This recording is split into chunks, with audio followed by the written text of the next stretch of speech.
Good Monday morning, everybody. John and Lance along with Dell for the next 3 hours here on ESPN 97.5. Oh, and Lance is here too, live from Los Angeles.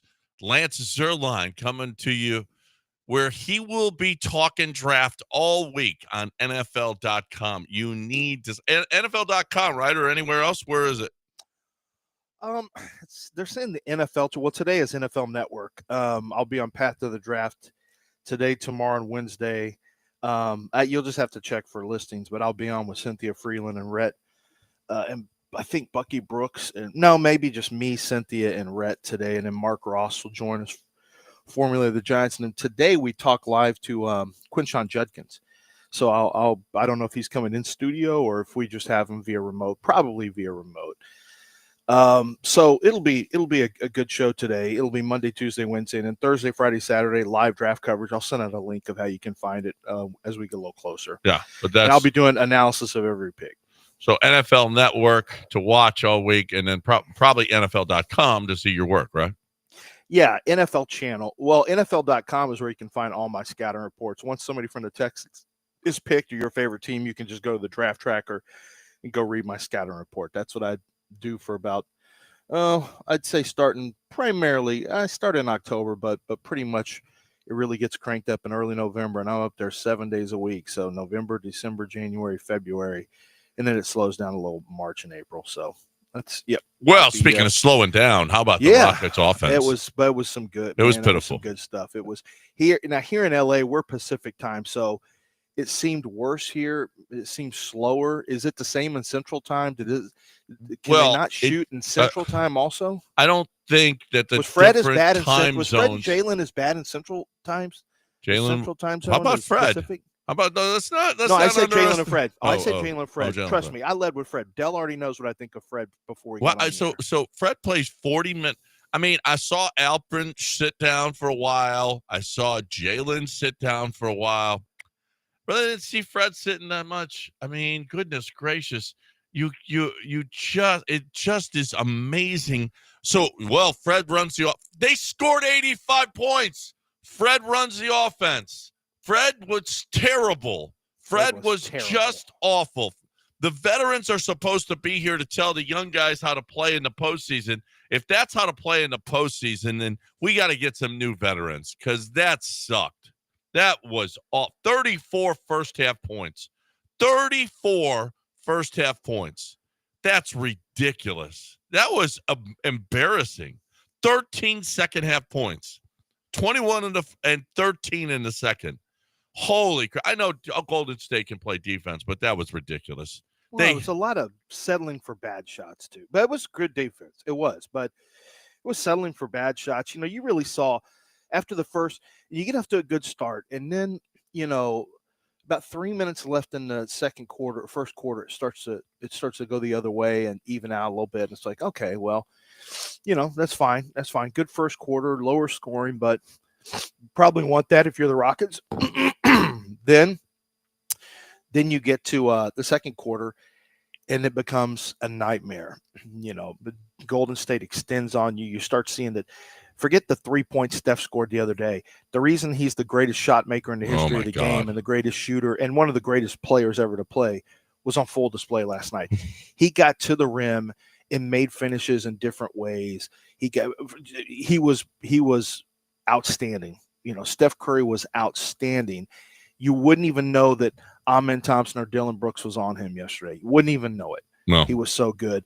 And that second quarter was just a blowout, but it really started to, we can point to a lot of different things, but there was, you could really see one team understood how to get more efficient shots and the other team had never been in a playoff series together. And you could really see it, honestly, at different times. And yet, Rockets were down 23. They cut it down to 3 at one point in the fourth quarter, but they didn't have enough to get over. They didn't get help from the refs. It's not the refs' fault, but they didn't get help. They let them play. They let them play. They let them play, but there was, the ball should have been out of bounds, the Rockets' ball. Yeah. And instead it ends up being a bad challenge, though, because they had a bad challenge before that. On the Amen Thompson thing. Yeah. So, no, listen, listen, I know Steph got to the basket, but him heaving up those threes, the one falling out of bounds, And then he's made those his whole career. I know, but those. that is so. It wasn't luck. It's not It wasn't luck. luck. It's just ridiculous. Well, when he's feeling it, he's gonna hit those on you. You're gonna literally. It's why he's the scariest, along with Albert Pujols, Eric Dickerson. For me, when my dad coached at U of H, it was Eric Dickerson, because I know these Ron Gant with the. I don't know if you remember the Ron Gant years. For some reason, Ron Gant could hit lasers. Yep. Stockton and Malone. Like and of course, anybody with the Steel Curtain Steelers when I was a little kid, like that. Like there's just certain players I have a healthy respect / fear for, and Steph is at the top of the list without question. Yeah.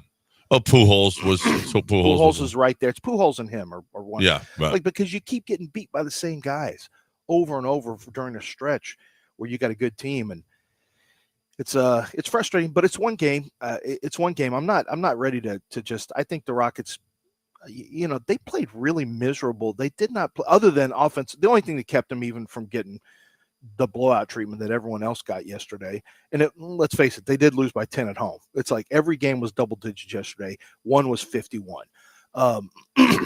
No, 49 maybe. Anyway, I think it was 49. But the only thing that kept them from getting blown completely out was their offensive rebounds were unbelievable. That's the only thing. And Alperen Sengun was, a monster offensively. But that's it. And no one else showed up offensively, really. Well, Steven Adams was pretty good. Steven Adams was a great rebounder. Steven Adams was actually the only plus guy on the floor for the Rockets last night. But Steven Adams can play his ass off, and they'll get swept if they don't show up in the backcourt. Yeah. No, the backcourt is with Jalen and Fred. That was just awful. Just awful.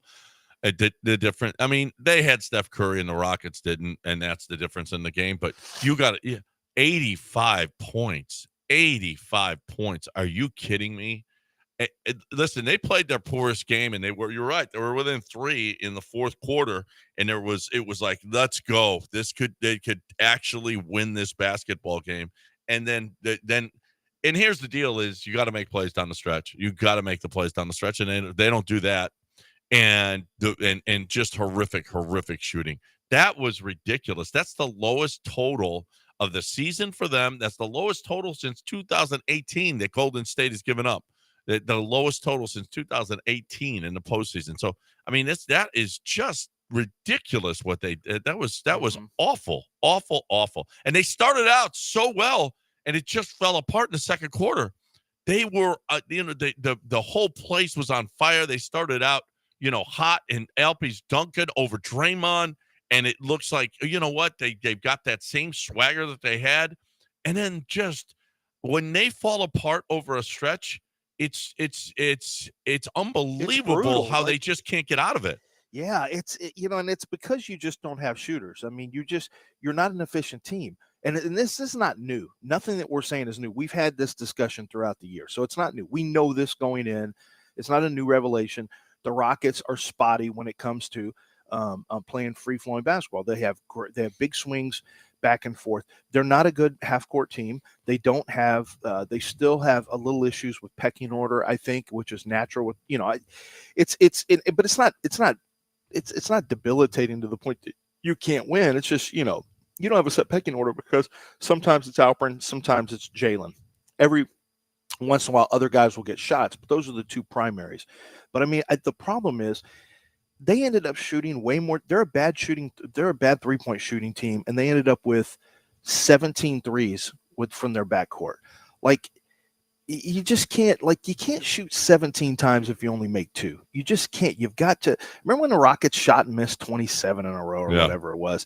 You got to be able to. If you're missing, you got to be. Especially Jalen has the ability to get inside. The concern I have with even bringing Fred back on one of these $40 million contracts or whatever it's going to be multiple years is he's just I love the intangibles and the stuff he brings, but my gosh, he's I don't know, he's just Fred. Yeah, no, I mean that don't how about do better than Fred for $40 million? Show up in the postseason. I don't, you know what, this is what he was this year. He just, I mean, just is He'll have 21 the next game. He'll have a good next game. That's what he is. Is he? Will he? Okay. Him or Jalen, yeah. I mean, they're up and down. I'm Now, not sure. I got to say, I'm not sure on Jalen. I brought this up.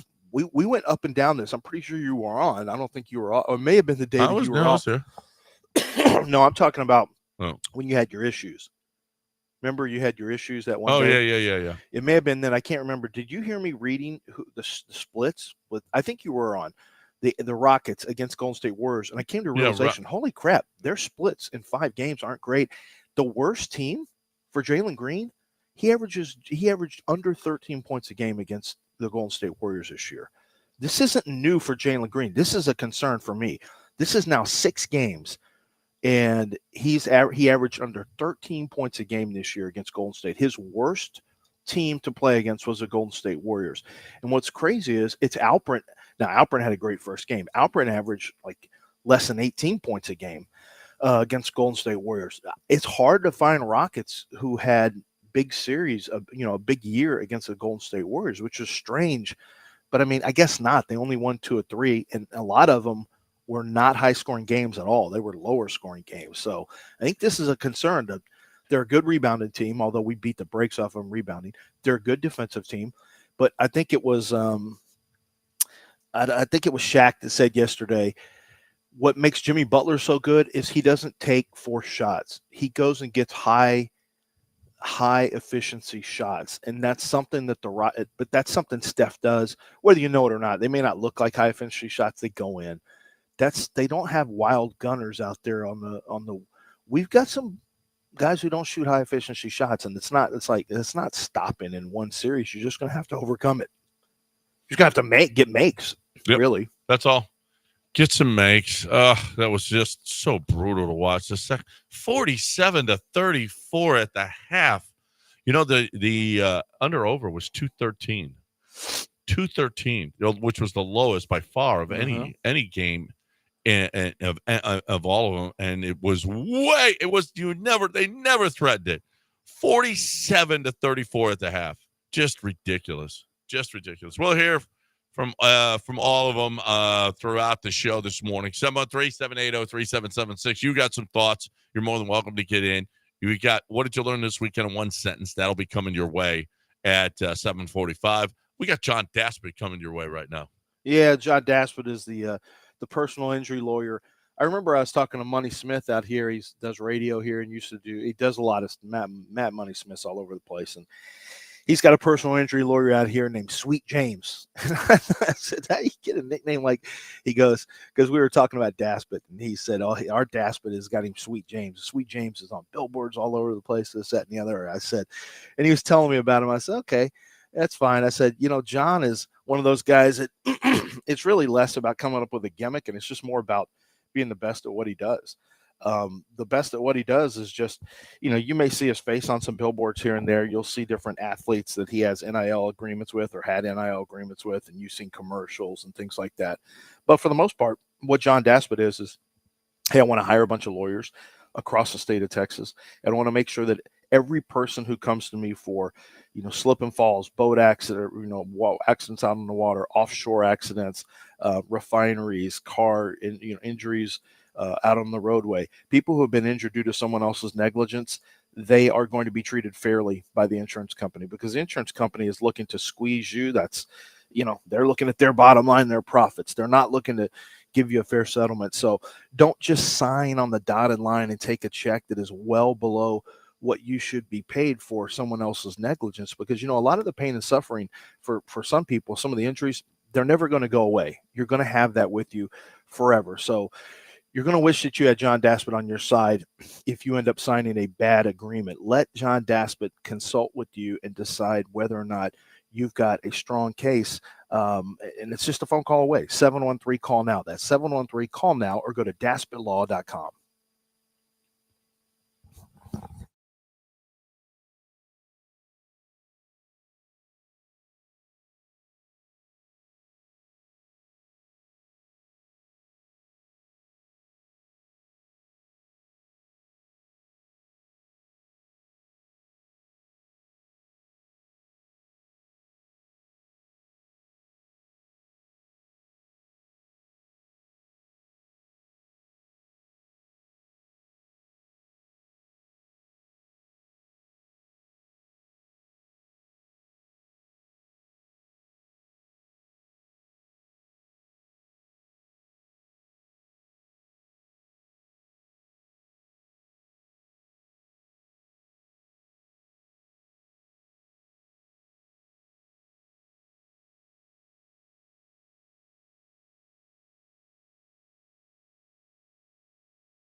You're back in the Veritex Community Bank Studios with John and Lance. On ESPN 97.5 and 92.5. All right, welcome back here, ESPN 97.5 and 92.5. You got any thoughts? You're more than welcome to get in. Yeah, let's go. This is a post game. You guys have thoughts. I listened to Astros post game with my buddy Ross Villarreal. I've heard more drunk. There's never, other than your post games for the Astros on Channel 51, I have never in my life heard so many drunk people. And it was even Israel. You know, our guy Israel, the great Israel. I mean, he sounded completely sauced. A bunch of callers were like that. And I was like, this is and it was just a board full of calls after a win on Saturday. And I'm like, there's this many calls for a post-game show with everyone is drunk? Yeah, Johnson, you weren't allowed to drink Saturday. Why were other people drinking? I know that no one should have been drinking Saturday, but did you survive yesterday? Actually, Lent ends on Holy Thursday, so everybody could have drank. Nicole says she heard us talking and she lost her mind. I got a long text message. What? It does not. The Holy Tridium, blah blah blah. I don't know. She can. Yes, it ends on Holy Thursday. No. I asked in Rome. Okay, when I was in Rome, they said, yeah, Holy Thursday is when Lent ends. But your commitments don't. No, I don't. I don't. Did you ask Nicole for permission? I didn't ask Nicole for permission of. All right, well then I hope you didn't drink. Confess to her any of my sins. I bet you still didn't drink, did you? Not once. No, I didn't. I bet you didn't drink after. I didn't drink until how come? Until last night watching the game. That was it. Yeah, because you follow the rules. Yeah, that's right. Well, I just know that we should be getting a lot of calls because when you're pissed off about a game is when you call. It's usually not when you're happy. It's when you're pissed off. And there's no way you didn't watch that game pissed off. There's no way because there wasn't much to like about it after the first 10 minutes. 21-18 after the first quarter. And John, they were down 23 in the third quarter. It was just ridiculous. But they did make the comeback. They did. They got it to within three, and then they just couldn't close it. Anytime you got to come back from that much, and especially against a good team, and especially against a guy. I know Steph is great. Those shots are lucky. You can't tell me that some of that crap isn't luck. Dude, have you not watched his career? I've watched his career. He makes it from the tunnels. He makes it from tunnels. He makes it from four rows behind the dude is an incredible shooter. He ain't lucky. That's lucky. He ain't lucky. He just has range. Screw him. You're just used to seeing Fred. It's not luck. You're used to seeing Fred. I'm not admiring him. You don't have to admire him. No, I'm not going to admire him. You better respect him because he's about to blitz your team's ass straight up the bucket. I'm not respecting him. I'm not putting any respect on him. I don't care about Steph 04. 04, bye. Yeah. 04, you're done. No. Go live in one of these campers I see on the side of the road in L.A. Okay. Fred's about to put you – Fred and Steph combination is about to put you in one of these campers. By the way – there's more campers in Texas than L.A., okay? Just so you know. No, not on this Washington. Holy crap. I had to walk to go try to find a power strip yesterday because I'll be on Restream at 9 o'clock. Walk in L.A. What's wrong with you? Well, I'm in Marina Del Rey. I thought it was fine. And so I got to walk. I'm like, it's a mile to Walgreens. I'll just watch a Rockets game. It was at halftime. I said, I'll just watch on my phone. That's fine. I walk to this Walgreens, get a power strip so I can plug everything into one. And I start noticing as I'm walking down this road, there's a ton of vans and campers all over the place. And I realized, and then you see their like stuff covering the windows. Oh, this is where people live. Like literally, I'm not joking. I'm not making fun. It's where people are living. And this is Marina Del Rey. And then I finally get to the place. Took a mile to get to the Walgreens. Oh, our credit card thing. And there were some chicken heads in that spot. Anyway, some what?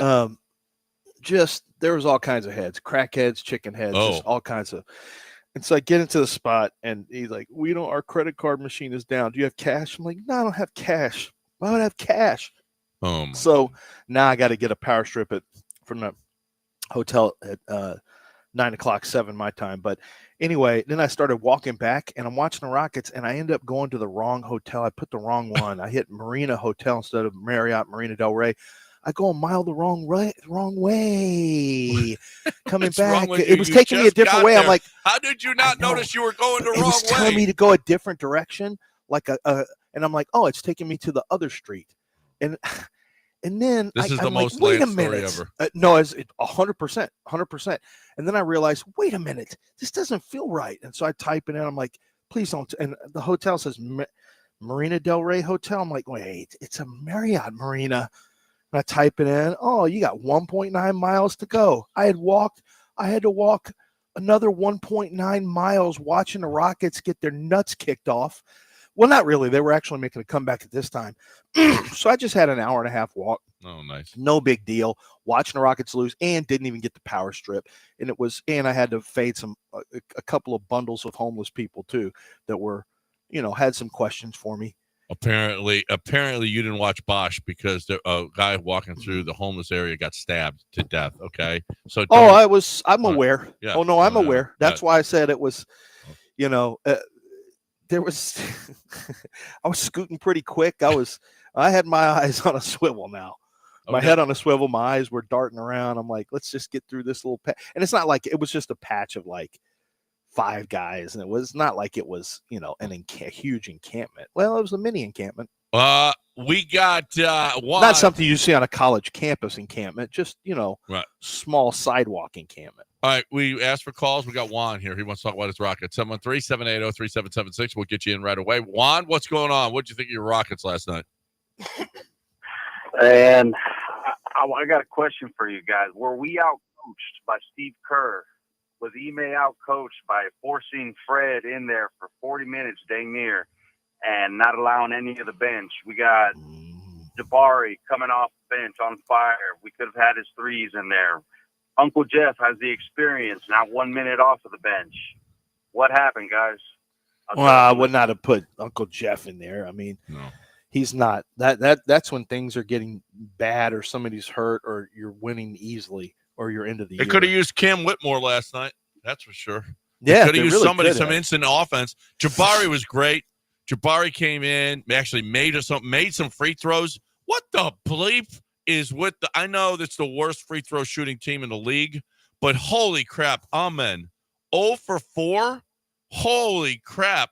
Steven Adams, make a free throw. I'm a big guy. I can. Amen. Are you kidding me? Go look at free throw percentage. Free throw line. Go look at team free throw percentages. They're the worst Tell me in the numbers. league. They're the worst. Tell me the numbers on free throws yesterday. The numbers 11 of 20 for the Rockets. 11 of freaking 20. 11 of 20 and 11 of 14 for I didn't see one. I swear to God, I didn't see one college team in the entire March Madness, all games, from the play-ins forward, who shot that bad from the free throw line. Not one game did I see a team shoot that bad. Yep. The Rockets are, and this is a regular. At any time you can see Alpi go 4 of 8, 4 of 9. You can see the team shoot. How much did Golden State make? 11 of 14. Well, that's it. They had the same amount of free throws. Listen, they play. The refs let them play the game that the Rockets should win. That's what the Rockets want. There were only 34 free throws in this game. Are you kidding me? What are you doing? How bad are you? You got bad. It just made me nuts. Now let's get JT in here, and we're going to hear from Ime about how crappy they were offensively. But he's not worried. Okay, that makes one of us. Well, I don't want him panicking. I do. JT, what's going on? Hey, good morning, guys. I've kind of checked out on the NBA for the past couple of years for obvious reasons that you guys have covered, but kind of getting back into it this year and again last night. One thing kind of pops out: the flow of the game is atrocious. There's timeouts galore. Anytime that they challenge a play, you're sitting watching commercials for 3 minutes. How is there any kind of flow? How do the players get any kind of flow to the game with the amount of TV timeout? I mean, I get the regular timeouts, but it just seems like the NBA and especially the playoffs, they're just trying to stop these games left and right. And again, me and my buddies, we were kind of, texting before the game. We haven't had to deal with NBA playoff refs, so let's start getting adjusted to that. Refereeing is terrible. It's like, you can review certain plays, but other plays you can't review. It's just bad. And LZ, can I ask you about a draft question? Yeah, go ahead. $100 on the table. Who are the Texans drafting? Not who you think they're going to, and not who you want, but who are they drafting? I'll hang up and listen. If you pick, you get it. JT's going to give you 100. 100. All right, let's go Tyler Booker, Alabama. Okay. If I got to make a pick, If he's I going to think be, it's yeah. The Gray question Zabel or Tyler Booker. if he's sitting there, Yeah. they're going to take him. All right, Yeah. he's got a little bit of. There's a little bit of a point. Look at No, these. it's a great point. The Warriors scored 95. The Rockets scored 85. Grizzlies scored 80. The Magic scored 86. The Heat scored 100. These are all below all year long. This is not NBA but Oak State basketball. Scored, but Oak City scored 130, 131. I mean, yeah, that was just a blowout. That was a 50 Bucks point scored win. 98. The Clippers Nuggets. The team. only good game a whole weekend was Clippers Nuggets. Well, I thought defensive intensity was way up, which I don't mind scores that aren't. I don't want scores to be 1-7. But the regular season scores were. Listen, if this is your first time watching JT, the regular season scores, we had 138 to 131, a lot. So I don't think that's like the scoring's higher now than it's ever been. I think the intensity cranked up. I think refs let them play, but the flow of the game, to your point about just pure flow of the game with the timeouts, there's no question it's a big problem for the NBA, and it can't change because some of it's monetary. TV timeouts are monetary. You ain't changing anything that's going to mess with anybody's money. The players want to keep making 60, 70 million a year. So you're not messing with that. That ain't changing. They'll live with flow of game if it means the paychecks get to be that high per year. Yep. 713-780-3776. Your thoughts. We're going to take a break in 15 minutes. We got what did you learn this weekend in one sentence? I learned that Fred can't shoot, but that's just. Well, I learned in the Twitch in the comments on YouTube that Will says if the Rockets had Jalen Brunson instead of Fred VanVleet, they would be a better team. Oh, no way. Brunson is clutch, and Fred VanVleet, we got to do better in the offseason. Oh, that is there. If there is a way that they can deal for Brunson, and I think the salaries match. And if they had Luka instead of Jeff Green, they would score more points. I think they would. Yep. They would. Luka Harden. Luka Harden. Hey, they're in trouble too. How about they would love to have second round Golden State versus the Lakers? Nah, they ain't. I don't know if that's happening. We'll see. Time to talk right now about HRP. Time to talk about your business. Time to talk about what's wrong with your business. You're trying to do things that you just don't know about. How about you're trying to do payroll, or you're trying to do HR? You're trying to do your taxes. You're trying to pick which is the best 401k plan or insurance plan for your people. You know what? HRP does not sell 401k plans. They give you options on that. They tell you what's the best for your company. And you know how they know? Because they do it. They help companies every single day. They're so good. So good. I mean, I had an issue last week. All your employees are going to have access to HRP. When they have a problem, they go directly to HRP, not to you to figure stuff out. I did call Laura Beavers, and she was like, "Okay, here's the number for Breon and Rachel, and they're gonna help you out." And sure enough, they got it done. And it was on me, and a lot of times it is on you, but you're wasting your time if your people are doing these things when HRP can handle them for you. HRP is awesome. You will love HRP. HRP will help your business be great. HRP.net, 281-880-6525 or HRP.net.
You are listening to Houston's longest-running sports radio morning show. From the Veritex Community Bank Studios, here's John and Lance. Welcome back here on ESPN 97.5 and 92.5. How'd that work? Jalen Rose on John Morant. SGA is the top seed. He's MVP in the commercials. What's going on in Ja's mind right now? I'm about to send a message, not only to OKC, but to the league and to the world, that I'm still that guy. Lose by 51. What? I know. Dude, you know how good this is in a nutshell. This is why it cannot be Jokic. And Jokic is going for his 4th MVP in 5 years. And Jokic is the best player in the world and all that stuff. And this year he's had is incredible. But this is really what it boils down to. It's very crystal clear to me now, not just having kids this age, but it's watching. If you are under a certain age, I think if you're under 40, it's all about stats, right? And you don't even have to watch games. It's just, you just read the box scores, you see the stats. And historically, Jokic is blah, blah, blah. And you can cite all these stats, and somebody on, Instagram tells you that Jokic and only players to ever do this. Nobody's ever done this. But it's still like Jokic had this historic season and his coach got fired and his general manager got fired. It didn't matter. Like, Jokic played that way, and the Nuggets had a somewhat disappointing season for much of the year. Shai Gilgeous-Alexander had a great season, led the league in scoring. His team was unbelievable. They're a team of monsters. Yeah. And granted, I'm not saying he only had to play like 20 some odd minutes yesterday. This is who his team is now. They just obliterate you on a regular basis. And the finalists came out, by the way, for the awards. Ime Udoka is one of the finalists for Coach of the Year, although he's expected to finish 3rd behind Bickerstaff from Detroit 2nd and Kenny Atkinson 1st from Cleveland. I'm actually a little surprised based on the late heat that Amen Thompson was not a finalist for the Defensive Player of the Year award. He wasn't one of the top 3, so he won't even be at the ceremony. I thought maybe the late heat would have him in there, but it's Draymond, Braden Daniels, and Evan Mobley. And then, and then the rest of the awards we don't care about. No. That's crazy. That is crazy that he's not in there, that he's not going to be represented. Ime, there's a little bit of smoke. I know that he's not expected to win. He wouldn't be the favorite, but Ime deserves a lot of credit. He got it. He's one of the top 3. I mean, Detroit too, where they went from like worst team in the league basically, to playoffs it was pretty impressive what they did. But I mean, they had a bigger game jump than the Rockets, but to me, Ime is everything for the Rockets. He's absolutely everything for the Rockets. But maybe he should have dialed up some Whitmore yesterday, just to shake things up a little bit. I knew he wasn't going to. Whitmore's not in his rotation.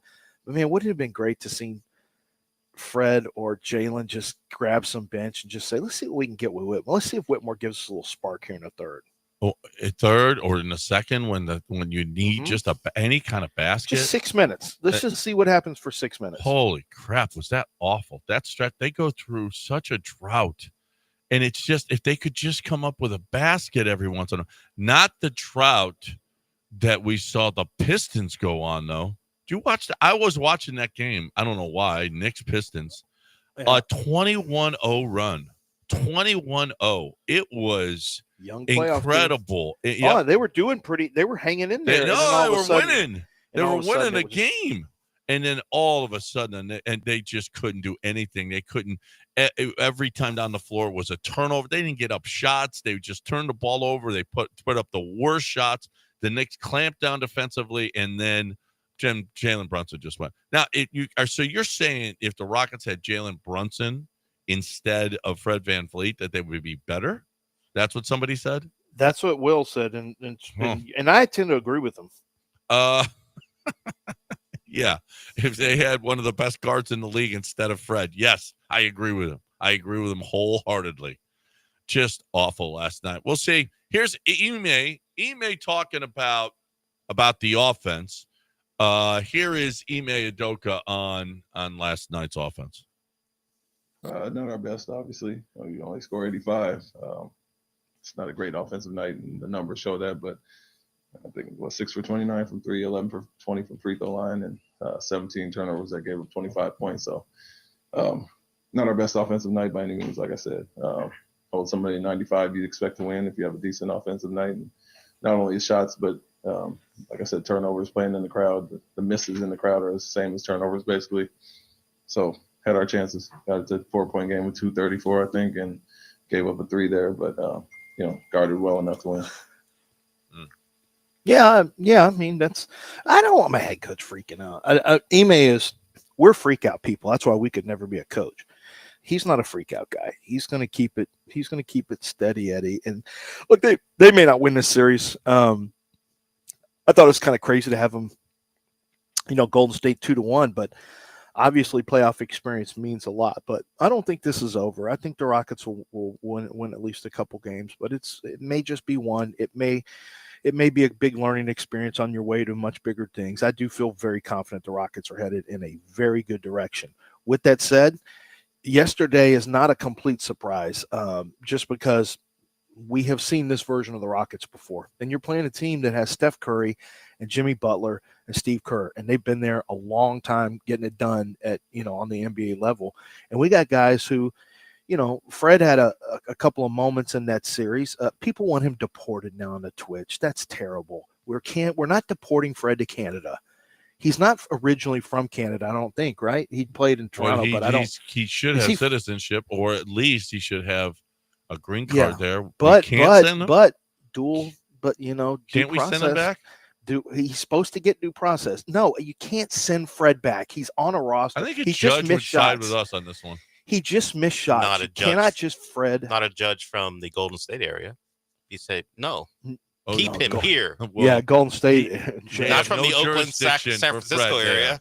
No jurisdiction. Well, I guess I'm sure Golden State would like to move the court to a different location to make sure Fred stays. We got jurisdiction here. I'm sure a Houston judge would rule in favor of us. Just to be clear, Fred is from Rockford, Illinois. Rockford? Yes. He's one of your. I don't know where Rockford is in Illinois. Actually, no one does. I'm from Illinois, and I don't know where Rockford is. No one knows where that is. Anthony, let's get him in here. Hey, Anthony, what's up? Hey, guys. As I was watching that game last night, I was getting more and more frustrated. Like, I was looking at Cam Whitmore, and I felt like my entire demeanor started to change to him. It's just like, man, we really need somebody to come in and score, I don't know, about 10 points. But Cam Whitmore's just sitting on the sideline, pissed off, like I am. And I'm pretty sure every fan in the world who understands that Cam Whitmore possibly can get you the quick 10 to 12 points that you needed. I don't understand why they don't play him, especially when you see your team is struggling. That's my only gripe and frustration in the whole thing. Great show, guys. Yeah, thanks, man. Yeah, Ime could have done something. Ime should have done something. Somebody brought up Holiday. You know what? Holiday's been in the rotation. There's no reason. Hey, Cam Whitmore. You put in a Cam Whitmore in a situation in the second quarter when you can't buy a basket, and all of a sudden he gives you some spark. Why would you? I don't know. Why not do something? Anything. Part of this is on Ime. He stand on his hands and just watch that crap in the second quarter. Just watch that. And instead of anything, do something. Spark your team. Do something. I'm on eBay. I'm on Ime's ass now. Why is Ime catching it? Hey, listen, Ime ain't perfect. No, he's not perfect. Game too. But what did you? They scored 85 points. You can't tell me that Ime catches it too. But what do you? That's fine. But do you have something that Ime should have done? Like, you can't just go to Cam Whitmore. Whitmore hadn't even been in a rotation. Go to Cam Whitmore. Go to Holiday. Go to Jabari earlier. Do something. I'm not sure they're. Maybe wearing guys. Maybe you just demand that guys take better shots. I don't know. I'm not sure. I know it's going to be unpopular because we want to believe that everything's under control. That you can control everything. Like, you're one player away, you're one sub away, you're one coach's decision away. The fact is, I think yesterday was a little bit more. It was obviously about. Obviously, it's about experience, but I also think. I hate to say it, but I just think Golden State just defended really well, and they had a good game plan, and they defended well. They're not better defensively than the Rockets are. I think they executed their defense better than we executed our offense, obviously, and we missed some open shots too. I didn't miss any. I probably would have made. I'd need 2 months. You couldn't even find a way to. If I had 2 months, he would have had 6 points. Yeah, that's not 5 because a 2. and then You're a not, 3. You're not getting So it a would've been shot 5. off.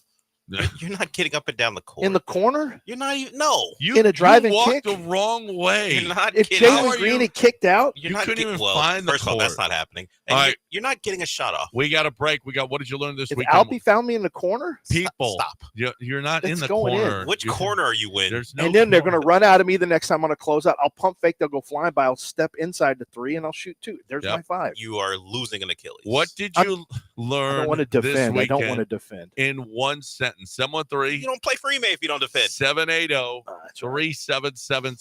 He would cherry pick. I He'd can't stand play. on with the side. You can't cherry pick That's the entire only way you game. get a basket. I know, but you can't I do can't that the play whole for game. You're right. Ime would not play me. No, I don't Ime. think. Oh my Not right God. now. You defensively? Holy crap.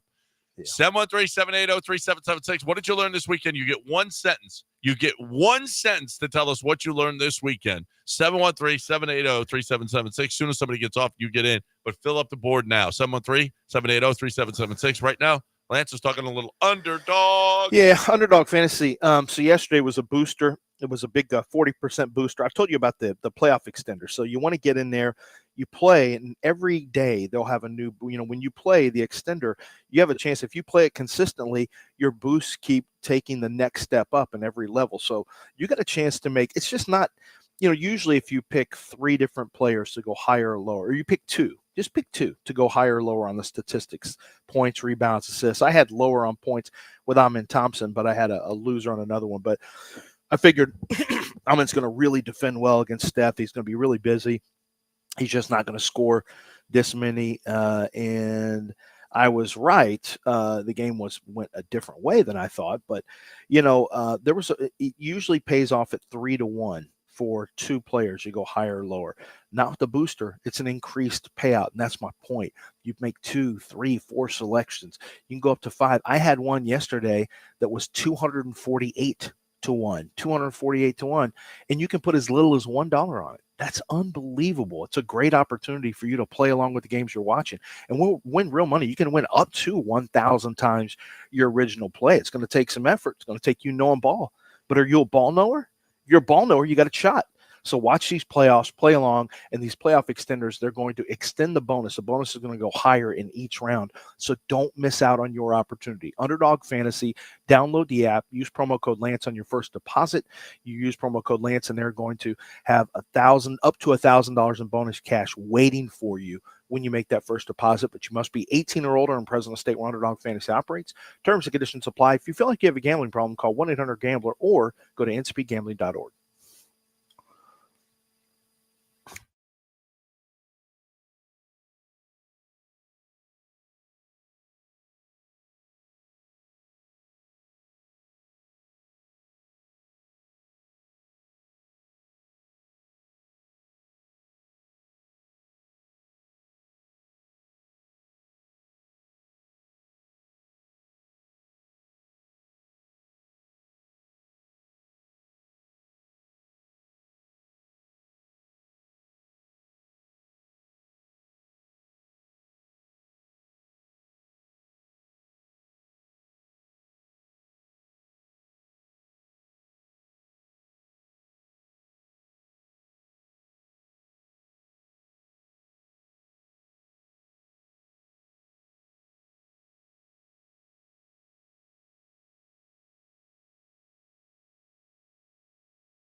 You are listening to Houston's longest-running sports radio morning show from the Veritex Community Bank Studios. Here's John and Lance.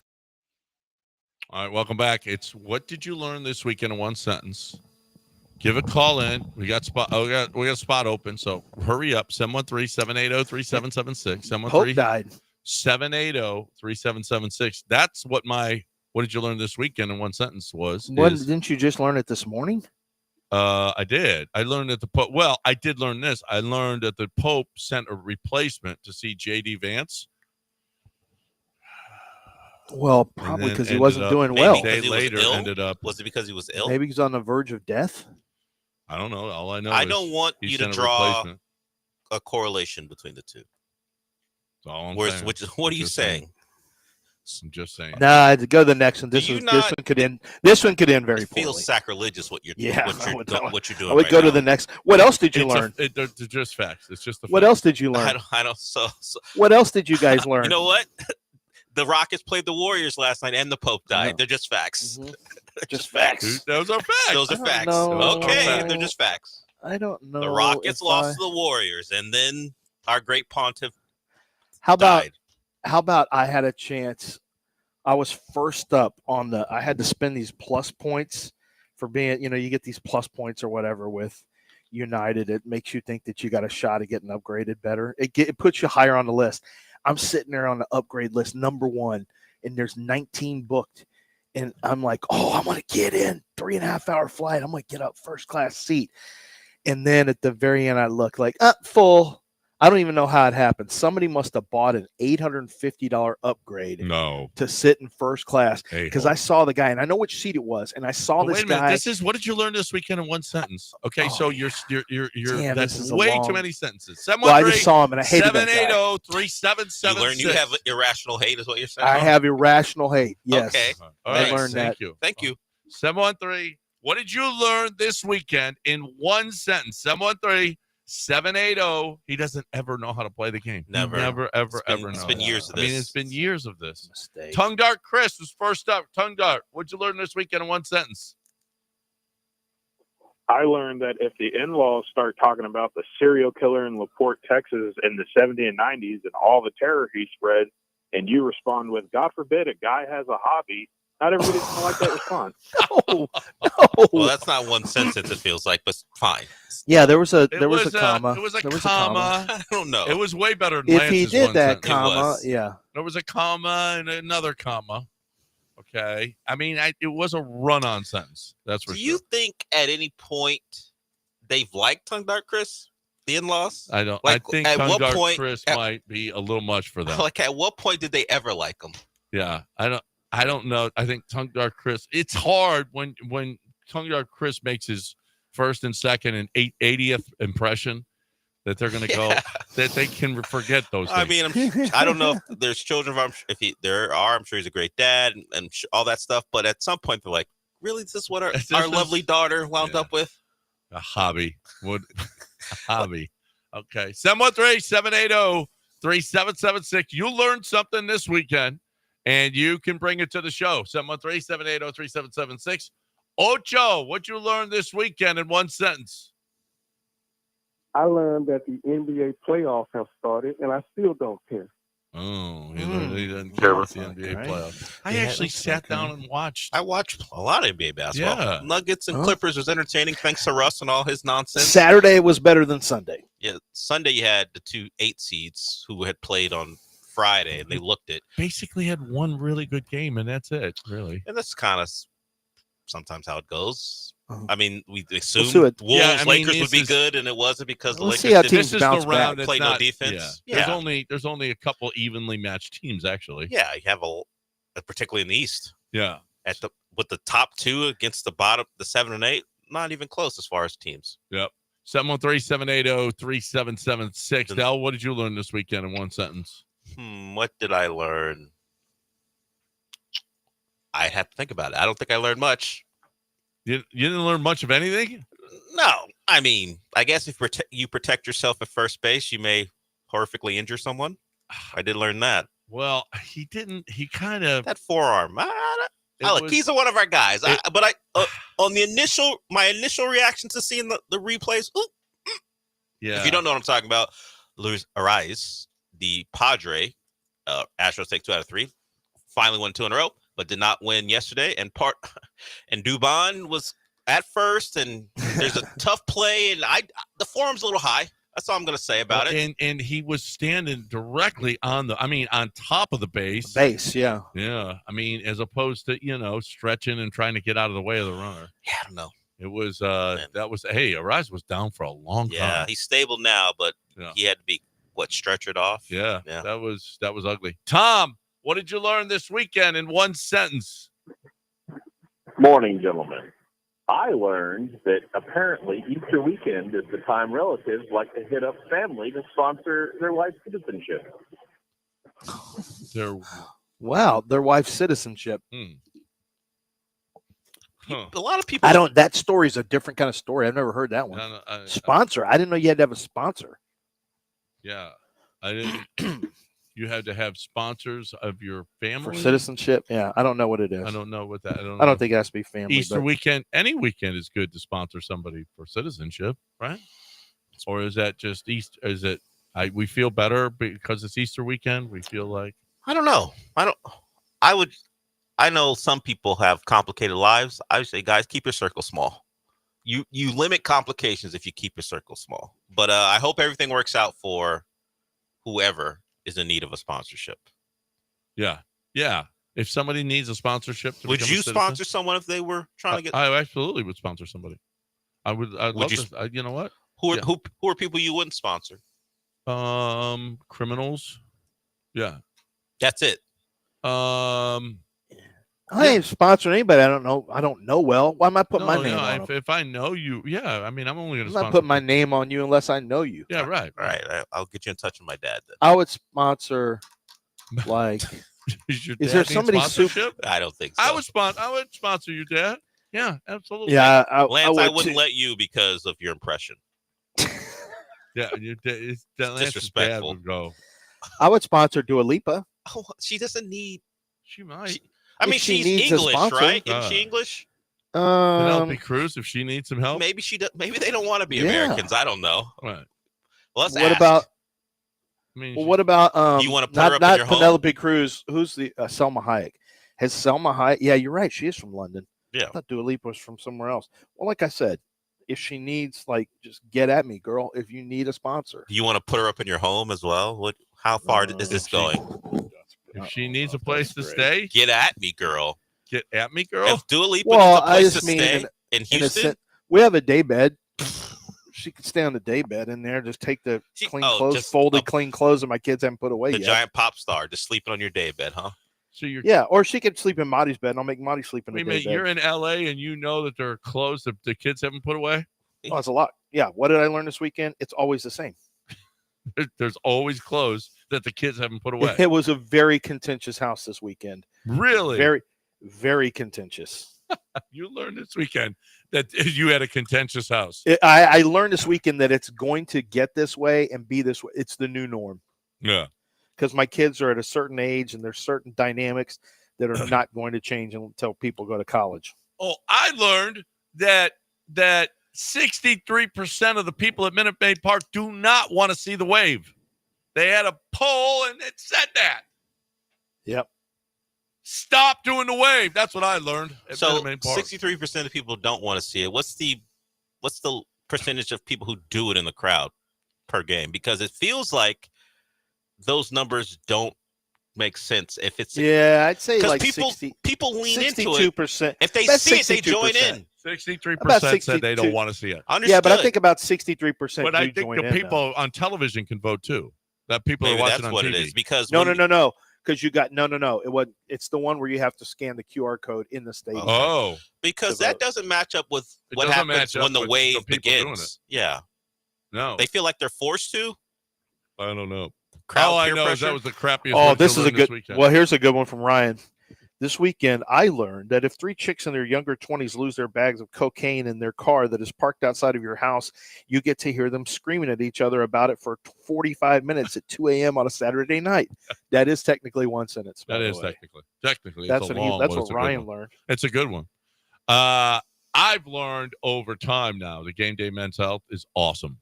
Game Day Men's Health brings you what did you learn this weekend? And Game Day Men's Health is the way that you can feel better, look better, all of those things that you want to be better. They can make you better at work even. They can make you better in the bedroom. They can make you better in the gym. They can make you better, feel better. They can help with your injuries. It's all kinds of stuff that can help you bounce back after a workout. They can help you get skinnier. They can help you in every way and shape and form. All you got to do is tell them what your goals are. All you got to do is come in for a free evaluation. Okay. They've got labs at every site. They've got people who are excellent at getting you to where you want to be. Okay. They have experts in the field of feeling greatness. That's what they have experts in the field of. Okay. So if you're looking to feel great, you want to be better. If you think you need testosterone, if you're sluggish, if you're not as good as you used to be, chances are your testosterone is down. You need Game Day Men's Health. GameDayMen'sHealth.com. Locations all over the city now. GameDayMen'sHealth.com. Tell me you heard right here.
All right, welcome back. ESPN 97.5 and 92.5, 713-780-3776. Astros take 2 out of 3 from San Diego. That's nice. They lost last night, 3-2. Fernando Tatis is really, really, really good. That dude is really good. He's going to be around a long time. He is a beast. Who's that, John? Tatis Jr. Oh, yeah. Yeah, he's a beast. And the Astros lose it 3-2. I'm not sure. Fromber did okay. Fromber was okay. The triple by Tatis was right down the line, and nothing you can do about it. He's going to score. Tatis was a one-man wrecking crew last night. It just is. Fromber was okay, but we need Fromber to be 6 or 7 shutout now. He's got to be. We need him to be super ace. Listen, Fromber, with or without the extensions, you're going to have to pretty much throw shutout ball from now on. Yeah. How long, Coach? How long, Skip? 6 innings. So you need me to go 6 shutout, or not just quality start? No, quality start. No, not quality start. We ain't doing that. We need shutout start every time. Yep. That's pretty much it. But what about Christian Walker hitting a home run? I bet you're not. Are you finally going to talk about Christian Walker? Yeah, and then he went 0 for 4 last night. It was nice. Yeah, but what about him? Basically he's got his OPS. That home run was really nice. No, actually, it was him and Paredes on Saturday were the he got his OPS to 513. So and how about Cam Smith? You know, Cam Smith is it the highest or second highest slugging percentage on the team right now? Yeah, he said right now his slugging is 429. Which go look at the team. You'll be surprised how low it is. Well, you may not be surprised, actually. Well, actually, it might be the highest on the team right now. Yeah, it might be. Is it higher than Jordan? It was the highest in the lineup the other day. I didn't. Well, I was looking at it. I'm like, wow, he passed Altuve now for highest. No, he did. Yeah. Cam Smith is way up there in terms of team slugging percentage. He's our 9-hole hitter, and he's really his slugging right now is number 1 on the team. Yep. Altuve's second, and Jordan's only 338. Yeah, it's bad. It's those are the only 2 guys at 400. Holy crap! His OPS right now is third on the team. His OPS it's not terrible. Is 748 leads the team OPS. He's been better. This is but he's been better though. But he's been better. Listen, been better. He hit. There were 2 off-speed pitches that he pulled. That's fine. He's hitting the ball hard. He hit a line drive yesterday, Yuli, in the 9th. But the fastballs are still going to right field, and that's fine. Mm-hmm. He just needs to pick it up a tick, which he's a rookie. This dude was playing college baseball 1 year ago. Oh, yeah. I don't think anyone's freaking out. So I got no worries about it. And he made a really nice play in right field. Never played right field, and he made a really nice play last night. He looked natural. What Jake do with that bat, though? Jake is hitting 305, and he's got an OPS of over 700. This is an historic event. So this is as good as it gets. It doesn't get any better. Jake leads the team in hitting in average with 305. Leads the team in average 21 games into a season. He's at 727 from he's at 727 from he's got a higher OPS than Cam Smith does, by the way. Yeah, right. He's second on the team. 748 is the top OPS on the team. Can it get much more miserable when 748 is your top OPS? No, I mean, you're not hitting. You're 10 and 11. Your starting pitching has been pretty good. Bullpen has been either great or you got at least one guy who pitches lousy every other game for sure, and it can cost you dearly. But, yeah, it's just offensively, this team is just not – they're built to be a pretty good offensive team on paper, but it has not manifested itself, and that's the problem. Paredes had come way up. Paredes had start off cold, got hot. Now he's kind of slunk back down. Jordan just has not turned into Jordan yet. We got 21 game sample size. Not that he's played all of them, but Jordan still hasn't become Jordan yet. Jordan is playing the part of Alex Bregman now. So I'm just waiting for April to end, and then I think Jordan goes on a tear. I mean, we know it's coming. We know Jordan's coming. What about Yiner? Yiner can't even get in the lineup anymore. Yiner is incredibly disappointed. Between him and Walker, frankly, Walker, Yiner, and Jordan, those are guys that really needed to be. You just pencil them in, and know that they're going to hit. Those 3 guys. Yep. Walker has to be a run producer. Jordan needs to be a star, and Yiner needs to be that up and coming offensive talent. And you want to know why they're 10 and 11 right now? If 2 of those 3 guys are doing their job, they probably have 13 wins. We're probably looking at 13 and 8 more than likely. But it's just really you got too many players playing poorly. Your catcher position is really killing you because you're either not hitting or not throwing anyone out at all. Yeah. Guys are running on you. 713-780-3776 is the number if you want to get in here. We got a lot of calls up here now. Let's get Lynn in here. Lynn, what you got? You got a question for me and Lance? Yes, sir. I love you guys. Y'all have a great show in the morning, and I love listening to you all. The draft is coming up. I'm a Texas fan, and I want to know, do we need to draft an offensive lineman or a wide receiver first round? Lynn is one of my favorite callers already off the bat. My favorite caller of the day, Lynn. Why? Because he just said some good stuff. We got a great show, and he listens he every asked day. A good question. He's the smartest person in the city. Oh, yeah, he seemed he like a good complimented caller. you, which makes him your favorite. Yeah. Okay. Okay. Yeah, well, he seemed what like a good caller. What He seemed we like a want good a guy caller. who's going to call in and say, "Lance, you're stupid," and I bet against you all the time? No. Well, he said you too. He said our show is a really good extreme. show. No. Well, but we had that call too. Not the favorite caller. Okay. Right.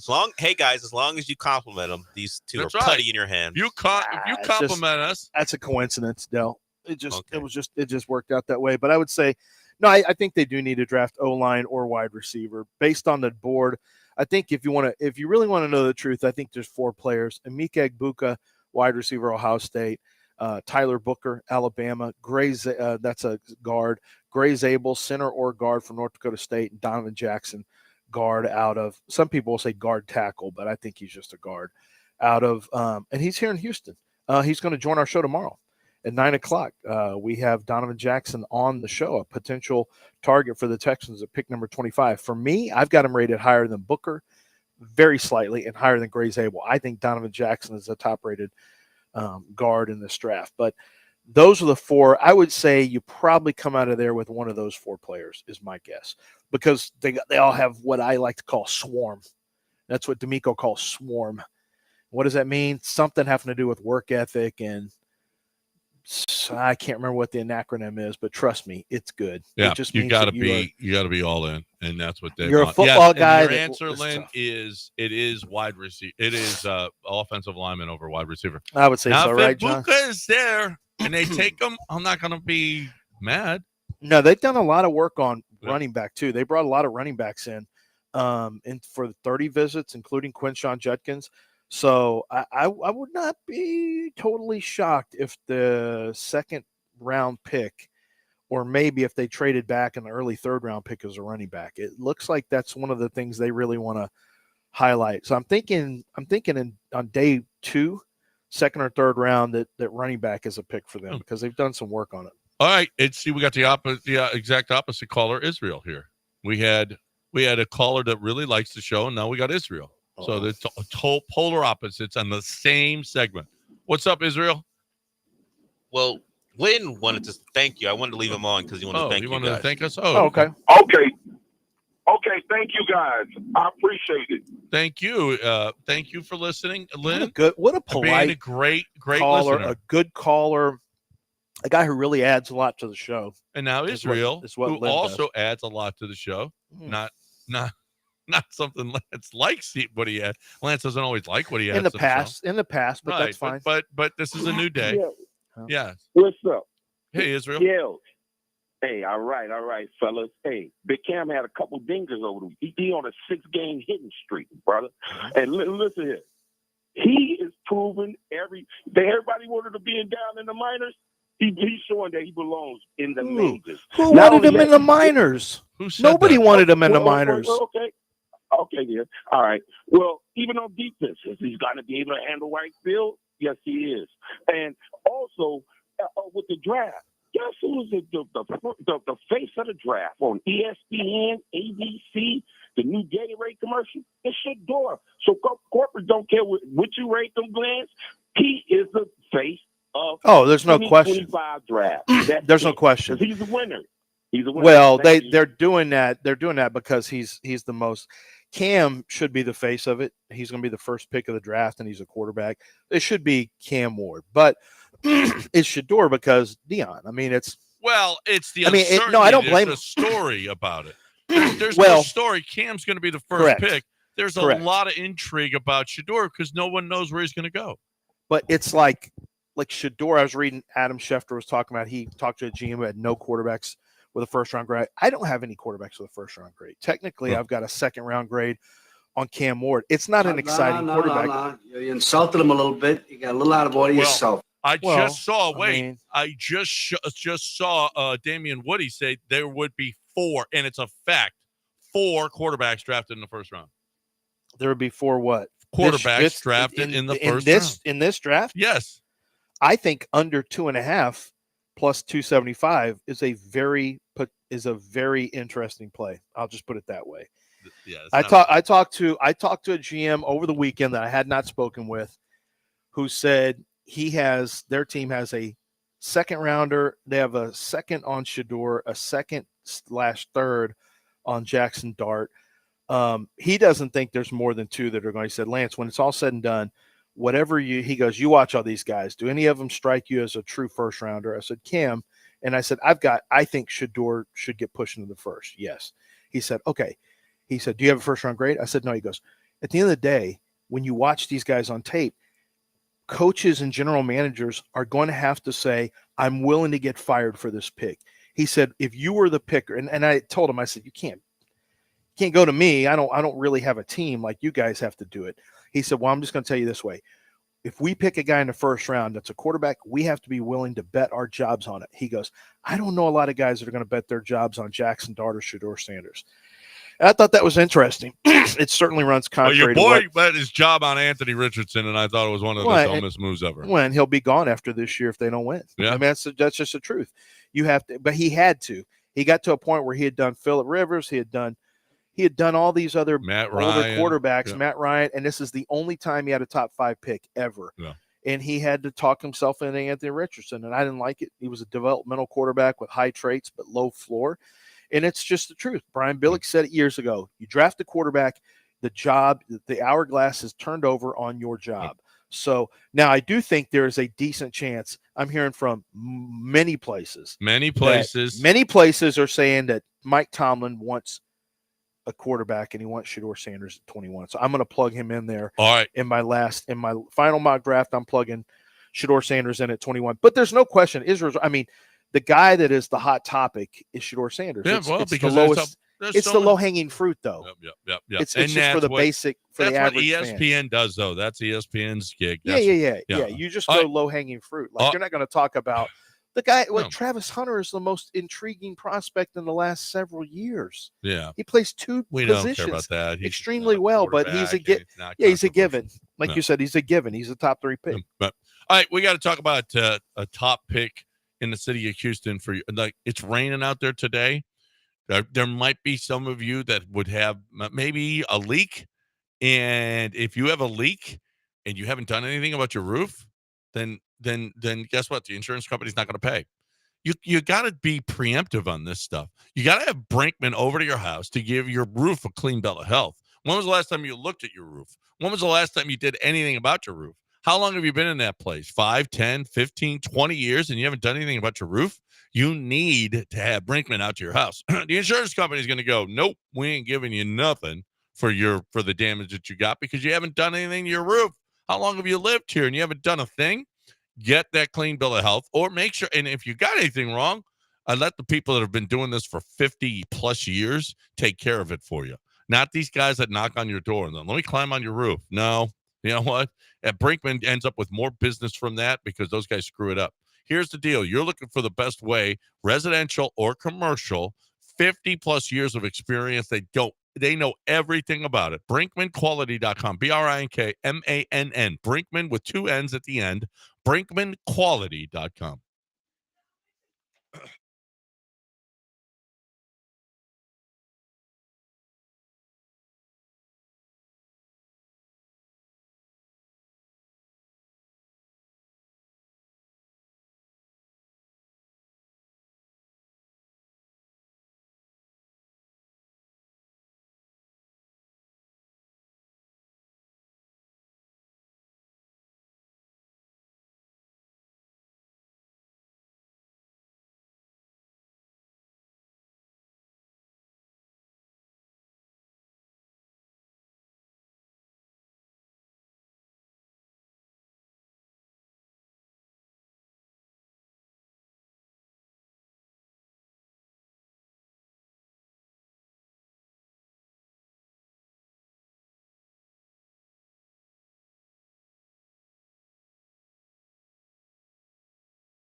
You are listening to Houston's longest-running sports radio morning show from the Veritex Community Bank Studios. Here's John and Lance.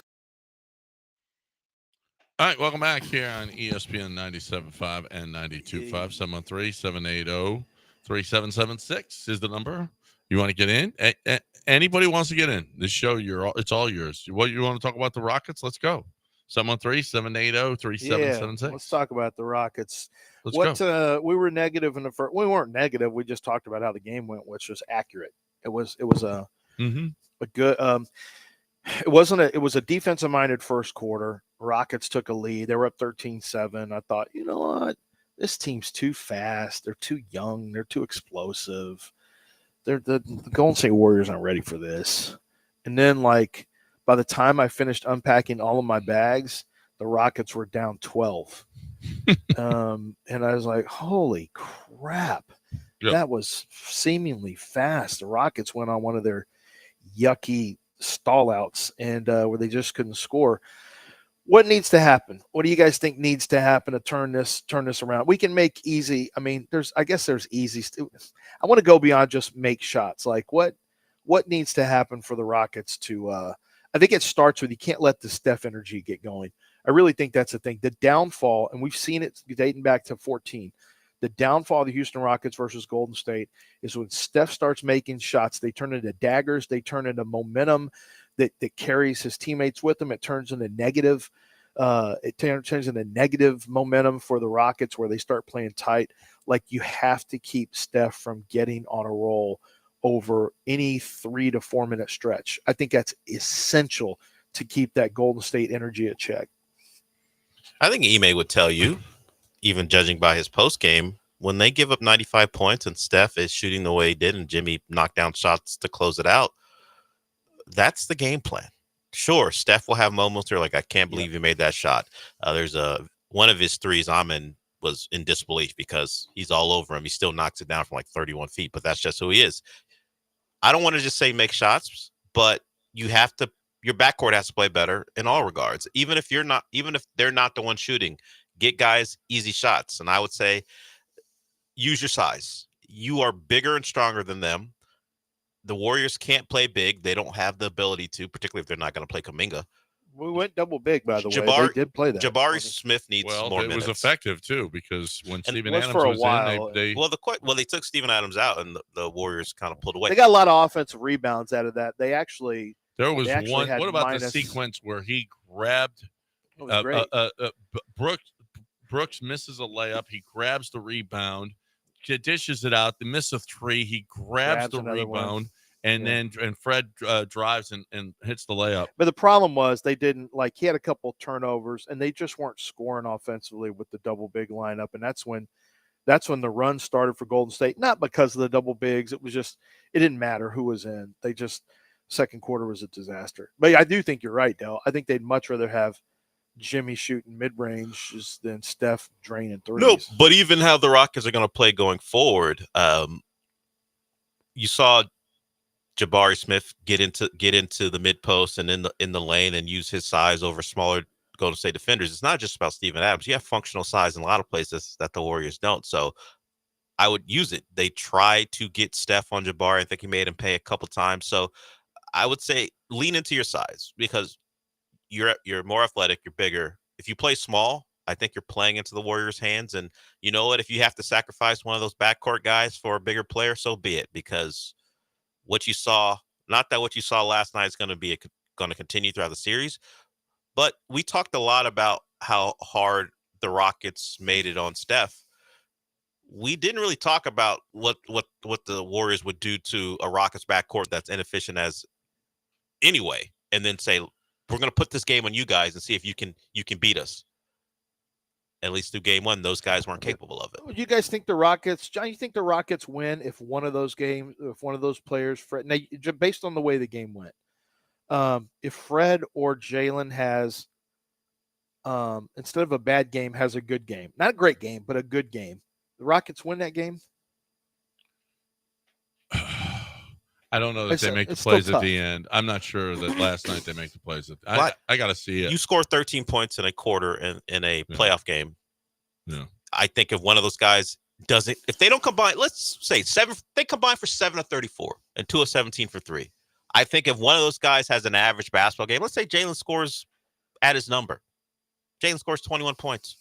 Doesn't have to be super efficient. Let's say he goes his regular 42% from the field, 35% from the. Let's give us his season averages. Did they win this game? Yeah. Probably. Yes. Well, I think it's there. I mean, there's a domino effect to everything, so it would change. Everything would change with him having a make here or there. But I think it turns into a game where they're playing possession for possession at the end of the game.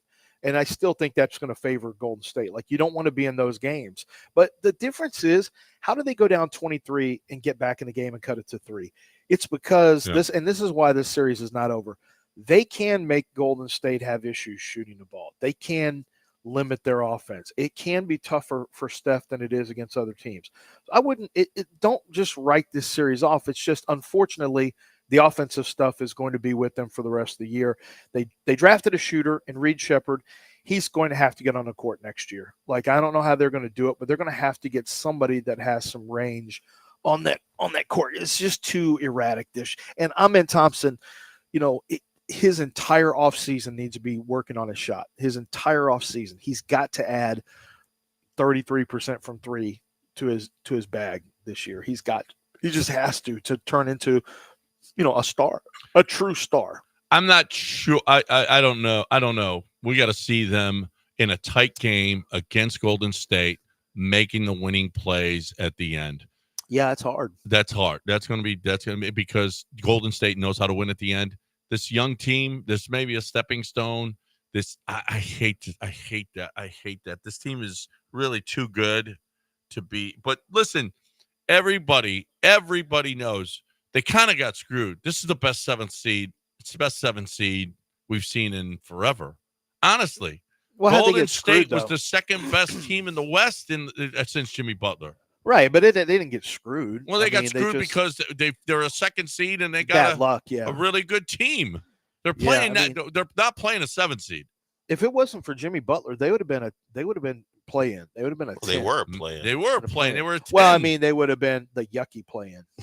Well, you don't just win one play-in. The reason you have this matchup is because the ex-Warrior, Harrison Barnes, knocked down a game-winning 3, and then they lose the final game of the year to the Clippers. So they were well on their way to not being a 7, and maybe you're seeing the Clippers or something, but they lost their last couple regular season games, and it cost them. Is this the worst-case scenario for them? Who? For the Rockets? Warriors. Well, Steph for and the Jimmy, Rockets? Yeah, was this the worst case scenario? I mean, you could have ended up with. Did you want the Timberwolves and what they did to the Lakers? Honestly, yeah. I don't. I know it sounds weird because the roster is not great for Golden State, but Anthony Edwards. Yeah, I almost think it's worse because Steph knows how to beat Houston, and Steve Kerr knows. I just think it's a really creepy matchup for him because Jimmy can defend. They're a good rebounding team. They're a good defense team. Now the Rockets beat them up on the boards. But Golden State defense, I think I might rather see Minnesota, honestly. But I mean, I would have rather seen. Make no mistake, I'd have rather seen Ja Morant. Memphis would have been that would have been better. great. Then you had to Memphis had to have I been don't know, better. there weren't a lot of great options, to tell you the truth. I mean, Minnesota West got wings and they've got size and they've got Anthony Edwards. Yeah, getting to Golden State. Well, that's just traumatic. That's PTSD. And we got to have a high ankle sprain for Steph. All right. Okay. I'm just gonna say it. That would help. I'm cheering for an ankle sprain. Oh my God, he's had ankle sprains his whole career. Don't put that on him. So who cares? Get him out of these playoffs. I'm not asking for an ACL, just a really severe, like walking boot ankle sprain. So are you looking for flagrant? That's respect, by the way. You're looking for Amen to slide under him on a 3? No, but if somebody's going to do it, we know it's Dylan. Yeah. So you're looking for some Rocket player to slide under him on a 3. How about Draymond slides under him accidentally? Okay. Yeah, so you don't pick up a flagrant? No free throws. Okay, I got you. 8:32. 8:32. You know it's flagrant. I don't know how it happens. You know it's flagrant. Bugs in your house. That's flagrant. If you got bugs in your house, you're what gross. About mosquitoes, John? What about mosquitoes? Now listen, mosquitoes are badass. Okay, mosquitoes can dominate your life. Don't let them dominate your life. McGrath Pest Control. How about they've got the mosquito murdering system? That's right. That's what they call it. the mosquito murdering system, and they ain't scared of murder, okay? McGrath Pest Control ain't scared of killing bugs. Scott McGrath is like, you heard the commercials. He is a serial killer. He is a serial bug killer. Termites, you ain't got no chance against Scott McGrath. Listen, if you're buying or selling a home, you got to have a termite inspection. Scott McGrath can do that. He does it, okay? And not everybody, not all bug places can. So if you're looking for a termite control, you're looking for mosquito control, bugs, just bugs in general, you don't want bugs. McGrath Pest Control kills bugs, so you don't have to. McGrathPestControl.com. Basically hired killers. See their killing menu at McGrathPestControl.com. That's McGrathPestControl.com.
You are listening to Houston's longest-running sports radio morning show. From the Veritex Community Bank Studios, here's John and Lance. All right, welcome back here on ESPN 97.5 and 92.5, 713-780-3776. All right, let's get some calls in here, Okay. 713-780-3776. We got Julian who wants to get on, talk a little NFL draft. He wants to talk about Jordan. What do you say, Julian? Morning, fellas. Morning. A few years ago, whenever he signed that extension, it was a great deal, right? It's a big if, because I think he will rebound. I think he's a really good player, obviously. If he doesn't rebound, how much better does that contract look? That it's only it's a tad under $20 a year. dude, it goes from great contract because he's a good hitter to great contract because if he's not that good anymore, at least it's not 30, 35. Have a good day, fellas. That's such a weird. It's never a great contract if a guy stinks. There's no such thing as a great contract. You know what? I would much rather him outplay his contract. It's not great contract. Look, he's not good. This is a great contract. Said no one ever. He sucks. What a great well, it will help if he does suck. And it means the Astros are one of the worst teams in baseball. Yeah, no, but it'll help that they didn't at least give him a $300 million deal. Well, it'll be. They fortunate. say that it'll just be fortunate for them.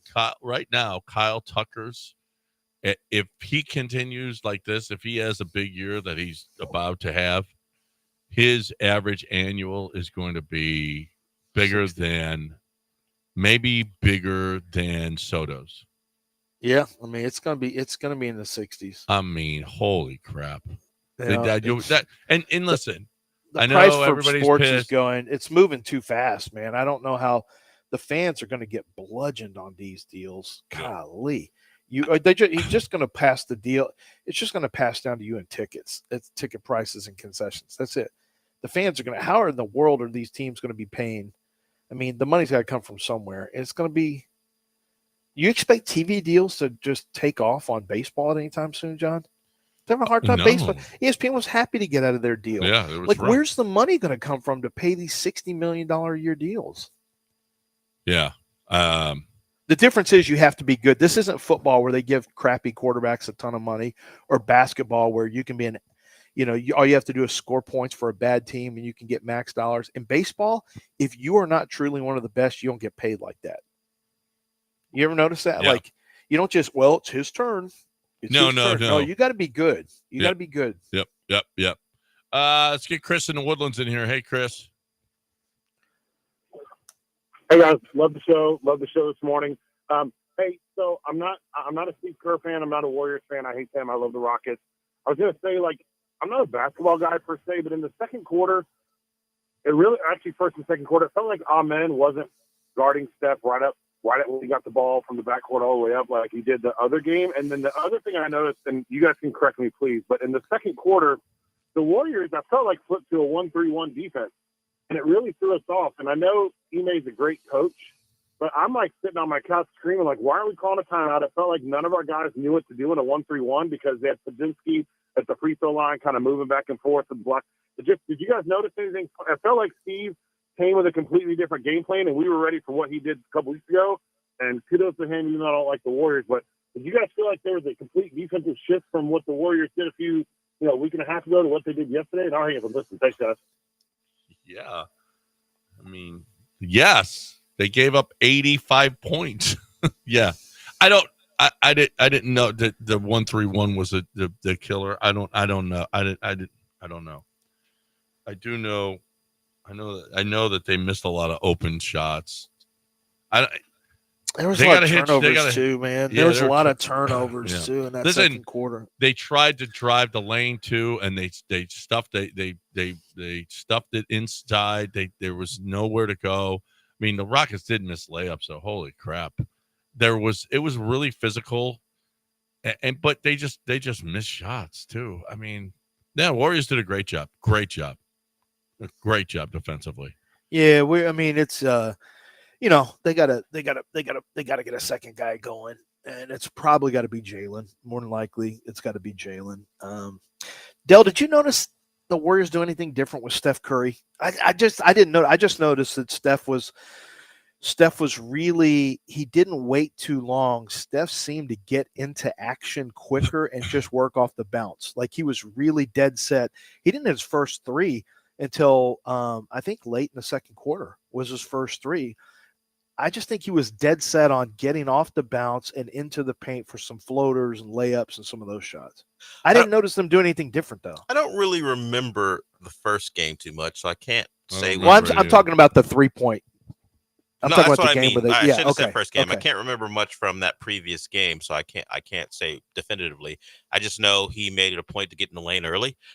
He missed a couple perimeter shots, And then he decided, I'm going to take guys off the dribble. And he got a couple layups. And because he's Steph, they're still pretty acrobatic in nature because the Rockets were around the rim. And then once those layups got in, you could see the confidence, if he ever lacked any, started to build. And then the shots from the perimeter started going down. And, the Warriors do a good job of keeping him off ball. And they were more intentional, I would say, in their screens to get him free. And Amen and the rest, like Jalen and Fred last game, in the previous game, they were on him. He missed. Sometimes he's just going to miss, and they made it tough on him. I don't think they were easy on him. It's just he's one of the best players to ever do it. You guys had that discussion. He's not going to miss shots. I know it was a big point in Amen's DPOY campaign because of that game, but great players, offensive players, don't have games like that consistently, even with the guy who was part of the first one. It's just not how it goes. You don't shut down guys like that. And if he's one of the best of all time, you weren't going to do it again. The Rockets game plan was fine. They only gave up 95 points. The rest of those guys on the Warriors, there's not a lot of juice there. So Jimmy and Steph had great nights. And still, if you could have been the least bit productive offensively, you got a shot to win that game. 95, you should be. It was perfect for the Rockets. It was perfect. They just couldn't hit any shots. They just sucked offensively. Sucked. And that was exactly how you wanted the game to be played. The refs let them play. You held them to 95. Make some baskets. That's true. Like a lot of that game went the way the Warriors scored 95, and the refs let you play, and you beat them in rebounds. You lost by 10. Like in many ways, that was the type of slop ass game that you wanted. Yep. And you were down 23 in the second half. So the Warriors scored one less point than the game where you shut down Steph. They scored 96 in that game that you won. Mm-hmm. You just happened to score 106. Yeah. Yep. No, that game was played how you wanted it. Exactly how you wanted it. 845 ESPN 97.5 and 92.5. Man, we're getting close now. It's we're talking about Ownwell. Ownwell.com is where you go because May 15th is the deadline for you to protest your taxes. If you don't protest your taxes, you're going to get your ass kicked by the government. Okay? 86% of the time they're wrong. 86% of the time they're charging you too much. 86. Those are Ownwell statistics. Ownwell wins 86% of the time. How about that? And they've done hundreds of thousands of these. This is a big enough sample size to know that the government just is really screwing you. I mean, they're really screwing you because they overcharge you 86% of the time. Ownwell wins. Ownwell has the technology. They have the expertise. They know how to do this. They've done it. Been there, done it. And they take a fraction. You don't pay unless they win. And it's only a fraction of what they win. And the other guys are doing it are taking higher fractions, okay? So Ownwell gets this job done. You need Ownwell on your side, and Ownwell is going to be there for you. All right? You got until May 15th to protest your taxes. It takes 3 minutes to sign up. Ownwell.com is the place to go. OWNWELL.com, Ownwell.com.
You're back in the Veritex Community Bank Studios with John and Lance. On ESPN 97.5 and 92.5.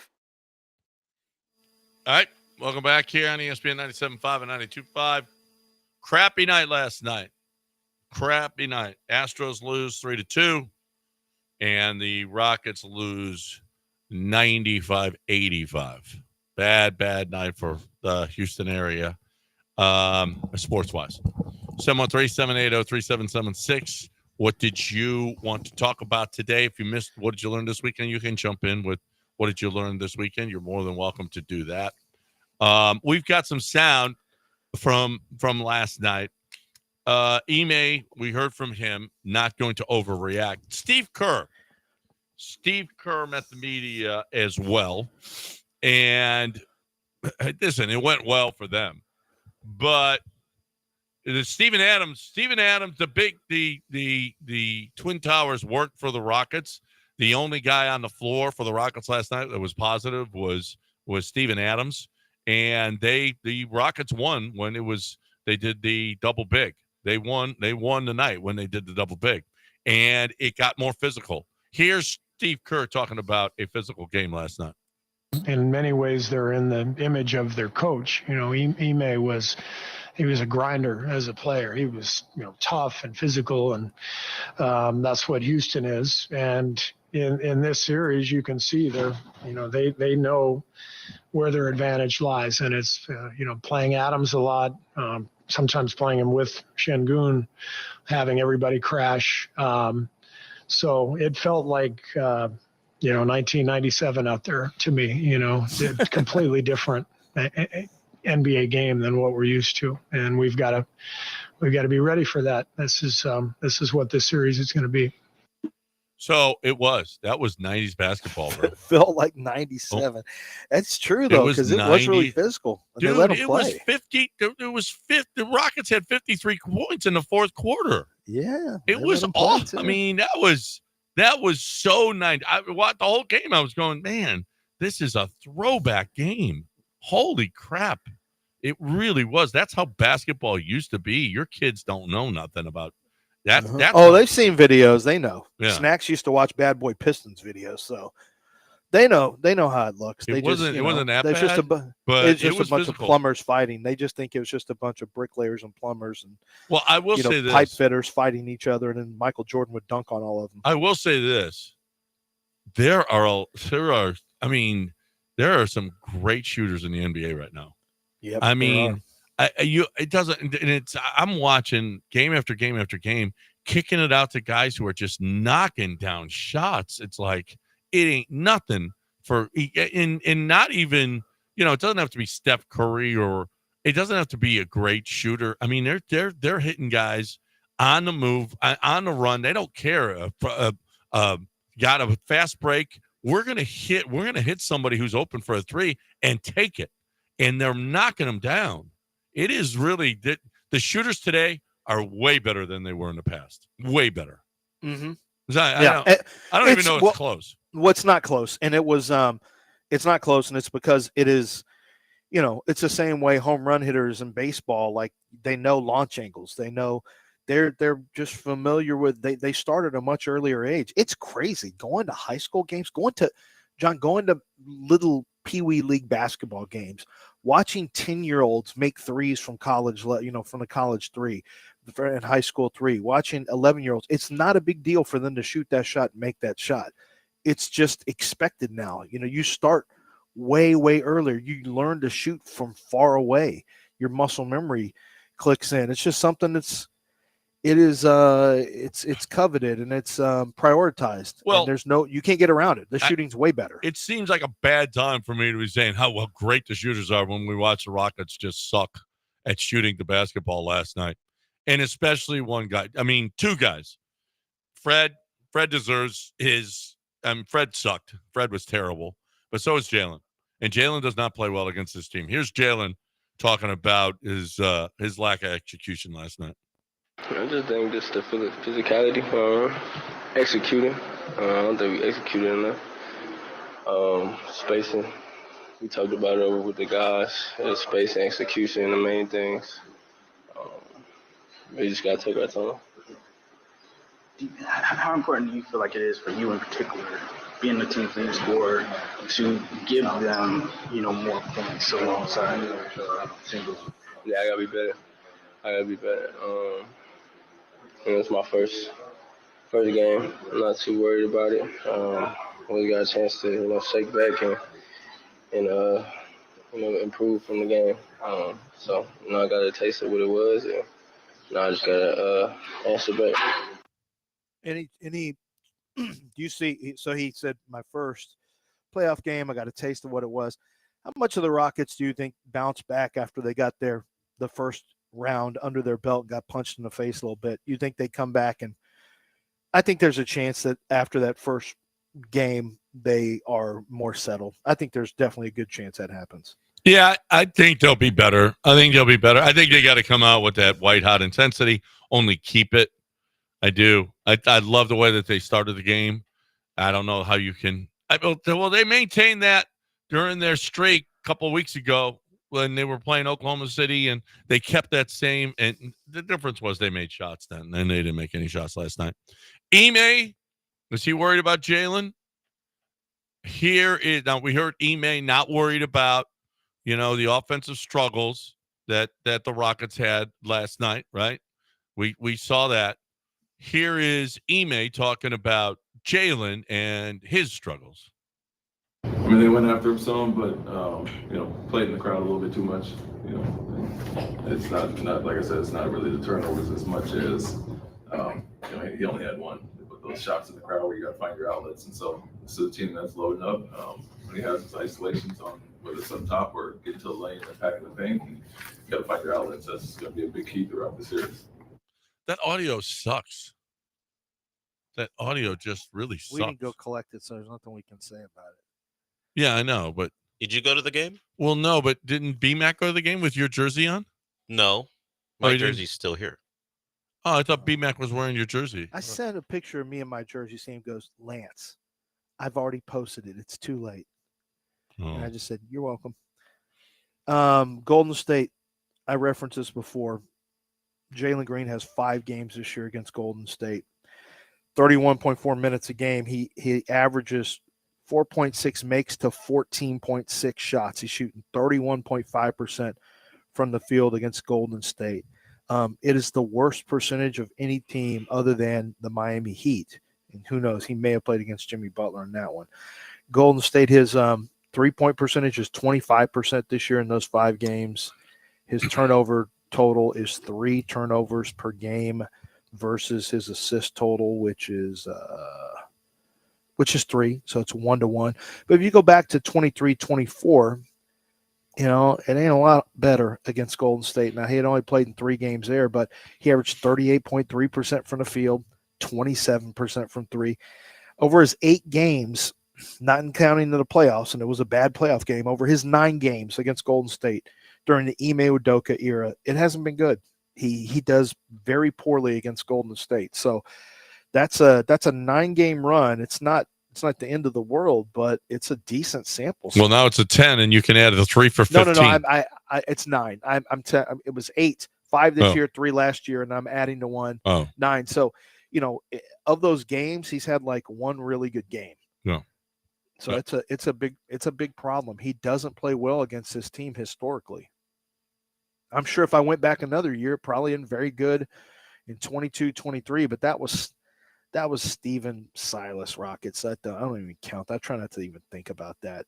Yeah, he shot 32% in 22-23, shot 32% from the field, 20% from 3, and averaged 16.3. It's literally the worst team in the league for him. Nobody is he worse against than Golden State. That's Jalen Green I'm talking. Yeah, that's not good. And he still played 31 minutes. If you got it, listen, James Harden sat against the Clippers in the postseason because he wasn't good. If you got to sit, if Jalen is struggling again, I don't see if you need some offense. And what are you pissed at Cam? Or, I mean, that's a guy that might be able to come out the bench and hit a shot for you. Who knows? He's instant offense, and I don't know. You think the fear is just defensively he's not good enough, and that you can't afford to lose. Obviously that's not a guy that.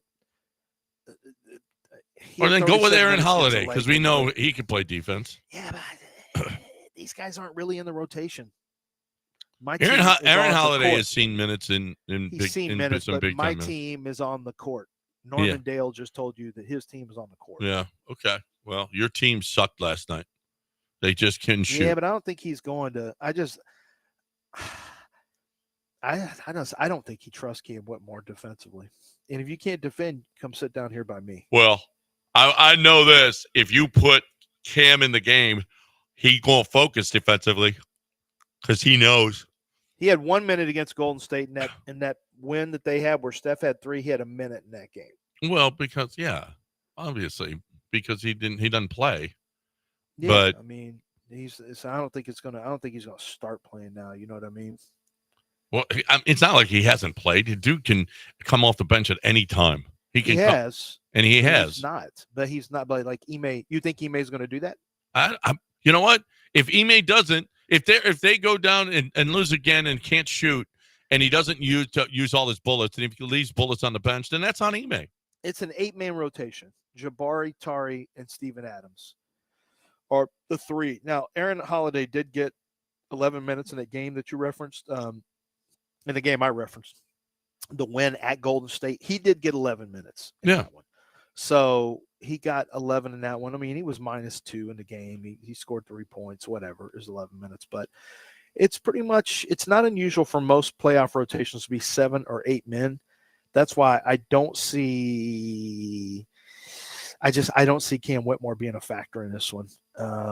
Probably because of the defense, probably because of the fear of Steph Curry going off. I mean, I'm sure that's going to be the fear. Hey, you know what? Did you notice how guys can go get baskets on Steph in the paint when Ahmed Thompson, when he was on Ahmed Thompson? Think about this. Other than Fred VanVleet, who's the guy that can't shoot over Steph Curry? They can't back him down, back his narrow ass down into the Jalen couldn't get past him. Yeah. What's that? Jalen could not get past him. He can though. Well, at least last night he could. I'll put it that way then. I think the angle, I'd like to see him go at an angle, not from the top, maybe a little bit even beyond the kind of the elbow extended. I'd like to see him get an angle where he can really just take Steph directly into the paint and just shoot over him from 8 feet, 7 feet, 6 feet. Ahmed Thompson can do it. I really want to make Steph work on defense. Really want to make him. And I'm not talking about chasing a bunch of screens. I mean, we're going to take you into the paint and shoot over you, and we'll see how you do. Because he's not a good defender. He's not a plus defender against. We got a break. They're watching on ESPN right now. They're showing all Jalen's misses.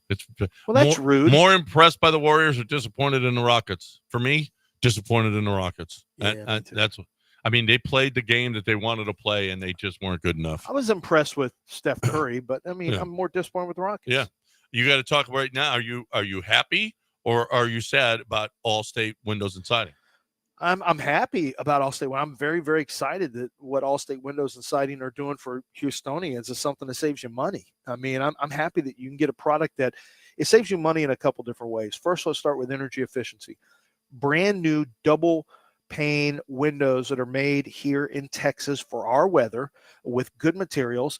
That's what All-State Windows and Siding use, and that can lower your energy bill. It can improve efficiency up to 60%. You can take 60% off your energy bill with new properly fit windows and quality windows from All-State Windows and Siding. They've got financing available for you, and that includes 12 months, no payments, no interest. So if you don't want to pay for the 12 months, you want to wait, go ahead and do that. If you want to make payments with no interest and get it paid off inside of a year, and you won't have any interest payments at all that you have to make, you can do that as well. It's your choice. But you've got 30% off of each window, minimum 10 window job. They're going to give you an additional percentage off when you mention that you're an ESPN 97.5, 92.5 listener. So you can wait till the very end and say, oh, by the way, I'd like my additional percentage because I'm a listener to Lance Zierlein on ESPN 97.5.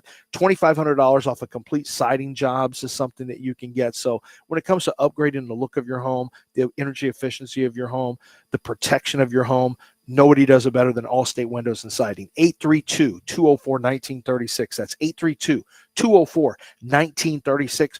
For more information, go online at allstatewindowsandsiding.com.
Welcome back here on ESPN 97.5 and 92.5.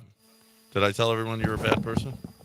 Why am I a bad person? Because you said ugly words here. We got young, impressionable ears. I don't know that she's that impressionable. She is. And you are making an assumption because she's a young lady, but I don't know that she's that impressionable. In fact, you're not giving her the credit she deserves. You think me saying a bad word is going to change her worldview? I don't think so. I think that might change my worldview of you. I don't care what you think of me. I think that's been made pretty clear. Mm-hmm. I think Leo will be just fine. Okay. See, she just laughed at me saying that because I think she's fine. Don't worry about Leo. She's a Coug fan. She's tough. She is tough. She plays good defense. She's defending against you and your ugly words. I meant her. She's tough because she knows what disappointment feels like, and she gets over it. She came into work after that awfulness during the title game. She did. She's tough. Did you see Steph talking to CJ after the game? CJ Stroud was at the game. I did. CJ's probably for the Warriors because he's from California. I hate thinking about that, but more than likely, he was secretly cheering for. He didn't probably show it, but I bet. He's not going to show that. No, he's not going to show up. But he's probably he's probably a Laker fan, but he knows. He knows. I thought it was pretty. And who was it? Reggie Miller was referencing C.J. Stroud a couple of times. Here's Steph after the game. They sat there and talked for a little while, and it's a couple of stars sitting there. So you want to know what they're talking about. Here's Steph talking about. Talking to CJ after the game. So I was hyping him up. Unbelievable start to his career. I saw him in LA before the draft and wished him luck. the Panthers had a high pick. We got Bryce Young and CJ's here, so I love watching those two guys and their journey. So just chopping up like two athletes. That's neat. Yeah, he's a big sports fan. Like, how would you like to go golf with? I bet it'd be fun to golf with him. He's a good player, too. He's a really good player. Imagine that. He's good at golf, too. Do you think more or less of him when his name is Wardell? When his what? When his actual name is Wardell. Wait, his name is Wardell? You didn't know that? No. Wardell Curry? Way less. You think less of him because his Wardell Stephen Curry the second. It's a family name. I think more of him because he was able to overcome that name. Being named I knew Wardell. it. Well, he overcame. His mom said, we're not calling him that, Dell. That We're must not calling be- him Wardell. It's a light skin thing. Oh, Wardell. So is he a junior? No, he's a second. He's the second. It's a light skin thing because It's Drake is named junior. Aubrey. Would you think less of or more of Drake if his he name had was to get out- Aubrey? about Drake at all. I know, He had to but get out of Aubrey. would it be cooler if his name was Aubrey or Drake? What's But the cooler name? But Wardell is, Drake is the cooler name, but Wardell's kind of cool. But Wardell is kind of, that's not a foo-foo name. It's not a name for an NBA player. Wardell? Oh, I knew a Cordell Green. I said grew up with Cordell Green. That's fine. I said Cordell Wardell. Stewart. Have you met any good athletes named Wardell? Yeah, Wardell Curry. You the made one, that. the Yeah, first. and he goes by Steph. If he was Wardell Curry, he'd be an accountant. Wasn't there a Wardell? No, he'd be a fighter? Wasn't there defensive a back boxer at named Alabama Wardell? State. Wasn't there a boxer named Wardell? You don't know him. That means he wasn't that great. Well, no, That's but my you could point. be the greatest Wardell ever. That's my He's point. not the greatest Nah, Steph ever. that's hard to brand Wardell. My daughter's named Steffi. Yeah, Okay? Steffi. That's the greatest Steph ever. His name's I not. call her Steph. His name's not No, Steffi. her name's probably Stephanie. Yeah, is it I Stephanie? call her Steph. I know, but she's that. But her given name is, and she won't go by. He's not Stephanie. the greatest Steph ever. That's all. Not in my Greatest basketball player named Steph. mind. Yeah, that's kind of. I don't know. My daughter. I just know him as Steph. What's her he jump doesn't shot look, look like, She John? doesn't seem like a Wardell. A Wardell seems like a defensive back from an HBCU school. I've studied these guys. I know. Have you Wardell written up does for not Wardell seem like before? the. No, See? I haven't seen that name. I'll be honest with you. And I've seen a lot of names. 5,500. Never run into a Ward. Like I said, there was a Cordell Green that I went to school with, and that's the last time I've heard anything even close to it. What's the greatest name in this draft? I will say, I think Jackson Dart is a pretty good name. Like With it's the name. It's of, an it X, seems- right? Yeah, it's an X. Is it X? JAXSON. JXSON. It's an influencer's name, Jackson Dart. That's not a bad one.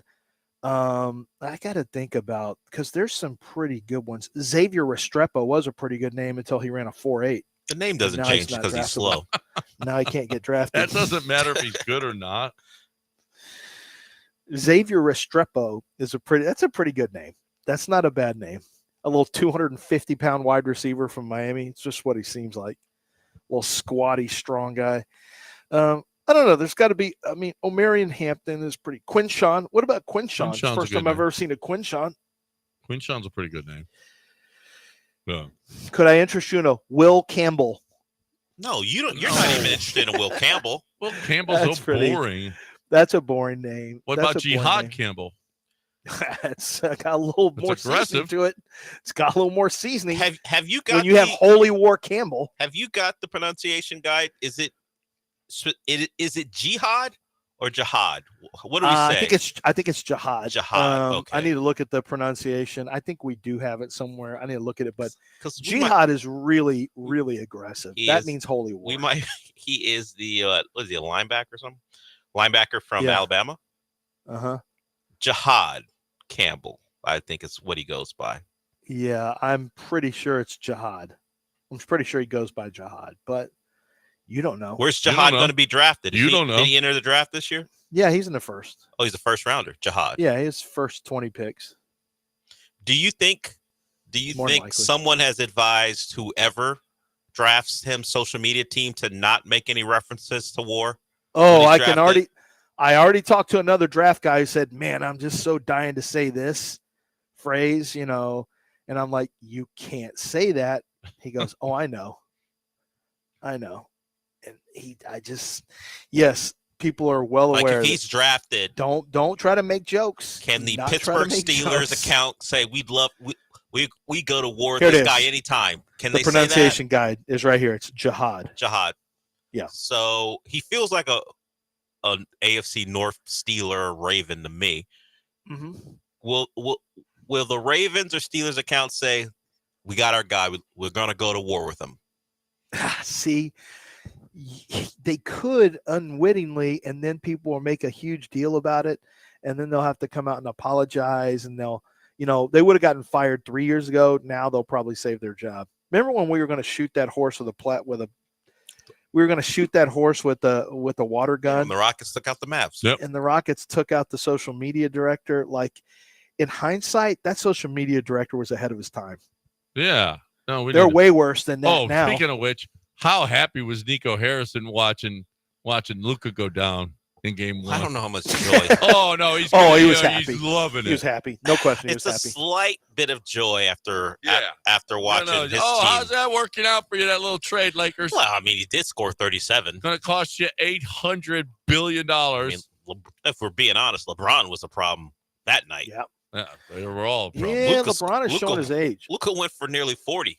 Yeah, because I had the Lakers losing that series. I had to we did a bracket. It was online, a bracket of the playoff, just playoff series. And I had them losing that series because I just think they're too old.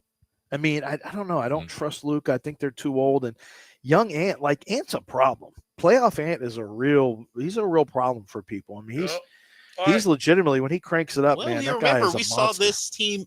Remember game 1 against the Nuggets last year? Now they eventually won that series in 7, but we felt the same way about them. Like, that's true. How could the Nuggets get any stops? They can't score on them. Then, of course, it goes to 7. So we'll see. We'll see. Yep. It's probably going to be a long series. Let's break it here. 713-780-3776. Come on in. 97.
You're listening to Houston's longest-running sports radio morning show. From the Veritex Community Bank Studios, here's John and Lance.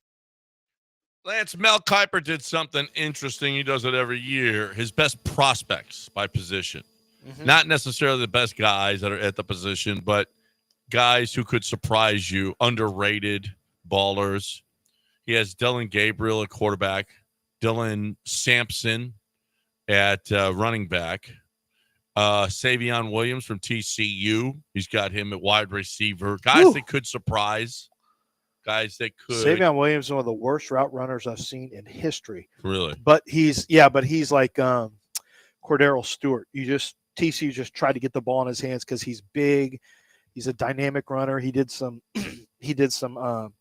wildcat stuff, some zone read.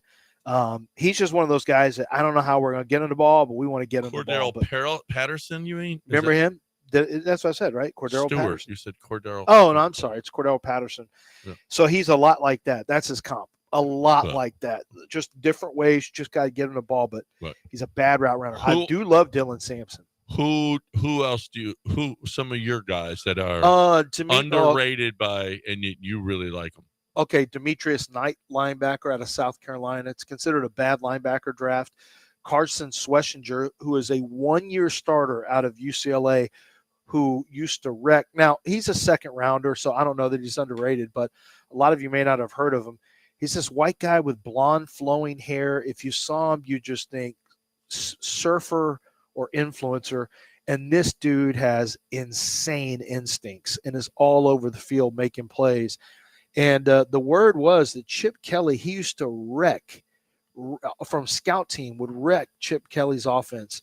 And Chip wouldn't play him. Like Chip wouldn't start him for some reason. And once Chip left, they started playing him. He has 1 year as a starter, and he had like 140 tackles. So he's going in the second round. He's really, really talented. But Demetrius Knight is like he's a D'Amico type of guy. 245 pounds, strong, runs well enough, very physical, tremendous leader. That's a guy that I think is underrated. I think Mac McWilliams, cornerback out of Central Florida, and I talked to a couple DB coaches who are on board with me there. He's probably like a 4th or 5th round cornerback, but could end up being a starter in the NFL.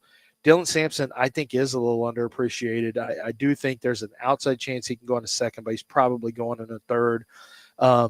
He's underrated. I would say there's another running back that I really like. Oh, Ja'Cory Krosky Merritt is a running back to keep an eye on out of Arizona who's going to go on day 3, who could end up being the Tyrone Tracy of this draft, where by the middle of next year, people are like, oh my gosh, this guy's come out of nowhere.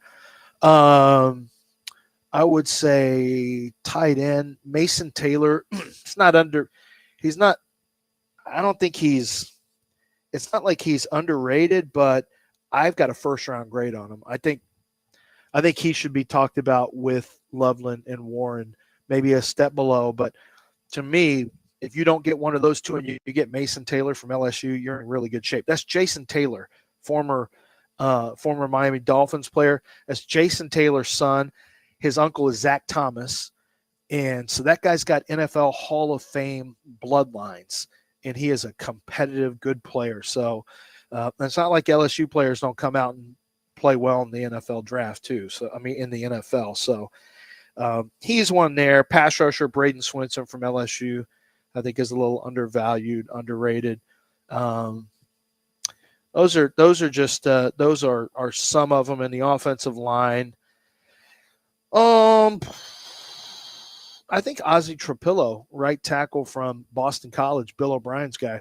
It's funny, somebody told me that Bill O'Brien thought he was a good tackle, maybe not. I think I like his right tackle better than Bill O'Brien likes him. And Bill O'Brien coached him and has been in the NFL, so Bill should know better. But I think he's going to be a starting right tackle pretty quickly, a longtime starter as a 3rd-round pick on the right side. It's a bad year for left tackles. It's not a good year for left tackles. So they could get him a little bit later in the draft? The Texans? Yeah. Oh, yeah. They could probably get him. Well, they could get him in a second for sure. I don't know if he lasts all the way to the end of the 3rd. I don't think he'll last there. There's a left tackle named Anthony Belton who's a big boy out of North Carolina State, who's I think a pretty good tackle. There's an outside shot that Belton might be there in the third round. He's a big tackle, but he's pretty good. I think Belton's underrated. He's actually the definition of who I think is underrated. Anthony Belton from North Carolina State. Okay. All right. There's some guys maybe to watch for a little bit later, second, third, whatever. In the NFL draft, Lance is in LA, preeminent draft expert. If you got a question for him, you're more than welcome to get in. 713-780. See, he could just rattle off names of guys that quite possibly could be available to your Houston Texans. Some of my underrated players: Gabe Jefferson, Jalen Watkins, Jalen Stubbs, Jalen Johnson, Jalen Sizemore, Jalen Maxwell. A lot of Jalens. I don't know. I've never. You had me at first. It said Gabe Stubbs. Gabe, what's the first name you said? Not Gabe Stubbs. Gabe Jefferson. Gabe Jefferson. I'm like, Gabe Jefferson. And my mind is racing. And you said Jalen Stubbs, and I realized, oh no. Well, that was Art. Actually, Art has taken. Oh, it was? Yeah, it's not. There are. Yeah, dude, apparently Art is stealing David's. Okay, is that gimmick infringement? It kind of is. So I'm gonna show you. I've got the pro day results from every player at all these pro days. Okay, I've got all of them here in front of me. So I'm gonna hit the Control F function to find, and all I'm gonna do is look for J-A. How do you want to spell Jalen? J-A-L-E-N, right? Okay. There are 29 Jalens. Wow. 29 Jalens like that. If you want to take it to Jalon, there's one. Jaylen, there's 23. Jaylen, there's 23. There's 23. Jaylin, there's 5. Jaylon, there's 7. Is there any apostrophes? As in Jalen? No. No. What about Jalen? Without question, is the hottest name. Like there is not a bigger name than Jalen Rose always says that's because of him and the Fab Five. The Dolphins, maybe not for long because Jalen Ramsey and they both want a separation. Have 3 of them. They got and they're spelled differently. All of them. You got Jalen Phillips, Jaelen. You got Jalen Waddle, Jaylen, and you got Jalen Ramsey, Jalen. Yeah. Did you guys happen? There's only one Frank in the entire draft. Did you guys on pro days? There's thousands of players here. There's only one Frank's Frank. Not a cool name. Did you guys happen to see Tyreek Hill return a kick against 40 women in a what is it? Where you grab the who got flag hurt? football? Did anyone come away with an injury? That no one came away with an injury. Well, he didn't run anybody blessings. over. That's an upset. Blessings. He ran around them and scored against 40 female defenders. He scored the touchdown. I wish he would just honest, finish a game against the Jets when the season's over. Prefer that over just not quit on the team like all the other guys are playing and they know the year's over. You're not making playoffs. How about you just go out there and do that too? Hey, cool. He scored a flag football touchdown against 40 women. Well, I wish he would have finished that one game. Yeah, figure out a way to play against 2 deep because you couldn't. Now that they won't let you run behind people anymore, your route tree kind of sucks. Okay, cool. You beat 40 women. Oh, excuse me. Dude, that is really Let me true. correct myself because there is a history. Yeah, no, he was able to score on 40 women when they tried to defend him. Change it. Thank again. Score touchdown? Score a touchdown. Okay. Touchdown. All right, safe. Thank you. If he could score against 40 women, I think he already. Mark's safe. Okay. Well, that's why a divorce is happening, among other reasons, I guess. I guess amongst other reasons. Rockets right now plus 300 to win the series. This might be when you buy them. Let's do this because you set it up because of what Amen did to Steph that he wouldn't score 15 points in 4 games. Will Fred Van Vliet score 15 points over the course of, let's say, 3 games? Stop it. 3 more games. Yes. John? Yes. Fred is going to average over that. Oh, he doesn't even average that. Lower. He doesn't average that this Yeah, season. he's going to average over that. Lower. I know he sucked last night, but all year long, at least shooting wise. Doesn't mean you're a bad player just because you can't shoot, but he can't shoot. Series markets, Rockets plus 300. The let's see, the Warriors are minus 380. Here's why you like plus 300.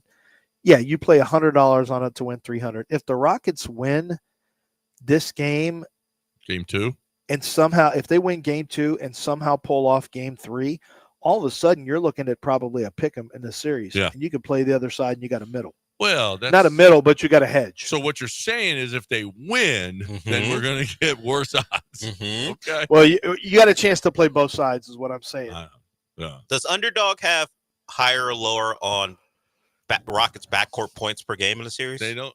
No, They don't only do that? individual players. Like a combined. Only individual players. Hold on, we might have some. Because will the Rockets backcourt average more than 24 points per game in the series combined? Series They playoff don't player have props. Now that's what we're talking about. Go ahead. Let me see. Well, I gotta find. Wait. Okay. Well, after we break, why don't you right here, right now? Oh, Steph Curry is the minus 200 to lead Do all you want players to in the apologize series. to Steph Curry for what you're saying in the series? Screw do you him. want to do that? 932 ESPN 97.5 and 92.5. I'm not apologizing to him.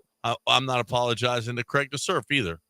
No, nor should you. And Craig's not going to apologize to you for having the best value and the best deals out there on the marketplace. Looking right now at purchasing, my wife we're deciding between I think we may downgrade the car from a 7-seater to a 5-seater. I say downgrade. It's just making it smaller. It's the same.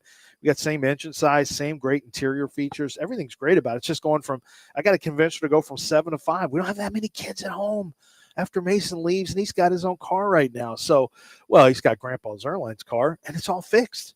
So, we're looking at, and maybe your life, you're going from the two of you and maybe a child to another child coming. You're like, man, we want to get a bigger vehicle. We're gonna have a big family, so we want to get a bigger vehicle. Whatever life brings you, there's a vehicle for you at Gulf Coast Chevy Buick GMC. You need something because you're going to put a lot of miles on it. They can do that for you. You're going to put lower miles, maybe. A lease is going to be right for you. There's all kinds of opportunities for you in terms of finance rates for you. They're going up to 84 months right now to get the payments lower for you if that's something you're interested in. But whether it's Chevy Silverado pickup truck or a GMC Acadia vehicle or the Chevy Equinox, which is going to be, or the Chevy Traverse, you're going to find a midsize, a large SUV, a crossover SUV. You're going to find the vehicles you love, the prices and the selection that you deserve, and you're going to find it all at one very, very honest place, and that's Gulf Coast Chevy Buick GMC in Angleton. Take that drive to Angleton and get a great deal with Gulf Coast Chevy Buick GMC.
You're listening to Houston's longest-running sports radio morning show. From the Veritex Community Bank Studios, here's John and Lance.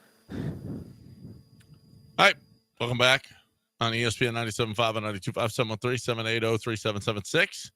You want to get in here? You're more than welcome. 713-780-3776. Andy's been waiting. Let's get him in here. Hey, Andy, what's going on?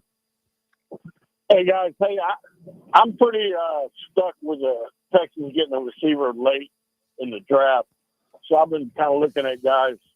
Lance, I saw your workup on Dante Thornton. Uh-huh. Would you get upset if they grabbed him in the third? Maybe not third, but yeah, I like him. I think that he is a very specific. I think, after talking to a few teams, I kind of altered his round projection to more of a maybe late fourth to early fifth. He's big. He's really fast, makes a lot of explosive plays down the field. He's not a high volume player. He's more of a, he's more of a guy who's going to, stretch the field. But the problem is with teams playing these two deep zones, it's really taking those kind of guys out of the mix. Like they don't have as much value anymore, to be honest with you, Andy. Because you can just run down the field and you got a safety. What he would be is a decoy. And third is a little rich to be a decoy. If they run too high, a too high shell on you, then basically you just got an expensive decoy. So, but fourth round, I think he's interesting in the fourth round. Fifth round, I'd be all on board with it. Yeah, I also think that maybe with some more coaching, because he didn't play much. Right. I don't think they utilized him nearly what they could have. And of course, you get all kind of film to look at, and all I've got is the highlights on YouTube. Right. So I'm not going to, watch every game that I can. I'm just going to look at the highlights. But man, I tell you, taking off the top for Kirk and Nico to work underneath, I think, and that height, you got to like that height. Well, I'm telling you that he's 6'5", 205 pounds at the combine. He ran a 4.3, blazing. I know, and that's kind of rare for a 6'5" guy to run a 4.3. His cone drill is good too. Yeah, they must have had that at the pro day. He didn't have it at the combine, but he's let me say about that. You sure he had a cone drill at his pro day? That would be, there it is. Yeah, no, he never ran a 3-cone, so he didn't have a 3-cone drill. So the only thing he did was he ran a 40 and had a vertical jump and a broad jump, and that was it. And his vertical and broad were okay; they weren't anything special. But I didn't get to see his pro day workout, how he worked. I just know in a straight line, he's 6'4.5" is his official height. So he's big, he's fast, he's a field stretcher, he can make explosive plays. Yeah, he's an interesting wide receiver. One of those guys the Texans could look at later in the draft if they wanted to add wide receiver. I think it really depends right now on what the Texans think of their I think it's what they think. So you got Christian Kirk, who's been injury prone. So you can't just go into this year just thinking Christian Kirk's going to be healthy, because that would be the outlier. So you really, and they got just a bunch of guys. We go over this Hutchinson, what's his name from Mechie. They got just a bunch of guys right now, wide receiver. They could use somebody who could challenge for a starting role, or at least a prominent role that turns into a starter maybe late in the year. And to get that, my guess is they're going to look in the first 3 rounds. So I think the priorities are going to be. I don't know, John. I mean, O-line is going to be a priority. I think wide receiver is going to be a priority. I struggle with they've done their homework on running backs, but it's a really deep running back draft. I don't think I would draft a running back in the first 3 rounds personally. Defensive tackle is something they need. They got the same kind of defensive tackles. In fact, they re-signed a lot of them. Like, they still need a big drain clogger in the middle. And, that's something that probably in the first 3 rounds you got to take it. It's a good defensive tackle year, though. If you want to get a guy, you can still get a guy in the 4th round who's pretty good. I guess that's one of the benefits. But when are you getting corner? And I know the thought is DJ Bieniemy came up and watched some film with me on Friday. after the show. We sat for about an hour and a half watching, and we were talking about the team, and I mentioned corner. He's like, though they just redid Petrie. They got Laster they're happy with. And I said, no, that's all true. But what happens if a corner gets hurt? Do you remember the disaster that was last year? They had no depth at all. And when you look at the roster right now, they got a bunch of guys that you don't want in a game. Tremont Smith is a special teams player. He's not really a player that's going to be a factor as a cover guy. They don't have legitimate depth at cornerback, and you got to have a team. If you're trying to win at a high level, man, if one of those guys go down, you have to have the ability to plug in a better cornerback than they had last year. So to me, I mean, I just don't know how you can sleep on cornerback depth. I know you need wide receiver. I know you need offensive line. You know, I know you need defensive tackle. This team has, for being a team that was in the playoffs in the second round, they've got some sneaky important needs this year, more than you would think.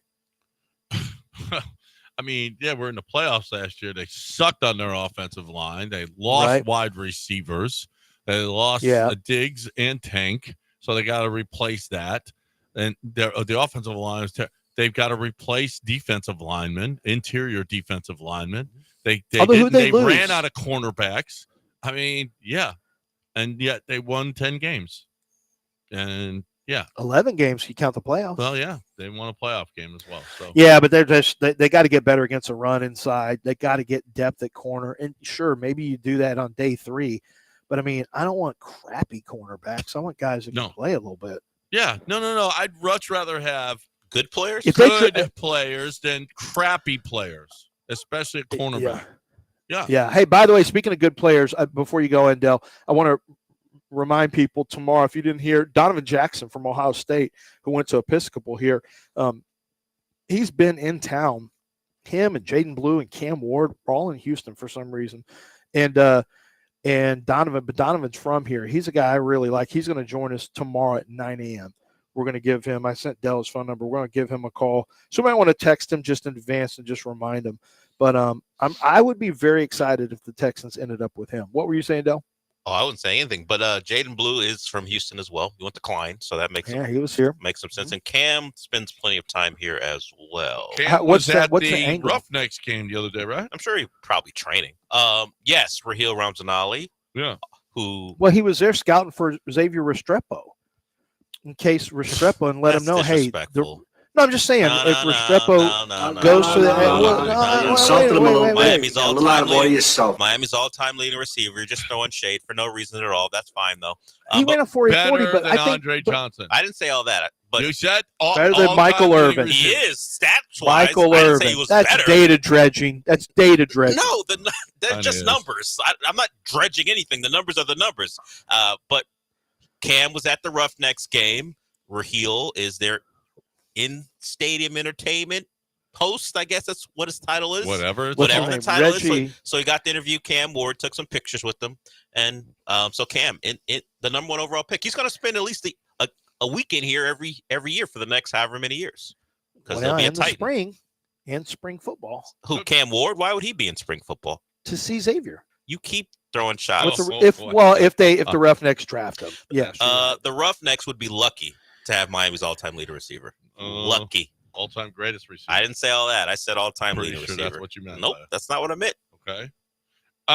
We got a break. News of the Weird coming your way next right here on ESPN 97.5 and 92.5. Right now, I'm talking about Doc Linville. I'm talking about hair. I'm talking about your hair. I'm talking about receding hairline. I'm talking about the bald spot growing. And it's starting to get, and then you're looking at it every day and in the mirror and you're starting to worry about it. And guess what? That makes the hair fall out faster. And you're looking at the drain. And my goodness, look how much hair is falling out. What's going on? Well, how about stopping the process? How about that you don't don't get bald, okay? You don't have to. If you're in your 20s and 30s and you're balding right now, man, stop that. Stop that process. I mean, you can do it with all different ways. Doc has got 2 of the best.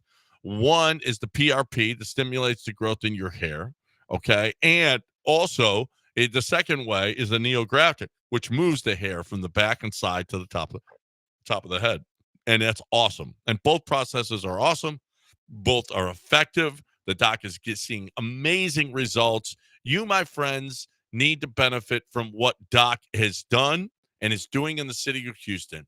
He just started this, I don't know, about 5 years ago or something. He's one of the biggest in the city, and he's getting amazing results. I did it. I love it. I love what he did for me. You'll love what he does for you. 975hair.com. Tell the doc you heard it right here. 975hair.com.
A couple of teens were arrested with 5,000 smuggled ants.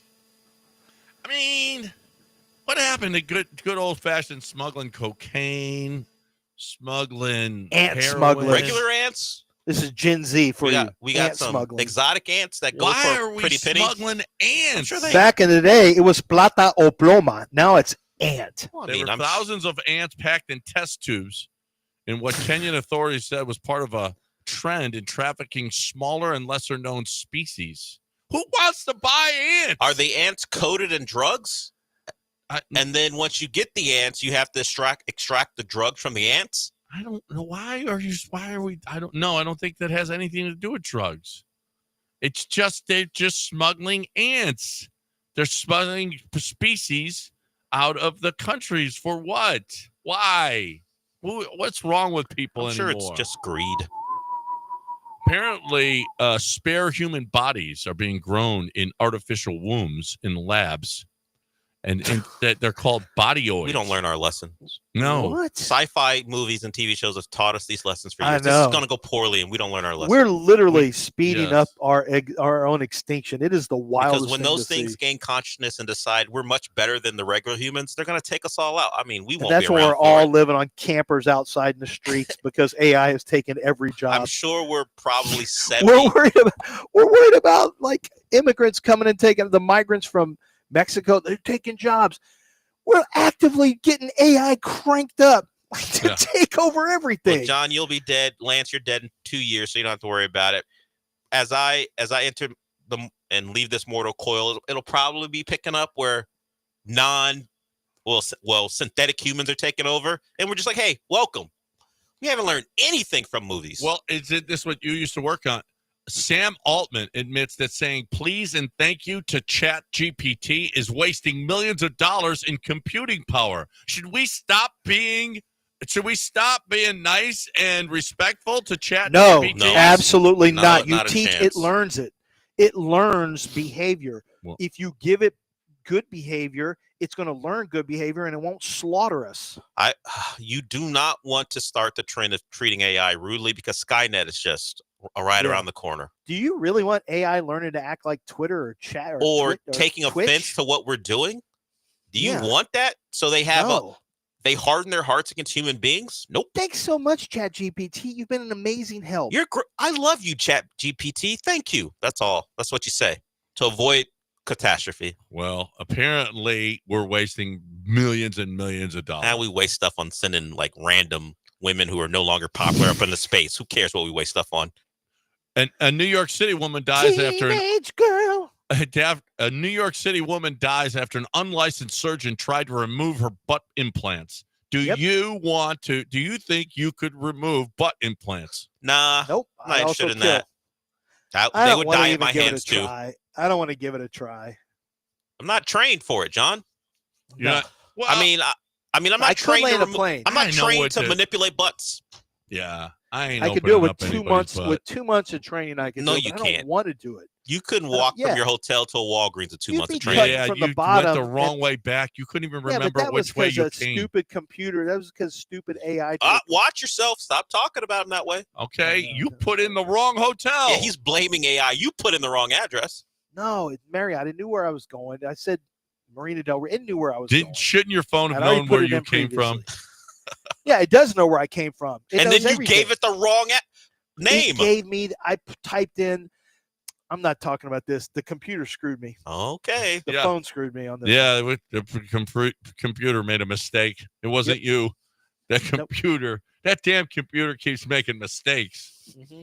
A nursing center resident is selling meth to other residents. He looked kind of like Gandalf a little bit.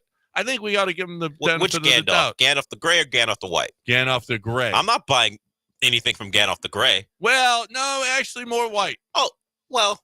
Okay. Yeah. I mean, look, wouldn't you buy meth off this man if you were in the I wouldn't buy meth off any man. Shouldn't nursing centers be able to buy meth just like everybody else? See, the problem with meth is the people who sell it to you look like they're on it. You have to get a different type of salesperson. You want more attractive women selling meth. It might be something more people are willing to buy. Yeah, except they're a lot more. They're likely to go to prison too. Not if you're the judge. Shouldn't good looking. Not if I'm the judge. No, they're not going down. They're not going down. That's for sure. That's for sure. I'm just saying, if they're selling it, give me someone who looks like they've never done meth before. And like, hey, I'm on, and they can lie and say I'm on meth, and look, no worse for wear. But that guy, right, looks like he's done it. Yeah, and but hey, listen, it's still a good seller. To your point, it's still a good seller. To your point, you want it to be a great seller. But to your point, people who do meth don't really care how it gets delivered. Yeah. Whatever. I'll take it. You got meth? I'll take it. Burning sex toys caused a 3-alarm Staten Island fire, damaging homes, court docs say. Do you feel like you should not have sex toys that can burn down homes? Aren't they a little aggressive today?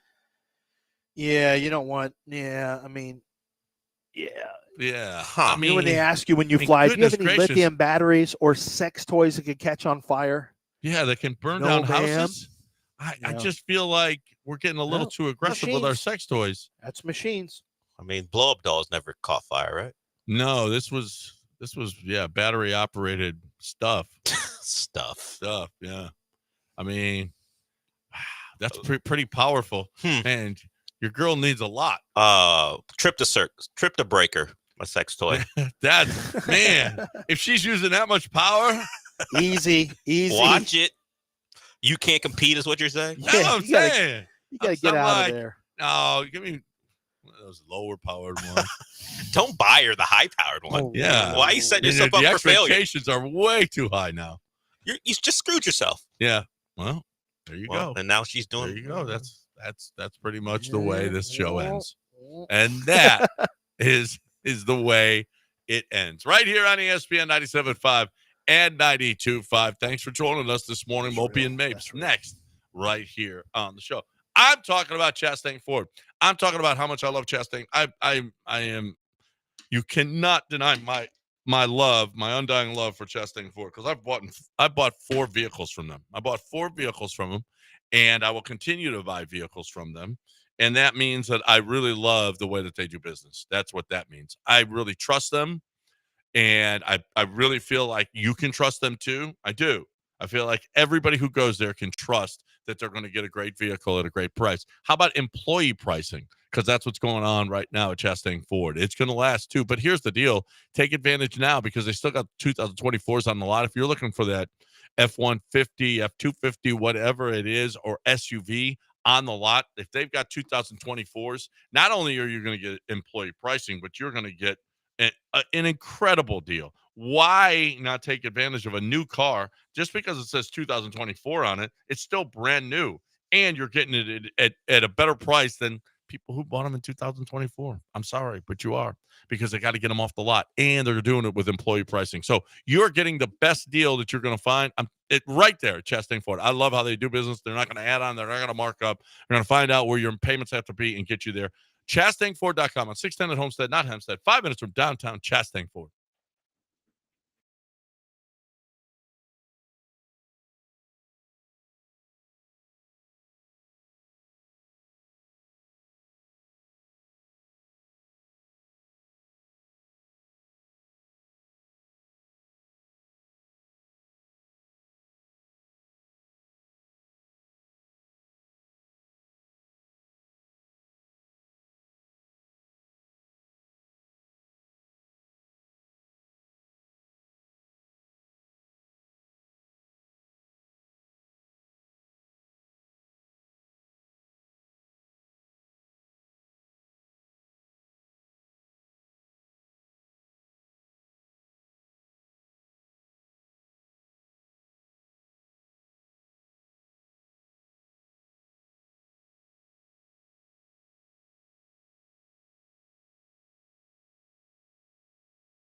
Welcome into the show. It was, at least when we left, it was supposed to be a promising weekend. A lot of NBA playoffs to discuss. And of course, it was all leading to a Rockets Warriors game 1. And while it was disappointing as far as how the Rockets played overall, I'm not surprised by the result. I think the volatility with their backcourt makes last night's result something that we could see a couple more times in this series, where the Rockets play the way they want to play. They get into the Warriors. They limit everyone but Steph and Jimmy Butler. And it's still not enough because you can't trust the two guys in the backcourt to be, I'm not even saying be efficient or great, just to be average. And we have had discussions about what would the Rockets be with a average shooting backcourt. Maybe one of the favorites in the West. Instead, you got the other extreme last night where they were absolutely awful shooting. Look, Fred and Jalen, despite not having the reputations, are part of the defensive efforts for the Rockets. And the Rockets limited the Warriors to 95 points, which is actually 1 point less than the game where Steph only scored 3 points.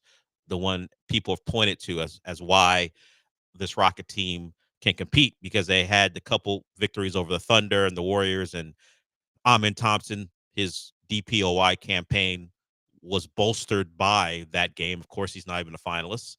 Neither is Luke Dort, actually. It's Mobley, Green, and Dyson Daniels from Atlanta. So a couple of the bigger names aren't even involved. But so I don't want to just say those guys were terrible, because two ends of the court, but the one that cost them was the one where they were just flat out awful. I think they finished combined 7 of 34. 3-point shooting was even worse. And their volatility isn't good enough for a playoff run. You cannot go into games worried about what those guys are going to do, and they can shoot you out of a game. Now, if Fred's on, when Fred's on, he's on. He'll knock down 6 out of 10, and he'll go put up 28 points or something. And of course, those are great nights. But then you get what happened last night, where nothing would go down, and the game started out so well, so much energy in that building. I kind of got caught off guard watching it, because we haven't felt that in that building for a while now. Playoffs changes things, not just for the teams on the court, but for the fans. The fans were there. And Fred made a passing comment after the game about the fans showing up. And he said, I've been looking for him. I would advise Fred, after a game like that, no passing shots at the fans. It probably will go by the wayside, considering there are more important things. But I do know some people noticed it and like, wait a minute, you can't play like trash and then go call out the fans for not showing up. Fred said it in a joking way, but push that aside, man. We started our playoff talk a couple weeks ago, leading into this night or last night, discussing scapegoats, playoff scapegoats, and we'll eventually get to that. We're only through game 1 of all the series, so maybe we wait on that a little bit, where we're just going to start laying out the scapegoats. And Fred is one to start, and Jalen's not that far behind.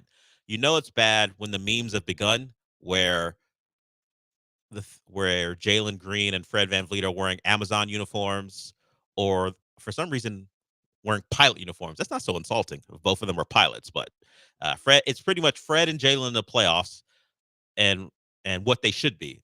In some cases, people have decided they should be Amazon delivery drivers. That's the fallout coming out of the game. You got to give credit to Alperen Sengun. He's the one guy who showed up, and Ime acknowledged it. Alperen was really good. He had the dunk on Draymond that got the crowd fired up, the entire team fired up, and you felt like, okay, the energy, the youth, everything we talked about going into the game 1 was working out, was coming to fruition. And then the game bogged down. The Rockets couldn't shoot. And the question for them going forward, at least for me, is where are they going to get consistent good offense from? Because the jump shooting can fluctuate. Great. If you knock down your shots, no problems. But on the nights you're not knocking down the shots, where can you find good offense from? Now, Alperen is one source if he continues his play from game 1. I think the other source is you got to play big, particularly on the perimeter, and isolate Steph Curry, not on the perimeter, but when I say perimeter, I mean your perimeter players. You have to get him down in the low block. And while you don't have accomplished post players, no team really does, Amen being bigger than him, Jabari Smith being bigger than him, and Jabari in his limited minutes was very productive. Get him down in the mid post and just simply shoot over him. Can you create offense that way and then allow or force the Warriors to change their defense because you're having success, whether you're drawing fouls on Steph Curry, whether you're making shots over him and forcing double teams. There has to be a way that you find good offense beyond Alperen and his play. And I think that might be your one spot, because I don't trust the jump shooting. I don't know how you can. It shouldn't surprise you, because this is what those two guys were, Jalen and Fred, throughout the season. From night to night, you didn't know what you were getting. And that's going to be exacerbated in the playoffs, because not only will you be forced to take tough shots, Ime talked about this, the lack of space that Jalen Green played in. He played in a crowd. The Warriors are going to force you into spots on the floor that you don't like. They're going to know. Everyone has the numbers. It's really mostly associated with baseball, where a pitch is thrown and how a hitter deals with it. It's the same way in basketball. You have your hot parts of the court where guys knock down shots, and other parts of the court where they don't knock down shots, and everyone knows it. The heat maps are everywhere. So you're going to see those guys be forced to spots where they don't knock down shots. It's part of the playoffs game plan. Everyone gets to focus in on one matchup. There's not a lot of travel, so everyone's locked in, and they know this is how the defense will go. And at least in game one, the Rockets could not find ways to get good offense. They beat up the Warriors on the board. Steven Adams had great stretches where he continued to get them second shots and sometimes third shots. And while he's on the floor, he's a positive. The problem is, I think they want to limit him to 20 minutes a night. We'll hear from the coaches involved, Steve Kerr and Ime Udoka, and some of the players. But I think before the series started, that was the plan for Steven Adams, according to Ime Udoka. He's about a 20 to 22 minute a night guy. And while you love what he brings, can he be someone who is impactful enough to help you win games if he's only playing those 20 minutes? If he's not going to be a 25 to 30 minute a night big, can you survive the stretches when he's not on the floor? And it's crazy to say, can you survive the stretches when Steven Adams is not on the floor? I think he was their only positive player in plus minus yesterday. It was the big night for the Steven Adams hive. But I think they did the Warriors a favor, even when he wasn't on the floor, by playing small. And how do you lean away from that? Maybe you're playing Jabari Smith as your 3 and Amen as your 2, and Jalen and Fred, particularly when they don't shoot the ball well, aren't playing in the backcourt at the same time. Maybe there should be minutes where only one of them is on the floor. And that's if you don't go look for another option like Aaron Holiday or Cam Whitmore. Red Nation blogger, who's been he's a young dude, but he's been covering the Rockets for a while now. He pointed this out, and I think it wasn't a bad one on his YouTube channel. The Warriors have been playing playoff basketball for the better part of 2 months. They were struggling.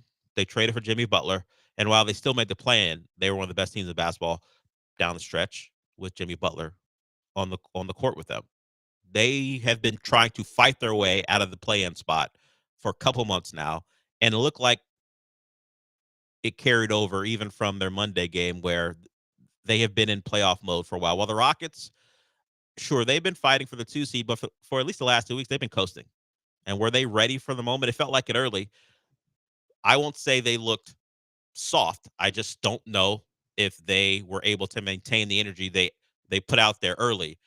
And as that waned, you saw the Warriors get in the game and you saw them take over. They were up by 20-plus points. Of course, the Rockets forced it to a 3-point game with the help of Steven Adams and Jabari Smith. But eventually, that's a long road to come back from. And eventually, it kind of wore them out. And the Warriors were able to make enough plays down the stretch. Jimmy Butler knocked down a couple shots. Of course, Steph made miraculous threes over Amen Thompson and Jalen Green. So you put yourself in a spot where you're down 20-plus points against a veteran team like that. You let them play from ahead, and even while your energy picks up and they can't stay with you for a little bit, they're going to make enough shots. So I think the plan for the Rockets, at least the hope for the Rockets, is find a way to get maybe not easy buckets. I don't know how many easy buckets you're going to get, but find a way to get consistent offense from spots, and I'm not sure they knew where they were going to get that offense from yesterday beyond Şengün. So they go down 0-1 in the series. They have a couple of days off, and I was trying to figure out, because a lot of series have a couple of days off. So who gets the short stick and has to play with only 1 day off? Like, somebody has to play today. You can't have a full day off from the Saturday games. And the Nuggets and the Clippers, who played a great one on Saturday, they're one of those teams. And I think it's the Knicks and the Pistons are the other series that's going to play today. So someone had to play today, and it's those two. I wonder how they decided that. So 2 old teams that played an overtime game with the Nuggets and Clippers. Get back out there. Yeah. And in Knicks, Detroit, you guys are physical. Yeah. You guys really don't, at this point, like each other. Only took one game. You get back out there too. So those are 2 games tonight, both of them on TNT. Really, beyond Clippers Nuggets, you didn't have a I guess a clutch game. Maybe you want to call what happened with the Rockets. I can't remember, because clutch is like less than 5 minutes ago, within 5. So I'm not sure exactly if the Rockets Warriors game falls into that. But we had maybe 1 to 2 clutch games over the course of the first game ones, or at least the game ones in all the series.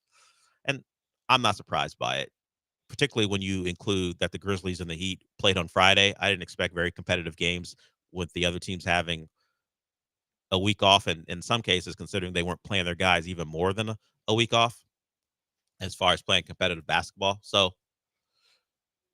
not great for the people who say, hey, the NBA game is great. A really good weekend for people who say they can't stand the NBA. But hey, we got a lot of games. We'll see if tonight's games are better. And I will say this. The Knicks-Pistons was dramatic. The Pistons were up, I think, 8. Well, they're up 98-90 before the Knicks go on like a 21-0 run. Yeah. So that game could have been competitive, except that the Knicks just blew the Pistons away over a stretch and ran away with it. We'll see what happens tonight. But more importantly, we'll see what happens in a couple nights as the Rockets try to get back on track. And they will play on Wednesday at home to try to make it a 1-1 series. And good news for the Rockets. It was a clutch game. Oh, or maybe bad news. It was 84-80 with 2:39. So it was a clutch game. But do we trust the Rockets in clutch games? Through one game of this series, no. But that's been par for the course, at least for me, throughout the season. I mean, after one game, I don't trust Jalen Green and Fred VanVleet to cross the street safely. Well, they got to the arena safely. So we know they can at least navigate Houston traffic to get to the arena on time. I just don't trust them with the ball in their hands currently.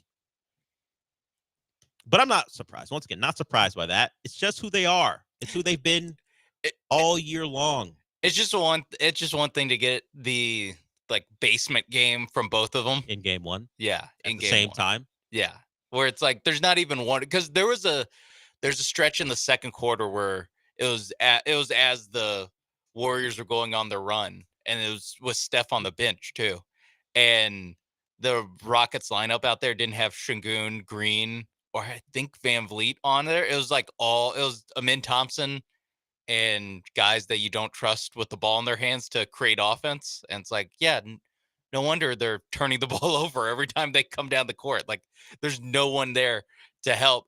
And little did I know that having Jalen Green and Fred VanVleet out there too wouldn't matter. Yeah, I complimented Jabari, but he was one of those guys. He turned the ball over 4 times. Şengün had 5 turnovers himself, so they combined for 9 of the 16 that the Rockets had last night.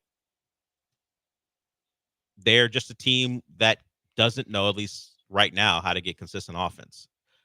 We know what they do. Defense, offensive rebounding, turnovers. And they did not win the turnover battle, but they did win the rebound battle. Had 22 offensive rebounds. Didn't result in much because the guys who you expect to score did not. No, they sure didn't. I was pleasantly surprised with Şengün. Just like, oh, okay. Yeah, he came out ready to go. There's a guy who's ready to play in the playoffs. Yeah, he was the one guy you can count on.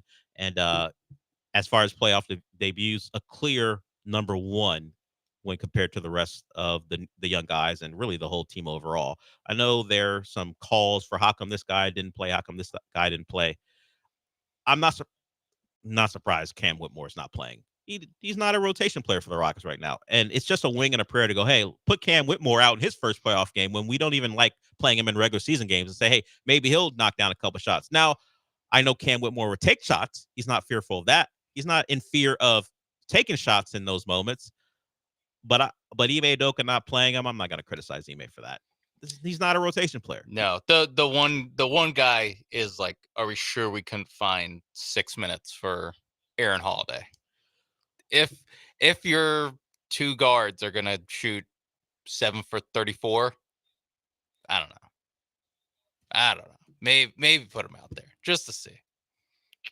Fred's place in the lineup is secure. We've known that. The one guy who you would think would come out of the game because of the season and Ime has taken him out of games is Jalen Green. He only played 31 minutes. Yeah, they were going on a run, and he wasn't contributing to it very much. So I understand why he didn't play a lot of minutes, but Fred had got his 40 because that's what Fred's going to get. Yeah, but could we do like 34? Mm-hmm. I understand your appeal to Ime. 36. I'll settle for 36 minutes for Fred VanVleet. It's a long series. We got to pace this guy. Good luck with that. Good luck hoping and praying. Maybe another stinker on Wednesday. Maybe that gets you there, but maybe it's too late at that point. So I'm not even asking for like a lineup. I'm just like, let's just see. Let's just see what it looks like. We've seen what it looks like all year. Aaron Holiday's been pretty good for them, but has not changed Ime's thoughts on Fred getting all that. Yeah, specifically when the two guys are 2 for 17 from 3. Look, last night was the extreme level. We've seen them be bad. Last night couldn't have been worse. No, yeah, last night was like the spring tour date game for both of them. And that didn't get Aaron Holiday in the game. Didn't get Cam Whitmore any minutes. Yeah. I guess so. How bad would they have to be? I think it's more of like you're staring at the barrel of going down 2-1, that kind of thing. Like we see this every year in the playoffs. Where like game 1, these teams aren't like making their big adjustments. Yeah, their big adjustments. I think that's why Steven Adams kind of got to cook for as long as he did, because it's like, well, the Warriors are like, let's just see. I mean, because it wasn't that effective in the first half, especially when Curry was on the court. Mm-hmm. There's a like cross match situation where Adams was on Curry, and Curry just went right times to the cup, and Ime called timeout. So it's like I can see how this might not. I can see why this has to be a secondary pitch for the Rockets. They can't be like, well, can lean on effort. I don't know if he's capable of playing 30 minutes, but it probably isn't. Probably has some diminishing returns if he's out there long enough where they can isolate Steph on him. As far as juicing the offense, the idea being, why don't we just put Steven Adams out there, and then after we miss a shot, then we could have an offense. What if we just made shots, guys? Oh, you'd like for them just to make their initial shots. That'd be great. Again, I'm not a coach of the year finally. We don't do that here. I'm okay. We don't make initial shots. And just like Houston basketball too, Cougs and Rockets. I didn't want to point that out, but yes, it's a consistent theme. Mean, it's something that really got solidified in March for me. I was like, oh my God, these teams it's the same picture, Your Honor. Play defense, hit the boards, then maybe physical make some shots. Defense, yeah. And maybe make some shots. If not Steven Adams, maybe Jabari becomes your 4, if you want to call him that, or a small ball 5, depending on if Şengün's there, just to add some size, particularly if Şengün's on the floor. Maybe you're taking one of your backcourt guys out, as I said, and having Jabari in there provide some shooting. I also thought Tari Eason was good. Yeah, he was 3 for 10, but like I think he was for all the other stuff you need Tari Eason to do. He did all that. It was good. He did all that. Tari Eason going 3 for 10, one of the high men on the perimeter as far as shooting is concerned. That's 300. Yeah. That'll get you to the Hall of Fame. Wrong sport. Oh. Dylan Brooks, 2 for 5 from 3. That's 40%. We'll take that. We'll take it. 3 for 9 overall. Honestly, but bump those shot attempts up, Dylan. Yeah, let's take 6 away from Fred, and you take on 3 more. Yeah, give the rest to Jabari gets a couple more. There you go. Somehow, some way, distribute the threes differently. Maybe Fred notices his night and how it's going and stops firing them. We can only pray. All right. That is game 1. We'll get into the entirety of the playoffs, certainly, and also we'll hear from the guys involved last night. they're not as overreactionary as others. They expect to be better. So we'll hear from the likes of Ime Udoka and Jalen and Fred as we continue on. We had a scary situation at Dyken Park last night. Everyone seems to be okay, but that was a rough scene. So we'll get into the Astros finally winning 2 in a row. They did lose last night, but they've broken their string of alternating losses over the last 2.5 weeks or so. So we'll talk about the Astros. If you want to get in on anything, you can. 713-780-3776. Sean saw Sinners. As you know, I did see it on, was it Friday night or Saturday night? Either way, I saw it.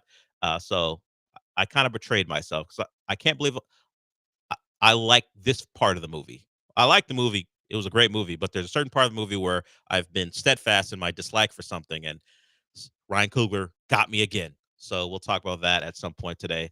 We're just getting started here. We will be back.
This is the Del Olaleye Show, on ESPN 97.5 and 92.5. broadcasting live from the Veritex Community Bank Studios. Here's Del Olaleye.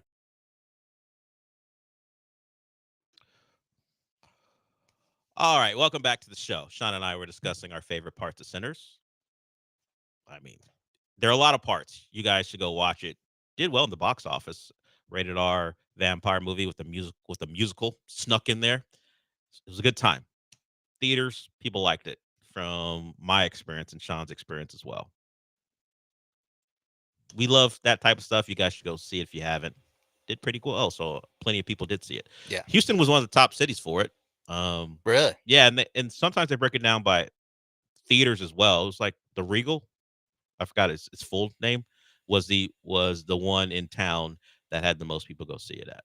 So it was one of the top 10 theaters for the movie as well. But beyond the fact that the city did well, traditionally black cities, or at least multicultural cities, that did well in. Didn't see what Tuscaloosa thought of it.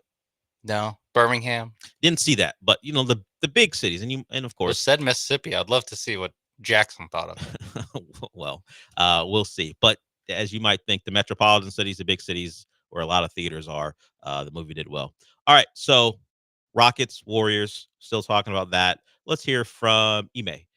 Talked about maybe some people overreacting to the offensive struggles and losing game one, giving up home court advantage, which always seems like a point of contention, particularly if you played all year to get it. Here's Ime Udoka. Not that bothered by what happened. Not our best, obviously. We only score 85.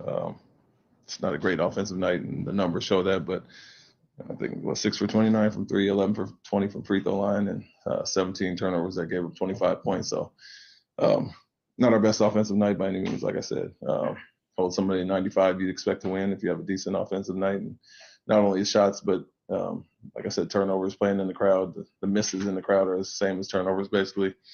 So had our chances. Got it to a 4-point game with 2:34, I think, and gave up a 3 there, but guarded well enough to win. Shout out to whoever's phone notification went off at the end of that. So if you're a Rockets fan or just part of that organization, you think to yourself, the game went the way we wanted it to. We think maybe there'll be some regression to the mean as far as our shooting, and we'll be just fine. I don't really buy into that. I think sometimes playoff games are just one-offs, and you don't really know what's gonna happen, particularly early on. Just because the Rockets were able to hold the Warriors down last night doesn't mean that is what game 2 is going to be like. So sure, you only gave up 95 points, one less point than the game where everyone was lauding your defensive performance the last time you saw them. Who's to say that Pods doesn't have a big night? Not Buddy Hield, though. He's not having big nights. Don't worry about him. But maybe Quentin Post knocks down a couple threes when he gets over his first game playoff jitters. Pods was he was part of the team last year. Did they make the playoffs last year? Or were they? No, they got knocked out of playing. Yeah. So they weren't in the playoffs last year. So the Warriors have ways to improve as well. So I get it. You only gave up 95 while scoring 85 and the game went your way. You did all the rebounding stuff. But they're going to say there's a level we can get to that we didn't get to as well. So game 2, I think it's a completely different entity. There are some things that are going to remain the same. The Rockets will be better on the boards than them. That's just how the two teams are built. They will continue to make it a game that's mucked up. It's not going to be. I don't think the series overall will be one where we're going to be applauding the aesthetics of the game of basketball. No, it's not going to be beautiful game stuff. No, the Warriors movement, they'll get their opportunities because that's just the way they play, and there'll be possessions where you can't believe how great the ball's moving, pinging around, and they'll get a layup or an open 3. But for the most part, you're going to see the type of game you saw. It's just a question of, are you going to get shots made by your shooters, or will it be the Warriors night where Buddy Hield knocks down a couple shots?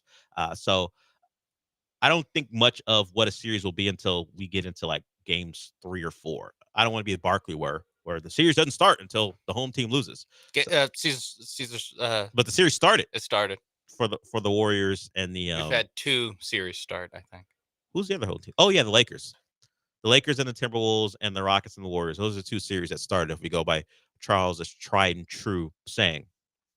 So Ime's not concerned. He is going to have to find a way to get his team easy offense. Can they find mismatches using their size to punish Pods in the post or to punish Steph when he is guarding a bigger man?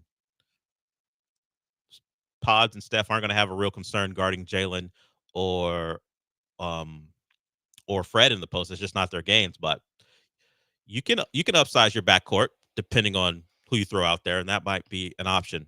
Yeah, I mean the Rockets, like, arguably they should have just gone out there with an upsized backcourt because they made the run with Adams. Then they took Adams and someone else. I forgot who else, but they subbed them out to basically get the starting unit back out there. And I was sitting there being like, "Are we sure we need again both Jalen Green and Fred VanVleet?" Really, in no this reason lineup? to have both of them out Yeah, there. could we mix in a Tari or a Jabari or anybody, even Tari? I'll take him. So yeah, I think that going big, and I think Amin Thompson, you saw a little bit of this is his first playoff game, especially in the first 3 quarters. I think in the fourth he kind of came into his own a little bit more. Had the elbow jumper going a little bit. So I think that if you get if you can depend or get a little bit better of a performance out of Amin for the whole game, that's where a lot of this, at least in the offensive side of things and defense too, can really click into place. Yeah, you saw the game and maybe the series is going to require Tari and Amin to be more aggressive on the offensive end when they get a mismatch. Okay, Yeah. if Butler is on you, maybe you don't want to go at him consistently. But if it's GP2, who's a good defender, but you're going to be bigger than him, and then of course you've got the small backcourt of Pods and Steph. Those are the options you want to attack inside the paint. So this is from Jackson Gatlin. I always want to say Justin Gatlin, former intern here. Yes, Justin Gatlin, no sprinter for Team yes, USA. Excuse me, Justin Gatlin, former sprinter, Team USA. Jackson Gatlin, former intern here. He got home, rewatched the game. This tweet at 3 a.m. In case you're wondering how hard this guy's working. Rockets attacked Curry 14 times. They only scored 10 points doing that. That's 0.71 points per possession. Yeah, I don't think Steph's defensive ability is rated properly when you are trying to attack him on the perimeter. Jalen Green had a lot of, he got ISO'd on Steph Curry and kind of just dribbled to nowhere. Couldn't get by him. Yeah. And the added part of what the Warriors do in their team defense is there's always help because Jalen can see it. Like if you get by Steph, you're driving into Draymond or Jimmy Butler or someone else. So he can see that if I go this way, I'm driving into traffic. And Ime talked about lack of Jalen playing in space. So it's not just Steph. They do a good job helping. But Steph was able to stay in front of him. That's not how you're going to do it. Draymond talked about it. Hey, we've been doing this for 13 years. People have been trying to attack Steph for 13 years. We get it. We get how to minimize some of that. Isolating him where he can't be helped with your back to the basket. Now, not a lot of guys proficient in that. But a quick move over your shoulder with a smaller man on you could be a way. Yeah, I forgot who Amin was posting up, but he did that where he kind of waited until Draymond Green, he was helping over and he didn't want to get 3 seconds. So Draymond went to get out of the lane, so he stopped helping. And that's when Amin Thompson went up for his move and got a bucket. And it's like, okay, if they can do that, and maybe Amin Thompson's the only one that has the size to do that in the post, and also the awareness to wait until a defensive player of the year candidate moves out of the paint to then attack the paint. Maybe that's what they go to when they are trying to victimize Steph on defense. But I like you said, I mean, way back in 2016 when the Rockets and the Cavs, what their plan was like, hey, let's just try to get a pick and roll to get Steph switched on to either James Harden or to LeBron James or Kyrie Irving, and that's how we're going to attack. It's like you only did that because everyone else on the court was an awesome defender. Like, Yep. you didn't want to go after Clay. You didn't want to go after Iguodala. You didn't want to go after Draymond. So Steph is like the best of all the options. I do wonder if they are getting a little too caught up in the like matchup hunting part of it, especially when the guys you're hunting the matchups for are Fred VanVleet and Jalen Green. That final part is the most important part. You don't have guys who you should trust to do that over and No. over again. Like you don't have a lead guard who you can just throw the ball to and go, hey, go get after Steph, and you'll either get a good shot for someone else or a good shot for yourself or get to the foul line. You don't have those guys right now, and it's why some people, not so quietly, are going, know who would be good right now? Kevin Durant. Oh, I got a couple of those texts. Yeah. In the third quarter. Yeah, people like it wasn't as nice as that. Well, people on Twitter, and some people less likely because they have accounts that they want to maintain, and also their Rocket-centric accounts, and it's part of the whole deal. They didn't want to completely attack the guys on the roster, but trading for Kevin Durant might have been a good idea, because I think Mark Stein had a report. Eric, I see you'll get to you after the break, that the Rockets' plan was never to make a move in season. It was to wait, and everyone was like, "Excuse me, the playoffs. How about playing for this year?" And Kevin Durant on this roster now, a guy who can get a shot at any time, would have been a big help. But we can wait on that because it's only game one, but it was a point of consternation for some people. Yes, and especially in game one, where you see the value of there are 3 shots in this game that Steph Curry hit. They're just like, okay, nothing you can do about it. I guess he's doing that. And there's, I think, 1 or 2, probably like 2 Jimmy Butler ones where you're just like, this is a terrible possession, and Jimmy Butler makes a long 2, and you're just like, all right, I guess that's what he does in the playoffs. So you really saw, like, as much as like you want to get into all it, the difference was like you just needed a guy to make those 3 shots. You had 2 big time playoff performers, and they like played fine. It wasn't like they went off. Yeah, they were good. Steph made some spectacular shots, but it wasn't this virtuoso performance by either one. But they were good, and the Rockets didn't have any good offensive players if their name wasn't Alperen Sengun. All right, Eric, we see you. We'll get to you when we come back. Hold on. Anyone else want to talk? I know we've been very Rocket-centric, but I mentioned centers. You want to talk about anything, you can. 713-780-3776. But before we do all that, Sean's going to tell you about Prize Picks. Yes, Prize Picks, America's #1 daily fantasy sports app, and they already have projections for Game 2 on Wednesday for Rockets Warriors. But maybe you don't want to wait that long. You want to get in on it today. Well, they have everything. They have baseball, they have hockey, they have soccer, they have the games tonight. Whatever you want, you can find it on Prize Picks. The Astros playing the Blue Jays today. Had to look for it to pop up. There we go. What do you think is going to happen in this game? Do you think Jose Altuve is going to go off? Maybe Yordan Alvarez wakes up. Or, hey, it was a big weekend for Cam Smith. Maybe you think that continues. And you don't just have to do Houston-based things. Maybe you want to think about Nick Castellanos to hit a home run. You can do that on Prize Picks, given recent events in today. So whatever you want, you can do it on Prize Picks. Download the Prize Picks app today. Use promo code MAPES when you sign up to get $50 instantly when you play your first $5 lineup. That's promo code MAPES on Prize Picks to get $50 instantly when you play your first $5 lineup. You don't even have to win to get that money. It's guaranteed. Prize Picks, run your game.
You're listening to the Del Olaleye Show. On ESPN 97.5 and 92.5. Live from the Veritex Community Bank Studios, here's Del Olaleye.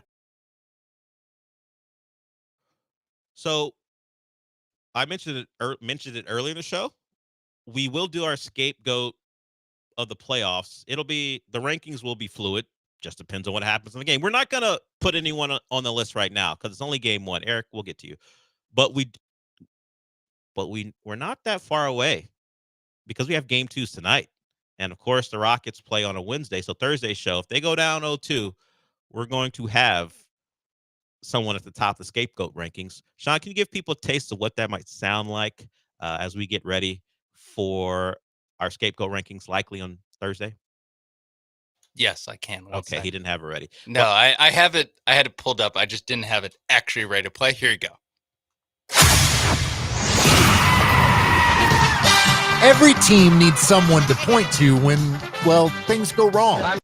If you want to listen to the rest, tune in on Thursday. That's right. Just a little preview, a little snippet. Well, there you go. A 3-second teaser. So we'll do that. We know Fred's leading the charge. Jalen's not that far behind. We'll see. Yeah. If those guys as the committee's meeting after the first weekend of the playoffs, we have a pretty clear number one. Yeah. Hey guys, just shoot better, and you won't be on the list. Of course, the series needs to be tied as well, because if you're down 0-2, we'll just blame you for game one, and you'll still be at the top of the list. So we'll do that on Thursday.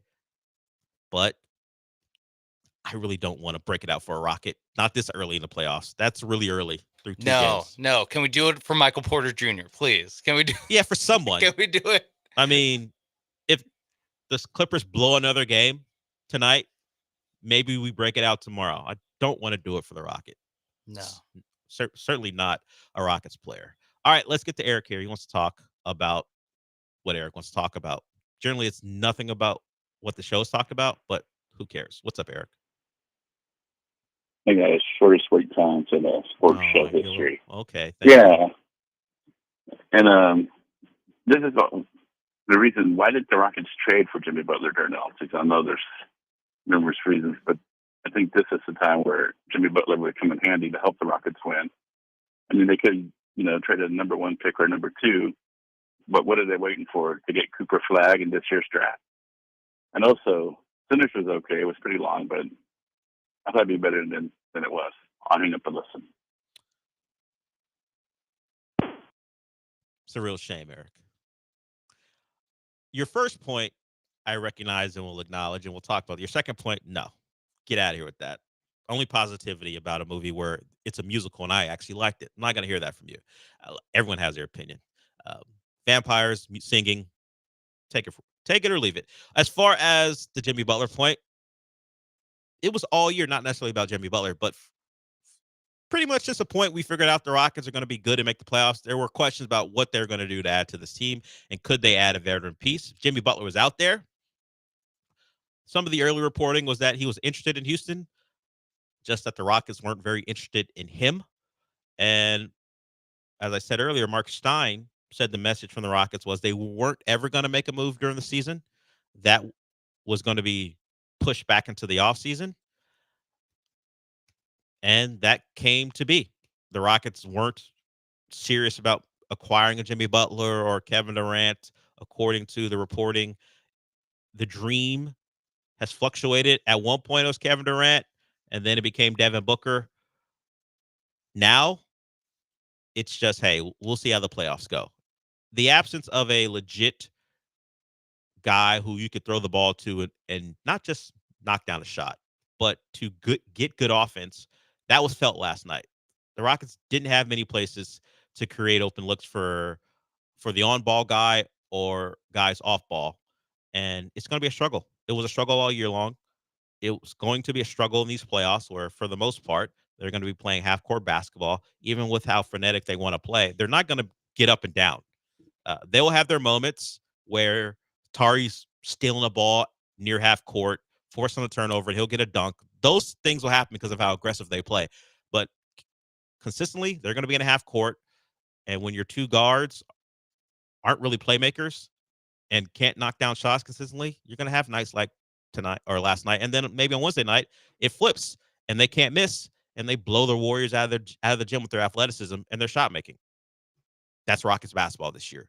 You would like, when the games matter, to not have those fluctuations, but they didn't make a move to do that, Jimmy Butler or otherwise, so now they have to wait till the offseason.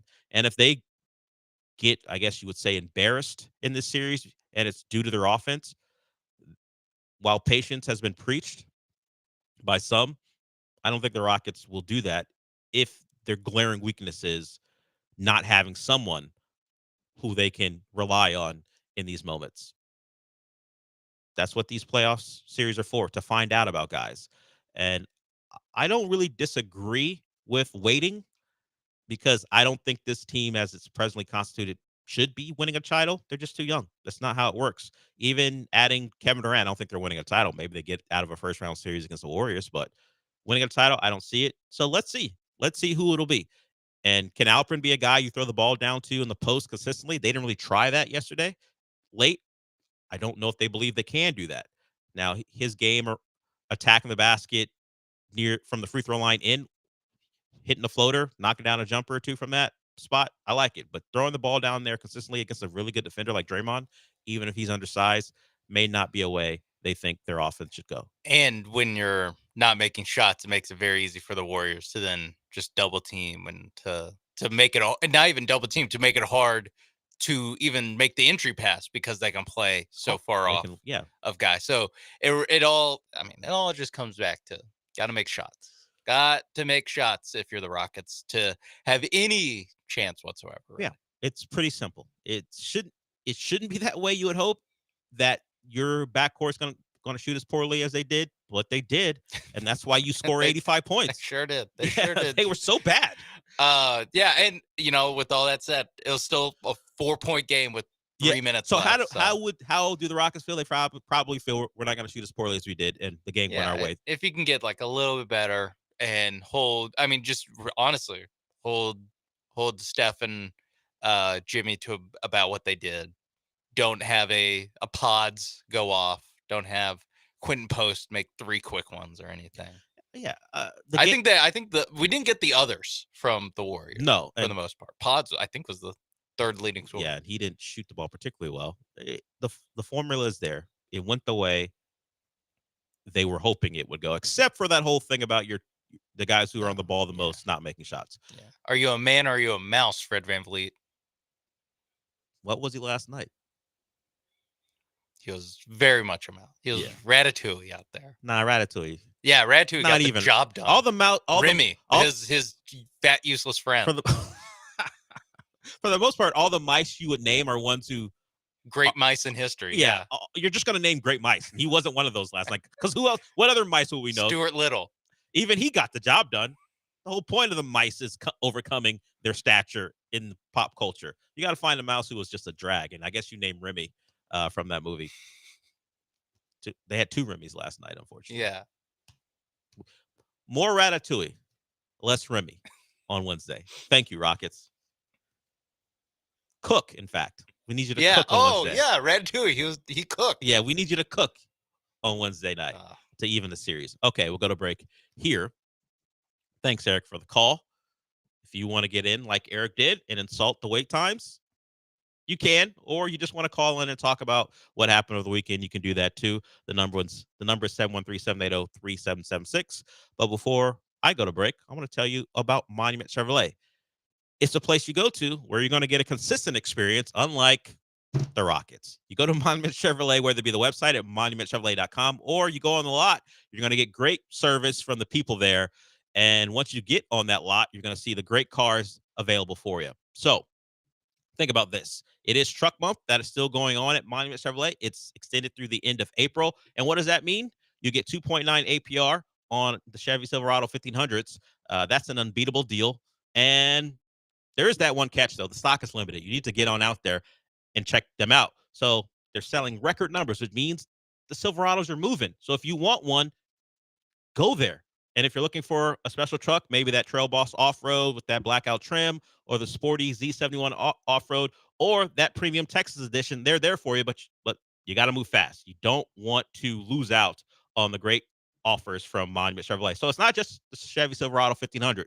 Maybe you're someone who's looking for a pre-owned vehicle. They have a wide selection out there, or maybe you're looking for something for your business. It's all out there for you. They got a large fleet. I think right now they're the 8th largest fleet dealership in the country. So if you got a new business or you have a current one that you want to add something to, it's there for you. And maybe you'll meet Theo. He's the salesperson of the week. He's been with Monument Chevrolet for 18 years. He's dedicated to the customers. He understands the car buying process can be a little tricky. So he'll walk you through the process and get you the best car you want. So remember, check out the inventory, monumentchevrolet.com, and then go on out there to, it's off of Bellway 8 and 225 in Pasadena. Chevrolet. Together, let's drive.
Welcome back to the show.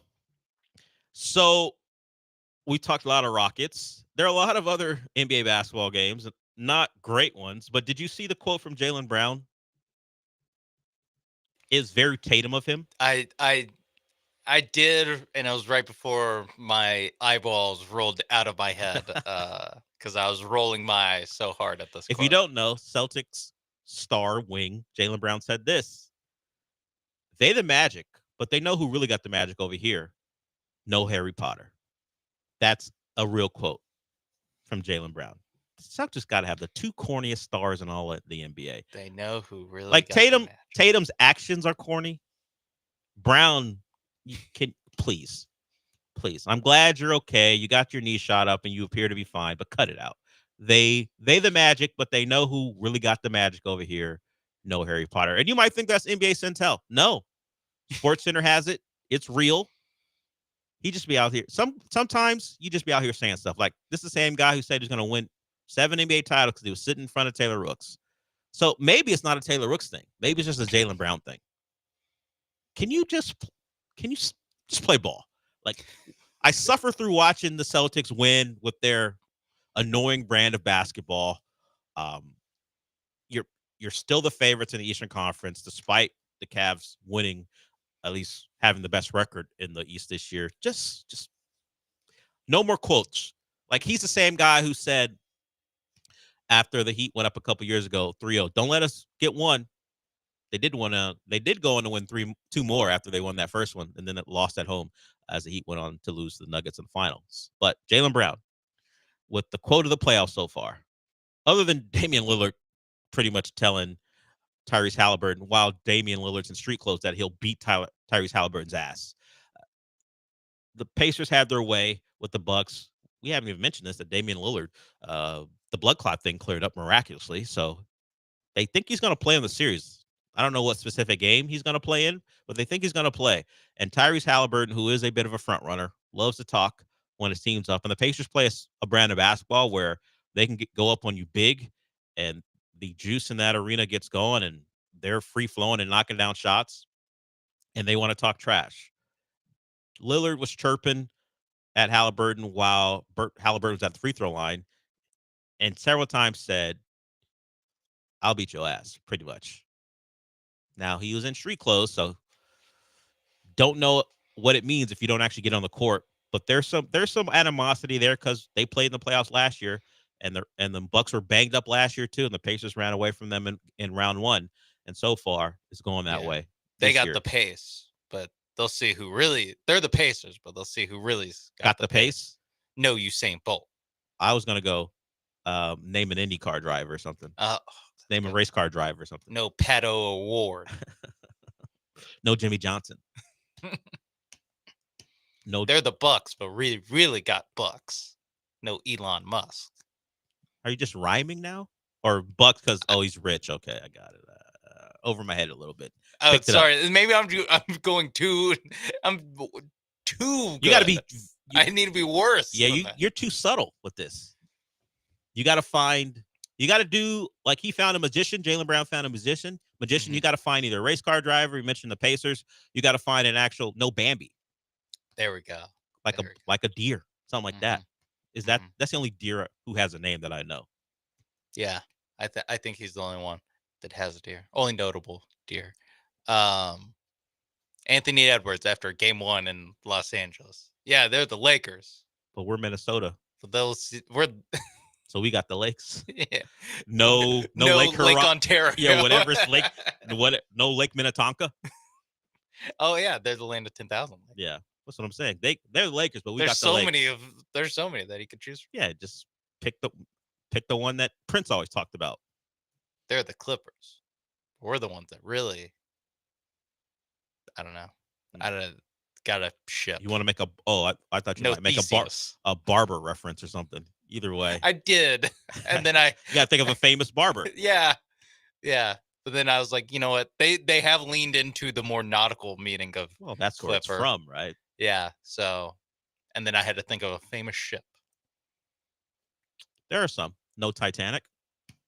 Probably not the right message to send there. No. But that's Jaylen Brown. Enough. Just just turn the ball over with your left hand and shoot jumpers. But no quotes from you going forward. Let's get to Julian. Julian has had some bad quotes in the past. One that gets him banned consistently, at least for a week. But Julian's back. What's up, Julian? What it is, John Turkey. So, I'm here to eat crow. Who's the actor who portrays Fisk? Vincent D'Onofrio. Yes, I'm here to eat crow. Dude is a goon. He is not only great in the new Daredevil, he's also so damn good in Godfather of Harlem. Are you watching that at all? I have not watched Godfather of Harlem. It's one I haven't tuned into. I know I saw him pop up, and I didn't know he was in it until I saw a promo for the new season. Oh man, it's so good. This isn't giving any spoilers. Frank Lucas has just entered the chat. He's been in the show for the first 3 seasons, and now he's a youngster, and he's popped up. It's pretty good, man. It's pretty good. And as always, bang bang Niner game. I guess you didn't want to call until next Monday. That's fine. It's losing some of its. I guess the punishment isn't great anymore because he's willing to say it, and he's fine. He'll call back on a Monday, I guess. But as far as Vincent D'Onofrio, the context of that is for people who don't know, he called in and was taking shots at Vincent D'Onofrio's voice in Daredevil. He thought it was too gravelly. He said he was comparing it to the alien from the first Men in Black, who happens to be Vincent D'Onofrio. I don't know if he recognized him because he looks very different, but that's where that's from. He took his shots at Vincent D'Onofrio. Now he's apologizing. Mm-hmm. You know who the real kingpin is. Oh. No, Wilson Fisk. That's if you're playing the Kings. Like, oh, yeah. Yeah. Yeah. They're the Kings. When the if we're the real Kings. If Clay Thompson, after his good performance, they're the Kings, but we're the real Kingpins. No Wilson Fisk. Yeah. I guess it could work for the Knicks, too. New York. Sure. Either way, stop. Anyone, if you want to. I think I'm going to be doing not this you specifically, but anyone who wants to be like Jaylen Brown, stop it. Any NBA player, any impressionable kids out there. Yeah, don't be Jaylen Brown. I'm sure, from what I could tell, very conscientious dude, smart. People like him as far as him as a human being, but don't quote him. That's all. Celtics may very well win another title, but as the kids say, there's a lack of aura on that team. Yeah. There's a lack of it. No one wants to be Jaylen Brown. No one's pretending to be Jaylen Brown or Jason Tatum when they are mimicking the best players in the NBA. No one's thinking, I want to be a guy who uses his off arm to get separation and knock down mid-range jumpers or threes.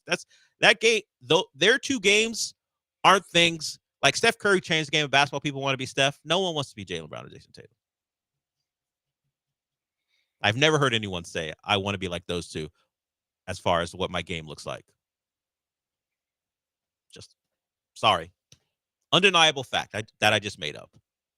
I don't, because I'm not doing the research for it, but I've never heard it. They're the Celtics. We're the real leprechauns. No Lucky Charms. But who are they playing that they're the real leprechauns? Who? You have to see. The point is, who are they playing that would say that?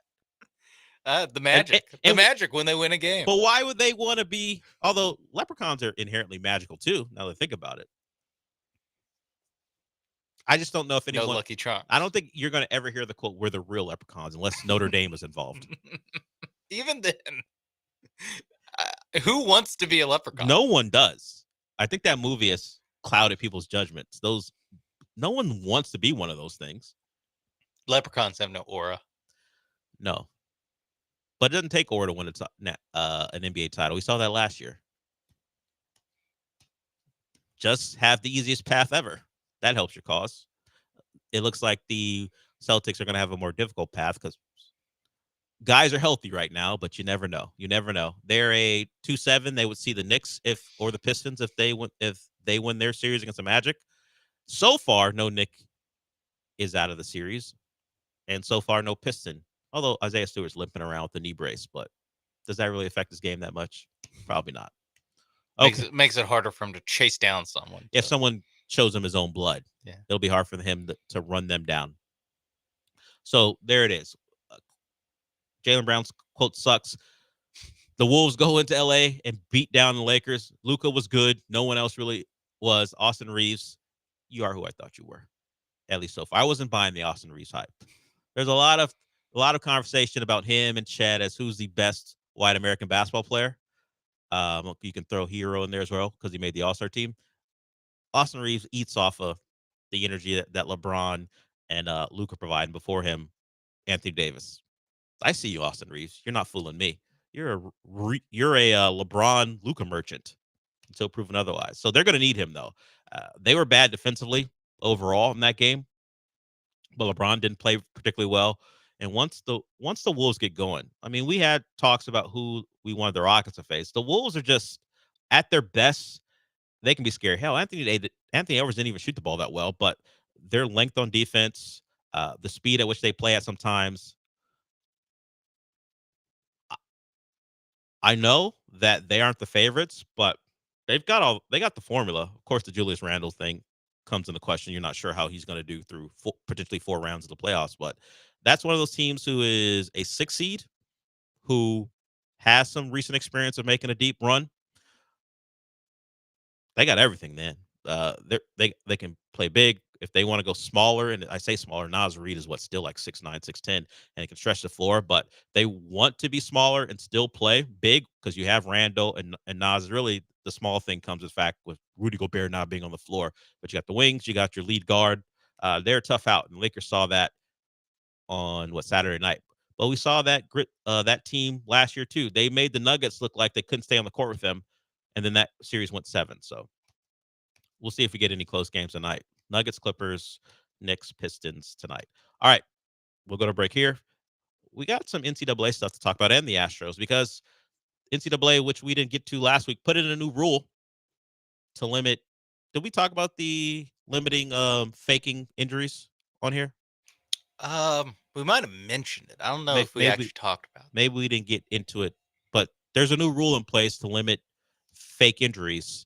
So we'll talk about that. And we talked about Nico Iamaleava last week, and he has a destination. He's going home. So we'll get to that too. But also, Astros up next. They take 2 out of 3. Scary injury that we'll discuss. And going forward, Sean told you during his prize picks that they got the Blue Jays coming up here. So some Astros baseball when we come back.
Broadcasting live from the Veritex Community Bank Studios, it's the Del Olaleye Show. On ESPN 97.5 and 92.5. Now back to Del Olaleye.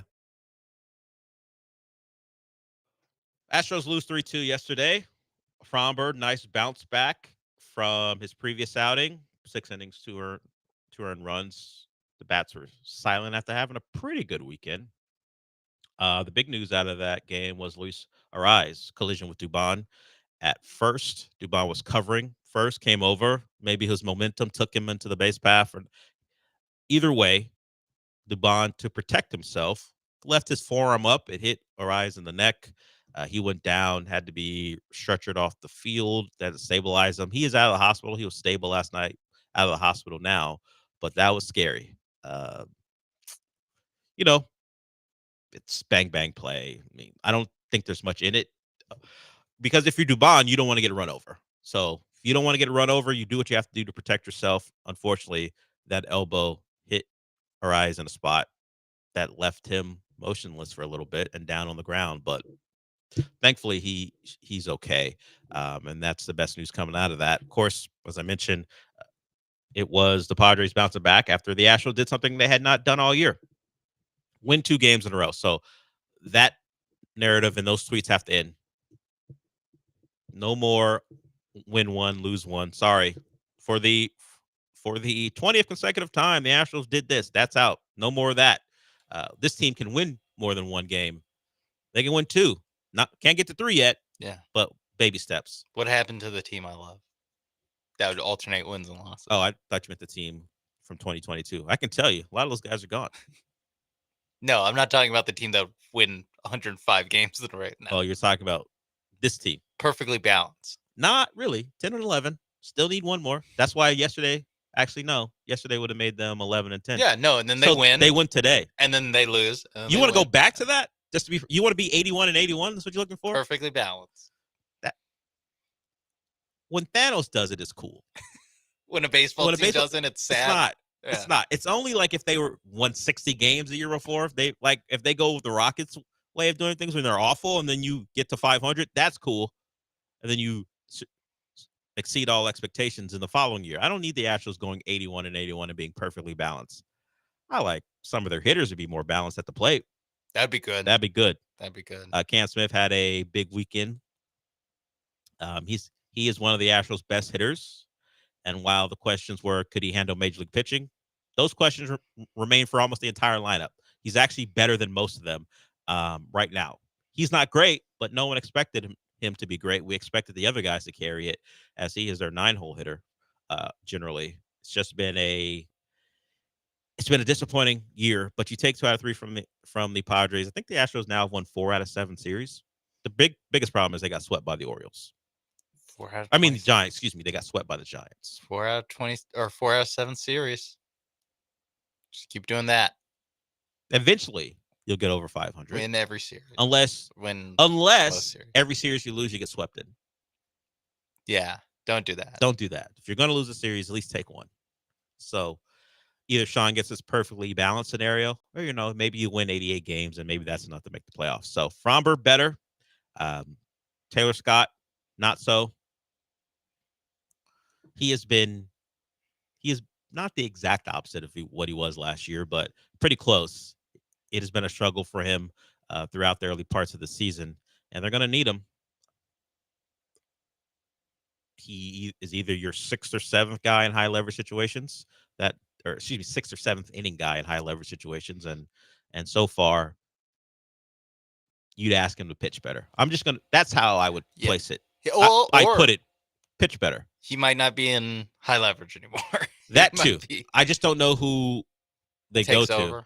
Yeah. Is it going to be a revolving door of guys who have a really good year for the Astros, and then the next year they can't duplicate it? We've got 2 guys right now in Blanco and Taylor Scott. Forrest Whitley, it's your time to shine for 1 year and then get out. Well, we don't want you to leave. We'd like for you to pitch consistently over the course of 2 seasons. It's just if we're talking about what the Astros have been so far with their revelations from the pitching staff, it's kind of been that way. Abreu was better than that, than 1 year of that, but we're now going on maybe 2 years of disappointing pitching for Bray. 2 years is strong because we're very early in the season. But last year he wasn't as good as we wanted him to be, and early on this year, it's been that same way. But the good news is they have proven they can go get you 2 wins in a row and take another series. The Padres came in here as a good baseball team. They leave as a good baseball team, but the Astros took care of them, and the bats got going a little bit last night. That could have been a sweep. But you take the 2 out of 3 and you keep it moving with the Blue Jays coming up next. Do you want to know something sad? Not really, but okay. But since it's sad, but go ahead. Yordan Alvarez, his batting average, 206, is basically the same percentage that Fred VanVleet and Jalen Green shot last night. I don't like numbers sometimes. They went 7 for 34, and Yordan Alvarez on the season is 14 for 68. So he just played more. Ugh. Wednesday they'll catch up. I hope they don't get that many shots up. Brendan Rodgers has a better batting average than those two have shooting percentage combined. As poorly as the Astros have hit, there are going to be a lot of guys who have better batting averages. Well, not a lot. The Astros have been poor, as I said, but plenty of guys who are going to have better batting averages than that shooting percentage. It's I can read you out. It's Pena, Rodgers, You Paredes. should read off and then tell us what they're hitting. Oh, okay. Pena, 224. Okay. Rodgers, 225. Paredes, 231. These are all bad, but better than the starting backcourt of the Rockets. Okay. Cam Smith, 232. Victor Caratini, 250. And then Altuve, 302. Well, yeah, of and course. Jake Myers, 305. One of Best the- hitter on the Astros, Jake Myers. By average. I'm not going to give him that title. Okay. But Jake, We'll see who's right in the long run. do you? Okay, we'll see. He has less strikeouts than Jose Altuve. Well, I I'm not really had to dig deep I'm for not a surprised by that, for actually. a stat where Yeah. he comes out on top. Well, you found one. More walks, 5 to 4. Considering how Jake hits the baseball, should he get the Jake Rakes moniker? I think he I know should. people like the rhyme, but it's not like he's smacking the ball all over the yard. Guess who has a higher WAR? You can tell me. I'm not going to guess. Rake Myers. He doesn't hit the ball hard enough to be Rake Myers. I'm sorry. No, he really doesn't. No. Give me those exit velos. Oh, Christian Walker hit a home run, and then he followed it up with an 0 for 4. But he did hit a home run. It's tough to hit his second home run of the season and to still in the aggregate have a pretty bad series. That's not good. He's not good. He did make a play, a defensive play. I know people are crediting that play as a really good one. I mean, it's fine. It was a fine play. I mean, compared to other Astros first basemen, He's on a different planet. He is spectacular. But that play in it of itself feels like one you expect your first baseman to make, just not the one the Astros had. You know who's really happy about Christian Walker's struggles at the plate? Who? Yainer Diaz. He's very happy. Yeah, because Yiner's not the new addition. That guy. If Yiner's been here. PU, that guy stinks. Who said that? As the press is walking into the clubhouse. Would Yiner say it, or does he have an interpreter? I don't know. I'm not sure. Just someone yelling it in Spanish, no matter who it is. And What's that smell? As he walks past Christian Walker's locker. Yeah. Yiner is not the new addition, so he's not going to take the same type of heat. Christian Walker was supposed to be a difference maker, and that may come. But Yiner, we expected to be a good hitter, and that hasn't been the case this year. And that's an understatement. He's just one of many. But they're still staying afloat. 10 and 11 is fine. And you just won a series against a really good baseball team. You'll take it. And now you have a team not as good that you get to face, and maybe you'll take that series there too. And all of a sudden, you're back to 500. And if you sweep, You're over 500. You're over 500. Woo! That's the type of emotion I feel about it too. I'm not gonna lie. Is that your version of a popcorn fart? No, that is champagne. Oh, you're popping. Oh, okay. I hope you put up the plastic in there, not to ruin the equipment. That'd be great if Space City Home Network cuts to them putting the plastic up as they're up in the 9th inning. About to go over 500. Man, that's a low bar, man. But I don't even baseball, think like the White Sox would do baseball that. pretty much. I think they might. The baseball celebrates almost everything. I know. That would be like you win. You back when there was a 1-game divisional thing or 1-game wild card thing. They celebrate that. Teams pop champagne. Teams would celebrate making the 1-game wild card and then winning the 1-game Did wild the card. Astros do that In 2015? Probably. Yeah. They're at Yankee Stadium to celebrate. So baseball, And they had a game like 48 hours later. Yeah, as much as baseball doesn't like celebrations on the field, at least that has changed recently. As much as they didn't like that part of the game, they will celebrate in the clubhouse, no matter what the accomplishment is. I think anytime the Rockies win a game, they should pop champagne.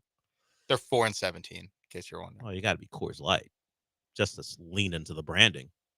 I don't know if Coors wants to be associated with them. Their name is on the stadium, right? Isn't it still? Yes, it still is Coors Field. So at least in some ways, it's doing harm to the brand.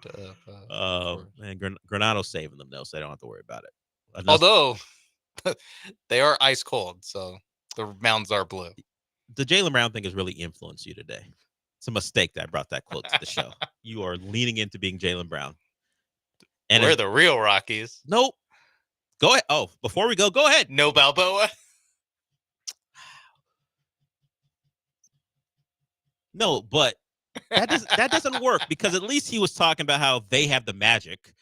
What you're saying? Oh, no, Adrian then. No, because we have the Rockies. No, not that either. Why would you want the Rockies? As bad as it was from him, at least his kind of made sense. What you're doing is not making sense. I know. I've delved into. You've gone to. Don't use my name as a pun either. You've gone too far. Delved into nonsense. Like this show, whose host is named Del. All right. This is my fault, everyone. I set Sean up and he won't drop the ball. He's Del. Nope. Gotta go. Real Del. I'm going to go to break. Look at that. I actually want to go to break to avoid what you're doing right now. We'll go to break here. We'll talk about what's going on with the transfer portal being very open as spring football is coming to an end, which means Nico Iamaleava has a new home. And we'll get into that rule change for the NCAA because they want to stop cheating. And by cheating, I mean faking injuries. Also, we got a quote from Lane Kiffin taking a shot at Carson Beck. Lane Kiffin will do that. He was on that podcast. I think it's a Pivot with Channing Crowder and Ryan Clark. So we'll do some college football stuff on an NBA Monday for whatever reason when we come back.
Broadcasting live from the Veritex Community Bank Studios, it's the Del Olaleye Show. On ESPN 97.5 and 92.5. Now back to Del Olaleye. So the quarterback people expect to change the way college football is kind of maybe not just governed, but how coaches manage it. Is Nico Iamaleava. Not because of his play, but because of the move he made to apparently hold Tennessee over the fire for more money. And when they refused, he sent him out. Or they told him, hey, you can get out because we can have a quarterback on our roster who's going to do this. He lands at UCLA. He's a Southern California kid, so he goes back home. Some of the background of this is at least his representatives, meaning his father and I think a family friend who's also an agent, an NIL type agent, pushed back on the initial reporting, said the reporters who were claiming or reporting that Nico and his people were holding out for more money were wrong. They cursed out reporters, called them names, and then a day later, he's no longer part of Tennessee's program. Took a little bit, not that long though, and he's now going to UCLA. He's going to play for Deshaun Foster, the former UCLA running back, had some time in the NFL as well with the Panthers. I think he played in that Super Bowl here when the Panthers played the Patriots in a very good Super Bowl. So he goes to UCLA. He'll be in the Big Ten and likely will start for a program who needs some juice. It's going to be low pressure. He's not going to feel what he felt at Tennessee. Won't be playing in places like the SEC, but he'll play in the Big Ten. I'm just not sure how successful he's going to be at UCLA. Not because it's his fault. It's just that that's not a program ready to win. But they do get a big name, so maybe there'll be some interest there because that program certainly needs it. Not a lot of people show up to the Rose Bowl for UCLA games, and maybe that's just fine with him. Hey, if I get to play quarterback in front of like 15,000 people, if we're in a non-conference game against Fresno State, the Fresno State people will show up. So maybe 15K is a little low. If Hawaii came to town, New Mexico, they host New Mexico. On okay, September that's a 13th. 15K type of game. Yeah, for UCLA. They go at Northwestern. Northwestern is still in their own campus practice stadium because they're rebuilding their stadium. So if you didn't see it last year, Northwestern built like temporary stands around their practice field. Not a bad setup. It was right off the lake because they were redoing their stadium and they didn't get a permanent spot maybe at Soldier Field or something. So they played there. So that probably will have less people than a UCLA game, but not by much. Yeah. Bad news though. They go to the Horseshoe to play Ohio State. So you revisit the place that kind of maybe not set all this off, but if Tennessee people are a little apprehensive about giving him more money, you could use the Ohio State game as an example. Wait a minute, why will we pay you this week? In your last game, you did nothing to help us win a big game. Yeah. So get to go there. Yeah. I mean, I think it's funny that his representation was like, well, we're worried about the offense. You were Tennessee. A problem in the offense. Yeah. Like Joe Milton and Hendon Hooker were just fine. UCLA offense was way worse last season. Like there's not. Well, we know that's a lie. I mean, they're not even good with this. Like they're not good. They're not a good offense. Their problem was they changed offensive coordinators. Their problem was that the offense at Tennessee wasn't going to get him ready for the league, even though the two quarterbacks who just played in the offense were drafted. Now, Hendon Hooker was drafted higher than Joe Milton. Yeah, he was like a second-round pick, but right? Third-round pick. It worked just fine for Hendon Hooker, who didn't put up great numbers at Virginia Tech. He transfers and gets second-day money. Milton's a different story, but still, he was a transfer from Michigan who people didn't think that highly of coming off his Michigan tenure, and he wound up getting drafted too. So we all knew that was nonsense. In fact, when he was in high school, they changed the offense to the Tennessee offense so he can get ready for Tennessee. And it worked out perfectly. Yeah. He even got to sit a year at Tennessee, and then when he takes over, that's incredible. That this guy has had 2 years of learning this offense.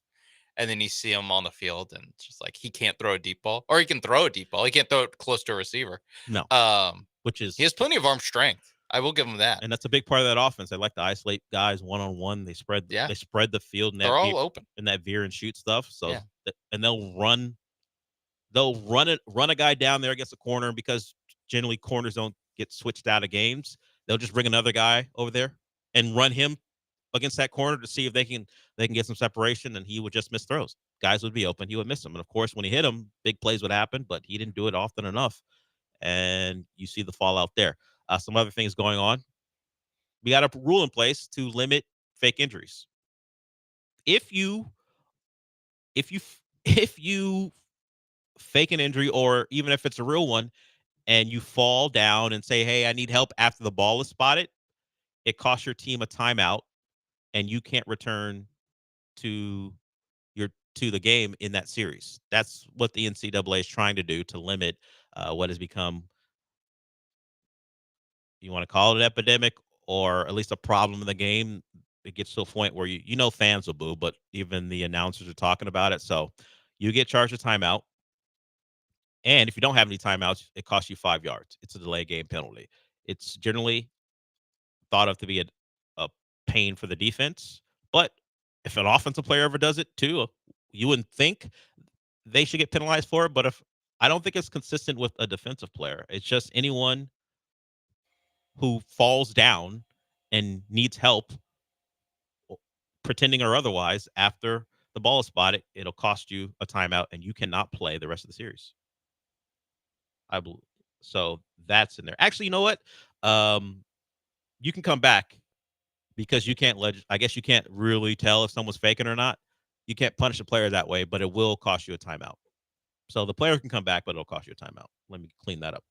Yeah. So now, just in general, you are basically just deciding if you want to call a timeout either way or not. Yeah. Once the offense is. So the fix is, instead of calling a timeout, you're faking an injury. No, we're just going to take the timeout away from you, whether that person is hurt or not. So that's what they're going to try to do to curtail injuries. We'll see.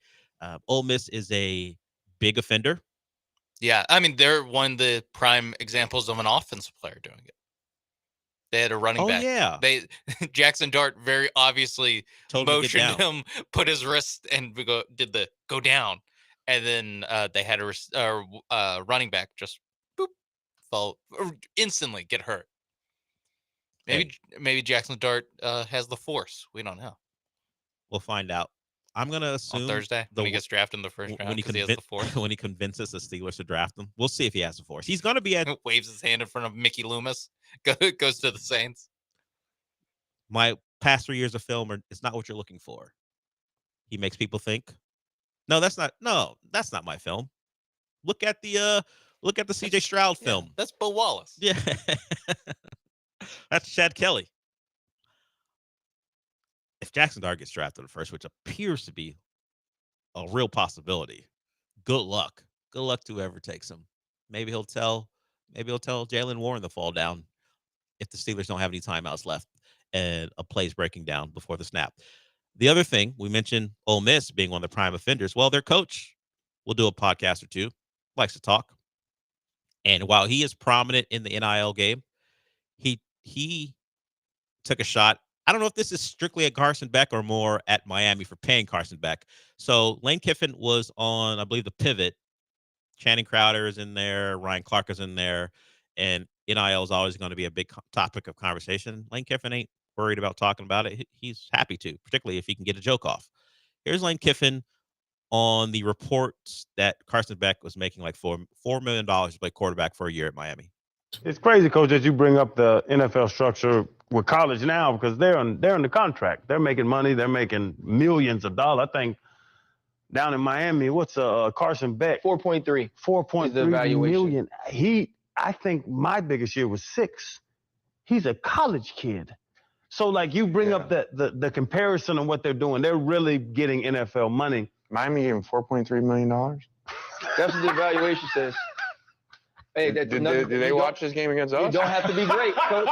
Hey, Lane, we like Lane, I was trying not to go. You set me up.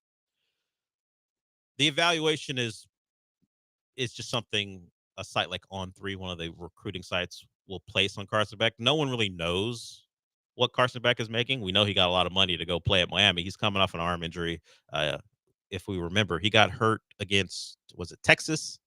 Was that Texas in the Sugar Bowl? No, the SEC title game. Was that where that arm suffered the injury? Of course, that led to Gunnar Stockton playing the rest of the way, except for when he couldn't lift his arm, but Gunnar Stockton had to leave the game. So on the bad memories for you. But on the final touchdown, he handed it off, and that was his last play as a Georgia Bulldog. Oh yeah, he had to come back in because one of your guys nearly knocked Gunnar Stockton's head off. Makuba on the former Clemson DB on the final drive of the game. And now Carson Beck will get paid millions of dollars to not be able to read a zone in Miami. And that's what that's what Lane Kiffin's referring to.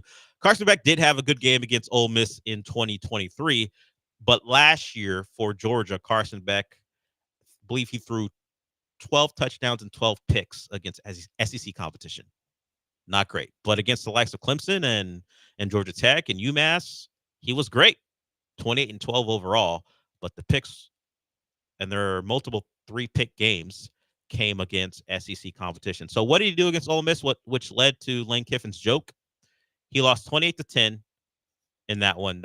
That one was in Oxford. 20 of 31, 1 touchdown, 186 yards. Didn't do much in that big Ole Miss victory. So Lane Kiffin throwing a jab, and hell, the guy's not in your conference anymore, which makes it even better. Unless you see each other in a bowl game, he can't hurt you. But that's the state of college football, where average quarterbacks can be alleged to get $4.3 million. Carson Beck did decline in 2024, was better in 2023. We'll see what he is in 2025 with the new team and a new head coach. Okay, we'll go to break. With that, we got one more segment to go. If you want to call in, you can, 713-780-3776. We'll get into some more NBA because we haven't talked that much about the other games, but a couple of things to get to before we're done. We'll be back.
You're listening to the Del Olaleye Show. On ESPN 97.5 and 92.5. Live from the Veritex Community Bank Studios, here's Del Olaleye.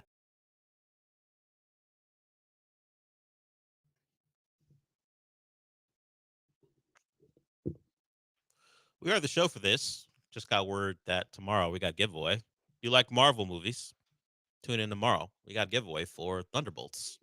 So we found our niche. We talk about it. It fits the show. We've given away Marvel stuff in the past here. So if you're looking forward to watching Florence Pugh and others try to save the world from the void, we're going to have tickets for you tomorrow. So stay tuned for that. I'm very interested in watching Florence Pugh. Yeah, I'm aware. It's her, Margaret Qualley. Those are the two I know of right now, just in passing conversations with you. But it's not just the tickets. You're going to get a $100 Visa gift card as well to spend on whatever you want. Maybe a popcorn bucket. I don't know. I don't know if the Thunderbolts have a special popcorn bucket, but we'll do that tomorrow. Oh, I hope they do. Yeah. I mean, had a good time in the theater on Friday night. So hopefully when I see Thunderbolts, that'll continue. I was talking to someone who asked me about it through Twitter, said his experience at the movie experience was great.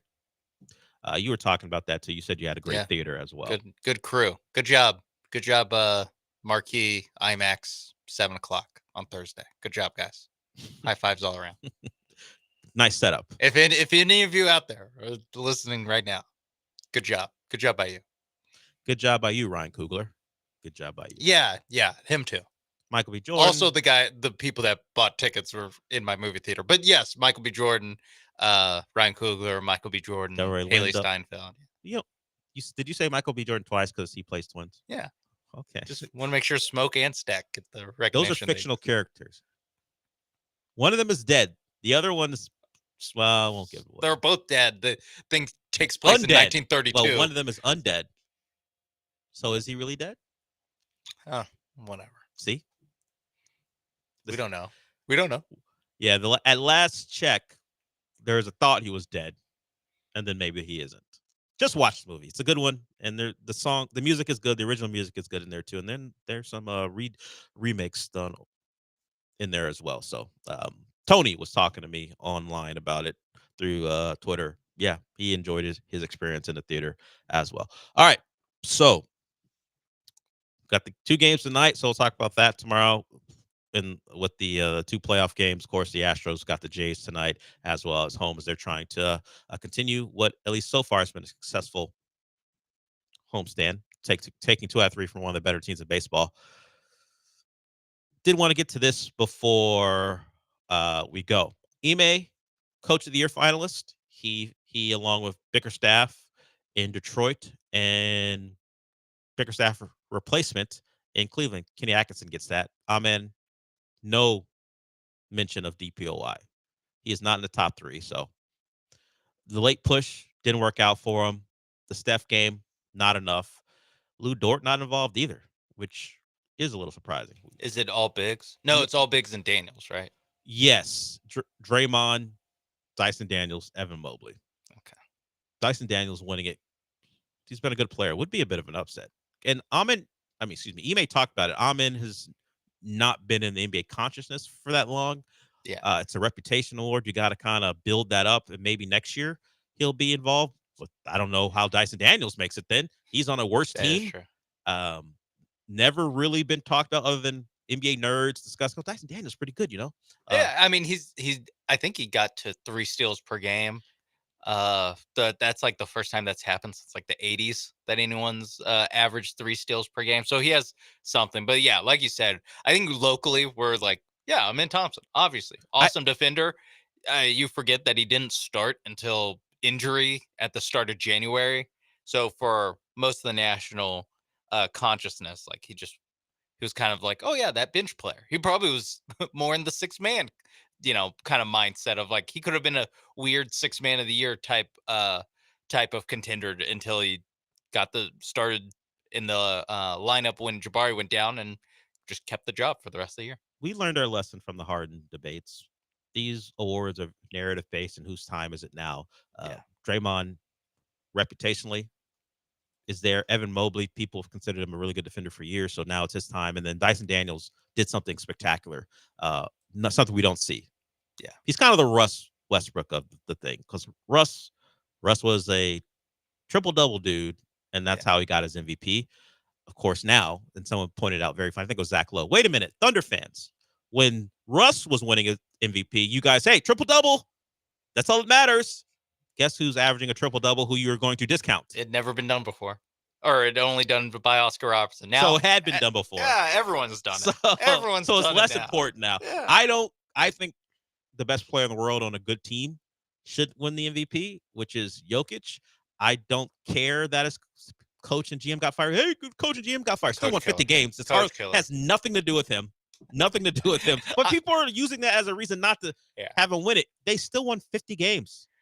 That should not be a reason he shouldn't win. If you think he shouldn't win it for another reason, that's okay. But don't throw that in there. I would just like to thank James Harden for disillusion, like the wars of the late. Do you want to get involved in it? Now No. I just do not care. I don't care whatsoever. I ain't got the energy for it. MVP.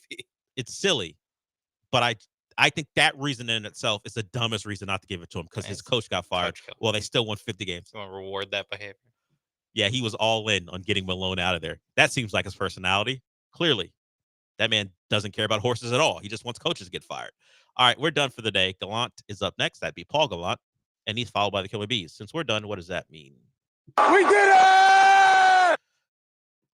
I got to find that Jaylen Brown quote. See if it's an audio form. We're going to add that to the mix, too. All right, we'll talk to you tomorrow.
play right there by Brandon Pajumski.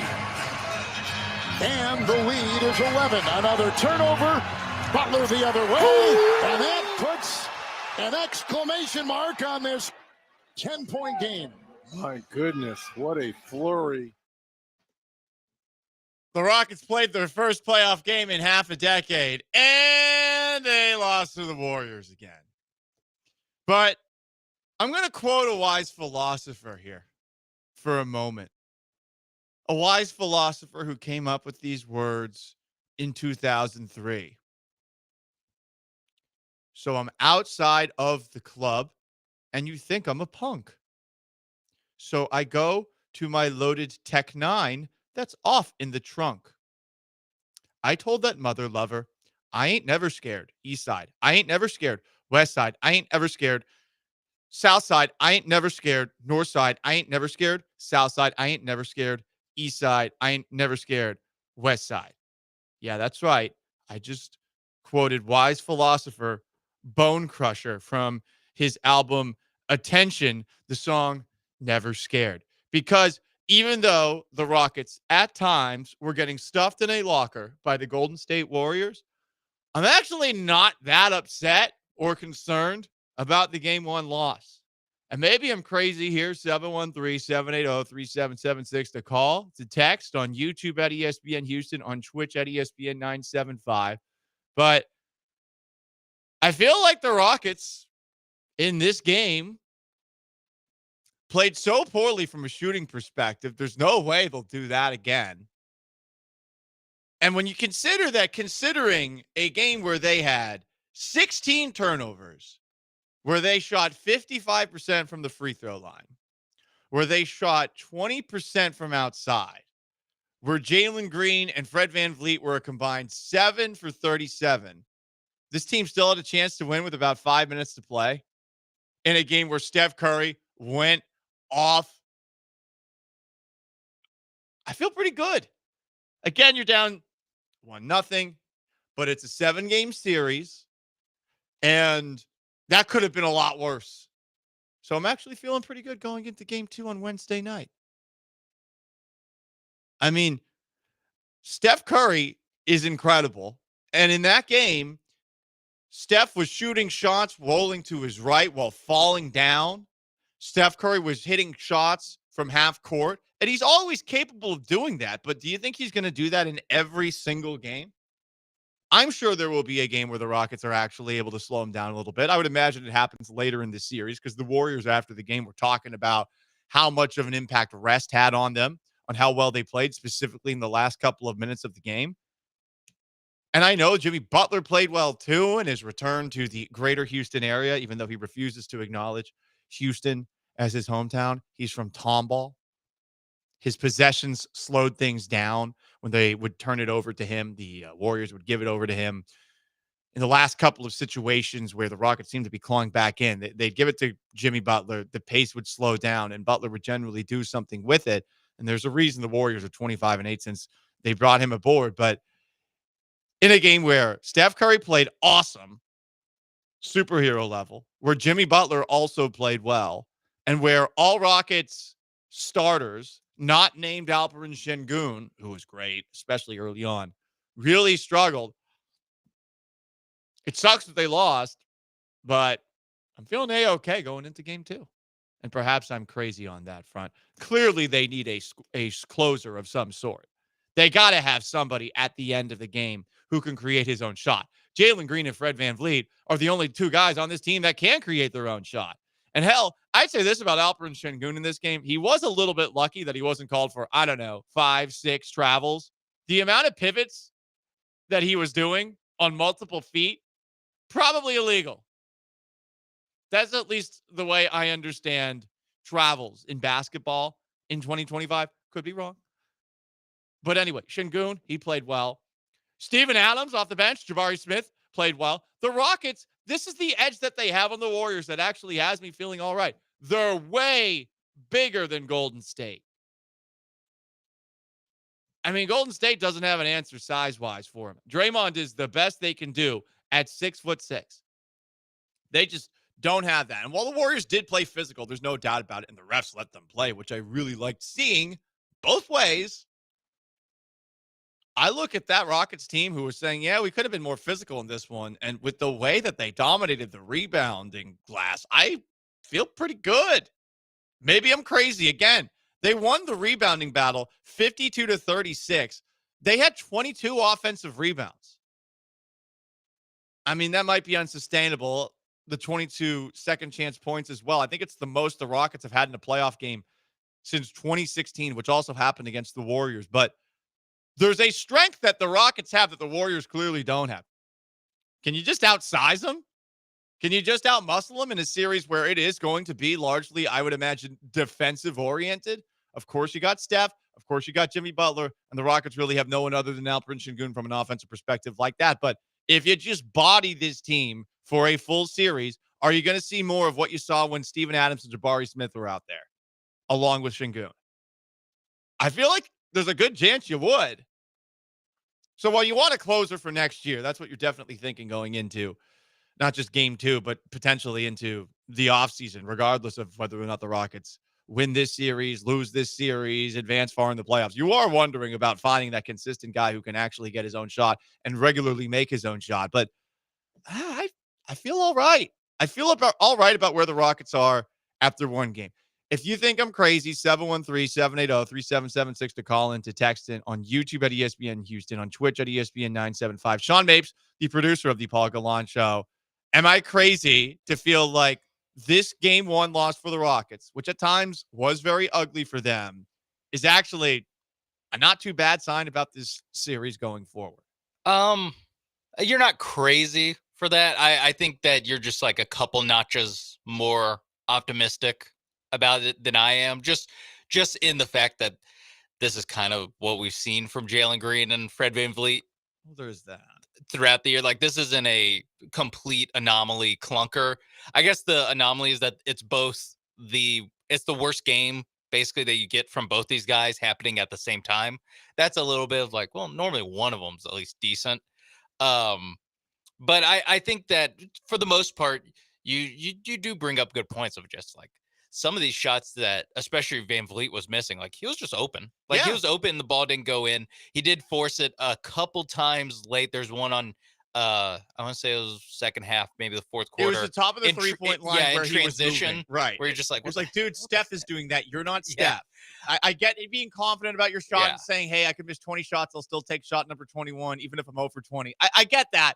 But that one was unnecessary. It felt rushed. Yeah. I think that for the most part, though, this was kind of the series that we envision kind of like playing out in front of us. Maybe a little bit worse from the backcourt and a little bit better from Alperen Sengun, who I thought was awesome, especially in the first half. Oh, he was so good in the first 5 minutes. Only guy who can put the ball in the hole. He had 8 and 5 in the first 5 minutes. Yeah. And then they took him off the court. Yeah. I'm really, if I'm second guessing anyone after this game, obviously Fred VanVleet, but we've done this before. Yeah. VanVleet, Jalen. Jalen Green.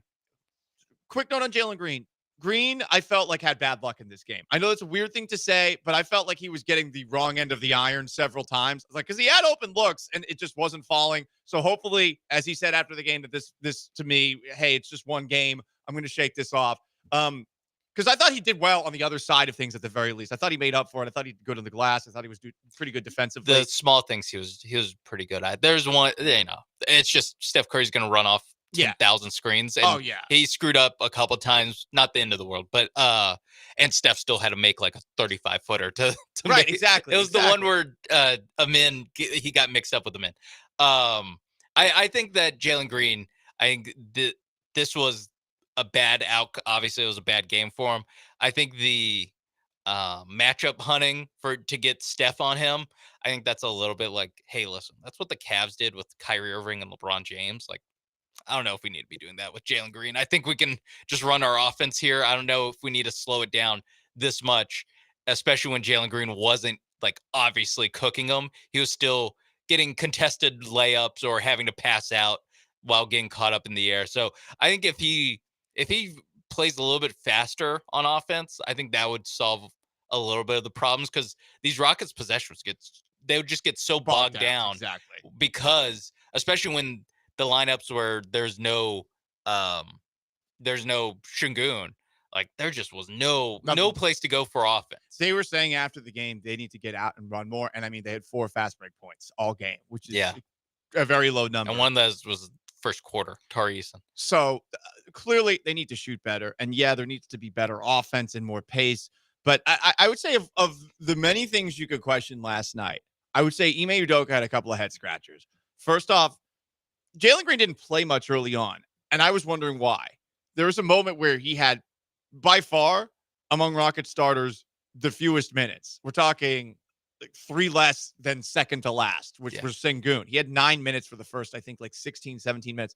So I was wondering if he was hurt. But it was the minutes that he gave Udoka, Steven Adams, and Jabari Smith. Clearly, they need more. And I know they got a pretty good amount, and he's only playing 8 guys.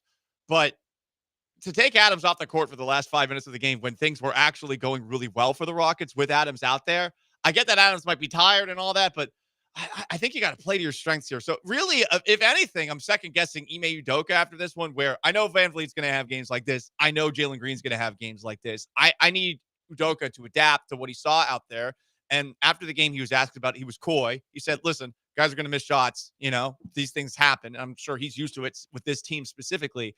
But I do hope that he realizes they have a huge edge, literally just a huge edge on Golden State from we're bigger than them and we can theoretically push them around, especially if the refs continue to let that series play the way that game 1 played, where everything was on the table. I enjoyed how physical they let them play. Yeah, there's really only like the third quarter where it felt like it bogged down a little bit, but that was also the Rockets were down 20. So that just was, it might have just been like emotionally, it just felt more bogged down because Toyota Center was kind of out of it.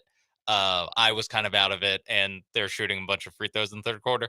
But I think that for the most part, I think that the double big stuff worked about as well as you could imagine it worked, especially with Steph Curry on the court. I thought that it was going to be something that the Rockets could only really do in the minutes that Steph is out, because even in the first half, like Steph absolutely cooked Steven Adams the one time he was on him, and immediate timeout to get Adams out of there from Udoka. I the sub out with 5 minutes left, I get it, just because he had played so much. It's a little bit of like the, we didn't think it would work this well. We didn't think we would need to close it for him, because Adams had played the entire fourth quarter up until then, if not pretty close, probably up until the 5 minute mark. And just given like how much they were down early, the Rockets were down to 1 timeout with like 5 minutes left. So I didn't think that was a huge deal. To me, it was more going back to the full starting lineup with 5 minutes left. That's where I could have done, Jabari Smith instead of Jalen Green. You're playing a little bit bigger, because I think Jabari was really good. I even think Tari Eason was 3 for 10. I thought he played pretty well. I was surprised seeing his numbers afterwards. I thought I thought he was mostly good. I could have gone for one of those guys out there instead of one of the guards the last 5 minutes, but that's a little bit nitpicky. I think that for the most part, though, you are right that coming out of game 1, I have the most questions for Ime Udoka. Just how are we going to do this? And it is kind of a juggling act, because he does need to find out a way to keep offense on the court. Yes, because there's a moment without, it was no Green, no Şengün. Yeah, you're like, what the hell? And hey, no wonder Warriors went on a huge run the second quarter, because they kept turning the ball over with that lineup. Sean Mapes behind the glass on Paul Gallant. It's the Paul Gallant Show. You want to weigh in on the Rockets? Game 1 loss to the Golden State Warriors, 95-85. You can. I'm not feeling so bad about it. On the other side, there's something that I've been semi in the closet about that I need to tell you about. Is this what you've always been waiting to hear? I guess you have to stick around and find out on the other side. The Paul Gallant Show, most interactive sports talk show in Houston. Stay put.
You're listening to the Paul Gallant Show, on ESPN 97.5 and 92.5. live from the Veritex Community Bank Studios. Here's Paul Gallant. Most interactive sports talk show in Houston. I'm feeling pretty good about the Rockets, even though they just lost by 10 points in game one to the team that owns them historically in the playoffs, the Golden State Warriors. 95-85, the final score last night at Toyota Center. An observation about Toyota Center, I was at the game. So it was not a full crowd, which Sean and I expected, given that it was Easter night. I think the Rockets do some tricky stuff, so it looks a little more crowded than you'd think because there's red lights that they have flashing often during the commercial break. So it's got this red glare ambiance, and you don't see as many of the empty seats. Also, the T-shirts help. Right, because they're on the seats that no one's sitting in. So they did some clever disguising here.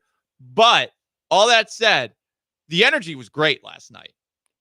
Considering it was a largely, I would say until halftime, it felt fairly empty. And I get it, it's Easter, but guys, Sunday Night Baseball also, Paul.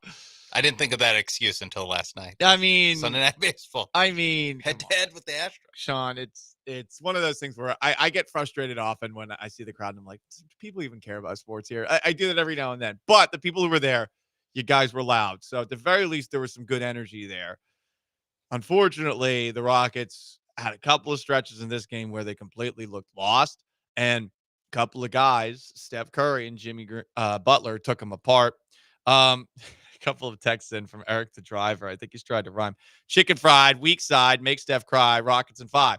Pop fly, freeze dried, poke Draymond in the eyes, Rockets in 5. Hide, rise, nose dives. Paul likes guys, Rockets in 5. All from Eric the Driver there. Thank you, Eric the Driver. Still on the table. Rockets in 5 still on the table. Rockets in 5 is still on the table. I still think they're going to win in 7.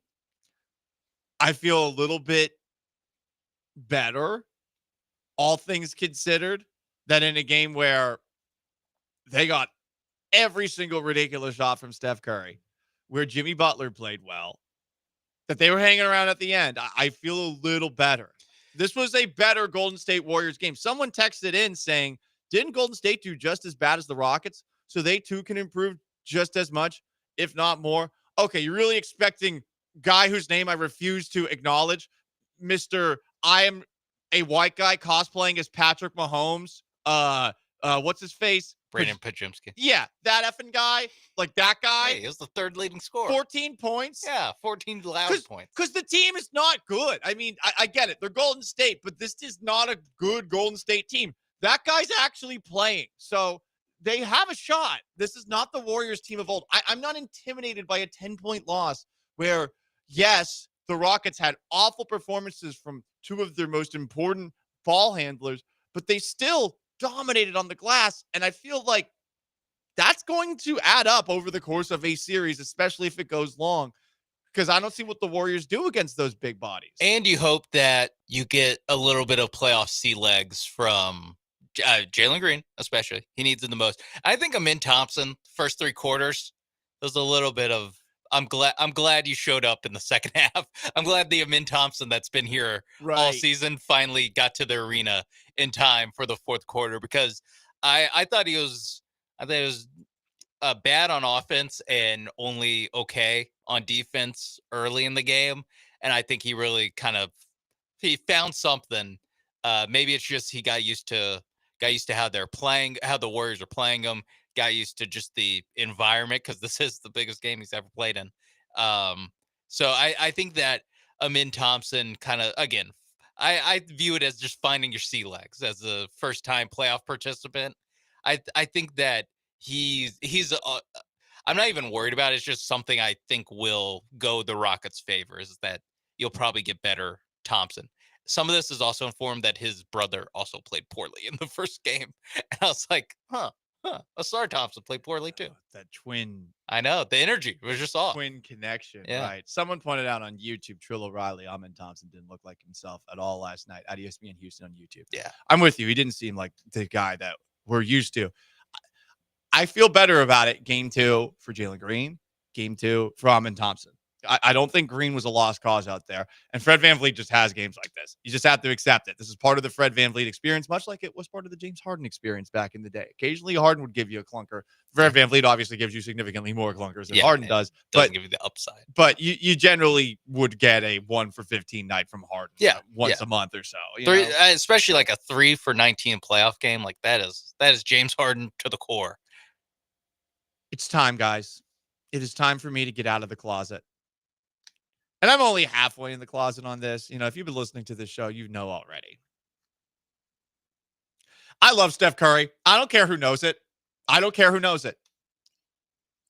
he chooses mouth guard Rocket. He always bullies the Rockets. Well, those Rockets teams, guess what, guys? Weren't likable. They weren't.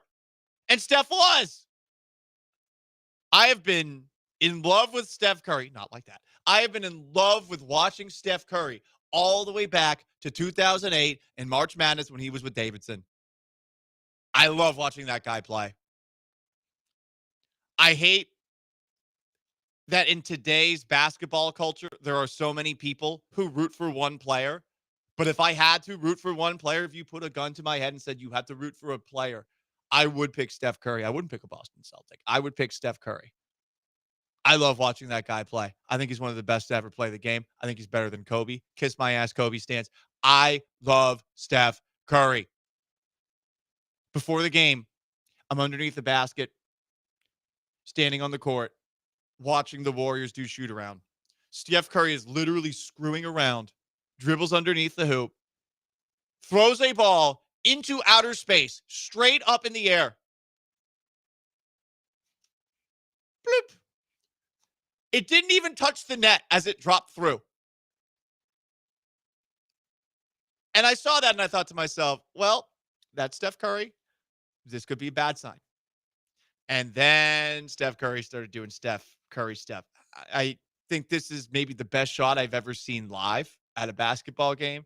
This is Steph Curry dribbling to the right side of the three-point line and falling into the first row seats to hit a three. Moody will drive. Şengün will defend. Curry's got it. He and Butler, as I said, 18 apiece. He'll dance. He'll throw up a shot. Oh, are you kidding me? Geometrically, that should not have happened. Wow, what a shot. Kevin Harlan's the best as well. That was insane.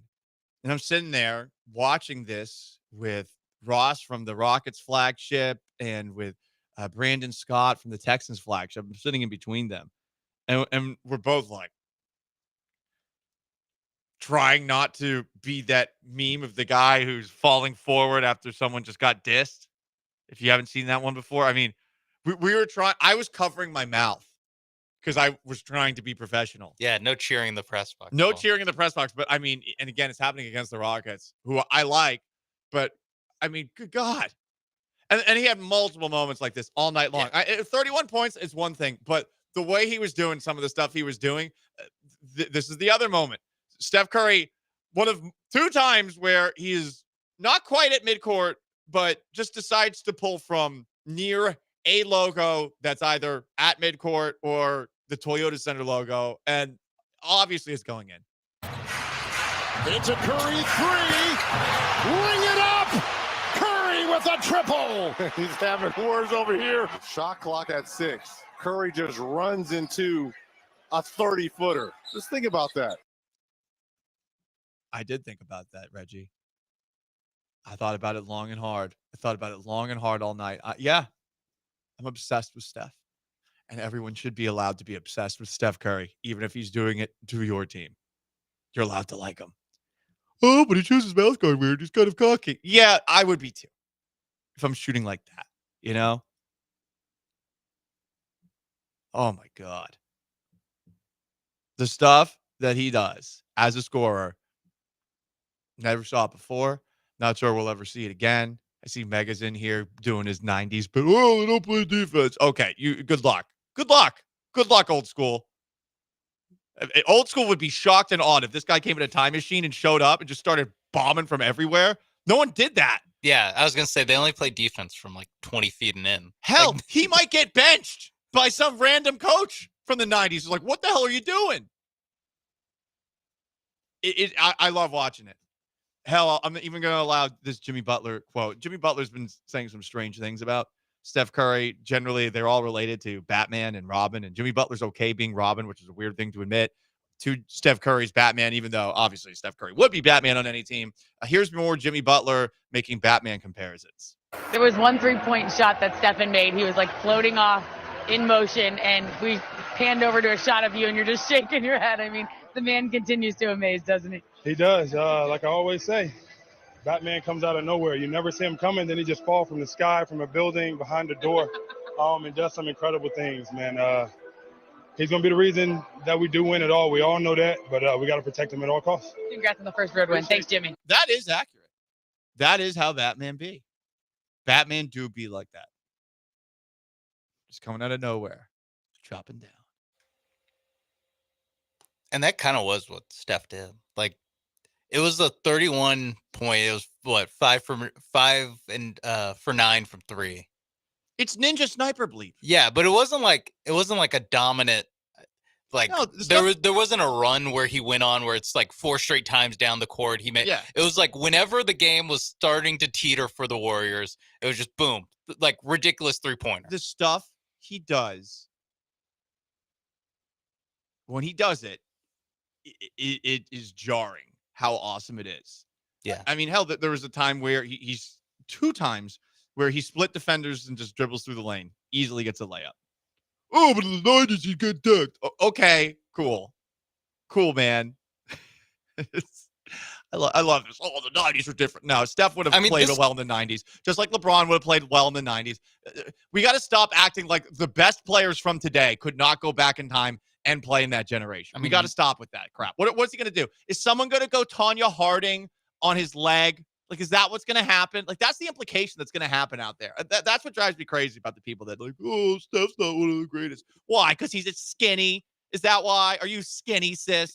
Yeah, and it's like Michael Jordan invented basketball players lifting weights in like 1990. like they weren't all like people realize these games are televised and like you can just pull up a game and not see assault on every play. Like how these people portray it. Yeah. 35 years later. Yeah, you're also going to see somebody who's as athletic as me out there occasionally playing defense. There's a lot of guys with the. We hadn't tapped into Europe yet. We had not tapped into overseas yet. Taking our American jobs. I mean, also 95-85. That's a 1994 box score if I've ever seen it.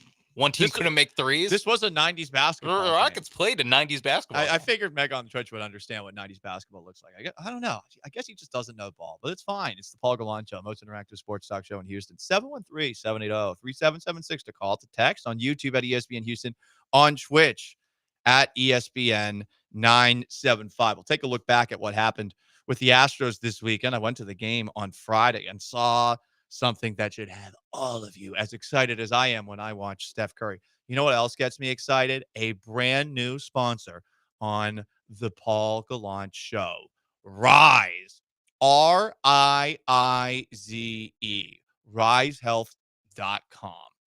Okay, guys. We all want to have that spark for the entirety of our life, right? Well, you get old.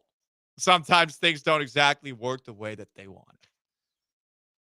Rise has brought something different to the table. RIIZE.com. Or, excuse me, RiseHealth.com. They have a revolutionary, rapid, enhanced, dissolving strip that combines sildenafil, tadalafil, and oxytocin for superior sexual performance. Oh, it's very superior. And you'll rise up, right? Because it's RIIZE. Rise up, you'll rise up. And guess what? Everything's going to be wonderful. You're going to have a glorious time on a trip to afternoon delight. Dissolves in seconds. You don't need water. It works on a full stomach, and it's got everything. And if you go to Rise, RIIZE health.com, and enter promo code 975. You're going to get 20% off your first order. Try it out. It ain't a pill. It's a strip. You put it under your tongue. Boing! risehealth.com. It's Rise, R-I-I-Z-E. Rise up!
This is the Paul Gallant Show On ESPN 97.5 and 92.5. from the Veritex Community Bank Studios. Here's Paul Gallant.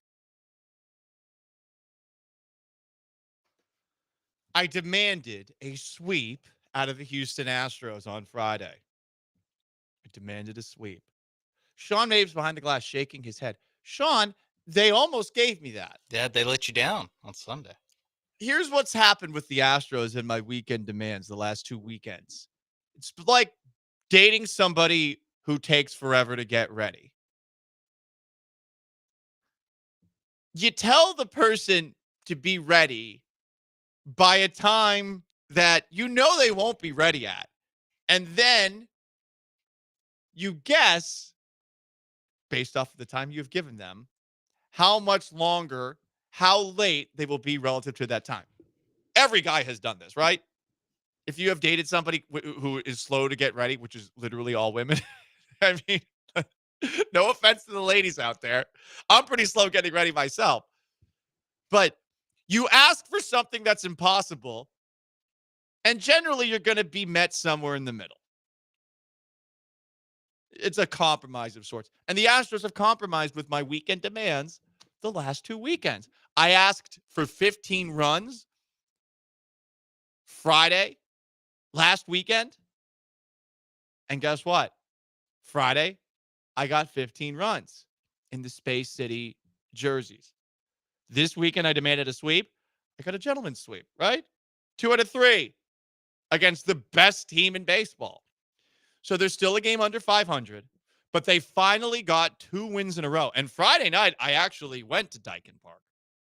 And at Dyken Park, which was surprisingly electric for a Friday in April, it was maybe the most lit I've seen Dyken Park in over a year. I felt like it was more lit than the Tigers games, which understandably, those games against the Tigers were at 3 p.m. But at that game, everyone lost their collective minds when Cam Smith with 2 runners on, did this. Up his first base hit of his career against the lefty. He hits it deep to left field. That ball's gone. 3-run shot for Cam Smith. The Astros out in front 3-1. Wham, bam. Thank you, Cam. Do we like that? Sean's laughing. Do we like that? I mean, Jeff Blum, he's an artist, color commentator on the Space City Home Network. He's going to be workshopping some things. I enjoy that. I didn't mind it. Wham, bam, thank you, Cam. Wham, bam, thank you, Cam. Simple, rhymes. Family friendly. Mm-hmm. I like it. Did he do it for Cam Smith's second home run on Friday night against the Padres? Cam makes a bid towards left field for a 2-home run game. That ball is gone! Back-to-back Jackson, 2 at-bats for Cam. And the Astros lead this game 5-2. He didn't do it again. Damn it. Jeff, come on. You had something. You had a spark. You got to feed it fuel. Cam Smith had a good weekend. And Cam Smith's also showing more defensively than I thought he would. There's been a couple of times where runners have shown an awful lot of respect to Cam Smith, considering he's in his first 20 games as a right fielder. I mean, they're waiting very nervously to see if he's going to make throws after he catches ball. And he had one catch on Friday. Really good game for him down the right field line, which was a difficult catch for a lot of right fielders. I think the catch probability was 60% or something like that. Again, I'm sorry for bringing up catch probability, but it was a nice play. And he's really good at squaring up after he catches the ball. And clearly he's been working on that. I like what we're seeing. This is a lot more, honestly, than I expected us to see. I did not expect a 2-home run game against the best team in the major leagues. No, on Friday. That. No. Did not expect that at all this year, honestly. Like a 2-home run game against the A's or the Angels, sure.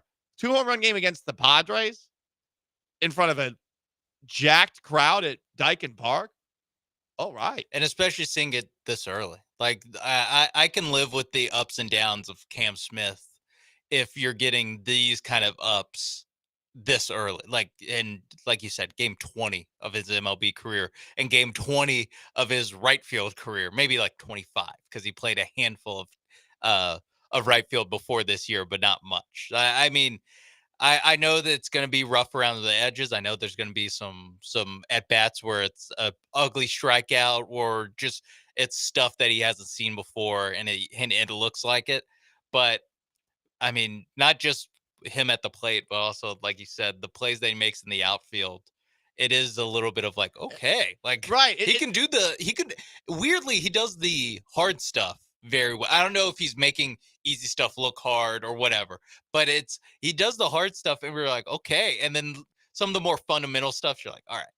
Right. There's certainly some moments, but he has a weird amount of respect from the other team, even if he is definitely far from a finished product as a right fielder. And King of Twitch brought that up. It's not exactly always great. No, I'm with you there. Yeah. But it's weird. Like he gets a lot of respect. You'd think he'd get tested more. I guess just because if there's one thing you're sure about a guy who came up as a third baseman, it's like probably has a good gun. So yeah, probably that's on the scouting report. Although I am with you where I'm surprised we don't see it tested a little bit more. Just like, especially if you have one of the faster guys on your team on the bases, like let's just give it a shot. I get why a slower guy wouldn't try it, but if Tatis wanted to try him, like I would expect Tatis to do that.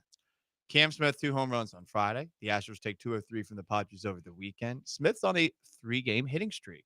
How about that? You want to weigh in on the Astros series victory over the Padres? You can. 713-780-3776 to call, to text, on YouTube at ESPN Houston, on Twitch at ESPN 975. I am proud of this city for something that they were able to do this weekend. Something I saw not just once, but twice. What's that? I'll describe on the other side. Stay put.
It's the Paul Gallant Show. On ESPN 97.5 and 92.5. Live from the Veritex Community Bank Studios, here's Paul Gallant. The most interactive sports talk show in Houston. You want to jump in? You know how to do it. 713-780-3776 to call, to text, on YouTube at ESPN Houston, on Twitch at ESPN 975. I see a lot of people are wondering whether or not I actually love sports in the Twitch, which is a regular occurrence. I am a phenomenal entertainer, but I'm also a cynic that sometimes does hate everything. You know, it's a struggle I must carry with me into every single second of my life. But I tossed aside my entertainer cap for a Big J journalist cap over the weekend. That's right, everybody. I put on a Scally cap. Like my name was Sully from Southie on Friday and on Sunday. And I sat amongst the ranks of serious sports journalists. So Friday, I went to Dyken Park. Gotta say, vibes, immaculate. That's the most fun Dyken Park has been in quite some time. And I don't know why it was. Is it because the Padres were in town? Best team in baseball. Seems to be a sizable amount of Padres fans who live here in Houston. Was it because of the return of the greatest catcher in baseball history, Martin Maldonado, who's hitting 257 after 2 hits yesterday? Did you see that poll that was put up on the Space City Home Network? Who is the greatest catcher in Houston Astros history? And the poll results, it got almost 50% voting for Martin Maldonado, where Brad Ausmus, who probably should get it, got 23%. Brian McCann, 18. Alan Ashby, 14. Maldonado, 45%. Based on team success, which Astros catcher should be the greatest of all time, considered the greatest of all time. It's obviously based on the success, but Maldonado, baby. The Space City Home Network definitely knew what they're doing by throwing in, based on team success, who's the best of these guys. Because if they didn't throw in that caveat, maybe Martin Maldonado, he definitely doesn't run away with it. He might not win it. But then when you throw in the based on the success of the team, who's the best catcher? I teared up when he came to the plate. I teared up. Do you want the game to stop? Just the soak it in fireworks for a second. The fireworks that they played during the home runs and the fireworks they played after the game, because it was Friday, those fireworks should have gone off when Maldonado came to the plate. And I told a couple of the beat writers that a tear came to my eye when Maldonado came up to the plate. They were very annoyed with this comment. I think they know I was being somewhat sarcastic, but was I? Because a tear did roll down my cheek when Maldonado came up to the plate. Same thing when I saw Yuli Gurriel as well. It was cool. So maybe that's why there were so many Astros fans there on Friday. But I mean, it was lit. And I'm going to take it a little further here. The wave actually was cool for a change. I know, the wave of all things. There was a wave that took place during the game, and it got Cam Smith excited. I mean, all the Astros were talking about the wave after the game. It was a loud wave. It was a very, very, very inclusive wave. Everyone was doing it. Everyone. And I like that kind of thing. Because listen, baseball sometimes drags a little bit. Drags less these days. But come on, it's a sport that takes a while. There's a lot of time between pitches, and you got to do something. Because the lines for the El Tiempo margaritas were the longest lines I've ever seen in my life. I mean, per sources, the lines for the El Tiempo margaritas were the longest that there's ever been. Per sources, of course. I would never do that in the midst of a game. They were insane. Absolutely insane. The express line was longer than the food line for the margaritas. They ran out of frozens. So they only had the regular ones. And I'm more of a frozen guy. Paul, isn't that a sign of something? Whatever. Frozen means more bang for your buck. and a little brain freeze on top of that. But it was crowded. The only thing from Friday at Dyken Park that was a bummer to me was this. The air conditioning has not improved. I was excited. They're sponsored by an air conditioning company. Nah. But you guys did well Friday. You guys did well this whole weekend series against the Padres. Those were some pretty good crowds. They took 2 of 3. And while we're on giving the Astros fans some credit to the Toyota Center people who showed up. Now, it's a playoff game. It's the Warriors. It's your arch nemesis. I would have thought more people would have showed up for the game. But there was a lot of people there. Truly, it was a crowded kind of vibe. Yeah, well, not crowd. Crowd is the wrong word. The energy was there while the people were not. I don't know why I said the crowd was there. I think this is me being a little tired from wrapping up my live stream last night at about 2:15 or so. Yeah. Little loopy, but they fought with the strength of 1,000. Every person in there fought with the strength of 100 other Red Rowdies. Oh yeah, it was like, yes, there's the section of the Red Rowdies. Shout out to Maya, Rockets fan of the year. Oh wow, OG listener. But every single member of the Toyota Center faithful, outside of all the insufferable douches wearing Warriors stuff, there was far too many Warriors fans there. But everyone who was wearing red, you guys gave me liftoff. Hashtag liftoff.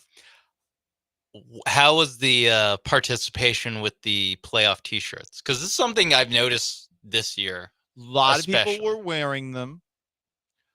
I don't like it when they shame somebody that's wearing the other team's jersey into wearing it, unless it's someone who looks like a douche. Right? Yeah, because then you're just giving it's like giving everyone permission just to boo this random person. Exactly. Because the one person that I saw on the Jumbotron that they shamed into wearing red, it was some girl who might have been in college, might have been a teenager. It was one of those ones where you're like, come on, can we force somebody that doesn't deserve to be booed? Because she also complied very quickly as well. So couldn't we find somebody else? Because there are a lot of douchey looking Warriors fans out there who I'm sure are bandwagoners to the core. And I've said follow the strong before, but it's a little different when I can tell you're not actually a Golden State Warriors fan and you're at a playoff game playing against the Rockets. There were a lot of Warriors fans there. That was really the only drawback, though. And a moment during the game where the Toyota Center scoreboard with the Rockets down 20 points posted a message that I thought was soft and definitely something you would post when you're down 20. They posted this on the Jumbotron. Basketball is a beautiful game built on respect. Regardless of the team you're rooting for, remember to treat the fans, arena staff, players, and officials with respect. Enjoy the game and go Rockets. Don't post that when they're down 20. Yeah, I was going to say, were they worried about what people were going to call Fred VanVleet? Perhaps. Yeah. Perhaps, dude. Anyway, the vibes were immaculate this weekend. I was at Dyken Park. I was at Toyota Center. And the people who did show up on Easter weekend, you guys did good. Paul Gallant Show, ESPN 97.5, 92.5. 713-780-3776 to call, to text, on YouTube at ESPN Houston, on Twitch at ESPN 975. This Rockets player is perhaps in the most trouble for his performance last night. How bad was it, and do we expect it to happen again? We'll discuss. It's the Paul Gallant Show. Stick around.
Rockets lost 95-85 to the Golden State Warriors in the first game of their first-round playoff series.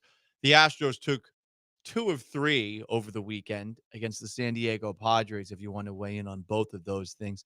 The big problem for the Rockets yesterday, other than Steph Curry being Steph Curry and Jimmy Butler having a playoff Jimmy performance, was that Fred VanVleet and Jalen Green combined to go 7 for 34 last night, including 2 for 17 from outside. We're going to be focusing specifically on Jalen Green a lot in this series because it's going to determine his future here in Houston. They gave him that extension, but it's a contract that's very tradable. And I think that this offseason, especially considering the Rockets were the 2 seed, if Green plays the way that he did last night for the entirety of the series, they will certainly be considering their options.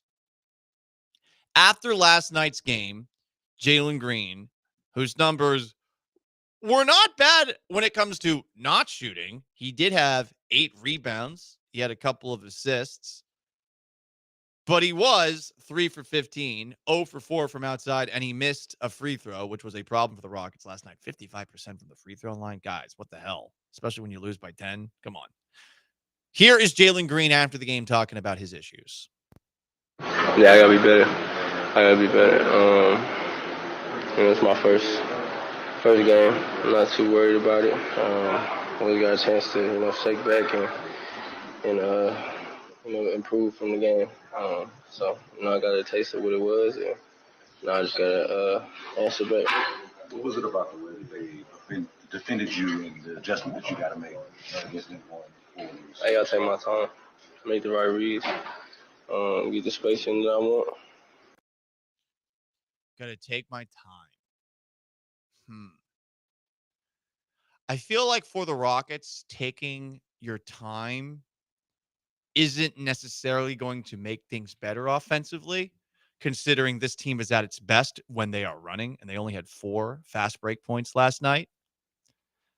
I also think that very often, and this is the byproduct of not having a closer, if you will, there are moments where they seem passive. There are moments where it's not like the moment's too big for them, but it's close. They're a little hesitant. And, okay, it's the first playoff game they're all playing, but whether it was Şengün or some of the other guys out there, there were players who had open looks last night, and they were a little bit slow on the trigger. And that's got to be more quick.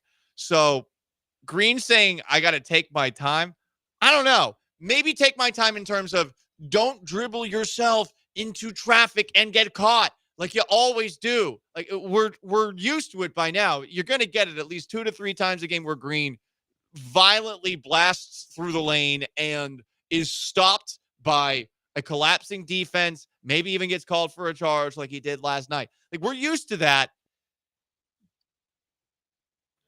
I don't want that. And if Green's talking about slowing down and taking his time when it comes to that, great. But there's going to be other moments where he's open and he's got to shoot and he's got to be confident shooting. And, I know a lot of people are going to look at Green last night, and especially if you look at the box score afterwards, which is horrible. He did stink last night. No 3 points made, 3 for 15 from the field. But I would tell him after this game, having watched it, I felt like he had bad luck and that the confidence got to him as the game went on. I felt like a lot of those shots were good shots, and they were just clanking. They were hitting the back of the iron.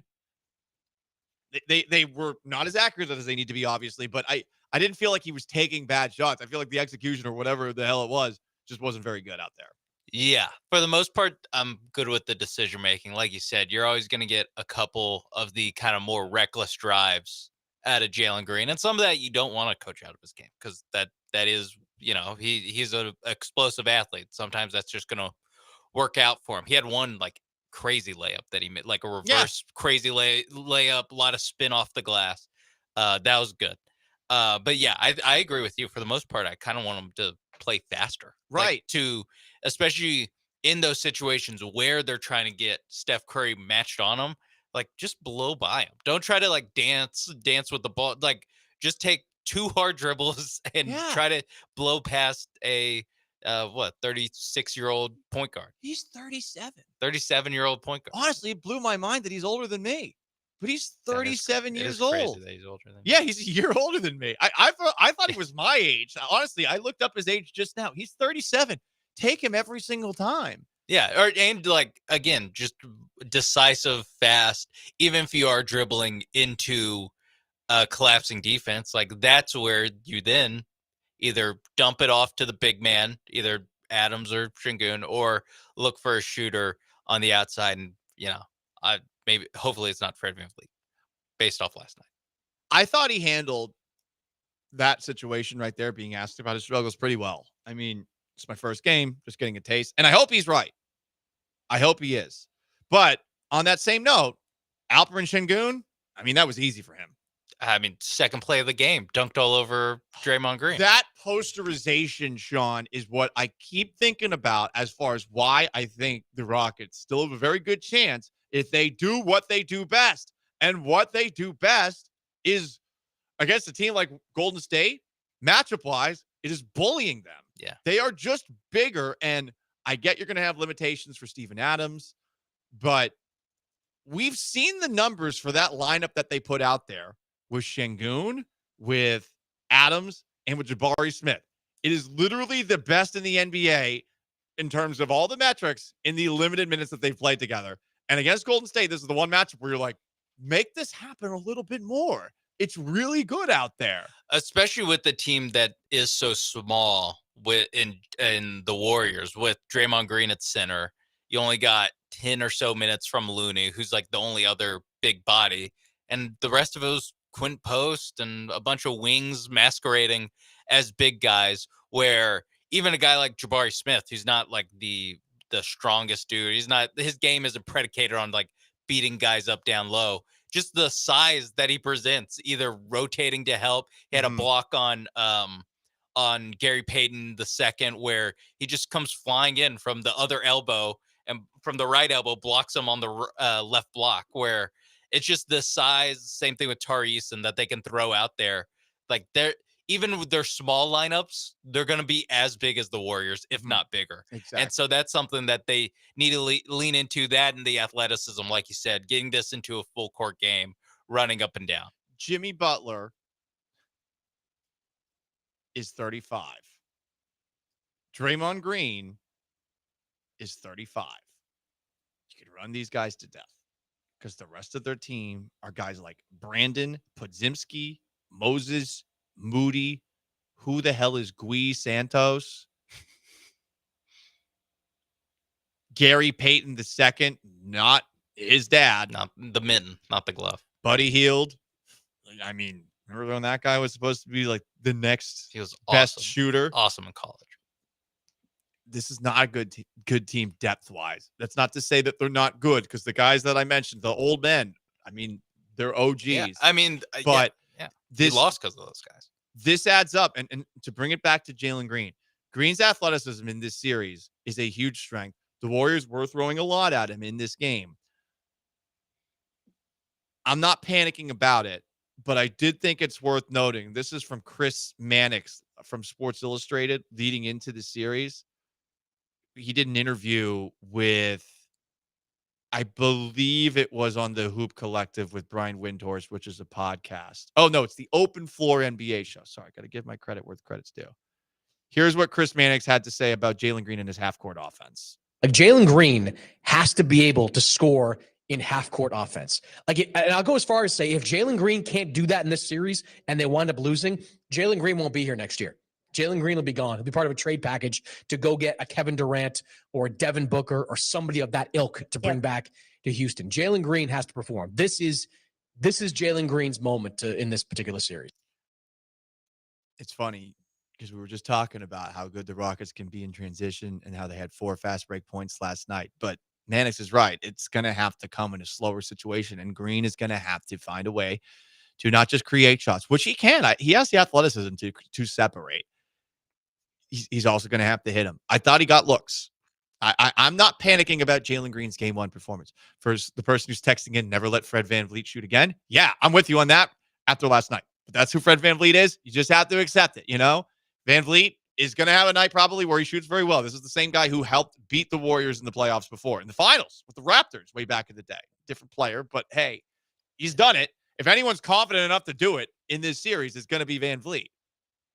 It was really funny how he hit a three later on, and we were all of us sitting on the press row. We were like, please stop. And then he hit it. And we were like, well, okay, I guess. I thought it was hilarious because it blew the roof off the play. Now, I did think that was that the one that cut it to 4? Yes. So it cut it to 4. So obviously the crowd, like, again, goes bananas. But I was like, this is the benefit of going like 2 for 13 to start the game, is that when you make one, people are just, ah! I'm surprised that people weren't booing when he got the ball after a certain point. Here's after the game, VanVleet talking about the Rockets' struggles offensively and specifically his own. We just didn't execute. Maybe the physicality was an issue, but I thought we matched that for the most part. Execution was a little sticky here and there. You give credit to the defense. We can do a lot better in that area. Man, what do you think about that half-court offense, and do you think crashing the boards and the way you all did is sustainable for a full series? Yeah, that's what we do. We're going to continue to do that. I think we could generate better looks. I think our spacing can get better. And we can make more shots, obviously, myself included. Didn't shoot the ball great tonight. We missed 9 free throws. So all of those things being said, 10-point game, we guard them pretty well. Steph hit some crazy shots, obviously. Liked our fight and intensity, but it's about execution. That last part, I agree with VanVleet entirely. But hey, man, let's make some of those shots, okay? That's all we're asking for. You can't go 4 for 19, 2 for 13 from outside. 2 for 13. I was giving him credit. I said he was 2 for 11 before that shot. No, he was 1 for. He was 1. I think he shot another one when the game was already out of reach. But God, you just need not an absolute disaster out of one of those guys. One text before we move on from the 713. Golden State still dirty. Did you see Steph Curry pull Draymond Green's jersey and then go free to the hole? No whistle. There was a moment. Jalen Green's jersey. There was a moment where after Dillon Brooks had undercut Steph Curry in Steph Curry's mind, where Steph set like a screen on Dillon Brooks coming back, which I thought was a little dirty. Definitely something I would have thought about doing in a pickup game with somebody who had maybe annoyed me on the other end of the court. I think that was what was going through his head. Basketball players are human after all. But yeah, they shove. But the best part about this series is they're letting him play. What happened last night, if that's what they're going to do the rest of the way, if it's the same referees the rest of the way, Scott Foster can't hurt you. He's in New York City because apparently he's too injured to actually go on the court. If the series continues like that, that does favor the Rockets, who they out-physicaled Golden State. 50 to 30 was the rebound discrepancy last night. 50 to 36, 52 to 36, 22 on the glass offensively, and 22 points offensively. So they lost. Obviously, it's disappointing, but there's a lot of good in this one. And I feel A-okay going forward. I don't feel great. You don't want to lose a game at home, but I think we very often overreact to what happens in game one of playoff series, and I do think this thing's going 7. Sean Mates behind the glass. I'm Paul Gallant. Paul Gallant Show, ESPN 97.5 and 92.5. You want to jump in? 713-780-3776 is how you call. It's how you text. You can join on YouTube at ESPN Houston. You can join on Twitch at ESPN 975. After the Astros took 2 or 3 over the weekend, where are you with the confidence meter for the Astros, which we do 1 to 5? And I didn't know that this was a dirty play, but apparently one of Houston's favorite sons committed attempted murder during a baseball game or something. I don't know. Stick around.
It's the Paul Gallant Show. On ESPN 97.5 and 92.5. Live from the Veritex Community Bank Studios, here's Paul Gallant.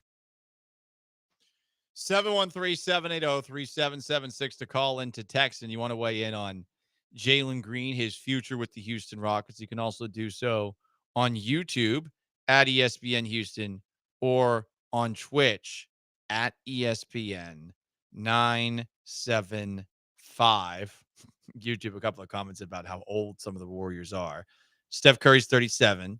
Jimmy Butler's 35. Draymond Green's 35. J-Dog comments on YouTube. Draymond Green looks 42. Yeah, it's the white patches in the beard. Coincidentally, right after I turned 36, now over a week ago, oh my God, 10 days ago, I have been clean shaven every single day. I've even shaved every day. Wow. Every day. All the way. The best a man can get. Razor blade sponsors, possibly you.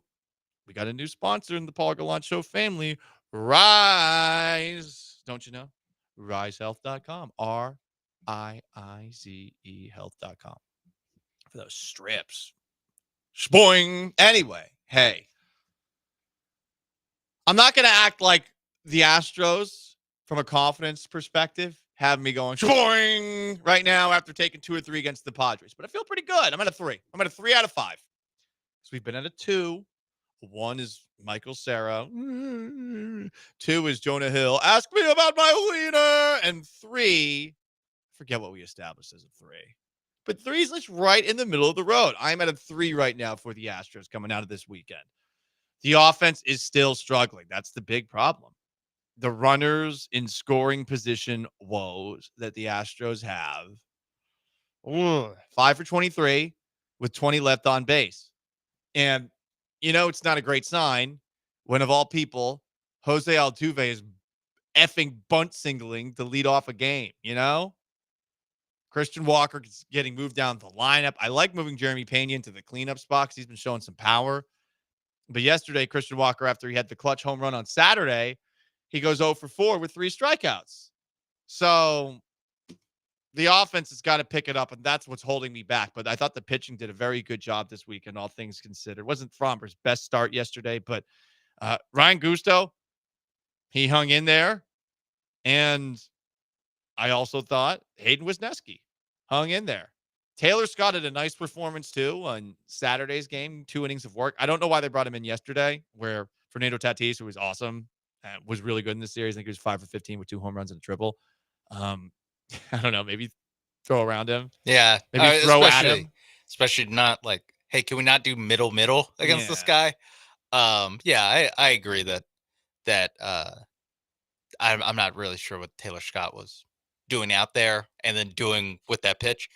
Wisniewski's growing on me. Yeah. It's growing on me. I like Wisniewski. I like Wisniewski, especially as we're going to have to paper over some innings as Arrieta's out, where it's like, okay, Wisniewski can do a little bit of that. So yeah, I am like a slight bump in confidence doing it against a good team, but obviously still not over 500, Paul. Still below 500. But they got their first back-to-back wins all season. What a moment. What a moment. Oh, yeah, against the Padres, Sean. You're there for half. It is a moment. You're half of their longest win streak. I'm Sean. I'm Shane, as that one YouTuber says. The Astros suck. They stink. They're still below 500. By the way, Jake Myers, not sucking. No. 5 for 11 with 2 doubles over the weekend. And right now, if you take a look at the Astros slugging, who would have thought that, one, Cam Smith would lead the Astros in slugging. He's slugging 429. Jose Altuve second. That makes sense. Jeremy Pena running all the way from second base to home plate in a very ballsy way on Friday is third. And then Jake Myers is fourth. Jake Myers leads the team in batting average. Yeah, he does. He's in 305. Altuve's hitting 302. So there you go. That's the Astros. 713-780-3776 to call to text. Before we talk about an Astros player who some are saying attempted a murder in yesterday's baseball game. Keith, I'm sure, has a very on-topic, riveting question about the NBA. Keith, hello. Hey, Paul. Happy Monday. I hope you guys had a good Easter weekend. Thanks.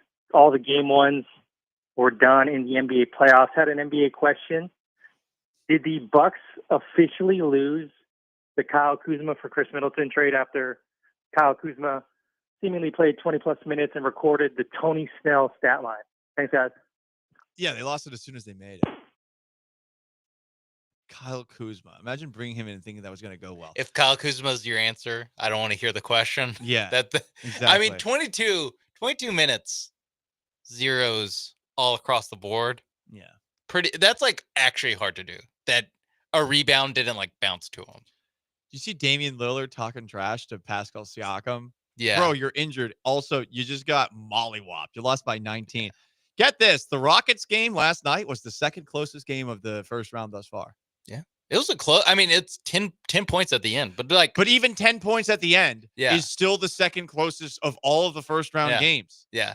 Because they were all, for the most part, blowouts, except for the Nuggets and Clippers, where James Harden had 32. I will say the NBA really, really set us up for disaster on Sunday with the scheduling. And I get it. It's because of the play-in. They're trying to give the play-in teams an extra day, whatever. But starting us off with OKC Memphis and then rolling that straight into Boston Orlando, where that game was like somewhat close, but at no point was I ever like, oh, Boston. Oh, nor was I. Yeah. I was paying more attention to, and I'm not kidding, I tried to watch Jesus of Nazareth on Amazon Prime. That movie is 370 minutes. Oh my God. Yeah, I know. It's very long. I think This it was a is made for entire TV life. movie. There's a bunch of people in it that are very recognizable actors as like young. Oh, really? Yeah, extras in it. Yeah, it's like whatever people in Jerusalem. Ian. Is Ian McShane that actor? Yeah, the guy from Ian John McShane Wick. plays Judas. Whoa. Yeah, I was like, what? My dog Judas. What are you doing here? Not Judas. All right. Speaking of Judas, a lot of San Diego Padres fans are looking at Mauricio Dubon with the same vitriol that the entire Christian faith looks at old Judas. Because not like he's a traitor or anything like that, but please explain, this was a scary moment, but please explain how this moment where Mauricio Dubon covering first base and colliding with Luis Arias is bad. Here's how it sounded on ESPN. Arias, there's a bunt to the first baseman. Walker flips, and look out, a collision between Arias, who's down, and Mauricio Dubon. So that happens, and Arias is on the field for a while, and Sean and I both paying more attention to the Rockets Warriors playoff game get push notifications saying that there's a scary collision in the Astros Padres game, and Luis Arias had to be taken off on a stretcher. So we didn't know what happened. All I know is that from what limited internet access I had at Toyota Center, what I know is that a lot of Padres fans were acting like Mauricio Dubon did the worst thing ever, and some baseball purists were as well. So I watched it. For those who didn't see it, it's basically a bunt single down the first base line, or it looks like it's going to be one. The Astros first baseman crashes on the ball. Mauricio Dubon, utility gold glover, comes all the way over from second to first. Does, I thought, a very impressive and athletic display, getting to first base, spinning around, and then just taking the contact from the guy running down the first base line. Maintains possession of the ball. This is the NFL. It's a great play. And Arias, I don't know what happened, like where he was out. I don't know if he hit his head or what, because he's bigger than Mauricio Dubon. I don't understand why Dubon was getting any flack whatsoever for that. I thought that was a really athletic play, I thought. Like, impressive. But listen, I'm a baseball casual. I just was surprised by how many people were angry at him. I don't know what else he's supposed to do. Not let him go to first? Yeah, because he has to, like you said, he's running from second base to cover first. And so obviously his momentum kind of just carries him through the first base bag. Like he can't run to a complete stop to where, like Christian Walker, if a ball is hit to third base, how Christian Walker would set up to receive the throw. Like he has to basically run through it. And yeah, I don't know why. I don't know how Arise took the worst of this hit. Like I don't either. even despite like getting stretchered off, just like how he fell. Mauricio Dubon's like 170 pounds. Like, and Arise is running full speed at him. Arise is 175 pounds. So these are two guys who were smaller Like than me size, yeah. colliding with each other. Well, it's also they're the same size. And Yeah. one guy's has a 90-foot running start. Well, yeah, exactly. Yeah, there's only one guy with momentum here, and it certainly was not. It looks like his head hit Dubon. the Okay. turf. That's like all I can see that could be the injuries. His head kind of a little bit of whiplash on the ground. I mean, but listen to this just right up in the Chronicle. San Diego Padres infielder Luis Arias was in stable condition after being carted off the field following a collision with Mauricio Dubon in the first inning of Sunday's game at Dyken Park. The Padres announced during the game that Arias was transported to Houston Methodist Hospital for further evaluation and, quote, he is currently stable, conscious, responsive, and able to move his extremities, end quote. What? Like, that is not what I would have got from that moment right there. Mike Schilt, the manager of the Padres, after the game said, best case scenario with Luis. It was very scary. We think he's for the most part out of the woods. More time will tell, but the initial testing is very favorable. I mean, that sounds like he got shot. Yeah. The way that they're reporting it. He has a laceration on his jawline, no fractures.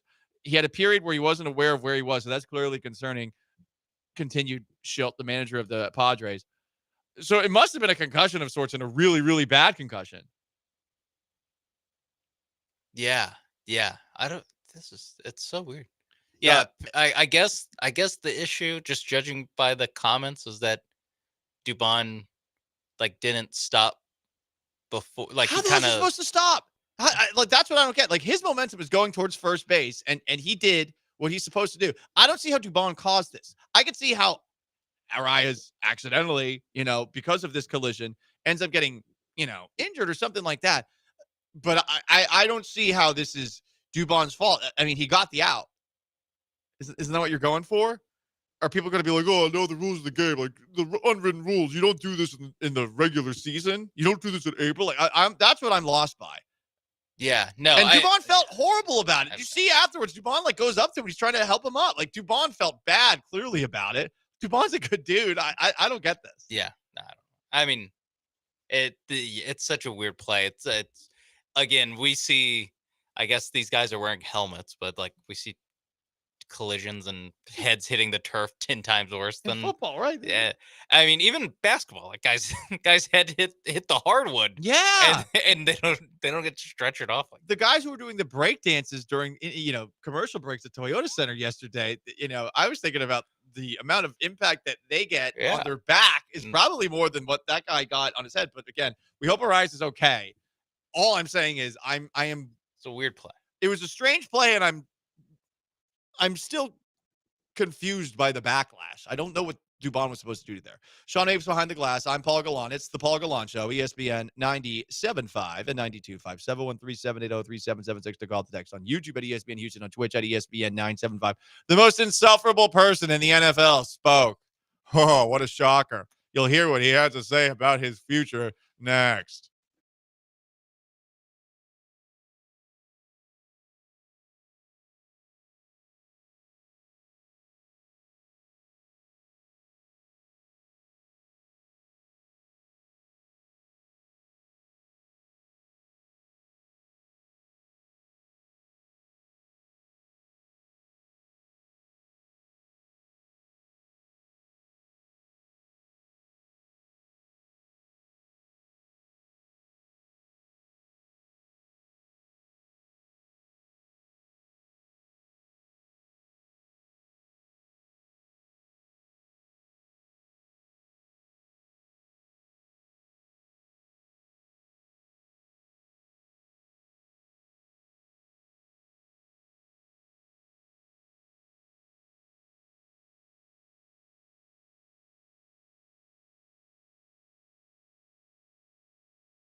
Aaron Rodgers spoke.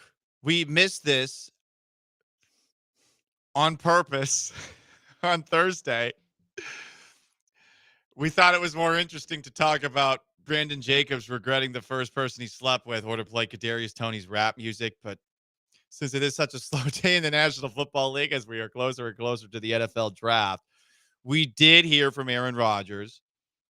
Rodgers was asked about the infamous meeting that he flew out to New York for, that he had with Jets head coach Aaron Glenn and the Jets' new general manager. Here's how that went per him. So we sit down in the office, and I think we're going to have this long conversation. I've flown across the country, and 20 seconds in, he goes, I mean, literally, I'm talking to the GM about something, and he leans to the edge of his seat and goes, so do you want to play football? And I was like, yeah, I'm interested. And he said, we're going a different direction at quarterback. And I said, and I was kind of shocked. Now, not shocked because I didn't think that was a possibility. Listen, of course, they want to move on. That's totally fine. But shocked because I just flew across country. You could have told me this on the phone. If we weren't even going to have a conversation, and this is verbatim exactly how it happened. So I said, huh? And he goes, we just want to know how you want it released, the messaging. And I said, verbatim, I don't give a shit about the message. And I said, why? And then he said, I don't want to be up in front of the room saying something and have guys looking back at you. I mean, that's a fair concern, right? Because Rodgers is he's a lot like in The Breakfast Club, Mr. Eat My Shorts. He's a lot like that guy. Who is he played by in that movie? Do you know who I'm talking about, Sean? No, I've never seen The Breakfast. You've never seen Breakfast Club? No. Okay. Rodgers is the too cool for school stereotype at every single high school that is just constantly questioning everything to the point where it's insufferable. Occasionally, it's fine. All the time, insufferable. Oh, that sounds a lot like you. Shut up! Aaron Rodgers, in that spot right there, the last thing that he said, I think is a very fair concern for Aaron Glenn to have. I can understand why Rodgers would be mad about flying all the way out there for a meeting, but get this. He tweeted this on April 14th of 2013 at 6:56 p.m. Meeting in person, greater than phone call, period. Always. Do you think the Jets found that? Yeah, they're like, you know what? This 12-year-old tweet, we gotta honor it. They could have called him if they weren't actually going to have a conversation where they went back and forth about it. It would have saved the Jets a lot of time, honestly, too. Maybe they felt they were damned if they do, damned if they don't. So they brought Rodgers in so that they could actually try to explain their side of things. But the way Rodgers is portraying it, this was immediate during the meeting. Maybe this was Jets management telling Glenn he had to have it, and Glenn's like, this is stupid. I don't want to effing do this. And I don't blame him for handling it that way. Like, Glenn owes Rodgers nothing. Yeah. Absolutely nothing. That's a good point. That it could be a, like, Jets. It could be Brick Johnson being like, hey, listen, this guy was our starting quarterback. Well, I guess just the last 1 year. He was supposed to be the last 2 years. So we had to treat him with some respect. Slightly over half of the last 2 years. Yeah. And Aaron Glenn is like, you know what? Bleep this. But sure. Yeah, I'll have the meeting. Yeah, fly him over. I'll have the meeting. And he does this. But in my eyes, no matter what, like Rodgers was going to get on McAfee and complain about however they handled it. Like, if they just called him, he'd be like, you know, I was the starting quarterback here for 2 years. You think they would give me more than a phone call to let me know that they don't want me? Exactly. And by the way, to the Jets' credit, you have not heard a peep from their headquarters since this went down. This is the leakiest, most sieve of an organization that there is. And no one has said anything to retort or dispute because they're just ignoring it. Smart move by the Jets for a change. Maybe the Aaron Glenn effect. By the way, Steelers fans per a poll want him less after this most recent interview, which is really funny to me. We'll see if he ends up in Pittsburgh. Rodgers also said that he's willing to play for not much. It's not about the money. Starting with the money thing. I told every single one of the teams I talked to, it ain't about the money. I'll play for 10 M's. I don't care. I never once said I need a multi-year deal, $30, $40 million. It's absolute bullshit. I said I'd play for 10. Yeah, whatever. Well, I thought you were a selfish prick. Yeah.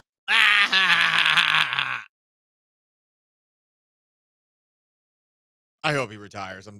I am tired of this. I don't need him to make a decision. I just feel like, okay, like, hey, you're mad that they flew you all the way out there. But if you're in New York, what? Can't you go do things in New York City?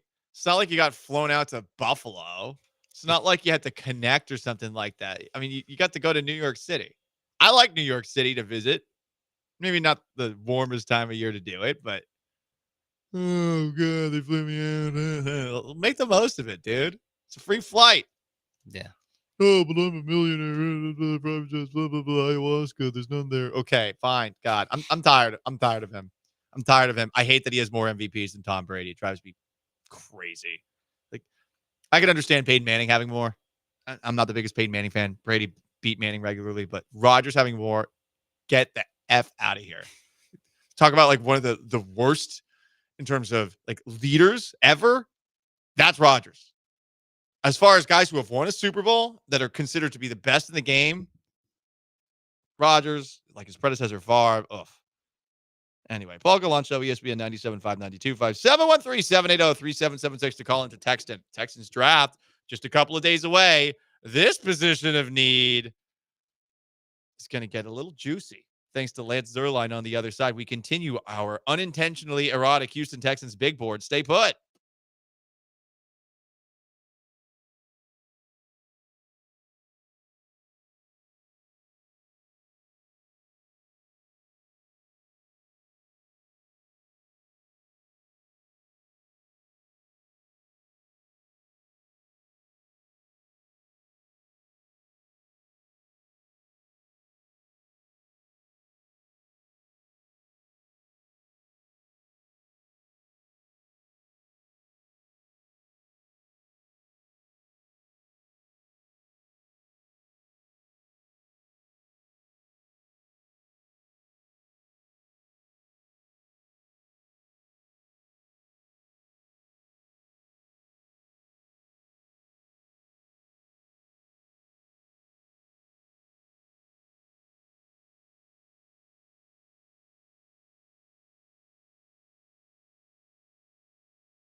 Broadcasting live from the Veritex Community Bank Studios, it's the Paul Gallant Show. On ESPN 97.5 and 92.5. The most interactive sports talk show in Houston. Rockets lost game one of their opening round series against the Warriors, 95-85 last night at Toyota Center, and the Astros almost swept the San Diego Padres over the weekend. It was a tie game going into the seventh inning yesterday against the Padres when Fernando Tatis, who had a great series, went yard for the Padres. So the Astros do take 2 of 3 on Friday and Saturday. They got their first back-to-back wins of the year. So we will dive back into those topics. You want to weigh in, you know how to do it on YouTube at ESPN Houston, on Twitch at ESPN 975. We're closer to the Houston Texans draft. The Texans at some point, I think, need to get a tight end. Is this a massive position of need for the Texans? I don't know about that. But it's definitely something that they need to add to. Who do they have going into next year? Well, obviously Dalton Schultz will be back, but he frustrated a lot. Hand's not the best blocker. Cade Stover had some moments as a rookie this past season, but he's not looking like he did at Ohio State with C.J. Stroud. Brevin Jordan's a good blocker and has some speed, but he missed all of last year. Will he be the same player again? And the news that we got over the weekend is that they re-signed tight end Irv Smith, who they brought in the middle of the year last year, but you didn't really see a whole lot out of him. Tight end is a position that is worth addressing at some point. Say somebody falls that's high up on their board. Do you take him over a position of need? I definitely think the Texans should think about it. Interesting to note, as far as tight ends go, Owen Daniels, the greatest tight end in Texans history, will announce day 2 picks for the Texans. Good. Owen Daniels, and not Sketch, a person who is cosplaying as someone with autism who's done gay porn and now streams. We don't judge people who do that. But I would rather have Owen Daniels than somebody who is clearly pretending to have autism for clout who also did gay porn announcing the pick. Personally. Yeah, I could do without. I could do without the autism at very least. I could do without either. Stolen valor. Like one or the other, buddy. Yeah. Don't do both. It'd be very funny if they're like gay porn star sketch. Gay announcing autistic gay porn star. No, if he just like wasn't if he didn't do the streaming stuff. It's just we only know him for his OnlyFans work. We got some interesting quotes that we're going to have for tomorrow because the Houston Texans are meeting with the media. This quote from C.J. Stroud, we'll dive into tomorrow. C.J. Stroud said his heart sank when he got to talk to Steph Curry after the Rockets-Warriors playoff game Sunday night. His heart sank. Steph tell him, I'm going to kill you. Like, I'm going to end the Rockets' chances. And then I'm ending your chances. I'm going to F the Lakers up. Then I'm going to end you. Weird. Anyway, it's that time, guys. The Texans, I think they should at the very least think about a tight end in the NFL draft. So let's get back to what we do best. We don't know much about the NFL draft. We're not experts. We're not scouts. What we do know is that Lance Zierlein sometimes unintentionally writes very erotically about scouting, about prospects in the coming NFL draft. So entirely using Lance Zierlein's erotic language, we will figure out what tight ends the Texans should add to their big board.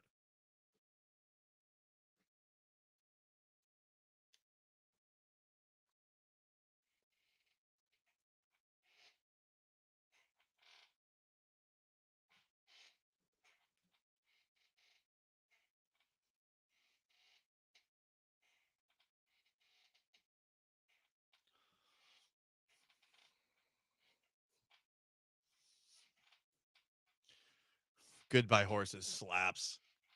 Tight end number 1, Tyler Warren from Penn State, who is this year's edition of the can't miss tight end prospect, which I feel like we get one per year. Brock Bowers actually living up to that mantra last season with the Raiders. Tyler Warren, per Lance Zierlein, is the ultimate whatever, whenever player. Whoa. All right. Always ready to go.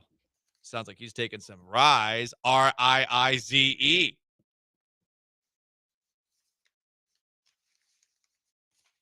RiseHealth.com. Oh, I thought you were writing that down. Promo code 975. I listen, sometimes your brain's all over the place. Yeah. Tyler Warren, Penn State, has a good recognition of holes. Okay. Can access all 3 levels. Okay. Just like Sketch. Hips are smooth, getting in and out. Doesn't need much workspace. Well, that doesn't sound great when you really think about it. Yeah, I guess that I was, yeah. So that's Tyler Warren. The ultimate whatever, whenever player. Bonk. We'll put Tyler Warren on. Yeah. I like that. The majority, even the downside, I was like, it's not all downside, but yeah, I'm good with him on. Prospect 2, Colston Loveland. What is he, a butler? From Michigan. Snatches the ball over his head. Quick. Sticky hands. Again, Lance Zierlein wrote this. But will get ragdolled. Out. Whoa. I don't want my tight end getting ragdolled. No, especially not a tight end. I don't want anyone on my team getting ragdolled, but tight end especially. They need to get more physical at that position. Prospect 3, Mason Taylor from Louisiana State University. Hall of Fame bloodlines. He is Jason Taylor's son. Jason Taylor was awesome. For those who don't remember, with the Dolphins back in the day. The only Dolphin that I've ever, as a Patriots fan, been scared of. And yeah, I grew up during the late stages of Dan Marino. But Marino wasn't good when I started watching football. Not at that point. Not in 96, not in 97. Feels defenders around him. Enough juice to run the seam. Needs to improve his physicality. That's not great. Requires better technique and needs to bring his hands inside. Yeah, I'm not feeling this. No, he needs someone older to mentor him, perhaps. Right. Hopefully not his dad. No, I just mean, a veteran presence. Right, because his dad played like Jalen defensive Green's end. getting. Yeah, I don't mean mentoring like that. No, I mean his dad played defensive end. Mm-hmm. He's a tight end. Yeah, off my board. No thanks. Prospect 4. Elia Arroyo. I don't know if I did that right. From Miami. Struggles to beat man coverage. Soft. Ooh. Sudden hands. Comes off the ball. Needs a clean runway to get it going. Oh. What does that mean, Lance? Sloppy hand placement. Okay. So he's not he wants it clean to get going. He doesn't want a lot of blockers in front of him, Yeah, this sounds like another guy who's not physical enough for me. No thanks. He's out. Up next, this is the prospect I have heard of that everyone's not sure if he'll be good because he played at Bowling Green. Harold Fannin Jr. Crafty in space with the know-how to beat. Refuses to go quietly. Oh, yeah! Love that. Tight throughout his lower body. I'm going to put Harold Fannin on. If Harold Fannin falls, I would definitely think about it. Yeah, hopefully, maybe Owen Daniels gets to announce him. Mm-hmm. Up next, Terrence Ferguson. I almost read turd. Sorry. Turd for Ferguson. McDonald and Burt Reynolds. R.I.P. to both. Terrence Ferguson from Oregon shows ball skills and body control. Gets every inch of reach available. Oh. This is interesting. Capable of bang through an uncommitted tackler. All right, so this guy's throwing people around. Yeah. I'm putting Terrence Ferguson on our board. I'm good with that. Up next, Thomas Fedone II, Nebraska. Long and linear, but will require additional mass for his long frame. No, I want a big guy. I need a big dude playing tight end. You can isolate that if you so choose. Up next, Mitchell Evans, Notre Dame. And again, all of these draft reports are actually written by Lance Zierlein, and I don't know why they're so unintentionally erotic, but they are.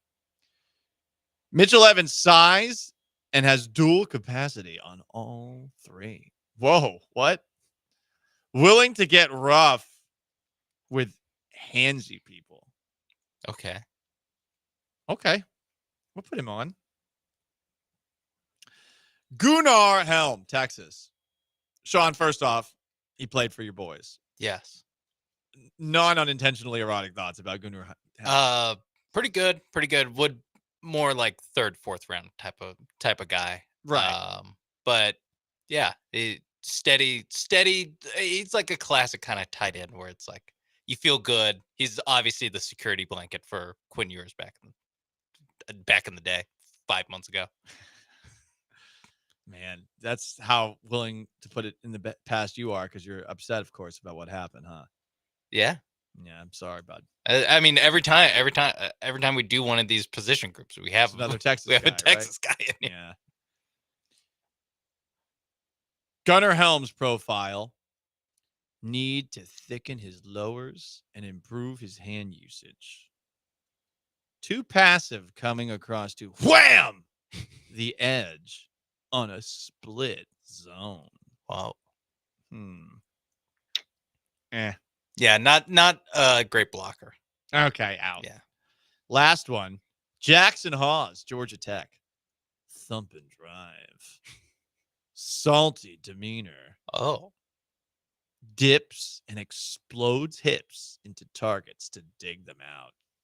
I like this guy. Jackson Hawes, let's go. Yeah, this seems like a guy you can get later in the round. Look, they need a blocker. They need a guy who can block. Yeah, just physicality at that position. Some physicality, some violence, okay? It's the Paul Gallant Show, the most interactive sports talk show in Houston. 713-780-3776 to call in, to text it on YouTube at ESPN, use it on Twitch at ESPN 975. The Rockets lost 95-85. I'm not feeling that bad, though, about that game one loss against the Warriors last night. In fact, more so than Fred VanVleet and more so than Jalen Green, this is what I'm questioning going forward for the Rockets to potentially win this series. It's the Paul Gallant Show, ESPN 97.5, 92.5. Stay put.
The most interactive sports talk show in Houston. You just heard Voice Guy say how you can jump on. You can also jump on our Twitch at ESPN 975 or on YouTube at ESPN Houston. The Warriors beat the Rockets in game 1 of their first-round playoff series, 95-85 last night. Also, the Astros took 2 of 3 against the Padres over the weekend. They host the Blue Jays for 3, starting tonight with, get this, the man, the myth, the ace of the Houston Astros, Hunter Brown, 2-1 with a 1.50 ERA against Kevin Gausman, who is 2-1 with a 2.49 ERA. We could be in for another 3-2 game. We've seen 2 in a row.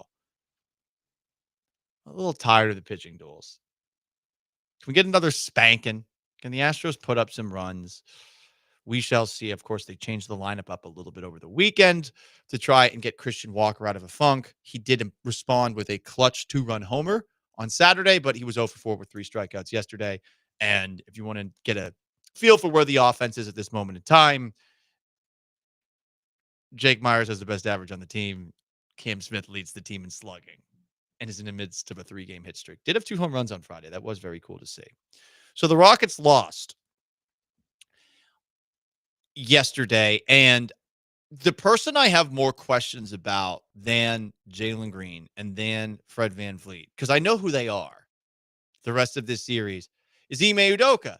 Ime Udoka has successfully coached a team all the way to an NBA Finals. Did it go so well? No, but they did have a 2-1 series lead. They did have a 2-1 lead on the Warriors, those Celtics did at one point. And then what happened? Well, he lost all the remaining games to the Warriors, and then things happened with the Celtics organization, with his family, et cetera, et cetera. And now he's coaching the Rockets. And also losing to the Warriors again, yes. So, listen, hasn't been going great for Ime Udoka in the NBA playoffs for quite some time. But he has done a very good job turning the Rockets around. I do think he's a very good coach. He is officially a Coach of the Year finalist, which we weren't sure he was going to be last week. Amen Thompson, not a Defensive Player of the Year finalist, which I think sucks. But Udoka, I think, can be second-guessed for a couple of things that he did last night. First off, I don't know that this is the reason that Jalen Green struggled the way that he did, and I think it's perhaps unfair to put this on Udoka, but it was weird how little Jalen Green played in the first half. He wasn't in foul trouble. He wasn't really shooting. Did Udoka think he was too passive? I am still trying to figure out why he played as little as he did in the first half. Then, of course, as the game continues and he gets a lot of shots up and misses just about all of them, oh boy, I keep on looking at the stat sheet for Jalen Green, and it's more and more jarring because to be 0 for 4 from outside, we see guys do that occasionally. But from the field, where you're shooting a bunch of mid-range shots and you're trying to drive to the lane, when you're 3 for 15, what's up? But that's not what I'm second guessing, because I do think Green's going to bounce back. I'm just second guessing, why was Jalen Green out so early? Why was Steven Adams, who got a lot of minutes in this game, not playing down the stretch when the Rockets were clearly better with him on the court than they were with him off the court? Why wasn't Jabari Smith Jr. playing more either? Green was perfect from the field. Also, one of the rare Rockets who was perfect from the free throw line.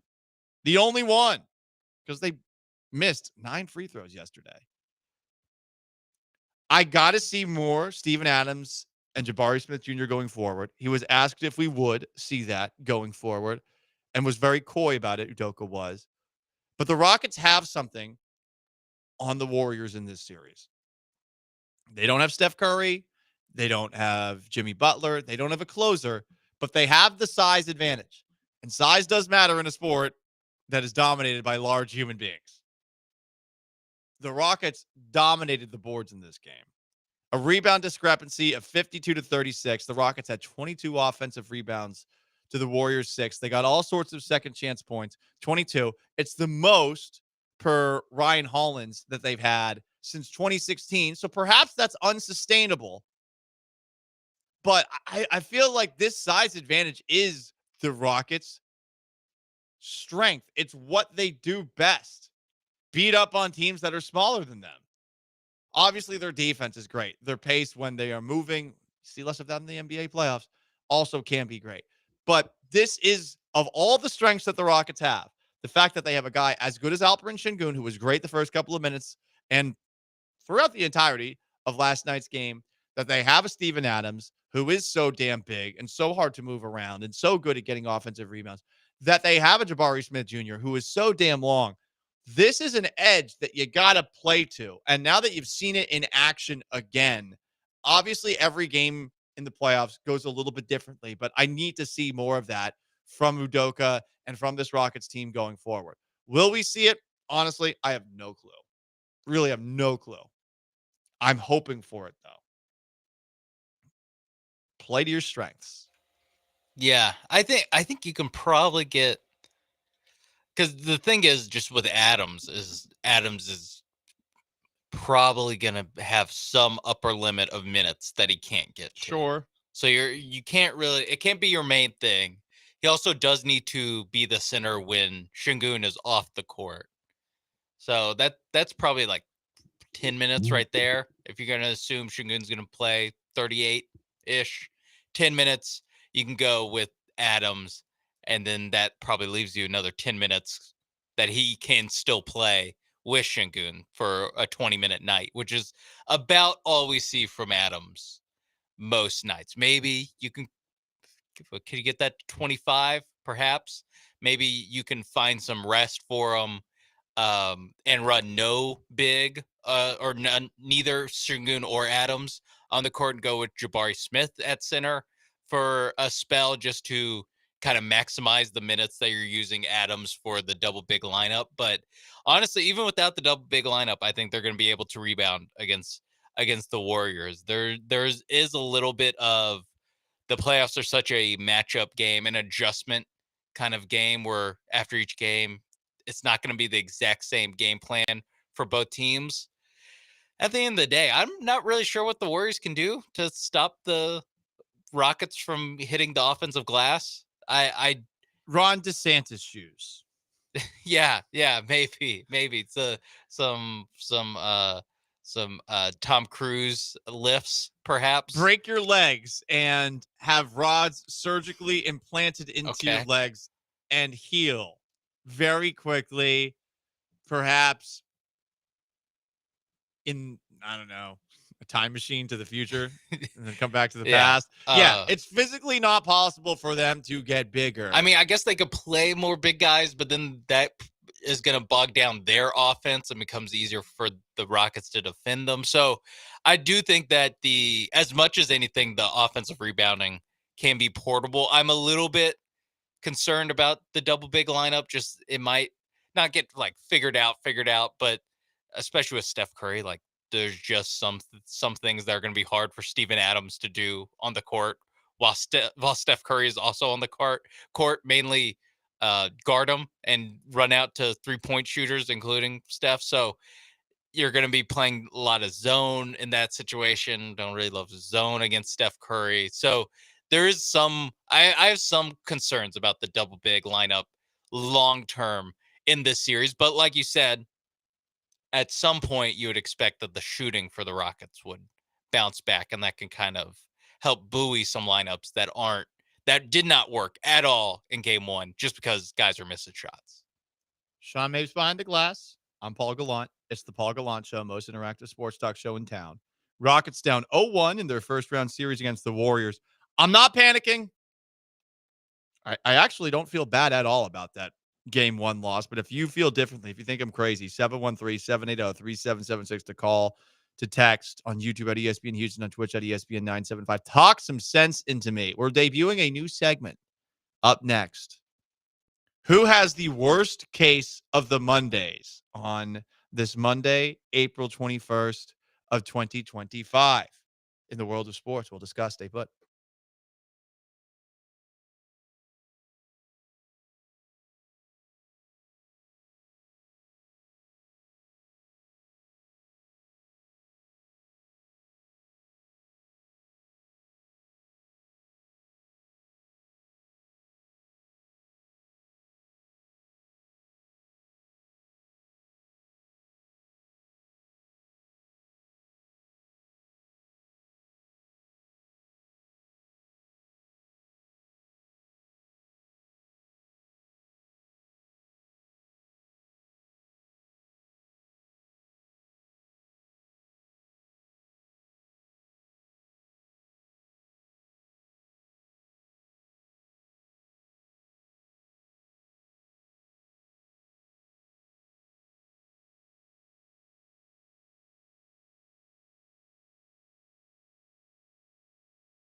Broadcasting live from the Veritex Community Bank Studios, it's the Paul Gallant Show. On ESPN 97.5 and 92.5.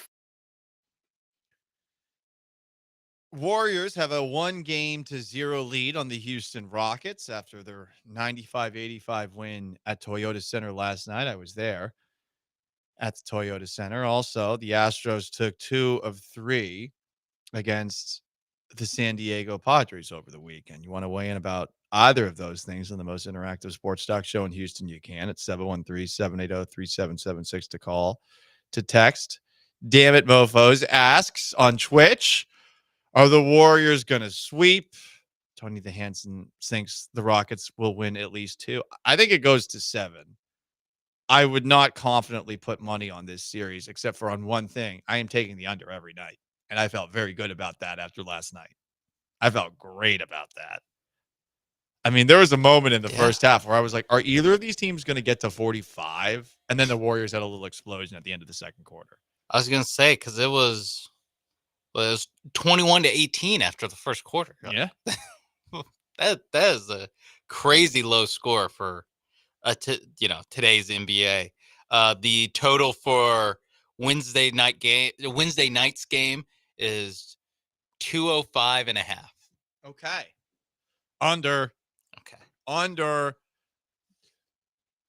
205.5. Yeah. So I guess that's what, 104 to 102. They scored 180 points last night. Hey, Jalen Green, shots are going to fall. Yeah. Speaking of Jalen Green, Julian has a thought on the most interactive sports talk show about Jalen Green. Julian, what's up? What it is, guys.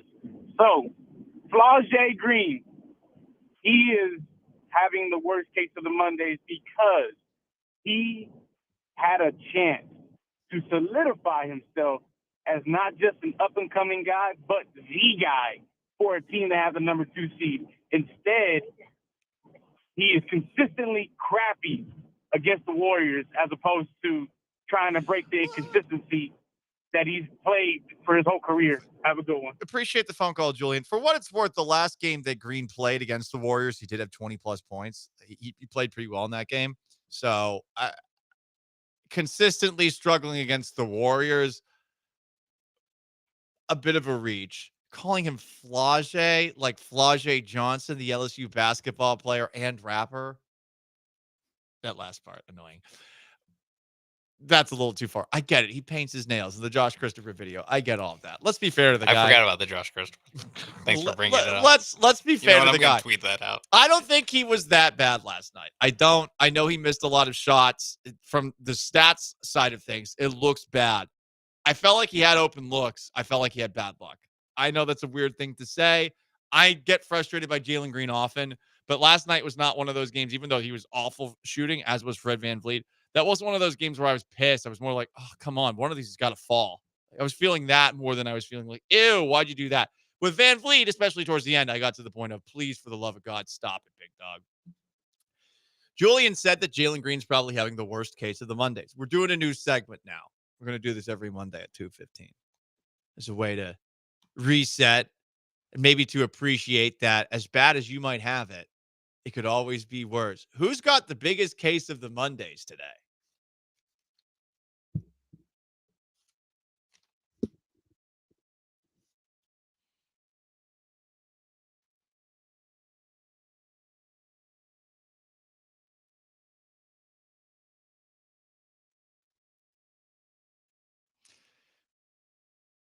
Let's start off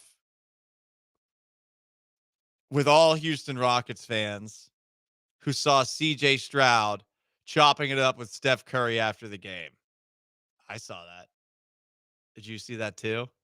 I did see that after the game. Long conversation. Rockets fans were pissed, and I don't blame them. First off, come on, man. At least pretend, or at least wait until after the game. Yeah, go talk in a tunnel somewhere in Toyota Center. Yeah. Think about us. We're having a rough day, a rough Sunday, and at that point it was like perhaps very close to Monday. Also, I imagine Steph Curry was saying, you got to come to Carolina. You got to become a Panther.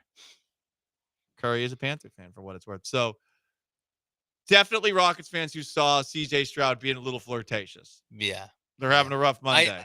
Man, this is obviously a long way. Actually, both teams lost, so it's not very likely that'll happen.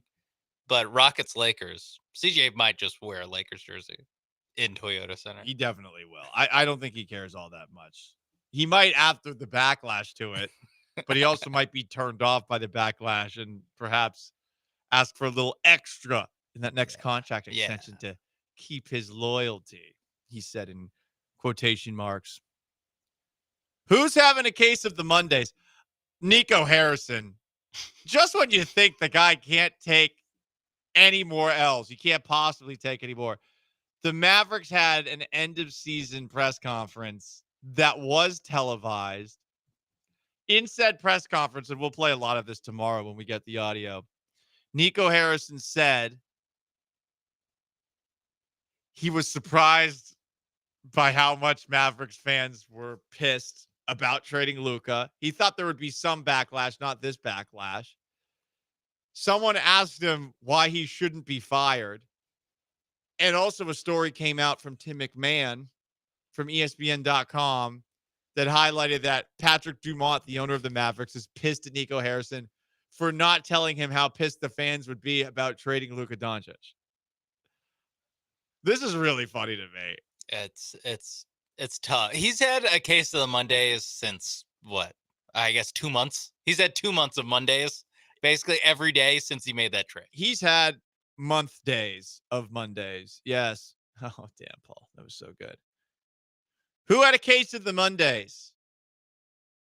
I think Amen Thompson's got a case of the Mondays. He didn't play very well yesterday. And he's not a Defensive Player of the Year candidate. Ime Udoka, by the way, though, is a Coach of the Year finalist, as is Kenny Atkinson of the Cavaliers and former Rockets head coach J.B. Bickerstaff, who is a finalist with the Detroit Pistons. But it's been rough for Udoka, who continues to lose to the Warriors. Someone posted this at Coley Mick. Ime Udoka was up 2-1 on the Warriors in the finals and has since lost 4 straight playoff games and his family. Damn. It's kind of mean, Coley Mick. That is mean. A little mean. But also accurate. Case of the Mondays. Yeah. Who else has a case of the Mondays? Oh, no. This one was tough to see over the weekend. And as someone who constantly defends him, this was a tough one to see. I saw this. I did, If we have Jeremy Booth in on Wednesday, oh, man, he's going to be chomping at the bit to get let loose here. It might break records of how many times he throws this guy under the bus and how vicious. Because we've all been here. Sometimes you don't feel great. It's just bad timing. We haven't even said what happened yet. I know. Or who. I know. Houston Astros pitcher Lance McCullers Jr. misses rehab start because of stomach illness. Listen, there's nothing you can do about that. No, sometimes it's bad. Sometimes it's really bad. I'm not going to lie. A couple of weeks ago, actually check that, a couple of days ago, last week when I did my Fox 26 appearance with Nate Griffin, I woke up in the morning and I couldn't stop going. No, not the one, you know what, couldn't stop. And I was like, I might not be able to make it because I kept on having to go back, but I made it. And then I had breakfast afterwards and I felt better basically after I had the breakfast. But Lance McCullers Jr. was scratched from his scheduled minor league rehab start Saturday with a stomach illness. He was scheduled to pitch for AA Corpus Christi in what could be his final rehab start prior to rejoining the major league club. Damn it, Lance! I didn't know it was the last one. Oh, I want to defend him. Oh, man. He saw team doctors. He received an IV. Set a spot, and once he gets better, we'll make a decision when his next start will be. This just sucks, man. This just sucks. What do you think it was that gave him that? I mean, he is in Corpus Christi. Do we trust the cuisine of Corpus Christi? Oh yeah, could have just had some Mexican meat, like Dwayne Brown did that one time. Well, no, that would make you better. Probably. I was gonna say that was a banned substance from the NFL. Man, It's brutal. I don't know what I mean. You're tougher than Lance McCullers. That's what I learned. That you gritted I didn't out. say that. I you didn't gritted say that. out a Fox 26 hit while Lance McCullers was too busy sitting on the toilet to go pitch for the Hooks. Remember, I didn't say that. I didn't. I guess it's just implied. Anyway, that's Case of the Mondays every Monday at 2:15 going forward. That's right. What a great segment this was. Paul Gallant Show, ESPN 97.5, 92.5, 713-780-3776 to call into text. And from the 361, someone says a bad hot dog. Lance doesn't strike me as a hot dog guy. Yeah, too many nitrates. Yeah, can't do that anymore. All right. Oh, yeah. Also, rough day for Catholics. R.I.P. to the old Pope. R.I.P. Yeah, but luckily now, because of the movie Conclave, everyone knows the process that will now be underwent is undergoing. Let's go. I hope we get an American in there. I think Stanley Tucci. No, that was in the movie. The guy who's I think temporarily stepping in is from Dallas. Yeah, we don't really like that. We don't really like that. Anyway, Paul Gallant Show, ESPN 97.5. Trade the best Pope. 713-780-3776 to call it, to text it. Astros, they took 2 or 3 against the Padres. Is the offense going to wake up against the Blue Jays? And if you have any thoughts on the Rockets, their game 1 loss to the Warriors last night, hit it. 713-780-3776 to call to text. Twitch at ESPN 975. YouTube at ESPN Houston. Stay there.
This is the Paul Gallant Show on ESPN 97.5 and 92.5. from the Veritex Community Bank Studios. Here's Paul Gallant. This funny conversation on Twitch led to me asking the question, can you bet on who will be the next pope? AI overview on Google. Yes, it is possible to bet on who will be the next pope, but it is generally illegal in the United States. While some betting sites offer odds on the next pope, Newsweek reports that it is not legal in the U.S. But the practice is more common in Europe and other parts of the world. What the hell? Is this what we get for being wasps? We can't bet on who will be the next leader of the Catholic world? I'm Catholic. At least I was raised Catholic. I feel like I, as a not so practicing Catholic, as a perhaps recovering Catholic, as some would say, I feel like I, as an American citizen, should have the right to vote on who the next pope is. And they're not giving it to me here. Oh, the right to bet on it. Yeah. Yeah. Like, I'm not going to necessarily bet on it. I just want the right to bet on it. Why can't I bet on it? Oh, well, gambling's illegal and immoral. Okay, Mattress Mac.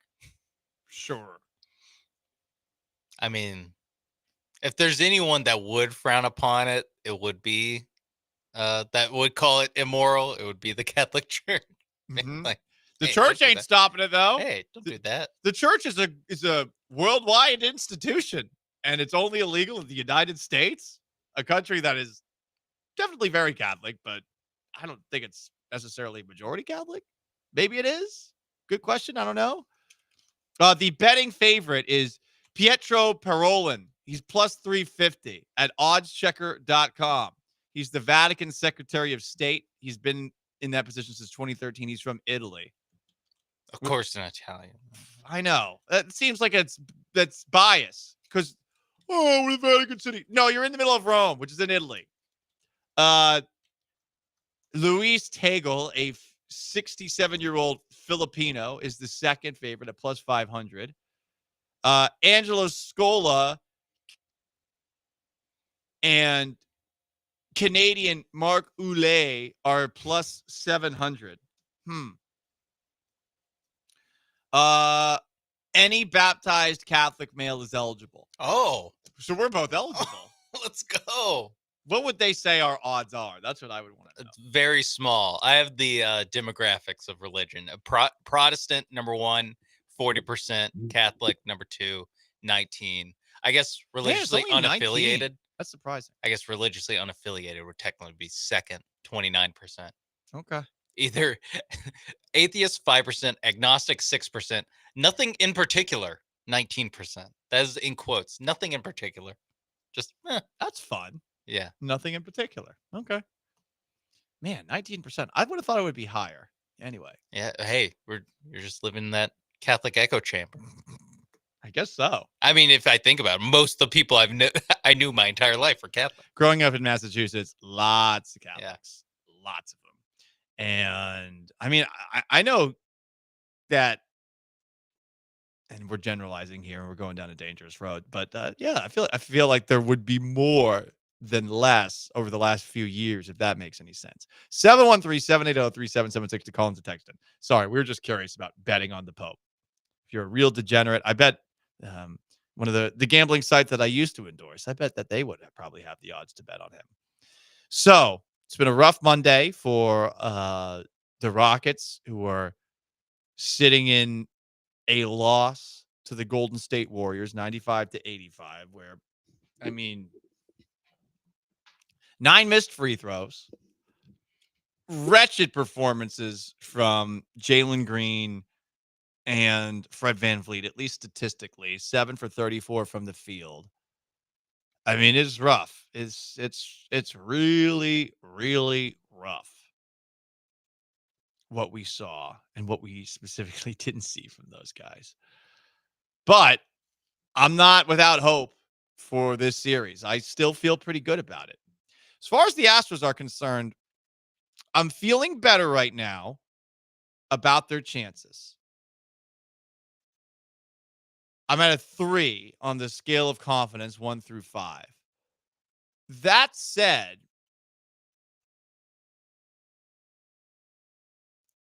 I need more offense. Is it going to come against a Blue Jays team that's actually got some pretty good pitching based off of the way the year's begun? The Blue Jays, for those who do not know, are in second place in the American League East. Who would have thought in the division like that?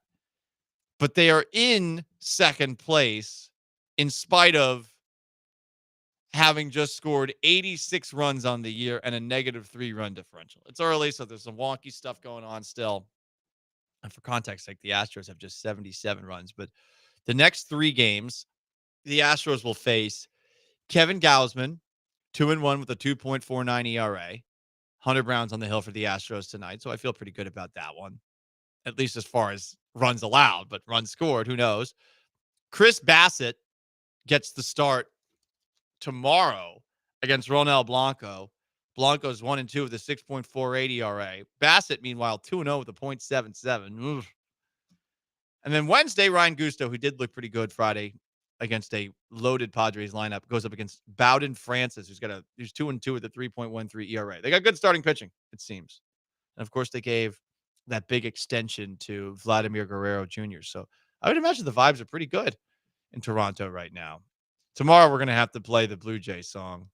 Okay, Blue Jays, let's play ball. What do you want? Let's play ball. I don't know why that song became a big deal for the Blue Jays, but yeah, we'll play it, even though they're not playing in Toronto right now. It was a pretty boring first game 1 round as far as the first round of the playoffs. Game 1's brutal to open up these NBA playoffs. Saturday, the T-Wolves beat the Lakers 117-95. Luka looked tired in that game. The Pacers smoked the Bucks 117-98. Damian Lillard, after the game, was talking trash to Pascal Siakam at the very end. And it does seem like there's a chance Lillard will play. This afternoon, he was improved to questionable for game 2 of Bucks-Pacers.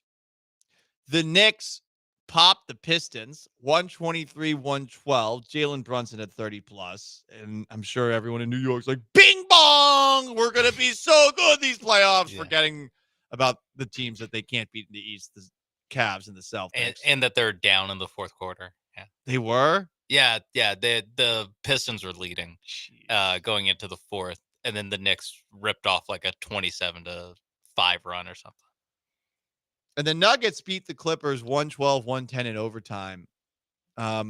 James Harden had 32 points in that game. He was good. Yeah. He was good. He looked good. Losing effort. People don't give Harden the respect he deserves. So that's the only good game that we have seen thus far, unless you want to count the Rockets-Warriors game you saw last night as one of them, you know? I suppose Knicks Pistons, because there was a little back and forth. That could be one that you say is up there. Yeah. I mean, it ended up non-competitive. And so, however you want to divvy that up, whatever. But yesterday was trash. Yeah, yesterday, I mean, it was doomed from the start. You're right. Like the Boston, Orlando. Celtics 103, Magic 86. OKC. Magic did have a halftime lead for what's worth. That is true. OKC, Memphis. And then what was the other game? Cavs Heat. Cavs beat the Heat 121-100. That was like not a complete blowout until the very end. And the Thunder beat the Grizzlies 131-80. They beat them by 51 points. Yeah. God. That's what happens when you fire your coach going into the playoffs. Like, what do you expect to happen? Anyway, for what it's worth, you want to put a little more sunshine in your pocket. I've got sunshine in my pocket. The Rockets only lost by 10. That is the second lowest point differential of round 1 games to this point. I've got sunshine in my pocket. Steph Curry went nuclear, and so did Jimmy Butler and Jalen Green. He was not very good, but it seemed like he had bad luck. Also, Fred VanVleet likes shooting. It's kind of annoying. And Alper and Şengün was really good, but they got to figure out a way so that when he starts getting double teamed that he doesn't panic and pivoting 3 times and probably traveling so that he can get some help on offense. And then you put some more guys out there, perhaps that are big. Sunshine in My Pocket by Justin Timberlake. Never heard that song. Interesting. All right, guys. One last segment to go. If you want to weigh in on the Rockets, you want to weigh in on the Astros, you can. 713-780-3776 to call to text on YouTube at ESPN Houston, on Twitch at ESPN 975. We've also got some garbage to dole out in garbage time. Iconic moments in Big J journalism in baseball clubhouses. Stick around to hear them.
It's the Paul Gallant Show, On ESPN 97.5 and 92.5. live from the Veritex Community Bank Studios. Here's Paul Gallant.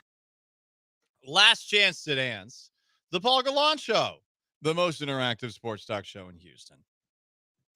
You want to jump in? 713-780-3776 to call to text, on YouTube at ESPN Houston, on Twitch at ESPN 975. The two big thoughts you should take away from today's show, if you consider me the end-all be-all when it comes to sports knowledge. Number one, as far as the Rockets' 95-85 loss to the Warriors last night, considering Steph Curry had a Steph game, that Fred VanVleet and Jalen Green and Amen Thompson struggled. Last night's loss could have been a lot worse. They hung in there a lot longer than they should have. I think this team has a clear advantage when Alperen Şengün, Steven Adams, and Jabari Smith are on the court, and I hope that they use the size to their advantage a little bit more in game 2.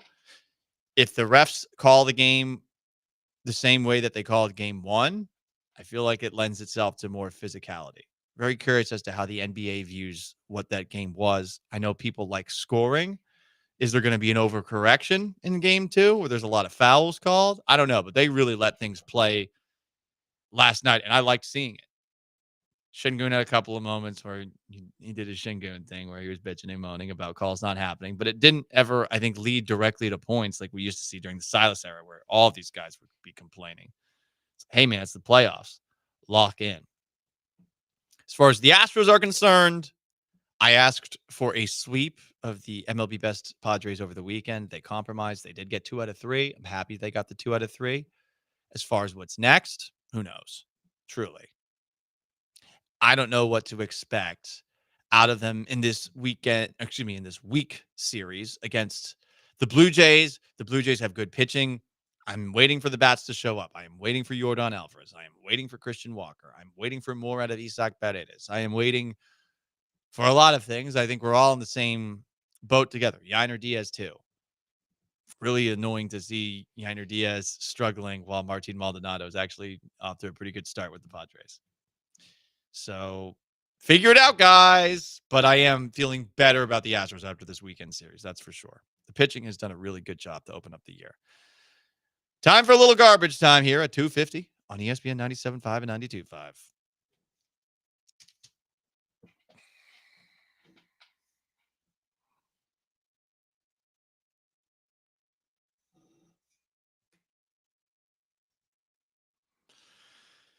Let's start off with some big J journalisming. That's not a word. In baseball clubhouses. First, Logan Webb. You remember him, Giants starting pitcher who gave the Astros some hell to open up the year in the first week of the season. Here's Logan Webb being asked the question, but don't pay attention to the question. And Juan Marichal for at least 4 outings with I'm sorry. At least 4 outings with 10 strikeouts and no walks. What does it mean to you to be in that list with those guys? I'm sorry guys. Farts are always funny. I'm not gonna lie. One, who farted? I'm guessing it was somebody else in the clubhouse that was trying to draw a rise. Perhaps it's somebody who made the noise themselves. I doubt it was a reporter. 2, that reporter who kept asking the question unfazed sucks. Oh, you're above fart humor? I'm a baseball writer. I'm a scribe. I'm a historian. The man, someone somewhere farted, and you just powered through unfazed. Oh, but Paul, it's professional. Yeah, it doesn't need to be. It's ridiculous that you're in a clubhouse as it is. And I mean, that's probably the coolest thing that happened in that press setting. Why is that guy asking the question unfazed? Laugh at the fart. Yeah, just giggle a little bit. You can get back to the question. You're still the one whose turn it is. It's just, come on, let's have like 10 seconds to laugh at this as a community, and then we can get back to asking Logan Webb about 10 strikeouts and no walks or whatever. Right, whatever he asked. Again, I couldn't even hear what he was saying. I would have been distracted by the fart too, and then I would have asked who amongst the media farted. I would have done it. He who dealt it smelt it. He who smelt it dealt it. I would have done it the other way. That doesn't make any sense. Sorry, my brain's a little scrambled. The being up till 2 a.m. after Toyota Center is finally starting. Yeah, I think we hit a wall here a little bit. Yeah, we'll be better for tomorrow. Kind of like the Rockets in the last 5 minutes or less. Yeah, game. This is your Jalen Green. No, it's more like Steven Adams like being taken out. My brain has left my body at some point. Paul Skeens, Pirates pitcher, was asked about a huge line for his bobblehead before a game that Skeens did not pitch particularly well in, and ultimately his Pirates, who are one of the worst teams in baseball, lost Good job asking this question, Big J journalist. I know you're busy preparing for a start before the game, but did you happen to see the lines of people waiting to get in here to get your bobblehead? They reached across the bridge and into downtown. I didn't. Yeah, I saw the full stadium. That was cool. But I didn't see all that. What's it mean when you just hear it now that people were waiting in lines that were, again, across an entire bridge, across an entire river to come see you play? Yeah, I mean, it's cool. Wish we would have gotten them a win. Did you get a look at the bobblehead? Yeah, I saw it a while ago. It's a bobblehead. Is it close? Does it look like you? I don't know. It's a bobblehead. It's not my thing. He's so annoyed by this. They just kept on asking him too. Clearly, he doesn't want to talk about it. He's mad that he lost. Like, read the effing room, Big J's. I feel like if you're a Pirates reporter, you're just like unfazed by losing. You're just like, you just forget that, like, oh yeah, there's sometimes these guys don't, or at least Paul Skeens, like, he's still pretty new to the Pirates way of doing things. He's not ready to lose 100 games this year. The line, I guess, really was across the bridge. So that is kind of cool, but I don't know. What do you think about that, Paul? These collectible people, they're losers. These people are losers. For a bobblehead? But why? Paul Skeens bobblehead. You never know if you're going to be able to get another one. I saw this from Chris Gordy from the Astros flagship from Friday night. Astros bobblehead hoarders are getting out of hand. I guess it's just Saturday. Watching an older family of 5 come into Dyken Park, get their Josh Hader bobblehead, exit, come back in, get more bobbleheads. Handed them off to a guy who was stuffing them all into bags. One older lady came back through 3 times. Assuming they are using purchase tickets, fine, but how much of a loser do you have to be to do this? Several grown-ass men leaving the ballpark hours before first pitch with bags full of the free bobblehead giveaway. And I imagine these people do post them to eBay later, and you sell for a profit because you're getting them for free. That people like that suck. The bobblehead obsession. Like, if I show up on time, which I probably won't, great, awesome. But I'm not going early to a game to get something for free. I don't think anyone should. I think we should be above that. You know? Yeah, absolutely. I mean, it's like such a, I don't know. It feels like it shouldn't be as important as it is to people. Looks about $45.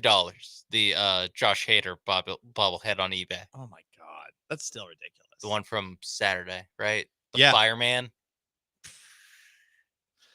Someone responded to Chris's post, by the way. Chris, the only way to enforce it is to take action yourself. Like, Chris should stop these guys. Yeah, take the law into your own hands. Yeah, take the law into your own hands. Just tackle these people who are stealing all the bobbleheads. I feel like just like we were talking about with the Toyota Center t-shirts thing, just like public shaming. Take a picture of them, being like, look at these losers. Yeah. I've seen these losers get 15 bobbleheads. It's weird. Slow Piss 69. Paulie, too good for free goodies. Not a man of the people. No, I'm not too good for free goodies. This is just not the kind of free goodie that I'd want. A bobblehead. If I get one, I get one. If I don't, I don't. Yeah, that's what we're saying. It's like, yeah, it's a cool free goodie. Yeah, but these people want 15 of them. You're right, exactly. They're losing their minds for it. Yeah, absolutely. People are fighting over it too much. Too far. How far is too far? That. And on that note, that's going to wrap up today's edition of the Paul Gallant Show. Subscribe to the podcast if you haven't on Apple Podcasts and or Spotify. If you missed any of the show. For Sean Mapes behind the glass, for our texters, callers, Twitchers, YouTubers, and everyone else who listened, I am merely Paul Gallant. Thank you for tuning in. So long. Farewell. Have yourselves a wonderful Monday. The Killer Bees are up next. Peace.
Ooh, what up, H-Town? Hey, how we doing? He's Blank. I'm Branham. It's Brian behind the glass, and it's a Monday edition of the Killer Bees on ESPN 97.5, ESPN 92.5.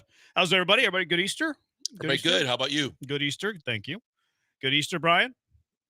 Yeah, it was fine. Fine. That didn't sound great. Did not at What's all. going on? Why, Brian? What's wrong with you? Well, I mean, fine is not the way we celebrate Easter. Brian, that show's over. Pay attention to our show. Sorry, intern was asking me something. Apparently, anyway, why was the Easter not great? Yeah, you sound like you had a disappointing Easter. I don't know. I mean, it's just a day. It was fine. Easter's just a day, huh? I don't want to get into the whole thing, but yeah, it's just a day. Did you have a fight with the missus? No, it's fine. It's fine. I mean, it would have been better with a Rockets win. Someone steal your Would chocolate have been better bunny? with an Astros win. Did the Rockets and Astros loss affect your day? No, not really. Okay. Maybe the culmination of a Rockets loss, an Astros loss, terrible finish to WrestleMania. So that's greater than Easter. All of those things, greater than Easter and family, I'm learning. I care about it more. I mean, do you think that he'd be mourning the Pope? Whoa! I did not. Wow, he just said that sports and WrestleMania are more important than his family. No, I didn't. I think you did. You said two things. You said more important, and then you listed two things. So I said yes. Are any of those two things greater than family? No. Family. Like Brian Kelly. Okay. Did you back in your truck today? I don't think so. Oh, no, on a Monday. I thought he did. I saw his type of truck backed in, so I thought it was him. I was going to tell him how proud of him I was. No, I didn't pull it. I didn't back in. Okay, all right. Someone almost took off my car door trying to back in, though, while I was getting out. While you were getting out? Yeah, I was getting out. I had obviously the truck door open, and they just started backing in. It got within a couple of feet before they realized, hey, there's a car here. That isn't good. Someone else decided that they could just drop someone off who was going to, I guess, run in, run out, and parked across two open spots under the covered parking deal. Two. And I'm waiting, and they're like giving me the look and the what's up? Like, what do you wait? I'm like, well, you're blocking two spots. I'm going to be here for 4 hours. What the hell are you doing? You should have got out and beat him up. No, it's not worth all that. I would have enjoyed it. I know you would have, but I got too much to lose. I got kids. That's a great point. That is true. Yeah, but you hate kids. What does it matter? Well, that is also true. According to some, which is not true, but Rockets lost yesterday. I ate up 4 minutes without having to talk about it. Not a great game one, Blankers. No, there's a lot to uncover here. You look at it, and this is what I was fearful of when we had this conversation going into the playoffs before we even knew who they were going to play. And this is kind of like the next progression in the growing pains when you've got a young team. I think this kind of goes back to when we went for the transition from Silas to Ime. It was like, okay, it's going to take a little while, and they're going to take some lumps, and they're going to continue to make some mistakes, and you got to work it out. And now you don't know what you don't know. And so for the first time, Jalen and Jabari and Amen and all these guys experienced playoff basketball for the first time. And it's a different animal. And we got a full taste of it in terms of when I was talking about, let's see who these guys are. Let's see who's capable of stepping up. And for one game, we kind of found out that they found out it's a different beast. Look, they played poorly. Yeah. They played poorly. Do I think it's going to cover up 7 games potentially, if necessary? I hope not. I hope that's not the case. I think they played poorly yesterday. Do I think they played poorly because of experience, though? No, not really. I think they played poorly because they were really bad on the offensive end and they shot terribly. I didn't watch that game yesterday and say they lost because of experience. There were times I did. And there were times that, I mean, you heard Jalen talk about it after the game, too, where he was like, it's the playoffs. And, I think he didn't realize some things when he was kind of elaborating on that first game. But he obviously he vows to be better in game 2. But I think when you look at, we talk about Jimmy Butler and playoff Jimmy, and everybody's like, is that a real deal or is that a nickname? He's able to elevate his game because everything is elevated around him to where little things become key plays. I don't think the Warriors played their best basketball either. And I think that they have a lot of reasons to do exactly what the Rockets are going to do and say, we can play better. Yeah, you certainly can. But in the case of the Warriors, your 2 stars did exactly what they expected them to do. And I think that, I think there's things with Ime, there's things with the team itself, where I look at this and I kind of expected it, but I think that this is part, like I said, these are growing pains that they have to go through. I guess, look, I'm not arguing, so to speak. I don't think that experience was the primary reason they lost that game yesterday. And we can just have a difference of opinion of that. I would go offensive productivity and shooting way before I go experience in that game. Now, you bring up, like, both teams can get better, and obviously everybody can get better at any point in time. Who do you think played closer to their ceiling yesterday? See, I think that you can say the individuals played closer to their ceiling, but No, I'm talking about teams. Like Right, Golden I'm saying- State, Houston, who played closer to their overall ceiling as a team yesterday? I think Golden State played more. You can say that because they got production out of their two best players. No doubt. Like, to me, Golden State, if we're calling their ceiling a 10, I think that they played like an 8. Maybe 7, somewhere 7 to 8 range. I think the Rockets played like at a 3 or a 4. I don't think they were close to their best yesterday. They were awful. And you brought up Jalen Green. And, like, he was atrocious. Jalen Green was very, very bad in that game yesterday. He shot poor. He started off extremely passive. He did not make a single 3 in the game. And the most annoying thing above all of that was that he continuously drove into traffic time after time after time. He didn't know where to go with the basketball. Anytime he penetrated, he was making poor decisions. He was making bad reads. He shot the ball poorly. Jalen Green's first ever playoff game as a basketball player was a train wreck, was atrocious, was very, very bad. You can continue that conversation with Fred VanVleet, who has the experience. He was 4 for 19 shooting, 2 for 13 from 3. And at what point do you let other people shoot the ball? He missed 11 3-pointers yesterday. Dylan Brooks is a good 3-point shooter. He took 5 threes yesterday. Hit 2 of them, by the way, 40%. Why didn't Dylan Brooks shoot the ball double-digit times as opposed to Fred VanVleet missing 11 of them?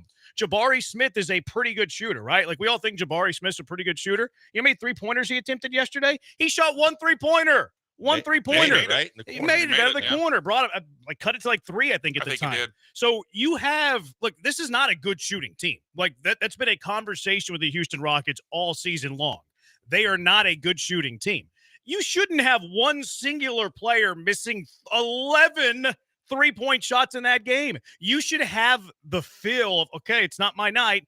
I'm a point guard. Let me see if I can get Dylan Brooks some looks, who's 40% from 3. Let me see if I can get Jabari some looks, who is one of our better 3-point shooters and hit his only 3 in the game, even though it did come in the fourth quarter. I'm not sure who I'm more ticked off with, Fred VanVleet or Jalen Green, because they both have my ire. So that's what I was going to say. It's one thing to say all the things you said about how badly Jalen played, but then Fred played worse. So when you combine for 7 of 34 from the field and you take a good portion of the shots your team is going to take for the night, you're already screwed. But then on top of it, when I look at Ime, and that's why I said there's things with Ime, at a certain point, if Fred's not going to stop, get him off the floor, because he's on the floor to be a coach on the floor. He's on the floor to make the right decisions. The right decision for him was not to keep shooting, especially from 35 feet. And he kept cranking him up from way too long for a guy that's not on a heater. So that annoyed the hell out of me. The other thing is when Alpi gets going early, you basically were succumbing all night long to playing Golden State's tempo. And I talked about it last week going into the series. You don't want to play their style. You want to play your own style. And I think that you also have to adjust your style. When Alpi got it going, and you could find out, we talked about their lack of defensive bigs. He could get in, he could get whatever he wanted, and I would have started to run everything through him as much as I could, and they just didn't have any concept off. They went back to almost Steven Silas-esque isolation ball over and over again during that game, and I'm going, what are you doing? Your best player tonight is Alpi Sengun, and you are basically avoiding him. Well, they went a lot of zone to try to take that away. Like, they were starting to do some 1-3-1, 2-3 zones. Like, Steve Kerr threw the kitchen sink at them to try to get the ball out of Alpi's hands. Because you're right, that is their biggest mismatch. They don't have an answer for Alpi Sengun.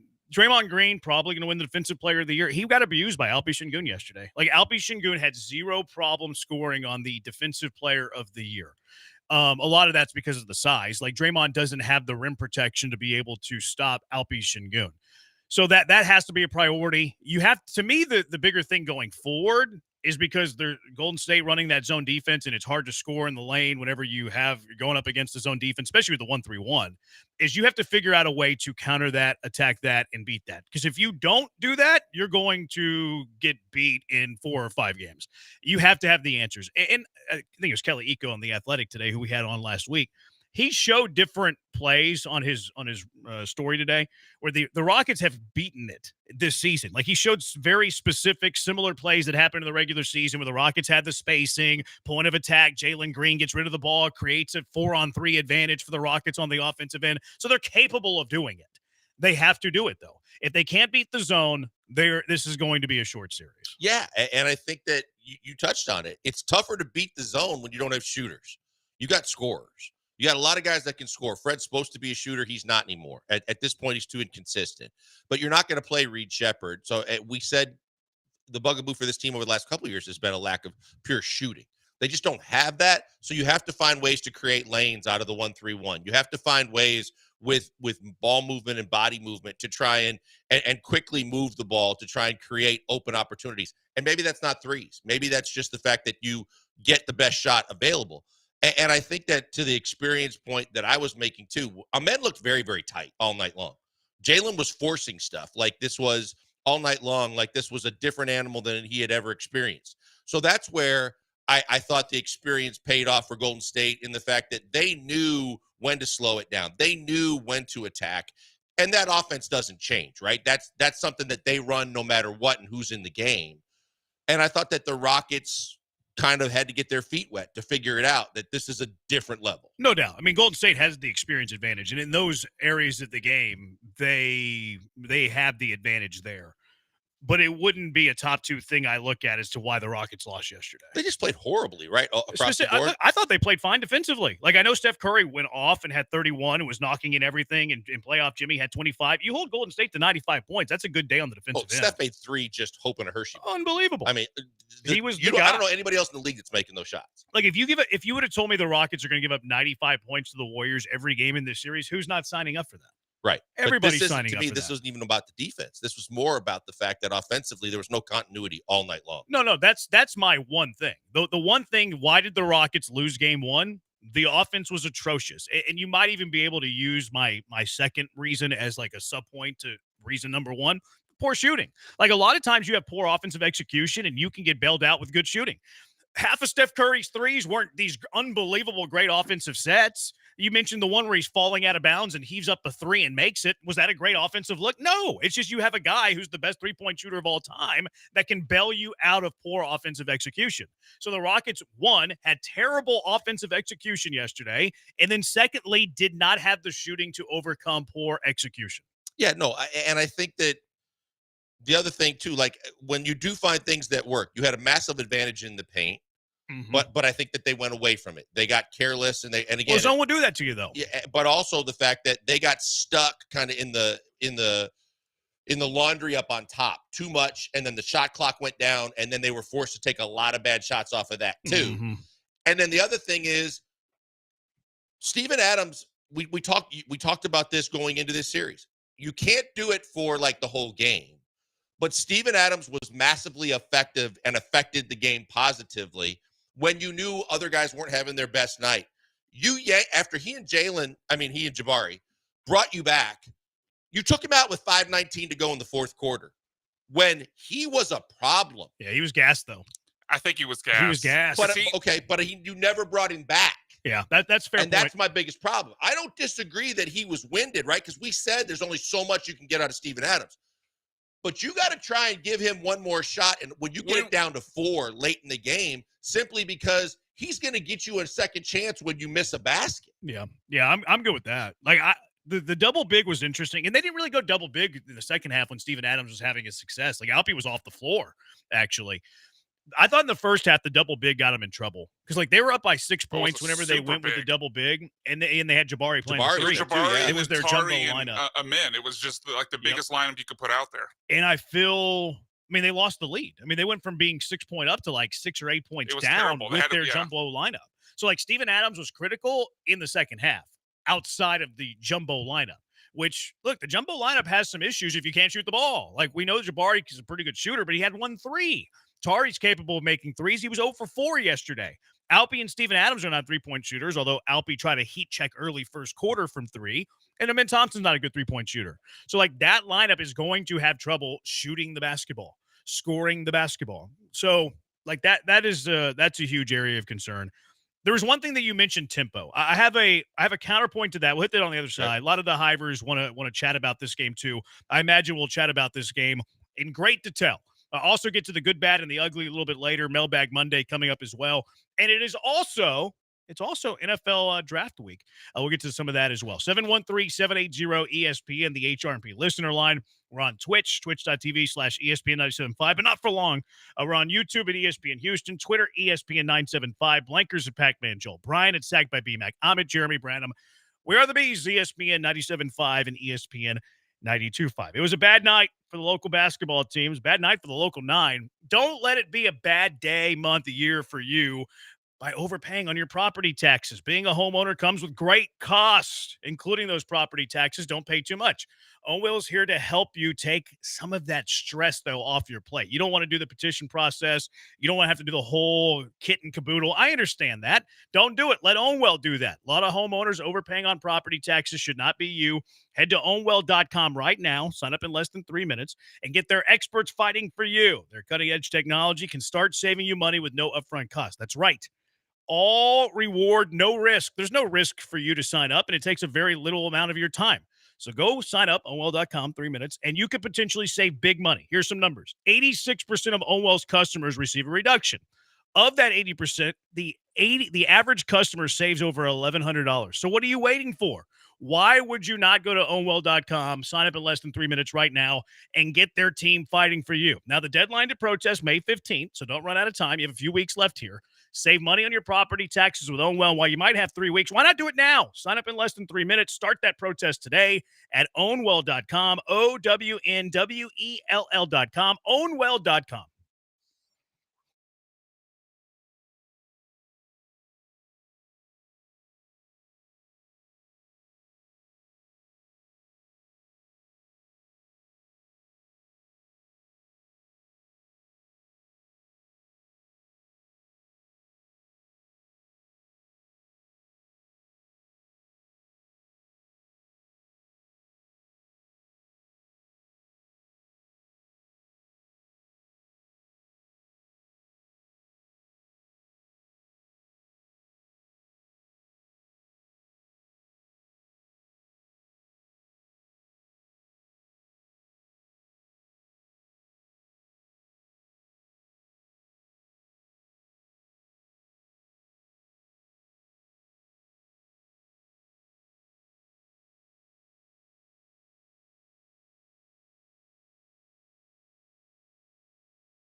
Now back to the Killer Bees. On ESPN 97.5 and 92.5. Live from the Veritex Community Bank Studios, here's Joel Blank and Jeremy Branham. BMAC stepping it up, huh?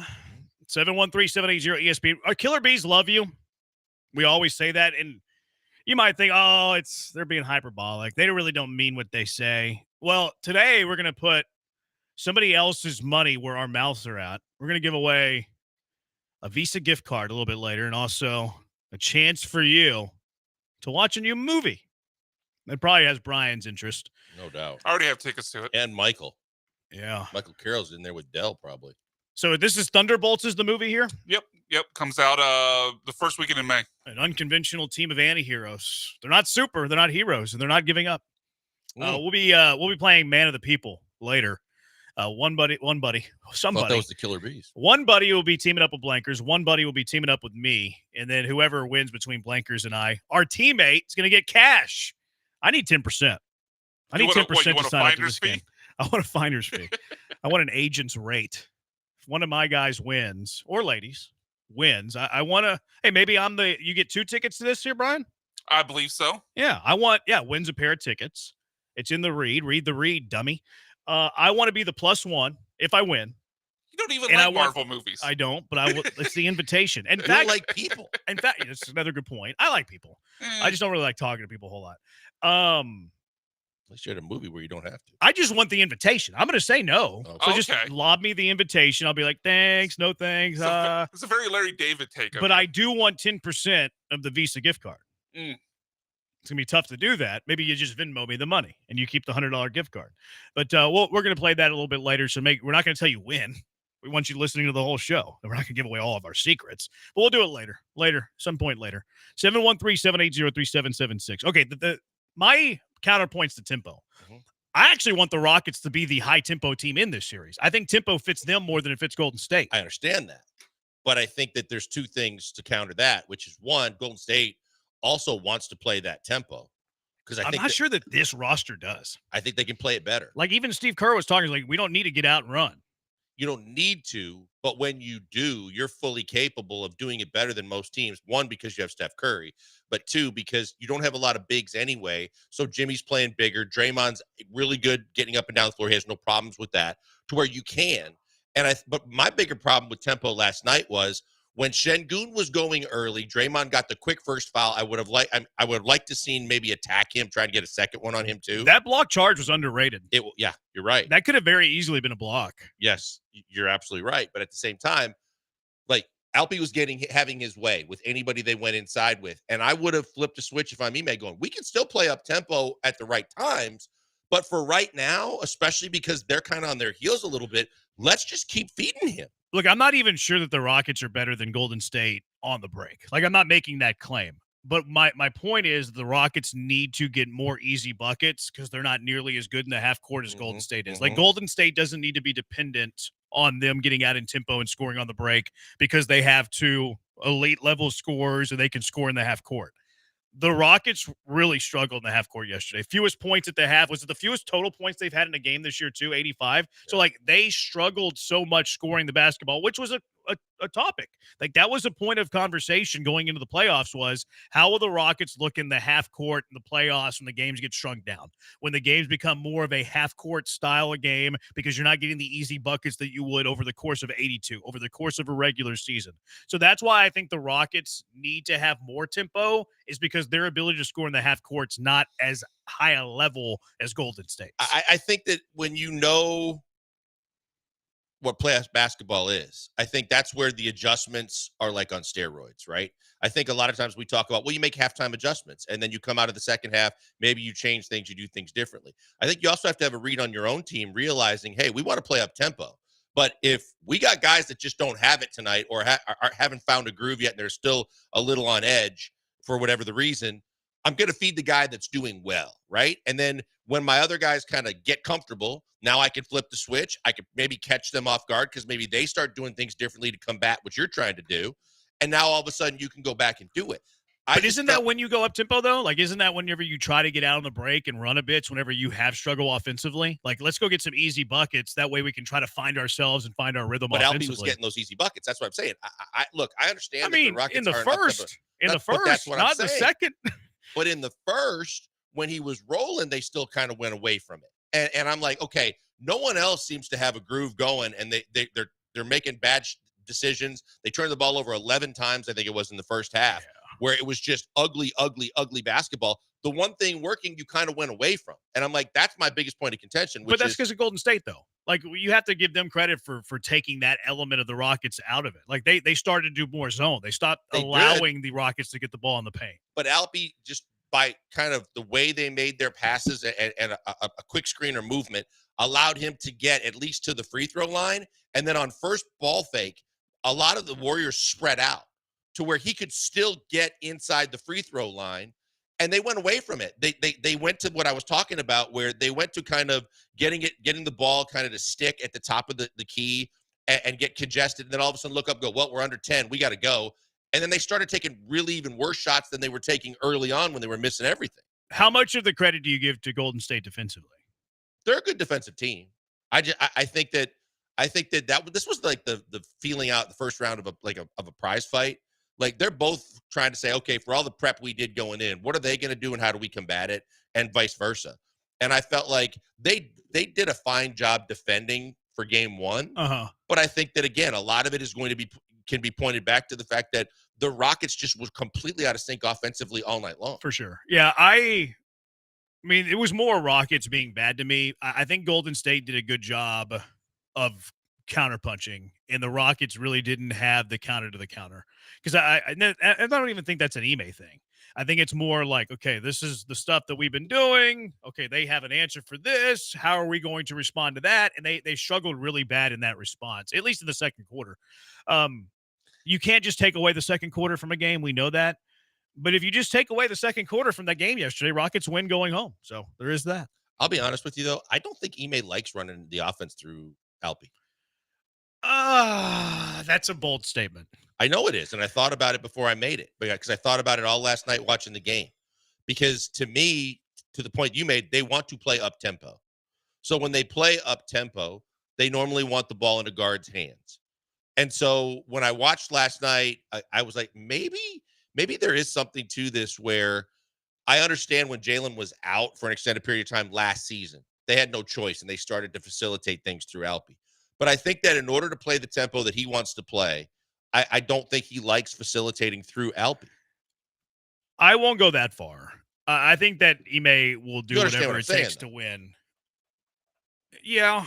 I mean, if you have a mismatch there and you can give Alpi 25 shots and he scores 40 points, you're going to do it.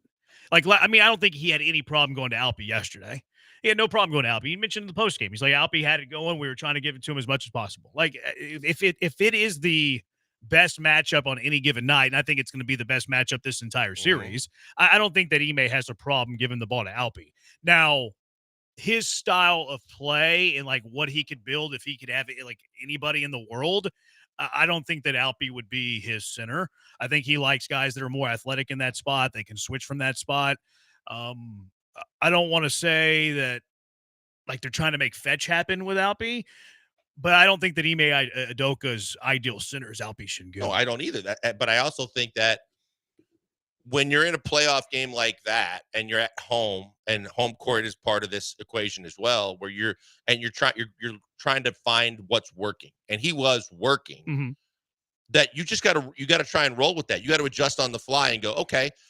You don't think he did, though? I don't. I disagree with that. I thought That's after he where got the 14 quick ones, I thought that they kind of went away from it, and they got real careless with the basketball, and they settled for a lot of outside shots. That's where we'll disagree, because to me, that was more about what Golden State was doing defensively than the Rockets. Like, that was, okay, we're going inside all we can. And it could be. Like, this is just, our opinions of it.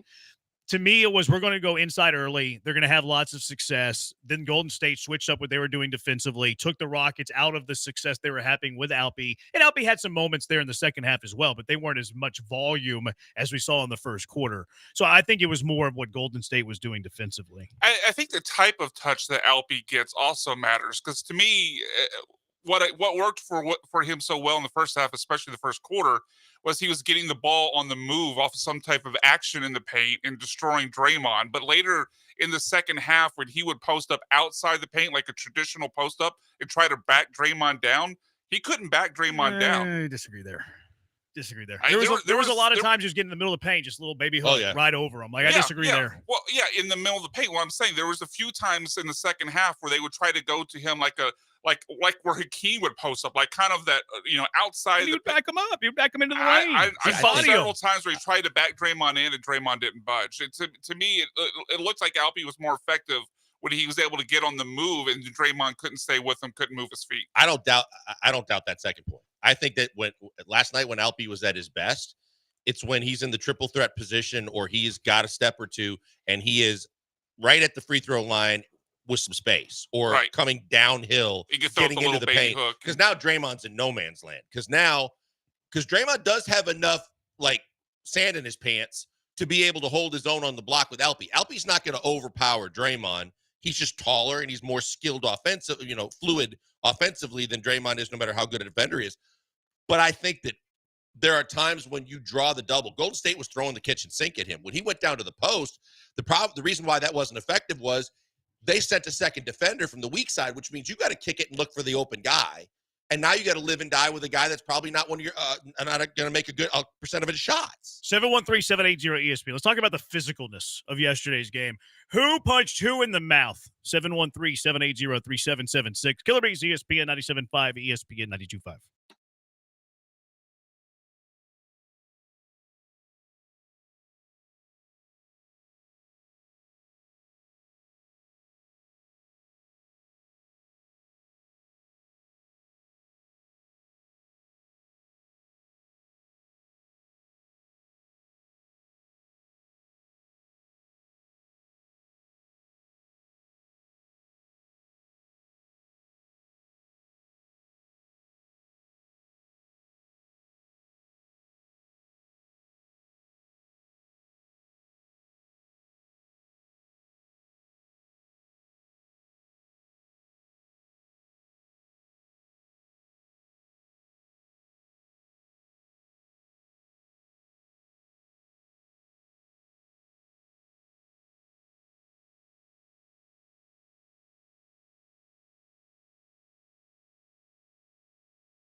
Broadcasting live from the Veritex Community Bank Studios, it's the Killer Bees with Joel Blank and Jeremy Branham. On ESPN 97.5 and 92.5. Who do you think was the more physical team last night, Rockets or Warriors?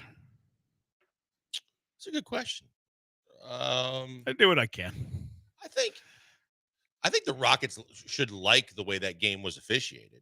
I think they were able to be what you want to be with Golden State. You want to be handsy. You want to be physical. We know Draymond's going to do what he does, but aside from Draymond, I don't think anyone else on that team except for maybe Looney wants to be physical. This texter says Rockets got pushed around, bullied, beat up, typical versus Golden State. See, I couldn't agree with that or disagree with that more.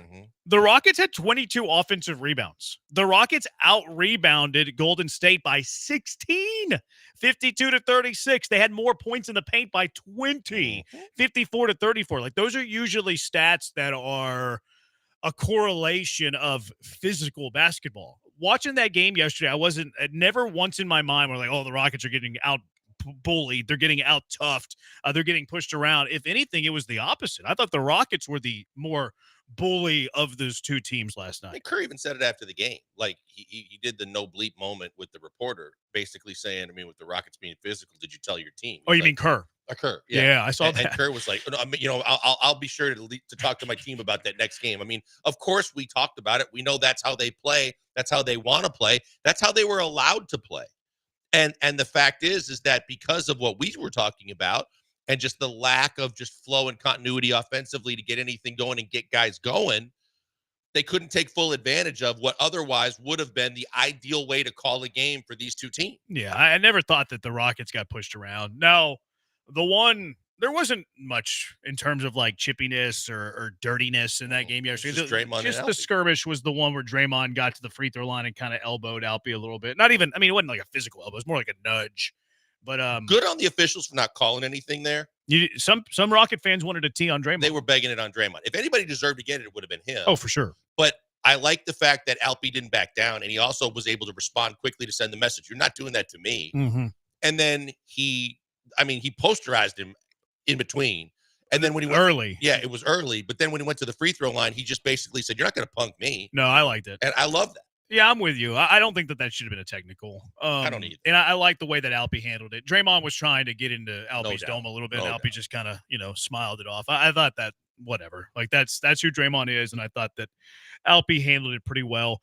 A texture with their size advantage, the Rockets have to take the big lows and don't get in a shootout with Golden State. I think he meant lows. I disagree. Like if you have the rebounding advantage, don't you want more shots up?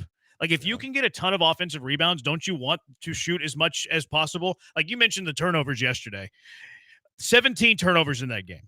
Golden State scored 25 points on those turnovers. If you're getting an offensive rebound, you got 22 offensive rebounds. Golden State had 36 rebounds, period. You had 22 offensive rebounds. Golden State had 30 defensive rebounds. So of the Rockets made shots, you're getting about 45% of the misses. You're almost getting a 2-for-1 on them in terms of shots on a possession. So why would you turn it over 17 times? Like a bad shot is better than you trying to be so fine offensively. And maybe that's a little bit of what happened yesterday. They were trying to be so fine offensively, playoffs, let's drive to the basket, let's like kick it up to the open man. But how many times did Golden State just knock the ball out of a ball handler's dribble? How many times did they deflect a pass that led to an interception or picking up a loose ball? When you have that big of an offensive rebounding advantage, just put the ball on the glass. Oh, and how many times did you give up live ball turnovers? So many. Yeah, where you just got caught, then you really kind of double down on getting caught when they kind of stopped and hedged and stopped you like at the wing, and then you jump past, got caught in the air, and just threw a ball over two different stations and just got it picked off for a layup going the other way, where it's like, guys, just settle down. And I thought, well, okay, it's early. They'll settle down. They'll get better. It got worse until you got to the third quarter. Yeah, second quarter was abysmal. I mean, the second quarter was some of the worst basketball the Rockets have played all year. And you were getting good defensive efforts from Fred, from Tari, from guys that you were like not even counting as guys that can defend on this team that could be big in this series. And you were getting easy baskets off of it, but you were shooting yourself in the foot every time you got one. Yeah, I thought they played fine defensively. Like I thought that they were plenty good defensively to win that game. Let me just say this too. For all the people before this series started that were counting on Steph Curry going single digits again, or thinking, oh, they've got the answer now. They've got the Steph stopper and that they're just going to be able to defend Steph Curry. You cannot defend that guy even at this stage in his career, and you cannot sit there and tell me that you thought he was going to get less than 20 points a game in this series, because it's not going to happen. Do you think he'll get a 30 burger again? I do. At home for sure, he's going to get one game where he goes for 30. He'll get another 30 in this series. There's just their offense, and because of the transition and the way that they find him when they get live ball turnovers, they just find a way to make sure that he gets all of his shots, and he is a special shot maker, as we know. But I just feel like he'll have another explosion like this. But I saw people saying, well, the over-under on will he have like more than 20 points a game, or will he have like, average this and that. You better hope that you just do adequate enough to keep him at about 19 points a game, because I don't think you can do it. Yeah, it'll be fun to watch. I'll save what I was going to say. Golden State fouls. It's not. I'm going to save it for tomorrow. Golden State fouls in the defensive end all game bad. The refs don't blow the whistle most of the time. You have to get physical with the ball and make the refs blow the whistle. I will say that's where the Rockets were the softest. They were very soft with the basketball. You got to be tougher with the ball. You have to protect the basketball, and they didn't yesterday. That's where they were their softest. Were the refs allowing Golden State to reach and rake the Rockets across the arms? Maybe. I'm not complaining about it, but that's where you just have to be stronger. I think that Butler talked about it after the game. The fact is, and he called himself out on it too, in the playoffs, you can't get away with tapping the ball, or whether you're tapping it to yourself or trying to tap it to a teammate. You have to make sure on every possession you are securing it, you're using two hands, you're playing strong with the ball. And I thought that the Rockets learned a tough lesson, to your point, about how even just as you're running your offense and swinging the ball around, you have to be hypersensitive to taking care of it. They didn't. No, they didn't at all. That led to the not a majority, but a few of the turnovers in the first half. Led to 25 Golden State points. Yeah. They scored 25 points off of Rocket turnovers. That's the thing. It's one thing to say, you turn the ball up. There's turnovers where, you just throw the ball out of bounds or something like that.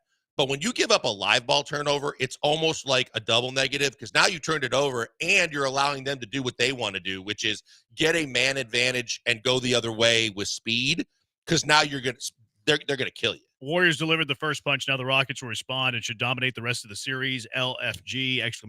Rocket emoji. I don't know how you can say dominate the rest of the series when you just lost home court advantage in game one. They can get back in this series. They can make it a series. But you're not going to dominate the rest of the series after you played like that in game one, in my opinion. Rockets in 5. Warriors the Rockets are going to win the series in 5. The Rockets are going to run through the Warriors in the next 4 games. Eat your vitamins, say your prayers. What you're going to do when Rocket Mania runs wild on you? That's what they're going to say. So you don't want to like actually back that up and say they're going to win the next I mean, I was 4. being silly with 5. I know. I don't feel awful after yesterday's game. I would still say Rockets in 7. No, I'm going to stick with my prediction. I started off the Rockets in 6. I'll back it down 1. But I know we'll get to more of this, later in the show. But Curry and Butler both went off, and you still score hold the Warriors to under 100 points. Like, I hear that, but here's the other thing, right? Even when you got it down to 4, that thing that I've been talking about all season long with this team reared its head again. You don't have anybody to go to when you need a bucket. Alpy, you just said they didn't get to Alpy. But down the stretch, they didn't do it. That's what I'm saying. You don't have a closer. You, as a team, you went ISO even more so than you would if you had Butler and Curry and the guys that you can give the ball to and get out of the way and get a bucket. That's what concerns me the most. They just don't close. You're living your best life, aren't you? You're relishing in this, aren't you? I'm not living in it. I feel my like best life at all. I hear a lot of joy. Not at all. I set the table for a reason. This season is a success. I love the young roster this team has, but this is part of the growing process. This is part of getting these guys experience, understanding what playoff basketball is, and also seeing which guys are capable of taking that challenge on and playing better in game 2 and the rest of the series, and guys where it looks like they're deer in the headlights. Amen did not look like himself last night. No, he looked pretty rigid. He didn't really start playing well, I thought, until the fourth quarter, when it was kind of like there's nothing to lose and like reckless abandon and all that. So I saw the same thing with Amin. And there were times where Amin sat. Like he sat Amin a good chunk of the game. He sat Jalen Green a good chunk of the game. Yeah, Min felt like he kind of floated in the first half. And like he just did not seem involved in the game. I think the worst part for him, I think this was all first half, but he missed, I believe, his first 4 free throws. And after the second group of free throws that he missed, he went and ran it down. Credit to him on that part. But he saved it out to, I think it was Curry, who immediately turned it to an outlet pass and points down the other end for the Warriors. Basically turned it into a fast break off his back-to-back missed free throws. It was a rough first game for men. Another thing we didn't mention: how bad were they at shooting free throws yesterday? Oh my God, I had it for on my 20, list. 55%. Missed 9 free throws. That's another thing that they struggled all year with, and you're like, that's not just immediately going to go away. Not 55% though. I mean, Adams was brutal. Amen was brutal. Even Şengün was missing free throws. It was Craig set the tone early. Craig's like, well, Amen about to get his first points in the playoffs, and then he clanked both of them. You watched the Shin? I did. Wow. I told you I would. I watched Harlan. I told you I would. I watched TNT. Did you flip it over to Chuck after the game? I did. How about during the half? No. You watched the Shin's halftime? I did. Okay. Murph in his pink suit. All right. Look at you. Stay loyal to my guy. You're loyal to the soil, not me. I bailed. I was out. I listened to Harlan. Harlan's one of my idols. I love me some Kevin Harlan. He sucked the gravity right Kevin out of the Harlan, arena. Yep. Love me some Kevin Harlan. All right, 713-780-ESPN, HRP listener line. The people have a lot to say of yesterday's Rocket Game 1 loss. 713-780-3776. Killer Bees, ESPN 97.5, ESPN 92.5. Monument Chevrolet, they're the dealer that you can trust, transparent, no hassle pricing, get your car shopping done fast. It's always annoying whenever you're in the market for a new car. You don't know what's true. You don't know what to believe. You don't have to worry about that at Monument Chevrolet because they're going to take care of you. Monument Chevrolet has been in the Houston area for 50 years. They've helped generations of families get into new vehicles, and these families keep coming back. Why? Because they trust the people at Monument Chevrolet, just like you're going to trust the people at Monument Chevrolet. And when was the last time you had that in your car shopping process? Probably not very often. Family feel at Monument Chevrolet. They hire good people, builds a friendly atmosphere, and outstanding culture. And right now, you can still get in on this. It runs through the end of April. Truck Month. You can get the Chevy Silverado 1500s at their prices. Pay what the employees are paying and get just 2.9% interest. Now there is some hanging little caveat here. You better act fast because their trucks are going fast. They're about to sell out. So if you don't get out there and act fast, you're going to miss your opportunity here. So get out there to Truck Month right now at Monument Chevrolet. You can visit them online, monumentchevrolet.com, or you can just visit them in person, 225 and Beltway 8. They have a massive plot of land out there. You won't miss it, 225 and Beltway 8. Tons of vehicles, including the Silverado 1500s that you can get at their prices. Get a fair deal, fast deal, easy transaction without wasting your time and aggravating, stressful negotiations. Get out to Monument Chevrolet today. Chevrolet, together, let's drive.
You found the killer bees. Live from the Veritex Community Bank Studios, here's Joel Blank and Jeremy Branham.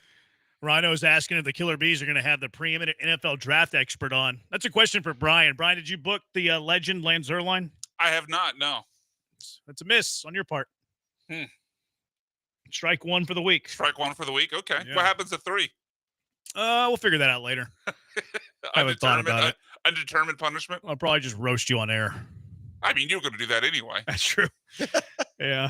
Not much changes around here. 713-780-ESPN HRP listener line, giving you a $100 Visa gift card and a pair of tickets to be the first to see Marvel Studios Thunderbolts. Actually, I'm not sure that first thing is true, but you're going to go watch the Marvel Studios Thunderbolts and get a $100 Visa gift card a little bit later. Blankers, you going to charge anything for if you win to your contestant? No. For me, I need the invite for your +1. I will turn you down. It's okay. It's just it's a status thing. And then a finder's fee, an agent 10% cut on that Visa gift card. Just so you know. Win or lose, Rockets can't bring Van Vliet back. I can't take another season of him. Maybe a conversation for a different day, but hey, you brought it up, and we do what you want us to say. Yeah, I thought about that, but you need him. You need him if you're going to make a trade this offseason. If you feel like, but he wouldn't be back, right? So, like let's qualify it. Let's qualify it. Will Fred Van Vliet be on this roster next year? What are your percentages? I would say, especially if it continues to go this route in the playoffs, I would say it's 20%. 20% he's back. Yeah, that's a little less than me. I would go like 70-30 probably, but same vein of thought here. The real like technicality in this, where you really got to play it close, is I'm not even signing him back. I know he wants to come back. I know they've had discussions. I'm not signing him back unless it's a preconceived notion that I'm doing this so that I can ship you somewhere else to get better. Will they have the luxury of doing that? Like, don't you have to give the option notice like pretty early in the offseason before you can work on trades?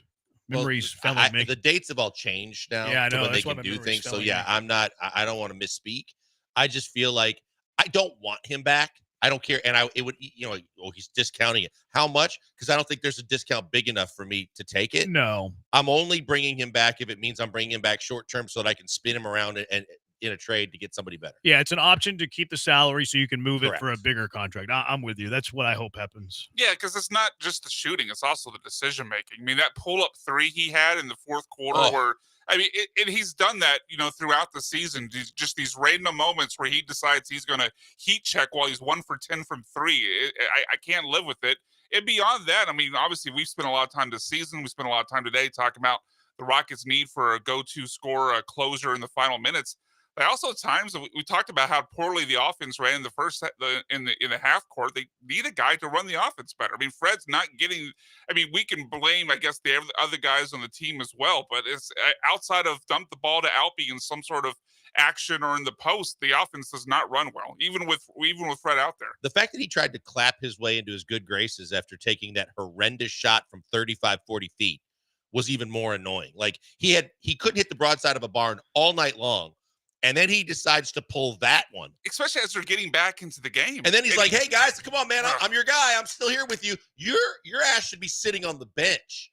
Ime won't do it, but that's where you belong based on the night that what you've put in front of us for that to that point in the game, and then to still take that shot.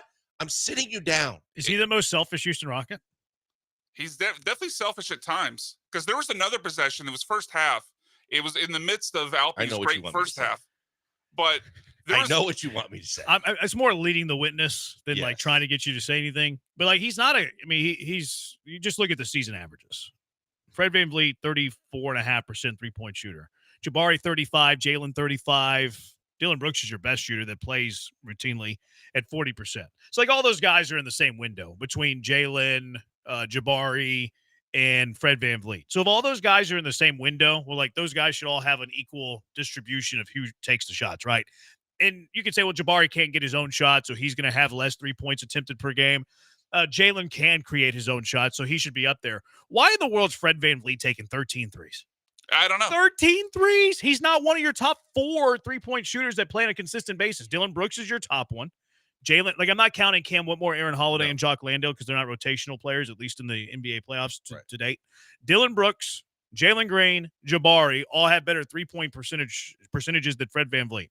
And he's the dude jacking up 13 threes. This goes back to what I was saying when there were issues that I had with Ime, too.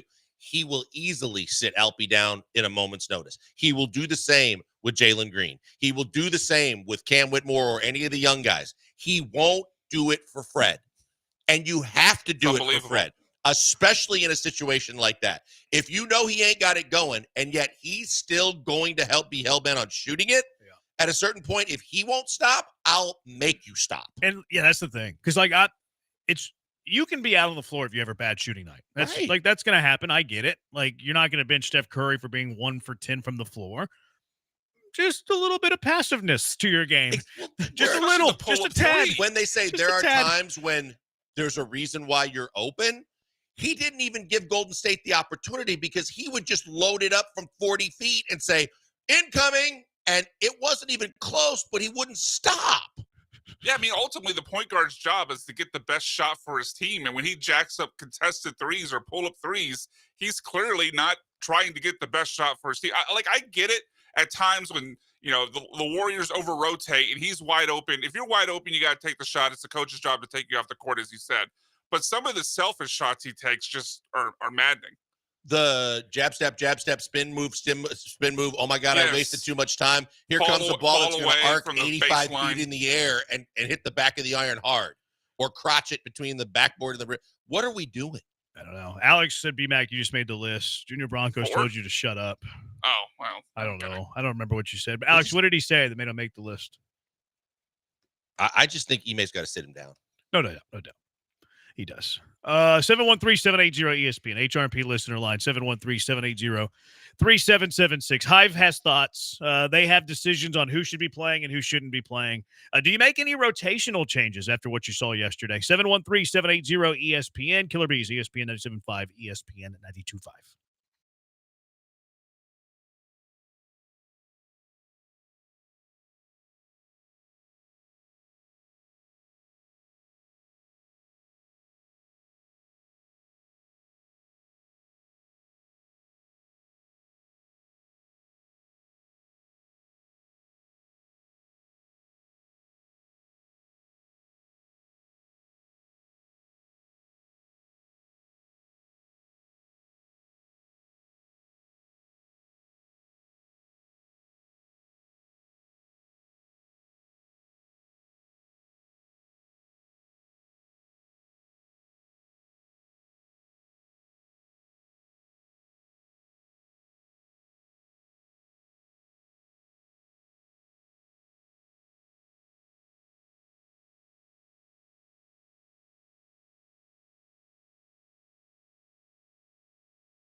You're listening to the Killer Bees with Joel Blank and Jeremy Branham. On ESPN 97.5 and 92.5. Broadcasting live from the Veritex Community Bank Studios.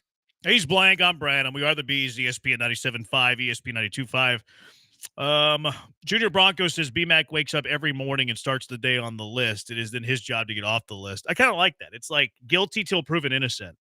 I feel like that's good. It's positive. Brian is stoic as ever. Brian is, yeah. I mean, that's a healthy attitude to have for sure. That's the way I live my life. Look how far I've gotten. I thought you lived your life a quarter mile at the time. I've never heard that line. Sounds fine to me. 713-780. He likes that joke. Fred should be running the point like he did in Toronto when he played with Kawhi. They get KD. I'll think about re-signing him. He's probably the main salary filler of a Kevin Durant trade, though. I don't know if you can keep both of them. Like, I guess you could do it with Dylan Brooks. Yeah, you don't want to, though. No, you don't want to. Yeah, that's the thing. I mean, I was worried about Dylan Brooks before this series being able to control his temper at the Golden State Warriors. I was very complimentary of the fact that he controlled his temper with his own team last night because he should have been hyper frustrated with the fact that they wouldn't give him a good look at a shot. And when he did, he made enough of them to where he deserved more, warranted more ball, touches for shots, and he didn't get them. Mm-mm. He should have shot it 10 times. No question. The Rockets played like the Rockets last night. That's good. That's not good enough to beat Oakland. Go get Kevin Durant or another finisher. I will say yesterday's game was a good testament of why the Rockets should trade for Kevin Durant. Because, what's the one thing you need? A scorer and a closer. What has Kevin Durant been his entire career? A scorer and a closer. The whole time last night, right as it was winding down, I kept thinking, we're just going to see an inundated timeline of nothing but KD to the Rockets, even more so now. Mm-hmm. This is just screaming KD, and if not KD, then insert John Morant or whoever's the next disgruntled or possibly available star that they can try to get to try and upgrade their ability to finish games and do things the way they need them done. Now, I like how I called it Oakland, though. I did have a little musing during the game yesterday. Well, I had two. First off, I hate when both teams wear colors. It bothers me. I don't like it. Call me old school. Call me curmudgeon. I don't like it when both teams wear their colors. Golden State in their blue, Rockets in their red. What are we doing? Home team wear light colors, wear white. Wear white. I know the Lakers wear yellow. That's a light enough color. Yellow is fine. I don't like it when both teams are in their visiting uniforms. That went all out the window, and the NFL had to do the same thing when they started to get creative with their City Connects and their the NFL I don't think allows it, do they? NFL allows the home team to choose. Yeah, but they don't allow both teams to wear colors unless it's the color. No, you're right. Game. That's the difference. Both teams won't wear colors. Home team gets to choose if they want to wear their dark jerseys or their white. Which I don't love that. NBA can choose whatever they want, and then the visiting team can react accordingly. And to your point, there is no rule stating that unless you can't wear the same color. Yeah, both if they're teams. too similar, they probably don't allow it. Right. But yeah, I don't like that. And then the second thing is, what a dumb name Golden State is for a basketball team. Like I understand that it's California's state nickname, but how stupid would it be for the Rockets to be called the Lone Star Rockets?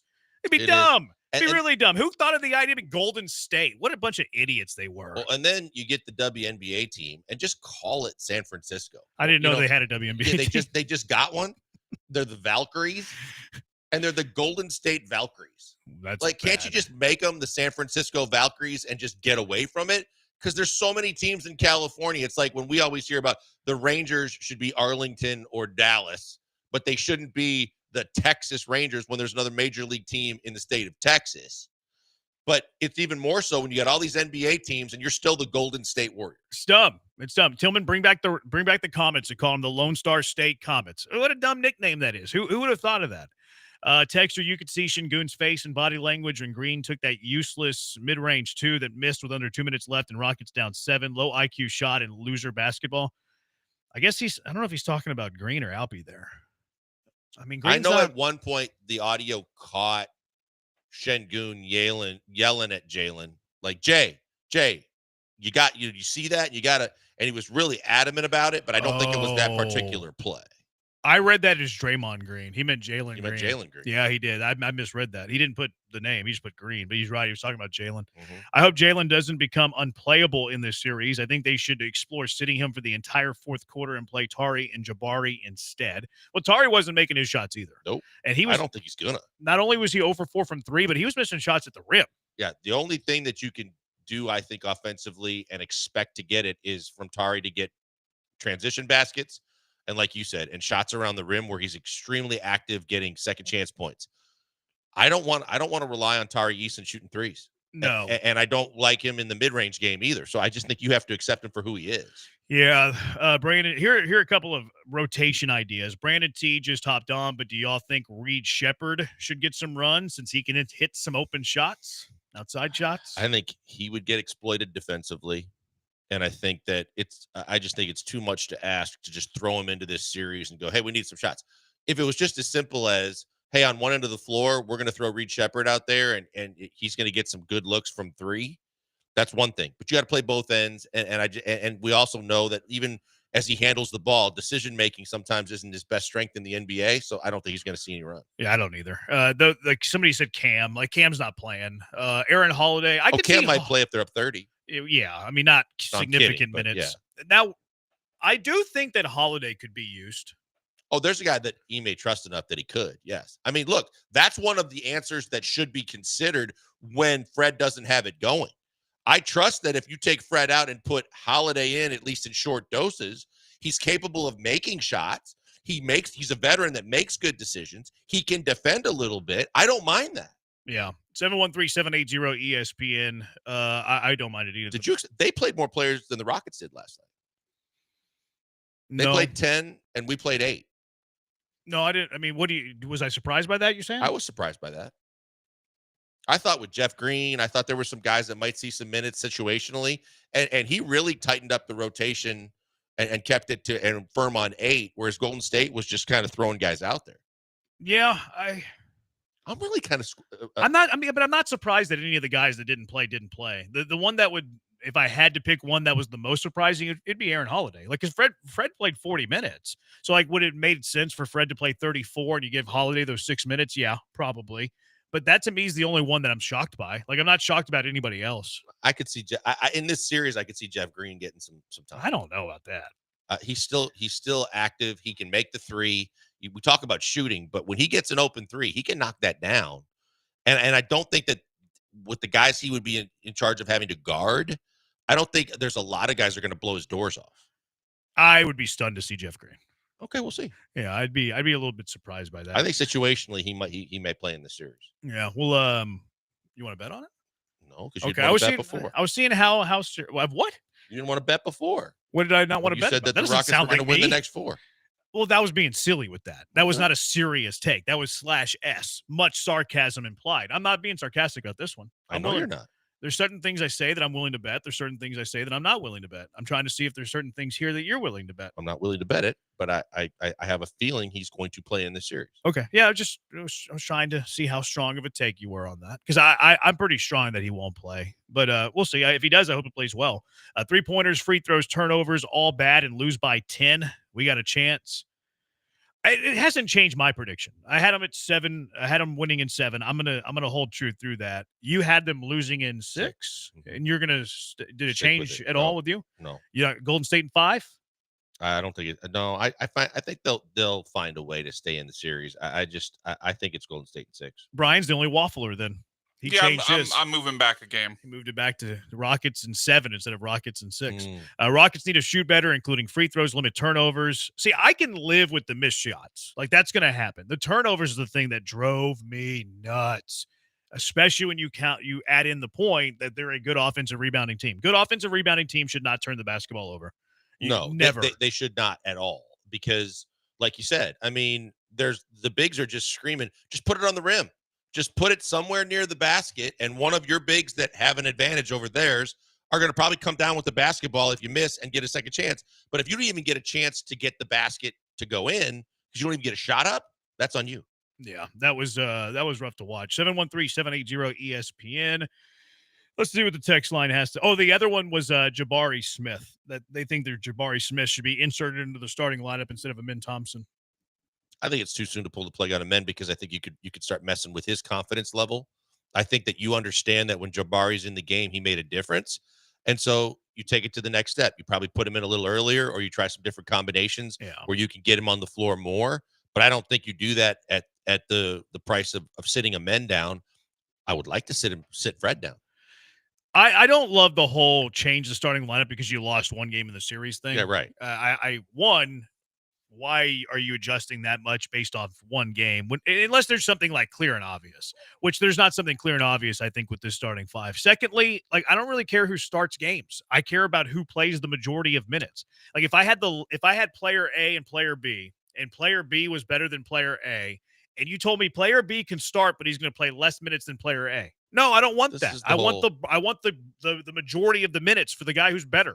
This is the whole Kenny Smith, Sam Cassell thing, where Kenny was hell-bent on wanting to know that he was the starter. And Rudy said, yeah, that's cool. But guess who's finishing the game? Was he really? Yeah, Sam's going to finish the game. That's funny. Oh, yeah. I didn't realize that. Huh. The more you know. All right, 713-780-ESPN, HRMP listener line. The Hive still has some thoughts on this one. This is one that's not sitting well with the Hive. 713-780-3776. Killer Bees, ESPN 97.5 and ESPN 92.5.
You're back with the Killer Bees on ESPN 97.5 and 92.5. Live from the Veritex Community Bank Studios, here's Joel Blank and Jeremy Branham. You want some good Rockets news? Sure. Just saw this from Clutch fans. Rockets via Phoenix's pick win the draft tiebreaker with Portland.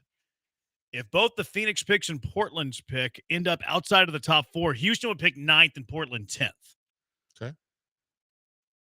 So it's almost, I guess it's not a full guarantee. Because how many teams are below the Rockets in the draft lottery? Dallas is 8, below right? them. Chicago's below them. Sacramento and Atlanta are below them. So I guess if those. That's in the East. And they do Oh, the you said lottery. Dallas. No, it doesn't matter. It doesn't matter who's in the East. Right. I thought you were just naming East teams. I I thought was there just looking. I pulled up the odds, the draft odds, the ping pong I odds. thought they had like the eighth. Rockets have the 9th best odds. Okay. And how many they do the lottery for the top 4 now, right? It used to be top 3. I think it's top 4 now. I believe that's correct. I think they do 4 teams in the top 4. So if they got jumped by all of those teams, they could still be outside of the top 10. But today, because of that tiebreaker, the Rockets' chances of being in the top 10 have increased a great amount. A great amount. So there's some good news. Mm-hmm. The sun, somebody told me the sun will rise today. There you go. There's your good news. Rockets will have a top 10 pick, more than likely. And I think that, whether you use it for yourself or even better yet, if you can use it to like get something that you're seeking, a player from another team, I think that helps a lot. Yeah, the Twitch is saying, are you guys going to talk about the odds of who the next pope is going to be? I bet he's going to be Catholic. I'll give you that. Anybody want to bet? That's a bold call. Are there ping pong balls? Somebody, Vermont posted the odds. I don't know any of these names. Luis Anthony Tagli, Petro Parolin, What's the guy in New Matteo York? Zuppi. I think he's too modernly friendly to be in it, but he's always talked about the Cardinal. You're way beyond Jeremy and I's. Yeah, I don't know about Cardinals. Fridolin and Bongo Basunga. He's plus 600. Peter Erdo. Mark Olet. He doesn't sound Catholic. Peter Terzon. Ramon Leo He played Burke. for the Canadians. Didn't Robert Serra. And Wim Iluk. Odds to be the next pope. Has there ever been an American pope? I thought I saw a headline about something like that today. I'm not exactly sure, but the headline came off like there hasn't been. You're thinking of Cardinal Dolan. Because that's actually the headline that I saw. I bet you it's the headline you saw. Could New York's Cardinal Dolan become the first American pope? He's not related to James Dolan, is he? I don't know. He's from Milwaukee. I just found that out. I didn't know that. Weirdo. All right. Or he served as Archbishop of Milwaukee. I don't think maybe the he's not world. from Milwaukee. I don't think the world is ready for an American pope. I don't think it can be done. Says his sibling is Pat Dolan, so I don't think it's Jim. Okay. Yeah, I don't think they could have an American pope. I don't think it makes sense. Now, why is that? Well, yeah. Well, I mean, at a certain point, You're too far away from the soil, the local soil. yeah. Like, shouldn't you be from Rome? Isn't South America further away? There have been South American popes, haven't Have there? I have no idea. I think there have been. Well, they speak Spanish there, though. Okay, what does that have to do with the distance? You said it was too far away. Because I bet you there's been more Spanish-speaking Catholics than there has been English-speaking Catholics. It really You it talking about speaks to the popes or people. just in general? Both, probably. Okay. When do they get held to the fire in terms of like the criteria? Who? The whole diocese or whoever's making the church that's making this. I don't even know. Do they vote on that? Making the choice. Yeah, it was the basis of that movie Conclave that came out last year. Have you seen that movie about that newspaper that broke all the Boston Herald, right? Yeah. Spotlight? Was it called Yeah, I think Spotlight? it was called That's Spotlight. exactly I right. haven't Very seen good it. movie. I meant to, but never got around to Very it. For good all movie. kinds of Academy Awards, right? Very disturbing, but a very good movie. Shredder says Pope Francis was the first pope from the Americas. There you go. Americas. Okay, there you go. There you go. I don't think the world's ready for an American pope. 713-780 ESPN. Do you think that it? Do you think it is? I think I'd make a good pope. What do you have to? What do you have to give up? What do you have to give up to be a pope? I'm not Catholic. So that I mean, you're going to have to give up all your. I have to give up my religion because I have to convert to Catholicism. You're also going to have to give up all your daily fantasy. Or Yeah, your the daily fantasy leagues would have best to go. balls. You don't think popes can do a little best ball? No, I So, don't. I don't think so. What do you have to give up to be pope? You're going to have to give up your The Gentle your Bins? whiskey too. Yeah. The Gentle Bins is going to have to go. You think there's a LinkedIn on how you can apply for this? And there's some requirements. What are the requirements to be pope? Any man who is Roman Catholic. I'm out. My search is done. I mean, you can convert. I'm not gonna. Okay. Well, I guess you don't want it bad enough. Pope has been Don't get that chosen dog from in the you. College of Cardinals. The group charged with In St. electing the Louis. Pope for the last 640 years or so. That's a bad joke. Yeah. 713-780-3776. We could use that for is he a cardinal or is he a cardinal? I think we did that. We have done Oh, we've done that in the Yes, past? we Okay, have. because Yep. that was just play the Cardinals not too long ago. Yeah. Yeah, I think I'm out. Could y'all be a Pope? No. No, not Catholic. I would vote for Israel to be the next pope. Okay. You think he's got takes on that? You think the Pope needs to have takes on Reed Shepherd? Dang, Junior Bronco, a little racism here. That bum. Junior Bronco's J-Bone, a Hispanic that's not Catholic. Well, I'm half. So And I'm Mexican. the other half of me there, Junior Broncos. J-Bone Italian, not Spanish. Is that true? There's been more Italian-speaking popes than Spanish-speaking popes? Probably. I mean, Rome is in Italy, or the Vatican's in Italy. Yeah, I'm showing my ignorance when it comes to Catholicism. You got to wait for the white smoke. Popes. Yeah. That's been a big thing, like whenever sports teams are breaking news. It was the Washington it's the Post, red not smoke the you gotta wait Boston for. Globe. Whatever. Yeah. White smoke is no decision. Brian. Emily Was it Paul. really? Yeah, white smoke is no decision. Red No, is they I'm made talking a about the decision. Washington Post. You can't be married, J-Bone. My wife might like that part of it. There's one vote for you. My as wife, Pope. that's why my wife is advocating for me to be the next pope. All right, 713-780-ESPN, HRP listener line. Pretty sure you'd have to give up your wife and kids. I have to give up my. What are they going to do to them? What are they going to do to my kids? I mean, you If just I have to give up my question. kids, Don't ask that what do question. they do When it in the comes they're to not allowed Catholic in Church? the papal mobile. Yeah, let's not The ask that Pope question. mobile. Man, The roofless Mercedes Benz. we shouldn't have taken the lid off of this here. This is what I get for starting a conversation that the Twitchers were having. That's on me, guys. That's my bad. Udoka's rotation was questionable and very different from the regular season. Take advantage of the Twin Towers lineup. It didn't work in the first half. Like they had a big lull in the first half because not only did they go with their double bigs, but they went with their jumbo lineup and they turned a 6-point lead into about a 10-point deficit. The second half, they didn't have the double bigs. It was just Steven Adams with no Alpi Şengün on the floor. Yeah, what I will say is he sat guys in different spots than he normally does. He sat a men really early to try and get a little size in the game. And I think that he sat Jalen in two significant stretches of time. But I think that other than that, I mean, every coach is going to kind of tune back who they've been running out there in the regular season. Come playoff time, they're going to shorten their rotations. They're going to go with guys that they trust. People are tweeting us stuff about the Pope. That's all you. No.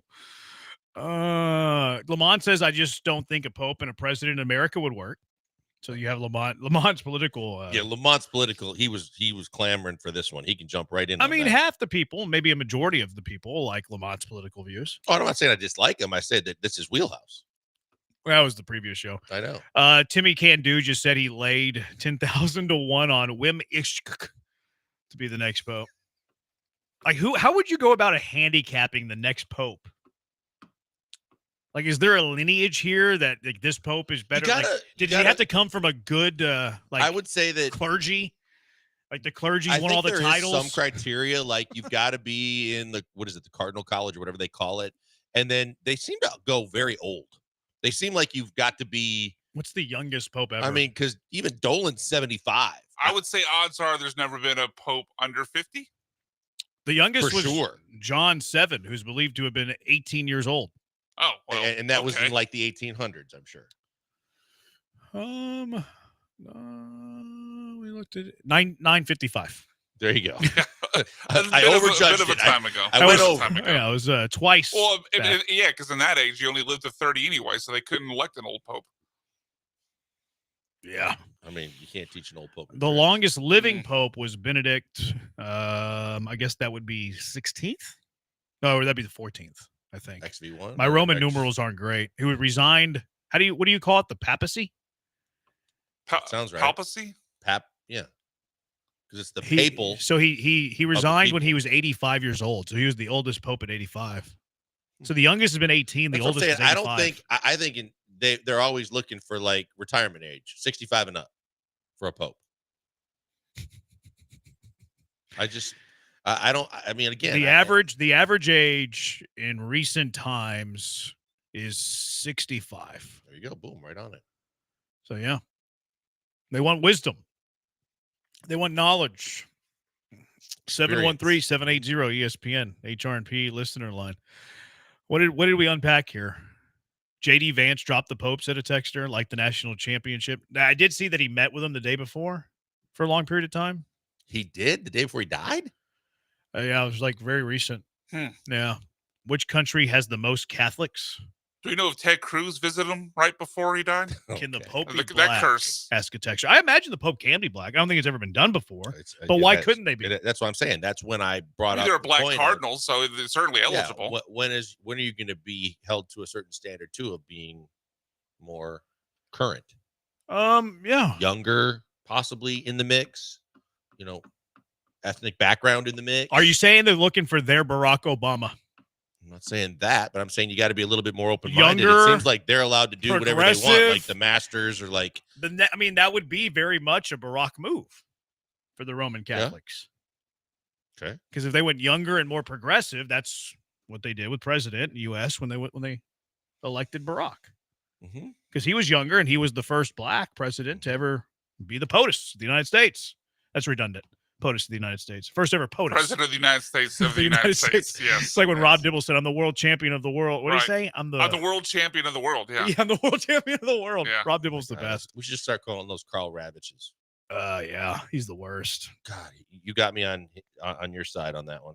I think more people are on my side. I think I've led the campaign of anti-Carl I think you're Ravages right, around the boy, world. Every one of his foot in mouths last night, I was like, oh, he's winning me over on this one. He said one about the Altuve one drove me nuts. We'll get to it later, I'm sure. Yes. But he said, he was talking about Dubon after the collision. And he's like, Mauricio Dubon's like one of the most respectable players in all of baseball, regardless of his team.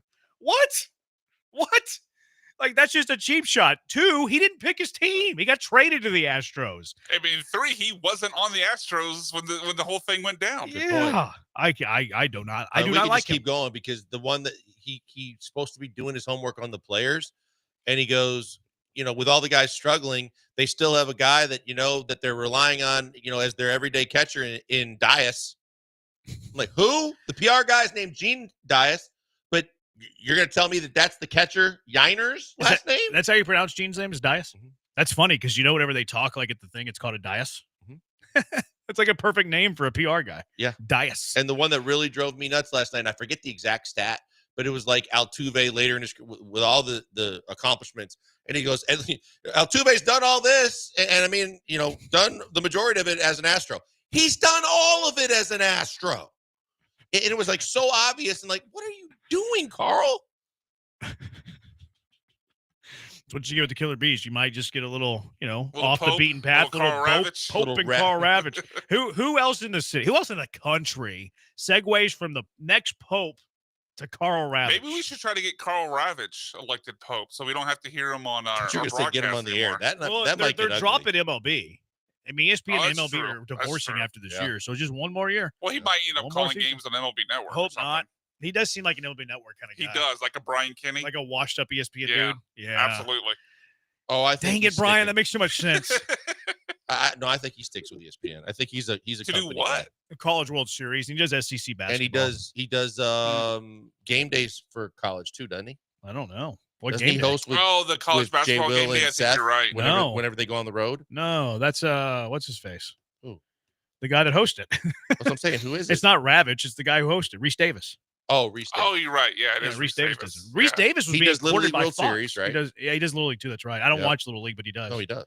I know you're right. I'm not arguing you. No, I know. I'm just saying I don't like watching the College Like World I was Series. thinking last like night, these Catholic popes. wherever it goes, do they hire Eduardo Perez and or David Cohn? I doubt it because Cohn does Mets baseball. Or it was Yankees or Mets?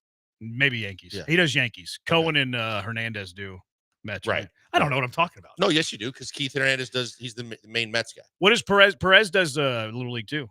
He does. And College World Series. Yep. Yeah. I don't know. They might let him He's go. the one-time hitting instructor for the Houston Astros. Like they have to let a lot of those guys go. Yeah.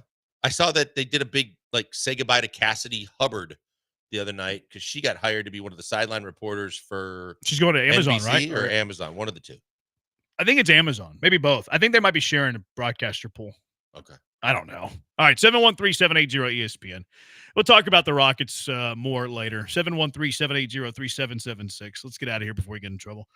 Good, bad, and ugly from the Astros weekend. 713-780-3776. Killer Bees, ESPN 97.5 and ESPN 92.5. Hey, if you think that your looks are getting kind of ugly because you're losing all your hair, I got a solution for you. And it's not all the different gimmicky things you see on TV. late night television tells you sprays, creams, and foams can solve your problem. No, it can mask your problem. To solve your problem, you need someone like Doc Linville. Doc Linville, right here in the medical center in Houston, Texas, does the PRP treatments and he does the NeoGraft procedure. And quite simply, what that does is get your hair back, and it actually strengthens and maintains the hair that you still have. Fantastic procedure. I've had it done. I can't tell you enough great things about both PRP and the procedure itself, and the fact that more so than anything else, it works. I had a free consultation with Doc and his staff. He explained everything to me and asked me to consider doing it. And after a conversation with my wife, I was like, yeah, I'll do this. And I am so glad that I did, because my hairline went from an 8 head back to a 4 head. I got my hair back, and I couldn't be happier. You can do the same thing. Essentially, if you use lawn terms, like the PRP treatments, which we've heard athletes use for their elbows and their shoulders and their knees, can also be done with hair. If you still have hair on your head, but it's thinning and it's not as thick and lush as it used to be, PRP treatments is like fertilizing your lawn and getting that thick, lush hair back. And then if you don't have hair in certain spots and you think there's nothing you can do about it, the NeoGraft procedure actually takes hair from areas of your head, you're never going to lose it, sides and the back of your head, and puts it where you need it most. It's like resodding your lawn. And in no time at all, you'll see the follicles there growing and getting settled in. In 6 to 9 months, you see the full results, and you get your hair back. Right now, you get that free consultation like I got. People off the street pay $150, but if you're listening to me and you want to talk to him, all you got to do is go to 975hair.com, and you get the free consultation. No money out of pocket, no signing on the dotted line, just you and Doc and his staff talking about how you might want to consider this and why, and then you make the choice. I did, couldn't be happier. You should too. Check them out today. Go to 975hair.com.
Coming to you live from the Veritex Community Bank Studios, it's the Killer Bees. On ESPN 97.5 and 92.5. Here's Joel Blank and Jeremy Branham.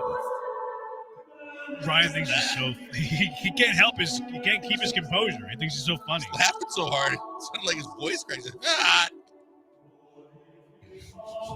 He thinks he's funny. How often am I going to get a chance to play this? How often is the Pope coming up on the show?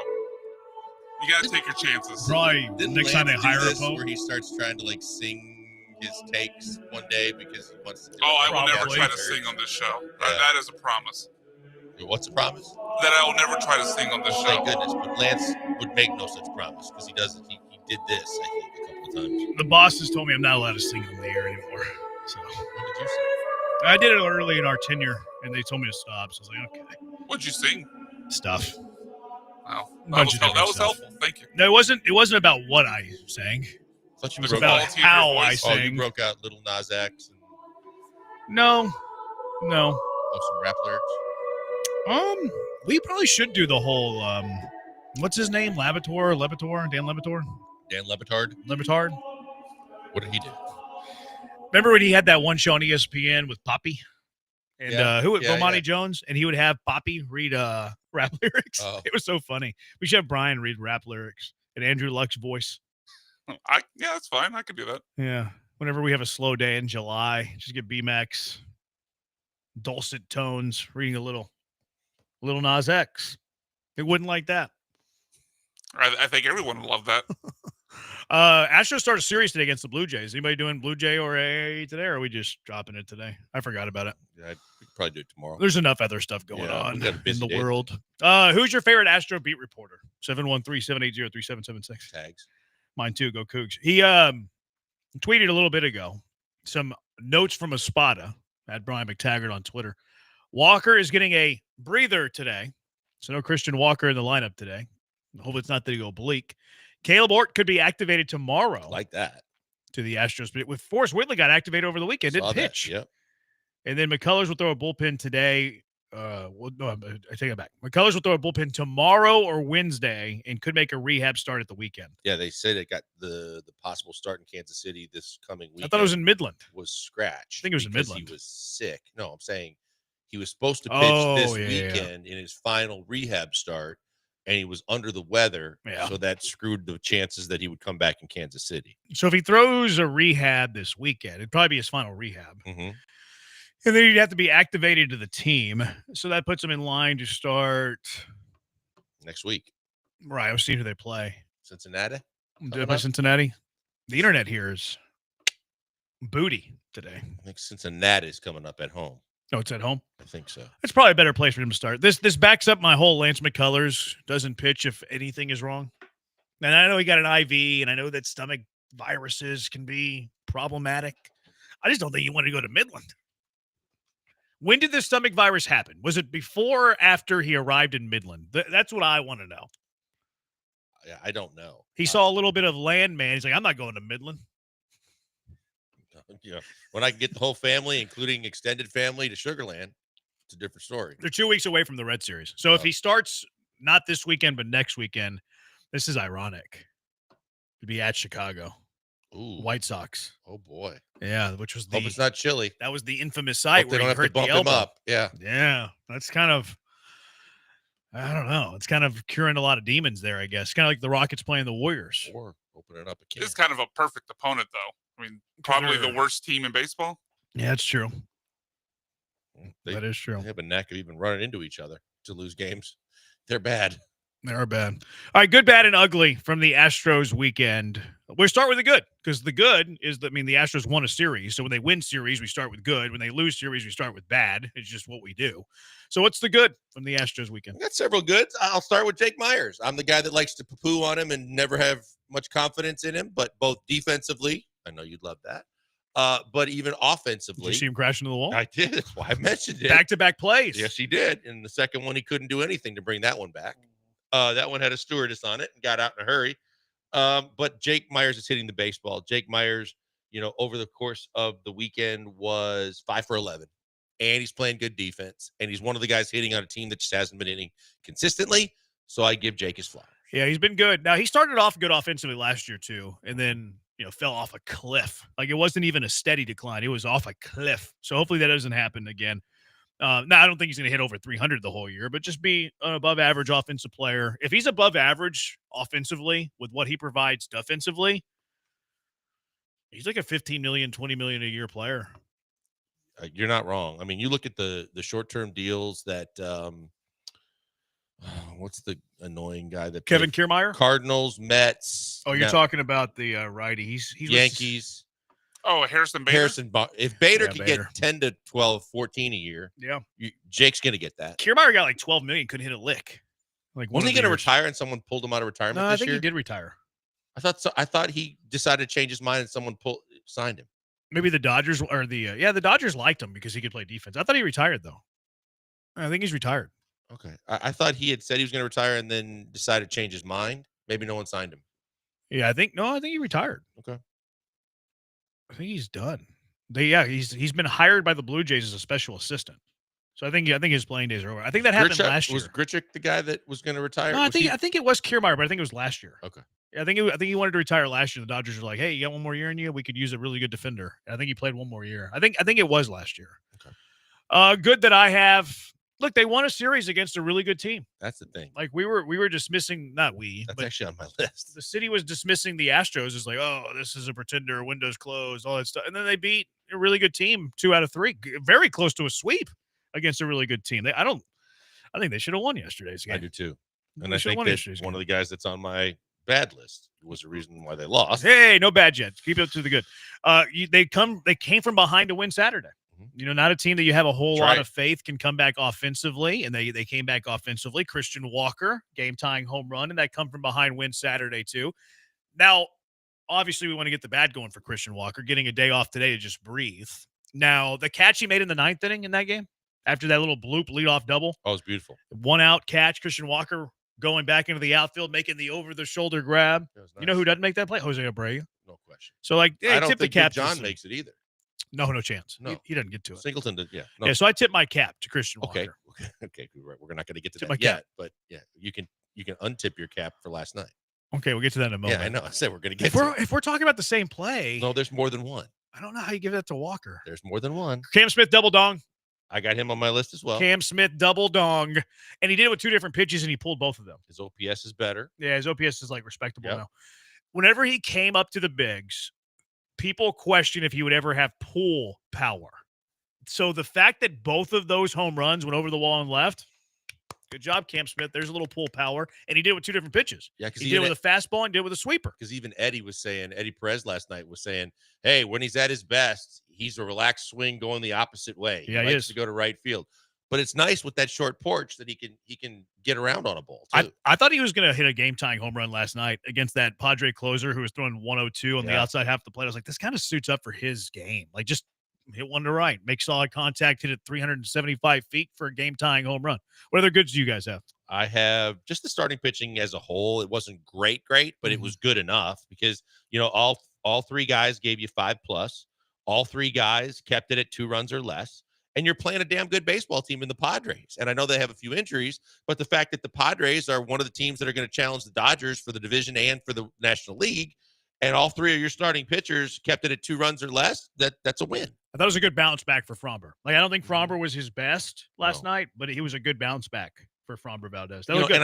And I was worried too early on with the 2 different delays when Machado fouled the 2 balls off his foot after the fact that you had a rise. And I'm watching Fromber and they're like, do you want to warm up? And he was like, no. I'm like, maybe you should.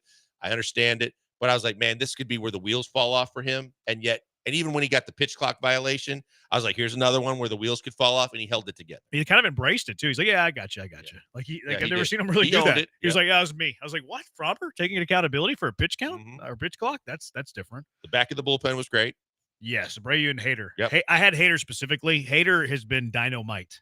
This is the Josh Hader that you signed last offseason. Abreu still does what I'm annoyed by that you fight me on, which is understandable, but he creates a lot of his own trouble, but he still gets out of it. But Hader has been phenomenal, and I'm sure this meant a lot more going against his old team. So I definitely had – and Jeremy Pena had a hit in every game. Jeremy Pena, I understand I'm not feeling great about him being in the top 4, but right now with no one else hitting, I don't know how many other options you have. Yeah, I'm not a fan of that. Yeah, I don't like it, but at the same time, at least in the top 4, he got a hit in every game. Yeah, Astros are going with a different lineup today too. They're going with Yiner in the 2-hole. Oh, I don't like that. Altuve, Yiner, Isak batting third. I don't like that. Pena, Myers, Yiner, Smith, Rogers, DeCinzo. I mean, if Yiner's on a heater, that's one thing, but I don't like him in the 2-hole. No, Jordan. You said Yiner. Did I? Yeah, you said Yiner. My bad. That scared the hell out of me. No, my bad. Jordan 2-hole. Okay. Altuve, Jordan, Isak, Pena, Myers, Yiner, Smith, Rogers, DeCinzo. Yeah, I was like, what are we doing? It is a lot different. My bad. That's my bad. I kept looking at my notes. My Going, bad. Wait. Did I miss something on Yiner? I know in each series he's had one game. I don't like Pena in the 4-hole either. Like, why not bat I don't Pena like it 2, at all. Isak 3, Jordan 4? I don't know. Any goods, Brian? Yeah, you guys. Of course you don't have any good. You always see the worst in things. Okay, No, I'm just kidding. Go ahead. No, you guys pretty much ran through all of mine. The only thing I'll add on is that I was impressed by Wisniewski on Saturday. I mean, other than the sweeper he hung to Tatis in the middle of the plate, I never thought he should even pitch to Machado, but that's more of a manager decision at that point. I mean, there was no one on first. They had a base open, but Wisniewski was pretty good. Fromber and Gusto gave up a lot of hits, but still got through it. So you give credit for them for not letting it implode. But I thought Wisniewski was impressive. Yeah. That sweeper, I have more and more they were confidence chasing in all him. over. Yeah, he's been solid. Yep, he's been If solid. that's your fifth starter, and we were wondering who the fifth starter was going to be at the start of the year, I'll take that. I mean, because he is who he is, but he's going to give up a couple of runs, but he's going to keep you in the ballgame. Yeah, and then how about that Altuve play off the wall Friday night? It was very, very good.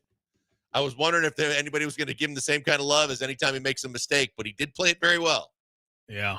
Because that was a quick hop that he had to field, and infielding it, it probably helped there. And then he was at second the next day. Yeah. Yeah, well, that's because of who's pitching. He made some plays at second, too. There was that one where he had to really go quickly and unload it, and I was like, oh, boy. Yeah, it was in the eighth. Yeah, and he made it. Game? Yeah, he made a good play there. All right, good, bad, ugly. What do you have? 713-780-3776. Killer Bees, ESPN 97.5, ESPN 92.5.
You found the Killer Bees, live from the Veritex Community Bank Studios. Here's Joel Blank and Jeremy Branham.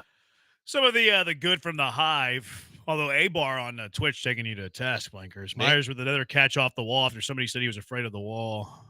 He's I said it, okay? I led with it in my goods. You did own it. Jeez. You did own it. 713-780 ESPN. King of Twitch says a priest, a rabbi, and a BMAC walk into a bar. 75 says is Gallant the bartender. He'd make a good bartender, I think. I think you're right. He'd be pretty good. I mean, You'd probably be good on that show you watch. What show do I watch? The one with what's the chick that Vanderpump? Yeah. Apparently Vanderpump's going to an entirely new cast, though. I'm not sure how much I'm going to enjoy that, the new Vanderpump. I only watch these shows because my wife makes me watch them. For what it's worth. that's not true. You It love is true. drama. I wouldn't watch it if I wasn't married to her. There's no way.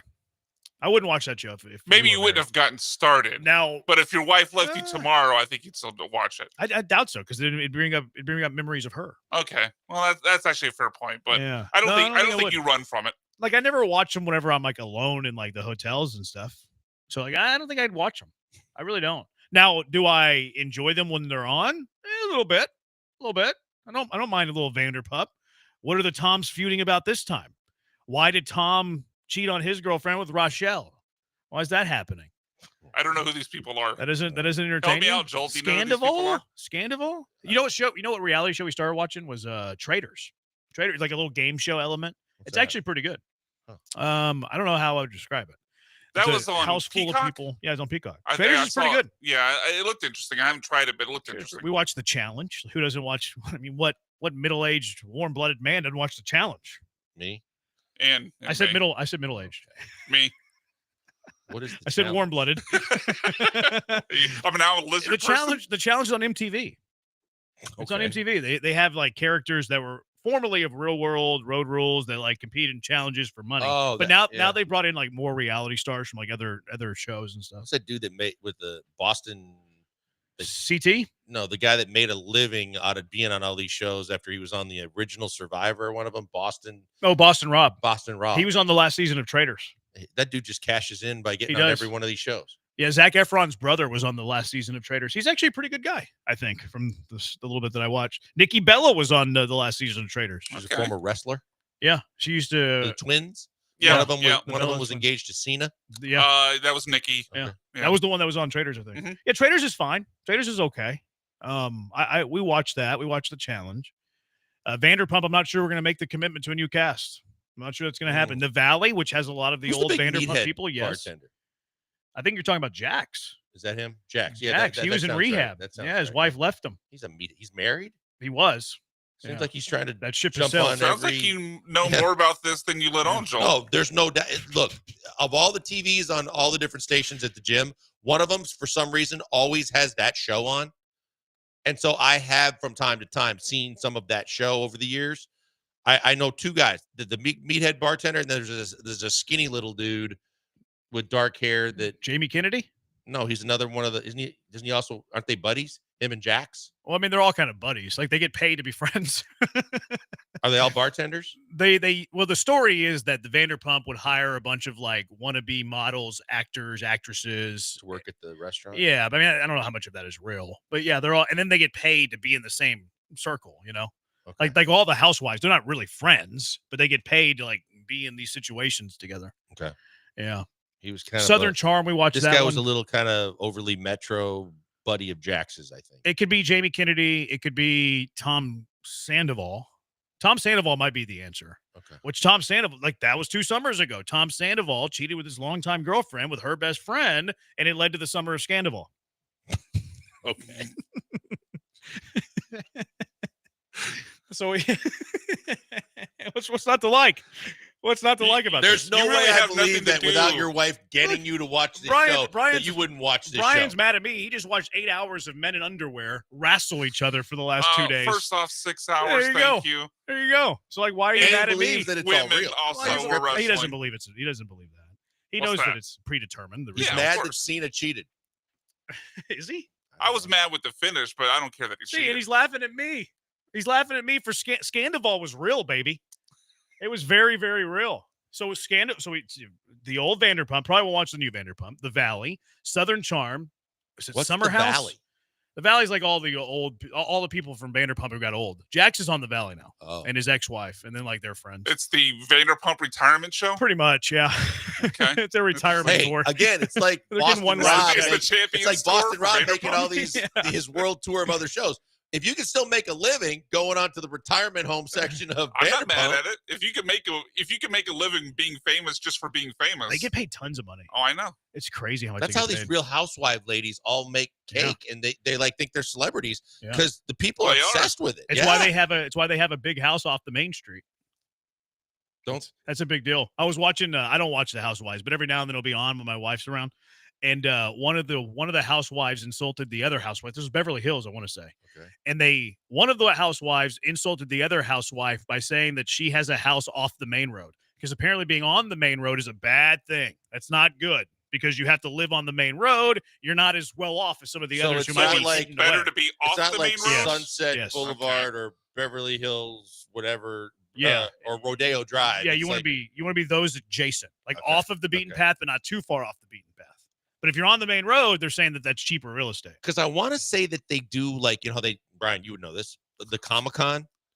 Why would I know that? You see where I'm going here. Okay. They all do right. Comic-Con for all the, like, fans of comic here, superheroes, all those kind of things. I want to say they do a spin-off of that just for, like, the housewife shows. Like, they'll go and get the George R. Brown convention. Oh, yeah, they do it in Vegas. And they do, like, the Bravo they do. shows, I'm and sure they people do. flock there. It's called BravoCon. Is that right? Yeah. Yeah, that's weird. It's called BravoCon. Well, I mean, is it weird? Well, not for them. They're rolling in it. You're saying you wouldn't do it. I'm not going there. No. Yeah, I wouldn't. I don't want to either. watch someone. But I mean, The furthest I'll go is like watch it on TV. Now, What? Jamie Kennedy did DJ a Houston Cougar football event. I just want to say, like, he's a real big deal. That Jamie Kennedy. like I wouldn't obviously go to the Bravo Shake Con. hands. I don't think his name's Jamie, actually. I think that's the Well, old Jamie comic. Kennedy's a It's comedian. James. It's James Kennedy. Okay, because Jamie Kennedy is the guy that had the Kennedy didn't check effect or whatever that show was. He's a comedian, so I didn't know if he It was just no. This wrapped is up in this their is world. James Kennedy, Okay, not yeah, Jamie. different Kennedy. person. Christopher says American Idol is fire. I haven't done American Idol My forever. oldest daughter loves it. I haven't watched them forever. Desert Stro, I binge watched the challenge with my missus. Love it. Challenge is great. Challenge is fantastic. It's awesome. Somebody thought you were talking about Sandoval. I bet you were talking about Sandoval. I think Sandoval is who you were describing. Okay. Yes, happy wife means happy life. Therefore, she runs the remote control. If there's not sports on, yeah. If the Astros are playing, the Rockets are playing. That has my attention. The other thing that's weird is I used to watch just for the entertainment of what people are willing to do, the Botched show. Oh, I can't do that. And That's then I grossing me realized out. that the one doctor from Botched is married to one of the Real Housewives. And then the other doctor from Botched is or was married to one of the Maloofs. Huh. From Really? that used to own the Rockets. Hmm. From the family. I was like, Own the "Geez, Rockets. The Maloofs used to own the Rockets. I thought they owned the Kings. No, their sons owned the Kings. Oh. The two sons, the two boys, ended up owning the So Kings. Father Maloof owned the Rockets Yeah. for a bit. Before Les? Yes. Was he the one right before? No, that was Charlie Thomas. He had a part ownership or something like that in the Rockets. Interesting. Secret Millionaire on Netflix was a fun watch with the wifey. Interesting. We'll have to check that out. Shout out to my homie Sam getting third in the challenge. Tyler and Conroe. Shout out to Sam. Way to go. Okay. I think that if it's the one that was most recent though, she kind of held Frankie back. She kind of held Frank back. I hate to break it to you, Tyler Frank and a Conroe. dude? Frank is a dude. Okay. Sam's a woman. Mm. UK Traders so much better. Well, to check it out. I haven't watched the UK Traders, but I'll check it out. It's actually called $1 Million Secret. My bad. Okay, good. We'll check out $1 Million Secret too. I always like a little reality television. Always like a little drama. All right, good, bad, and ugly. We got sidetracked there. This show has ADHD today. It's a good one. Astros good, bad, and ugly. What's the bad and the ugly? We'll get to that next. It is the Bees, ESPN 97.5, ESPN 92.5. If you're trying to cure your ADHD, you know what you need to do? Two Creeks Crossing Resort on Lake Livingston. Enjoy the rest and relaxation. Get rid of the Mondays and get out to Two Creeks Crossing Resort. Escape the rat race. Escape the hustle and bustle and get out to Two Creeks Crossing Resort on Lake Livingston. Book now at twocreekscrossingresort.com. From open green spaces to beautiful wildlife you don't see in the city to majestic trees. And if you're a fisherman, some of the best fishing in Texas, you can't beat it. One of the perks of Two Creeks Crossing Resort, one of the great perks of Two Creeks Crossing Resort 92 acres of property for you to explore, for you to hike, get on the water with one of their kayaks. How about some pickleball? They have pickleball courts out there to please you pickleball enthusiasts. Or how about just hanging out by the pool with a drink? That's fine. Ain't no one going to be mad at you for that.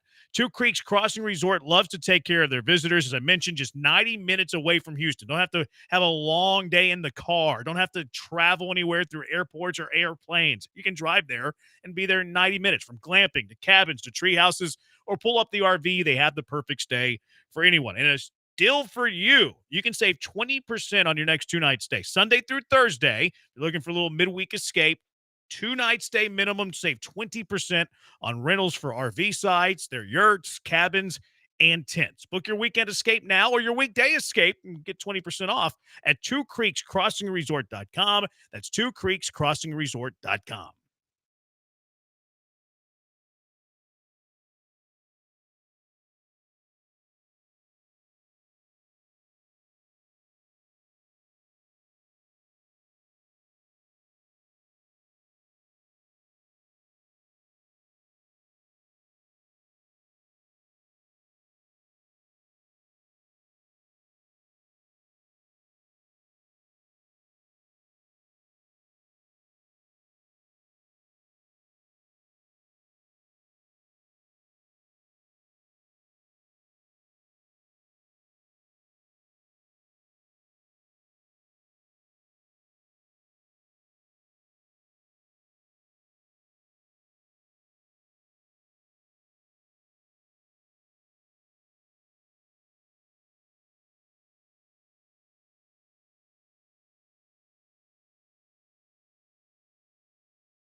Coming to you live from the Veritex Community Bank Studios, it's the Killer Bees. On ESPN 97.5 and 92.5. Here's Joel Blank and Jeremy Branham. Junior Broncos just DM'd me, Twitter DM'd me. I don't know how to feel about that. A video of Brian. Let me know when you have it ready, Brian. It's ready. This video from 30 years ago. Here was Junior Broncos saying that this was Brian. He's in a room full of former wrestlers at some random bingo hall in a little itty bitty town in the middle of nowhere. Next question, Jeff. Where are you? Right there. Yeah. I just want to thank each and every one of y'all for all you've done to your bodies. It's still real to me, damn it. Thanks, Brian. I mean, thank you. Easy, Brian. Thank y'all guys. Y'all are awesome. Thank you so much, Mr. Funk, for saying what needed to be said. There you go. I don't want to see it another one of these. It's Brian.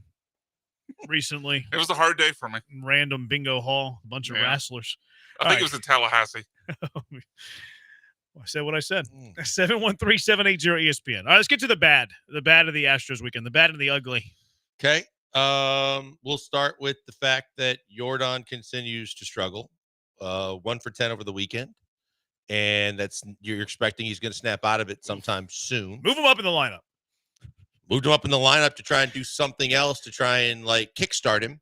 But you would have thought that by now he'd have it going because, again, with all these guys that aren't supposed to ever be doing this and no worries that they're not going to snap out of it, I'd like him to snap out of it soon.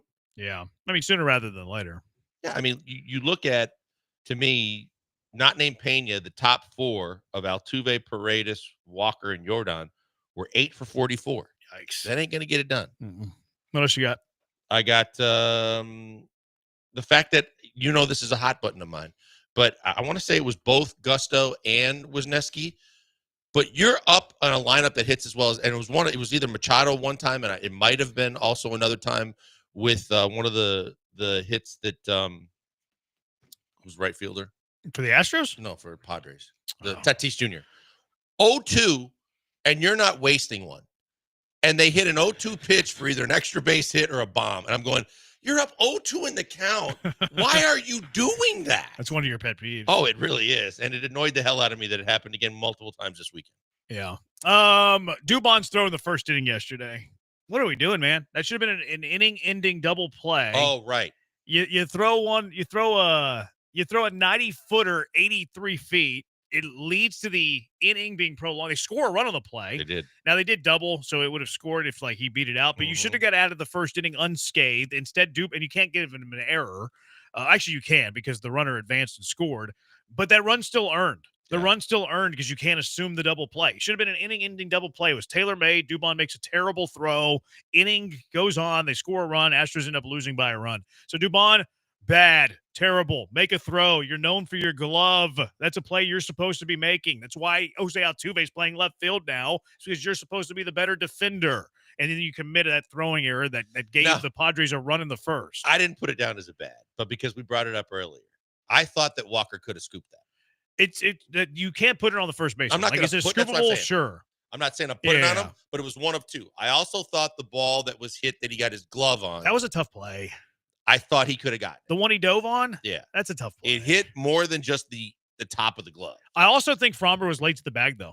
That's where, again, I'm not going to put him on the bad, but I thought if you're a Gold Glove first baseman, I'm expecting you to make those plays. Whenever I watched that play back, because I had the same thought. I was like, I kind of expected him to make that play. I noticed that Fromber was late getting there. Which is not shocking. And it was pickable, like the Dubon throw, but it's a ball in the dirt. Dubon has plenty of arm. It's a bad play for Dubon. Yeah. Anybody in the bullpen not named Josh Hader and Brian Abreu right now just gives me zero confidence. Brian King took a turn. Taylor Scott took a bit of a turn. I'm done with Taylor Scott. Scott. Really need Ort and Forrest Whitley to kind of pick it up here a little bit, start throwing at the big league level. And then my last bad and ugly, then you can put it on either side. Tony Perezchica as the third base coach. He is no Gary Pettis, huh? He tried to hold Jeremy Pena twice. Jeremy Pena blew him off twice. Now, one was last week. It wasn't over the weekend. Right. He did it again over the weekend. Ran right through a stop sign from Tony Perezchica. Yep. And then he tried to send Yiner when Machado had the ball. The ball was already into the cutoff, man. Manny Machado already had it, and Perezchica's trying to wave him home. I have some serious concern about the Astros third base coach. This needs to change, or we need to see if Gary Pettis wants to come back. Yeah, I definitely noticed that, and I'm like, you know what? I don't know what's happening behind the scenes, but I'm not thinking that anybody's too mad at Pena for doing what he's done twice. But yeah, I can understand your point there. My good. Tony Perezchica, get it together, man. Other ugly was just the play at first base that happened with Arise. I don't blame anybody for it. No, there's nobody. It's just one of those unfortunate things where the first time I saw it, I was like, "Well, why is he on the ground? I mean, why is all this medical attention?" And then when I saw him go to the walkie-talkie, I'm like, "They're going to bring the golf cart out." Like, and I kept replaying it, going, "I guess." And then they later said it that the Schultz said that the contact to the jaw.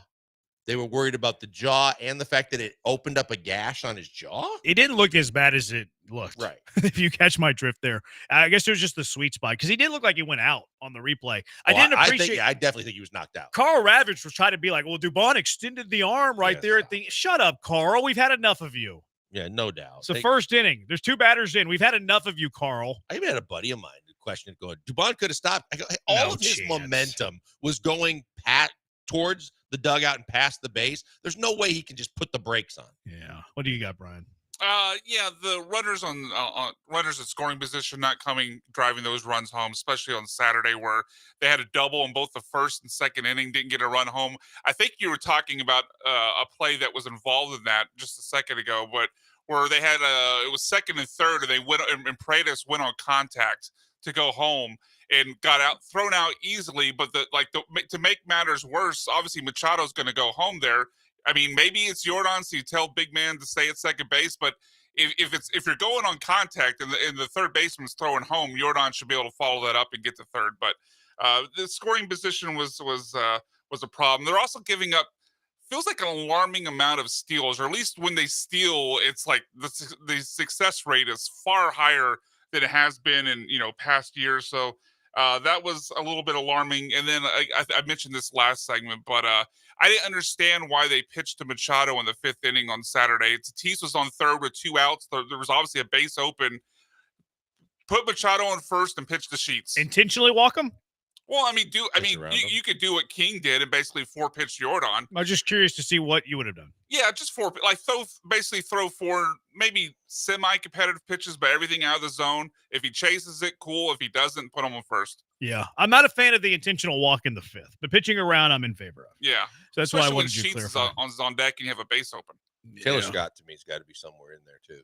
I know he gave you 2 innings the one game. But my God, I mean, even in that 2-inning game, he was wild in that. But even last night, you get the scare put into you because Jake saves your bacon on the first one, and then he just flat out served one up, a sweeper sitting like belt high in the middle of the strike zone for Tatis Jr. going, here, hit this one as far as you can hit it. Taylor with a knee. Texter, they won the series. Ha ha ha ha. We always do this every Monday. We always do the good, bad, and the ugly. Where you been, Texter? Come on. Definitely the good was that they took 2 out of 3 from a really good baseball team. Yeah, we did. We went good first. We did bad, ugly second. That's what we do when they win a series. Come on, keep up here. Dubon is Texans nickel corner. Sarcastic hot take. I don't get it. Oh, because of the hit. He's saying because of the hit. Oh. He's saying because of the big hit, he could play nickel corner. I see what you're saying. Cam defense and right the good.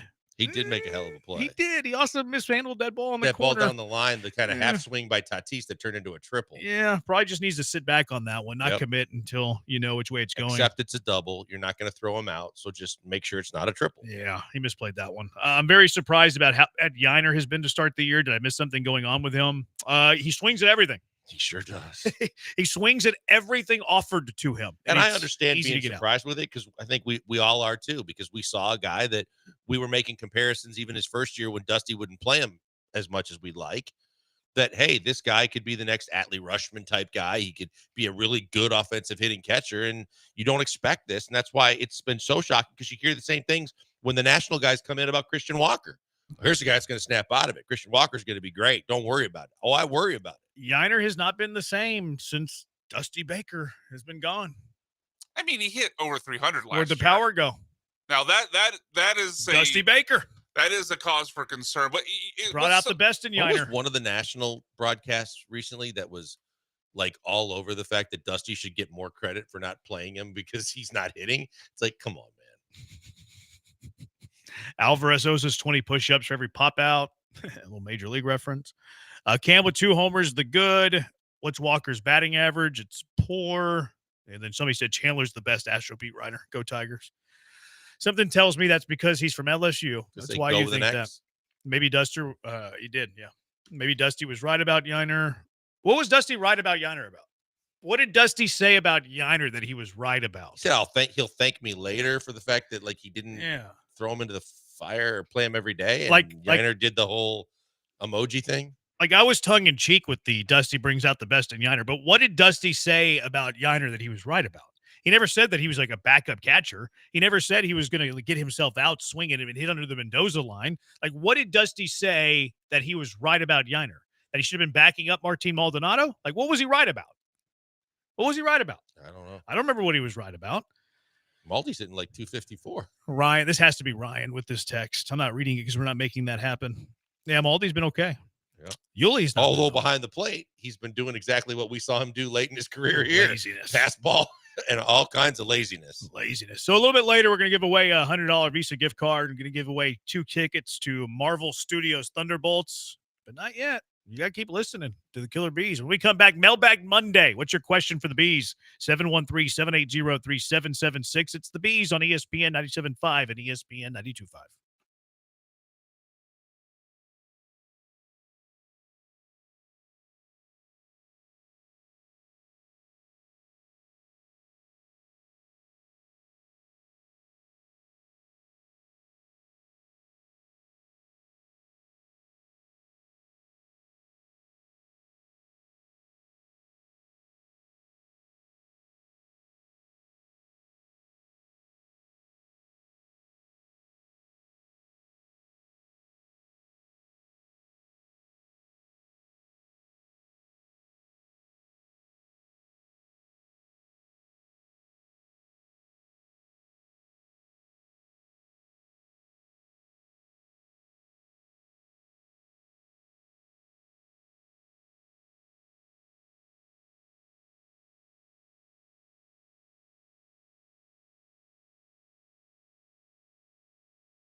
Mailbag Monday. What's your question for the Bees? 713-780-3776. Almost forgot the number.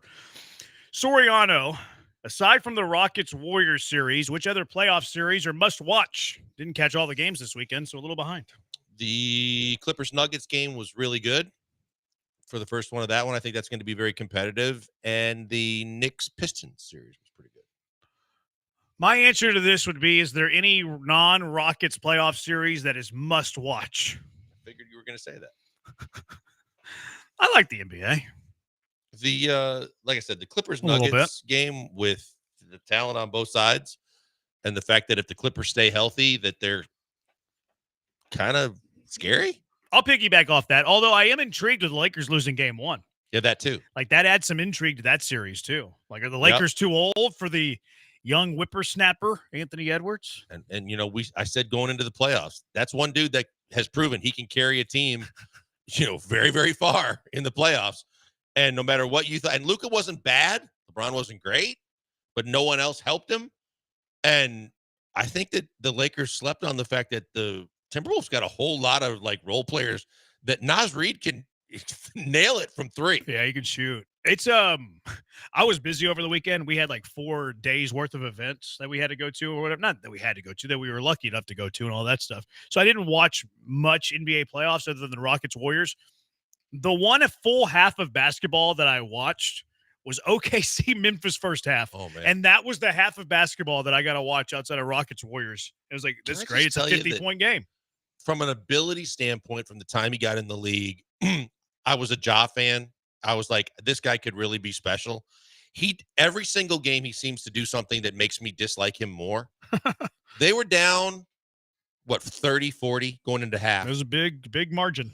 And somehow with 1.9 seconds left, OKC gets the ball, and he gets matched up on Chet. And Chet goes up over him, and Ja proceeds to undercut him, hit him below the waist, and he went down hard. And I'm like, man, that was so unnecessary. You could have really screwed him up.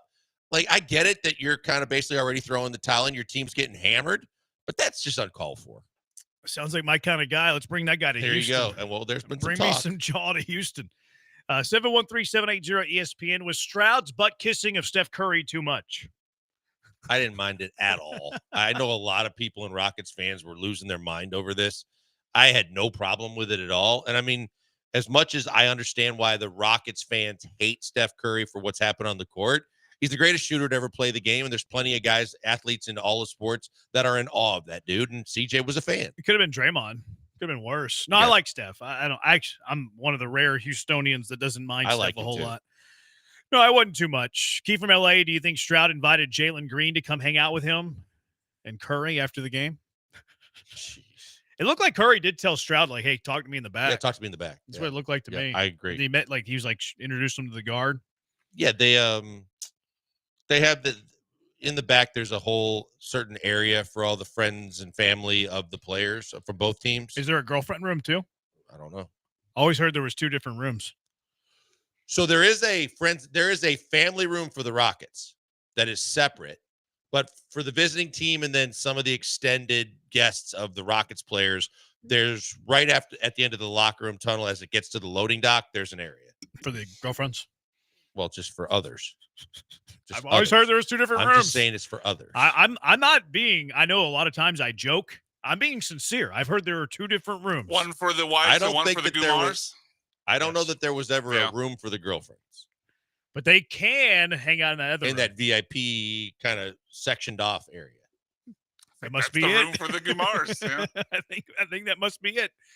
Who do the Rockets need to have their best game to win game 2? Probably Jalen. That was going to be my answer. Yeah. I think it's Jalen. Now, Alpi can't put up like 7 points. No, he's still got to show up. Yeah, he's still got to give you solid numbers, double figures, points and rebounds. Yeah. But I think that, you got to get a better night out of Jalen. For like a guy to play above their means, I'm with you guys. It ain't Fred. Thoughts on WrestleMania? Brian? Just in general? WrestleMania. I didn't realize. So it was in Vegas and it was a multiple day event? Yeah, it's been multiple nights for the last 3-4 years. Ever since COVID, ever since I came back from COVID. Actually, no, it started with the COVID year. Overall, it was a solid card. Most of Sunday was great. I just didn't like the finish for Cena and Cody. I didn't mind it. I didn't mind the finish. I didn't like the interference with Travis Scott. It just felt forced. And the finish, what it took for Cena to beat Cody, I didn't think was enough for. Isn't all the celebs getting involved forced? It is, but it would. I think they had Travis Scott there because he punched Cody at the Royal Rumble, and it was the big deal. It busted his eardrum and all that. So I think they wanted him involved in the storyline. But it just, I don't know. It came off clunky. I didn't mind it. I like that they put the belt on him too. I think it's. No, I like that part. I had no problem with Cena winning it. I wanted him to win that match. I thought the best storyline was him going forward as champ. I just didn't like how they ended the match. Okay. I saw that was it Roman Reigns crushed Hulk Hogan prior to the whole thing getting underway. He might have. I didn't see it.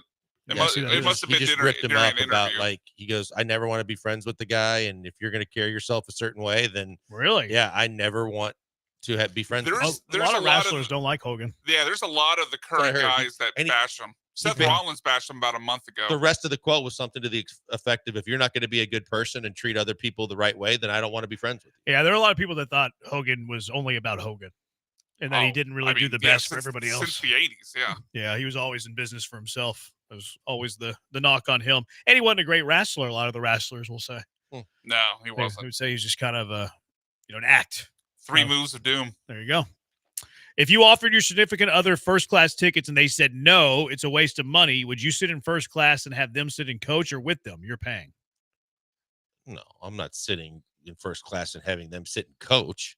Never doing that. Not unless you want to get divorced. Yeah, exactly. I'm not doing that. It's also rude. It's impolite. I'm not doing that. Wasn't it Stephen A. that gave Orlovsky a hard time because he had his entire family flying coach? I don't remember. And Stephen A. was like big time, and I'm going, man, come on, you make enough money, and you should be putting your wife and everybody in first class. And Orlovsky fought him back on it. That's a lot of money it depends on the flight too. That's for sure. I don't have the means, so the only time I'm flying first class is if I get a bump, I'm not paying for it. That's like, even for Orlovsky's salary, like it's a family of 4. Yeah. Like that's pretty expensive. And if we say, like, if we just say it's a $2,000 added expense and it's for a 2-hour flight, that's $1,000 an hour.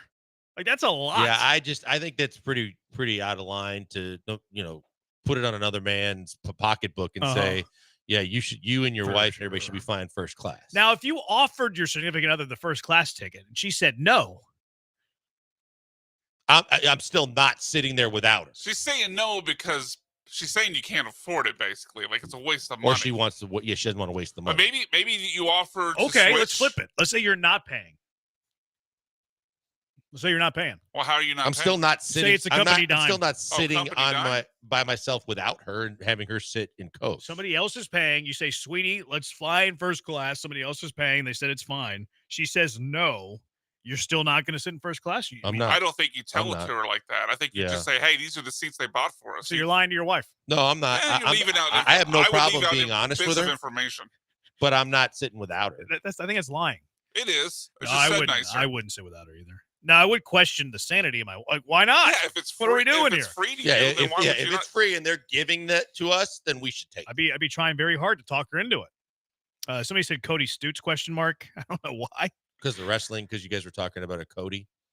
Oh, Cody Rhodes, yeah. Going on a golf trip this weekend with the boys. Any tips, advice? Play well. Pay for the first round. Why? Of drinks. Oh. He thought you meant the actual golf. I was like, where are you playing? Because the way golf these days, what are you paying for all their golf for? How much you like these guys? Hit them straight. That's what I said. Play well. Last time I played golf, I won a long drive championship. So try that. Try for that. Try to do that. Try to win the long drive contest. Win a rangefinder. Have you gotten it? Yeah. Yeah, I got it on Easter. Okay. You like it? I haven't used it. I don't know if I'm going to use it. What? Because I already have one. I like the one I have. What are you going to do? Sell it? I might regift it. Well, there you go. Joel, you're about to get a rangefinder. No, I got 2. I don't give Joel presents. What are you talking about? He ain't giving it to me. I don't give people presents. I don't give other men presents. I don't give my dad presents. That's a weird. No. I don't give other men presents. Jeremy. Is it weird? That's very weird. Why would you give your dad presents? Why would I give him presents? He's another man. Okay, he's your father, the only one you got. He should be getting me gifts. Are you not going to buy presents for your sons? Well, that probably changed my philosophy on things. Okay. Only my sons when they're men. So when you're take care of your I'm kidding a little bit. I've given my dad. I do my dad and stepdad gifts. That's the extent of it. So no uncles. No, I don't think so. Grandfather. Not when for they like were alive. Not for like Christmas or birthdays. No. Milestone birthdays of friends. Huh. You've never bought a male friend a present? No, maybe like a drink. Or a bottle. You know what? I have gotten a couple people bottles. Usually not my friends, though. Yeah. Usually only people who can do things for me. Oh, God. Very transactional relationship. And you probably got him some gentle Ben, so it was easier to maneuver. Of course. Yeah. You know who's also not going to get you a bottle? Joe George. I mean, I guess I've gotten people bottle Facts. like for their wedding and stuff like that. Well, that's giving a male friend a gift. Okay, maybe I'm nicer than I thought. I doubt it. I mean, I am nicer than I thought. Don't pat your stats. You know what? I am a nice guy. Let's not take that too far. Ryan, my wife always books up first class because she likes luxury and she's in charge of the money. Well, there you go. Hope she makes it. Too. Question says John Cena ? He's a professional wrestler. I don't know what was the question. I don't know. It just said John Cena question mark. Okay. Well, isn't he retiring? He is at the end of the year. Yeah. Mother's Day gift recommendations. Last year, I gave my mother a crawfish boil for Mother's Day. Was that what she asked for? She likes crawfish. Okay. Yeah. Okay. Yeah. I didn't know if you just showed up at her house like, hey, Mom, we got crawfish. I'll admit, which is going to come as a huge shock to you guys, I am a bad gift giver. Not surprised. Y'all might be very. I know you are shocked. Try to control your surprise, but I'm a bad gift giver. I need to be better Who's at the it. gift for the mother-in-law or the mother? Did he say? Or You just said Mother's Day. Yeah, gift. just Mother's Day. I would say just kind of know what they like, right? Because some mothers like flowers. Some mothers think it's a waste of money. You can get, like my mom used to love chocolate, like the boxes of chocolate, the mixed boxes of chocolate. And Lisa likes one brand, and like the Russell Stover boxes. Stover's is one, and there's a couple others where if they have a particular thing that they like or perfume or something like that, get that. Tyler and Conrad, I don't even tell my male friends happy birthday. Neither do I. You definitely are. Yeah. You tell your friends happy birthday? Absolutely. Yeah. What's that cost? Nothing. What? To just be nice and say to my friend happy birthday. You can't send a 2-word text. Yeah. He can't. Apparently not. I don't really see the point of it. Being a friend. Yeah, if you value your friendship with them, why wouldn't you? It's an empty remark. Well, it's empty because you don't get them anything. Well, it's empty. It's only empty because you would say it with emptiness. Yeah. If you actually meant it. No, that's not it. It's not true. Like even if you're like happy, like oh great, there's somebody's wishing me a happy birthday. That's my buddy. I'm going to go tell him happy birthday. I don't think that's a great sign of friendship. I think a better sign of friendship is you're there when they need you. Okay, Well, sure, that's it why could they're be my both. buddy. It could So be that's both. why I would either reciprocate or appreciate the fact that we're good friends and say happy birthday. I mean, I'm not very friendly, so you are probably It's right. true. I mean, I'm not friendly. I shouldn't be giving friendly advice. All right, 713-780-ESPN. With that, it's enough. Enough of your questions. Let's get to man of the people. Call right now, 713-780-ESPN. Someone, Brian at random, will assign one of you to Blankers, one of you to me. The winner, after we play men of the people, the winner, our contestant, will win a $100 Visa gift card and also a pair of tickets to see Marvel Studios Thunderbolts. So 713-780-3776. One of you assigned to Blankers, one of you assigned to me. Men of the people, winner gets $100 in movie tickets. Next, it is the Bees on ESPN 97.5 and ESPN 92.5. But first, Pro Dunk Hoops. They make the highest quality basketball goals you'll find. We talked basketball for an hour and a half today. Could have done 3. Probably will tomorrow. So it is the season. Your kids are probably wanting it. Your wife wants it. Your husband wants it. We were just talking about Mother's Day ideas. Why not a goal from Pro Dunk? They're the best, highest quality basketball goals you'll find. Tempered glass backboard gives you the true, authentic feel that you find in the pro gyms, the college gyms. Breakaway rim, stainless steel hardware. It's height adjustable. It's rust proof, which is a must-have with the humid Houston weather. Anywhere from 5 feet to 10 feet with that height adjustability, by the way. And their new goal, Thor. You can raise and lower the goals with a drill. It's their lightning adjust feature, 5 feet to 10 feet in 10 seconds. It's easy to do. It's fun to do. You're going to love it. Their accessories, next level. LED light kits for night play. It gets dark when you're at work. Kids are at school. You can only play at night. Well, get LED light kits, and you can solve that problem. Backstop nets, pole pad lettering, and lots more. You can order all of this online at ProDunk.com, including professional installation. That's right. The pros from Pro Dunk will professionally install your goal at the perfect height, perfectly straight. You don't do a thing. Let the pros at Pro Dunk do the work for you. Give them a call at 281-351-9822. Visit ProDunk.com, 281-351-9822, or visit them online at ProDunk.com.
Men of the People, brought to you by Marvel Studios Thunderbolts, unconventional team of anti-heroes. They're not super, they're not heroes, and they're not giving up. Only in theaters May 2nd. And we have a couple of people on the line that are going to play for a pair of tickets to the advanced screening, plus a $100 Visa gift card courtesy of the film. On Team Joel is Ben. Blanker, say hello to Ben. What up, Ben? Let's go. Let's do this. Ben Good seems talk, excited. Hello. There you go. Ben, tell Blankers how much confidence you have in him.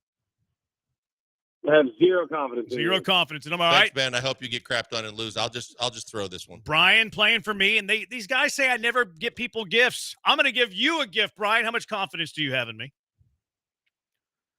Loads of confidence. Never been more confident. There we go.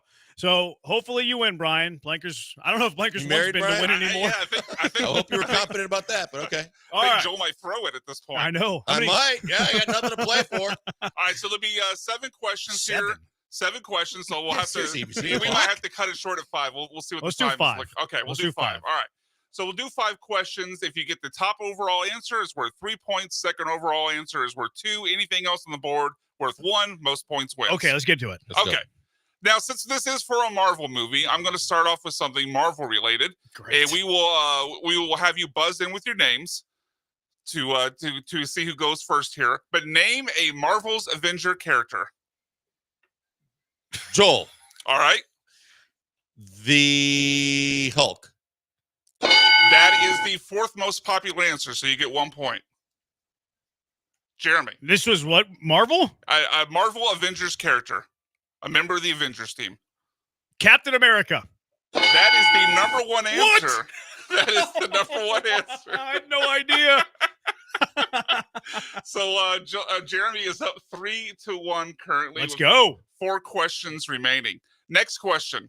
Name something you do if the person sitting next to you on an airplane had bad body odor. Branham. All right.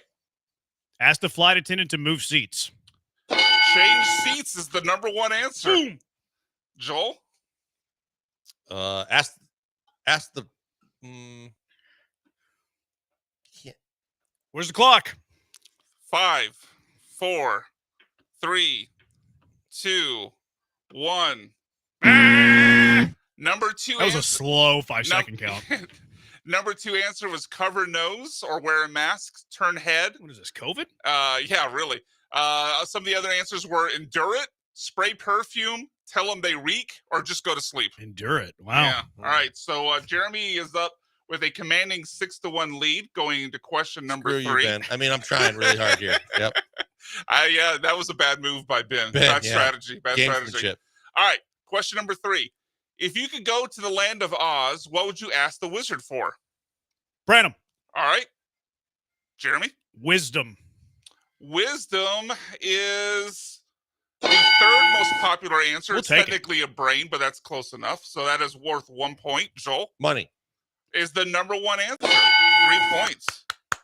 There you go. Joel on the board here. So now it is Closing the gap. currently 7-4 in favor of Jeremy. Anybody's game. 2 more? 2 more. All right. Question number 4. Name an excuse a friend gives you for not helping you move. I didn't hear Joel. you. Go ahead. Previous engagement. Work/too busy is the number 1 answer. What was the? I didn't hear the question. Can you repeat the question? Yeah, Excuse name why you can't help a friend name an move. excuse a friend gives you for not helping you move. What did he you said say? too busy. Previous engagement. Sick. Sick is the number 3 answer, so that'll be Oh, worth 1 that's point. tight. Yeah. So right now we are at 7 for Jeremy. We say our names before every answer. Brian's You should know. really bad at keeping Yeah. score. I think Jeremy's up 1. The simple Yeah, addition's yeah, really yeah, giving him fits. No, it is correct. Joel or Jeremy is up 8-7. That is correct. 1. I thought it should be 2. No, slow down. Your math skills. I really thought it should have been 2. Nope. Well, question number 5. Name something you might be glad only comes once a year. Jeremy. Joel. I heard Joel. Jeremy first. Anniversary. Is on the board worth 1 point is the Oh, number no. 4 answer. So you have now 9 points. Joel, you trail by 2. Tax day. Oh, that's Tax a good day answer. is on the board, but only worth 1 point. Yeah! Number one answer was actually Christmas. Wow, that was a good answer. Followed by Christmas, you should be happy. Tax day is a great answer. Tax day is a great answer. I would have had it number one. Yeah, but you're not the survey. I'm not. But Christmas number one, birthday is number two. I get birthday. Yeah, because you have too many dudes wishing you happy birthday. So Jeremy wins. Yeah, by 1 point. All right, congratulations. God, man, I feel Brian. really bad. Hang Sorry. on the line, Brian. We'll get you hooked up with that pair of tickets to see Marvel Studios Thunderbolts and that $100 Visa gift card coming your way, Brian. Congratulations that you were on my team. All right, car wreck of the day. What is the car wreck of the day? 713-780-3776. Killer Bees, ESPN 97.5 and ESPN 92.5.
You're back with the Killer Bees on ESPN 97.5 and 92.5. Live from the Veritex Community Bank Studios, here's Joel Blank and Jeremy Branham. That's Hunter Brown's music.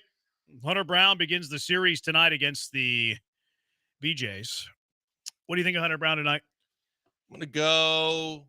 I think he's going to shove. I think he's going to continue to stay hot and roll. I think I'll go 1 run in 6 innings. Let's do it. Let's do it, right? Hunter Brown, Kevin Gossman, the pitching match. That's a pretty good pitching match. It is a good matchup. Real quick, the text line went nuts whenever we were talking about our men friends thing. Yeah. This goes back to Branham not saving numbers, just too cool. Branham hates male friends. Telling your friend happy birthday is equivalent to Dwight from The Office stating his regret. That's a good point. If you actually remember your male's birthdays, your male's friends' birthdays, you fellas a man. If they invite me out for their birthday, I'll buy them a drink. Great text. That's text of the day material. Facebook's for. I don't really look at my Facebook. Facebook reminds you of whose birthday it is. Yeah, I don't really look at mine much. Happy birthday shows appreciation and consideration. There you go. Blankers, can we get this Joker? Blankers, can we get this Joker this show and get Barry back in there with you? Get a little Usual Suspect 2.0. Branham is such a D. It's not very nice. You can't even write a sentence right. Blankers, can we get this joker this show? Learn to write a text. Learn to write a sentence, and then you can complain about getting me off the show. When you learn grammar and you learn sentence structure, then you can complain about my position on this show. But until you don't know how to write a sentence, I don't think that was a sentence, you can't complain about me. Blank was the Brandon Podemski. I can't say that dude's name. How do you say the dude's name? Podemski. Brandon, Blank was the Brandon Pods of his youth That's what hoops they call league. him. White Mamba runner and gunner. I remember Eco saying that. Is that, yeah. He said pods. He did. That's exactly right. Yeah, because I knew someone that we talked to had said, or someone that I heard say it. That's what it was. Pods. I don't think I heard a national guy say it. I haven't heard. That's the only place I've heard it. Yeah. But I like it. Pods. Tell B-Mac to look up Triple H music, but the laugh is Pee Wee Herman. I think I've heard that. Have you heard that, Brian? It's pretty funny. No, I haven't heard that. It's this song, but instead of the laugh in the like the evil laugh, the Motorhead laugh, it's Pee Wee Herman's laugh. It's pretty funny. Texter says you just made the list. I've got something you can structure. What? Is it your finances? What do you have that I can structure? Huh? Or is it adolescent humor? All right, let's get to our car wreck of the day, Blankers. Or Brian. Or B-Mackers.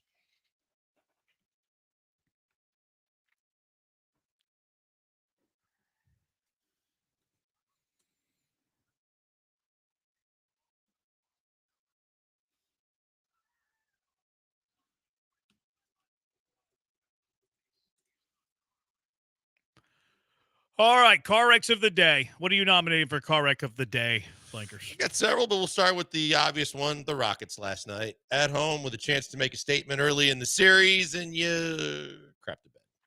Not great. Bad look, shooting, offense, everything was poor. What else you got? Got a couple. Carl Ravitch is terrible. I'm now with you, and I'm on board. We mentioned some of them, but calling Yainer Diaz, Yainer Diaz, and saying Altuve, quoting stats of Altuve's all-time greatness, going, at least the stats as an Astro. Who else did he play for? God, do you think that was? I mean, obviously he knows Altuve's only played as an Astro. Do you think that's him trying to? Obvious? I think so. It's obvious. I think so. He doesn't. I don't think he does enough research to know that early in his career. Maybe early in his career he played with somebody else and they traded for him. I feel like this is him demeaning the Astros. I know he likes to demean the Astros. Like you have to question his numbers because he played with the Astros. That's the way it comes across to me. But I think it was like games played or something like that. It wasn't anything where you could even nothing offensively. Yeah, no. Huh. But the more you listen to him, the more you dislike him. I mean, I don't know. He called a walk-off home run in the top of the ninth. Like, I put nothing past Carl Ravitch. That's what I'm saying. Yeah, it's pretty bad. Do you have another one? Michael Kay. I heard about this. Yeah. So Fried was pitching a no-no. At the time, there was a questionable play, and the official score ruled it an error, and he was all about, I mean, that should have been a hit, and blah, blah, blah, blah, blah. But then the minute, like an inning later, it took for the official score to go back and look at video, and then they changed the call. And he went on this long rant about how that's ridiculous and they shouldn't change the call. And then Todd Frazier was like, you just stay with the call you made originally. You don't do this to a guy. And then right as they were talking, Fried gave up another hit. He goes, well, there's the second hit of the day. I didn't watch the video, but I heard about it. Like they were bashing Kay about it. So he should, because it was annoying. You have another, or is that it? That's it.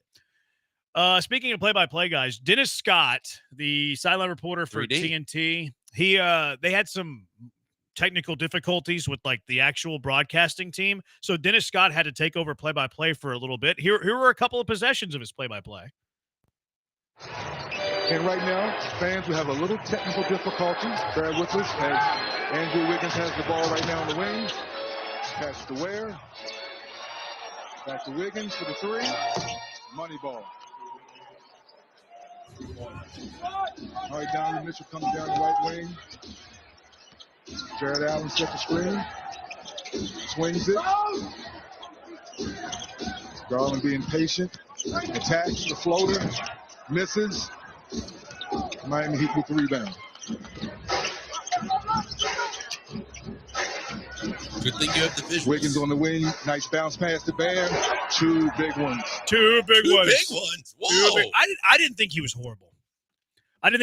For a guy who's never done it before, I thought it was okay. He was a little boom goes the dynamite guy. But he was also like the suddenty of it. Sure. The suddenness of it. Yes. The suddenness of it. Like, he didn't know that was going to happen. No. And he's doing it on the fly. Like, he's never done it before. I thought he handled it pretty I good. almost had to do that.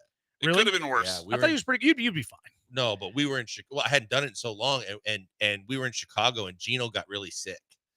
And all of a sudden, they drop on me when I was getting ready. We were all doing prep before and they go, Foley comes over and goes, Joel, Gene's sick. You might be doing play-by-play today. And I'm like, what? I've always wondered if I lost my voice on a U of H basketball road game. Oh, my God, that would be. I've always wondered. Because you're solo on the road, right? Solo on the road. Yeah. Oh, that's different, too. And I also was a part of the first ever NBA announcer tossed from a game. My radio guy in Portland, Mike Rice, got into it with Steve Javie. Steve Javie tossed him. Huh. Our play-by-play guy was losing his voice, Eddie Doucette, but he was able to finish the radio broadcast. So he was the color guy, that got chunked? But oh my God, that's funny. Yeah. I heard that happen with I'm blanking on the old Texas A&M Aggie broadcaster. Dave South. I heard he got thrown out of a Southwest Conference tournament game. Like a referee made a bad call and he made the gesture of choke and he chunked him. Dave South's story is that he was readjusting his tie.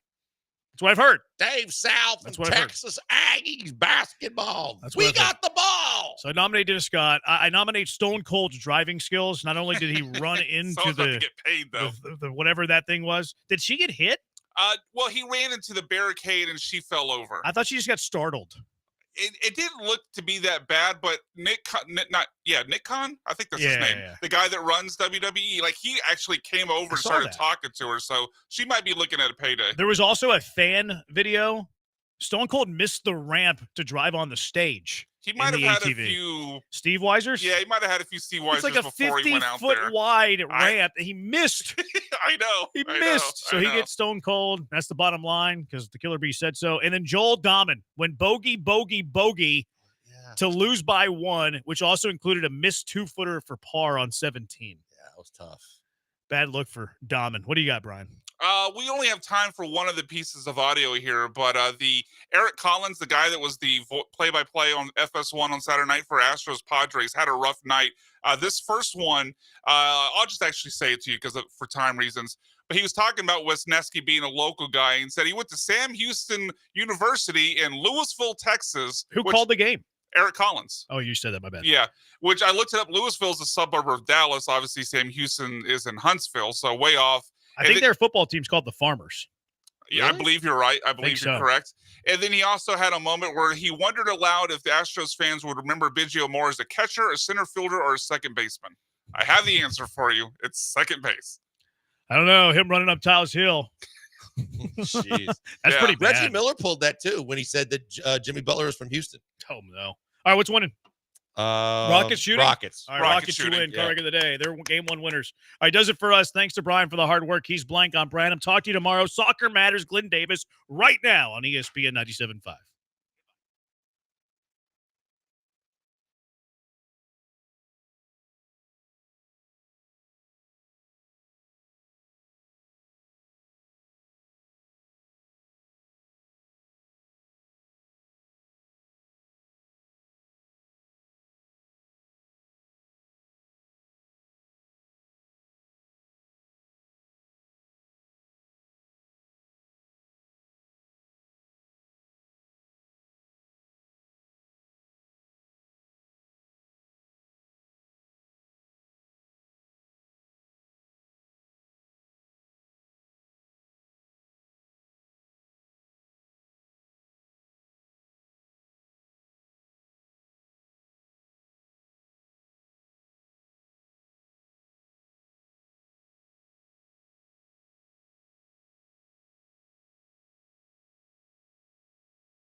This is Ron Ansana with your market scoreboard report on ESPN 97.5. Stocks routed again on Wall Street today amid concerns about the president's commentary about Federal Reserve Chair Jay Powell making disparaging remarks about him personally and also calling on him to immediately lower interest rates, something the Fed is not inclined to do, or at least so it seems right now. The Dow plunged 971 points. It was down almost 1,300 at one juncture, closing off the lows, but still down 2.5%. Similar declines for the S&P and NASDAQ, off 2 1/3% to 5158 for the S&P 500, down 2.5% 1% or 415 points, 15,870 for the NASDAQ. It was down more than 500 at one juncture.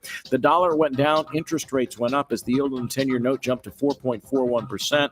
Dollar index at a 3-year low. Oil prices slid on worries about growth around the world, down to $63.49. Gold hit a new all-time high, up $102 again to $34.31 an ounce. That is a flight to safety that we're not seeing in U.S. Treasuries or dollar-denominated assets, the so-called Sell America trade.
All right, welcome in, everybody. Soccer Matters brought to you by the Daspit Law Firm. I'm Glenn Davis. Do you know the World Cup is coming to Houston in 2026? Yes, the world's greatest sporting event.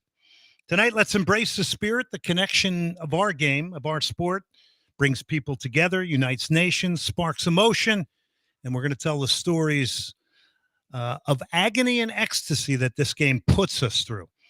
Tactical insight, interviews, and we will discuss what you want tonight around the impact of this, because as we know, soccer matters. Brian McDonald behind the glass on the heels of Joel and Jeremy and the Killer Bees here tonight. We had a fun discussion on the way out and the transfer over here to go on the same desk to do the show. Call in number 713-780-3776, and we stream at ESPN975.com. Keep those numbers handy. I got Houston Dynamo and Houston Dash tickets. Now, Dynamo take on ATX. They call them Los Verdes. It is Austin FC coming to town. So that's our version of a derby game along with Dallas. They're an interesting team. They're not scoring goals.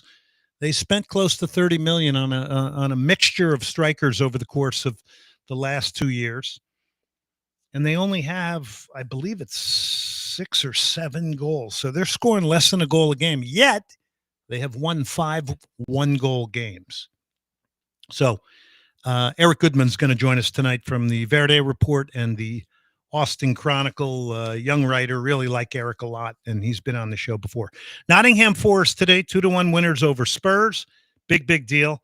I'm really pulling for this. For me, this is the most dramatic story in the Premier League right now, and it's Nottingham Forest. Great history, have bounced back and forth between the Championship, one of the great clubs in history that won back-to-back European Cups under Brian Clough and Peter Taylor.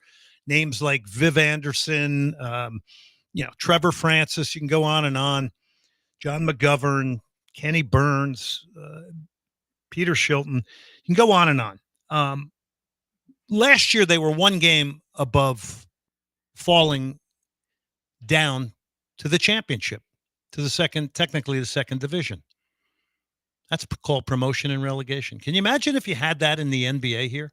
You had tiers, or you had that in Major League Baseball. Would you like that, Brian? Because I would. Yeah, I think this is probably an unpopular take, but I think most of, if you want to call it the big 3, have too many teams.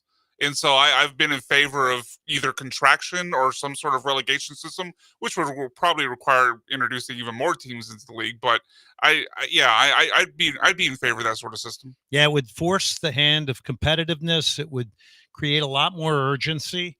Every game would be a little bit more meaningful from a standpoint of consequence, which, that's the one thing we complain about in Major League Soccer. We sure love it when it's playoff time because it's exciting. And the last month of the season, well, a couple teams are trying to get into the playoffs.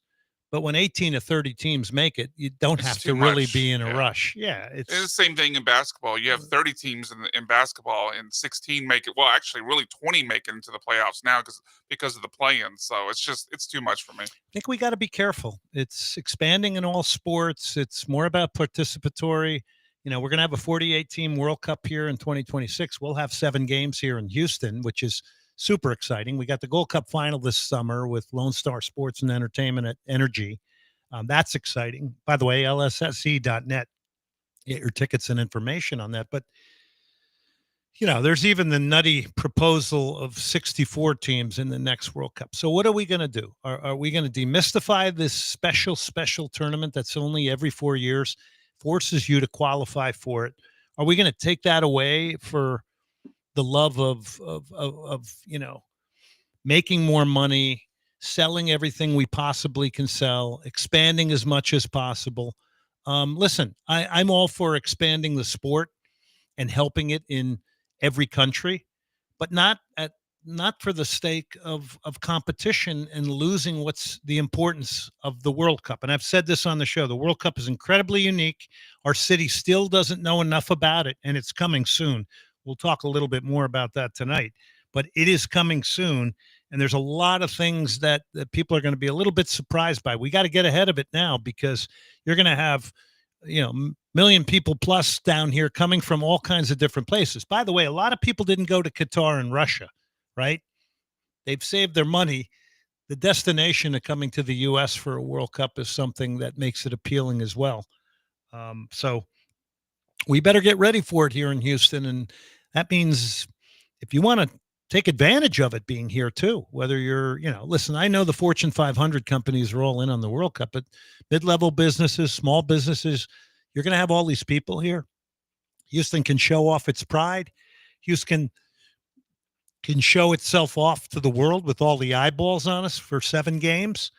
And you know what? You want all these people that come here going away with a great impression of America and Houston, Texas. And you know what? They'll come back. That's what I believe. So that's what's happening there.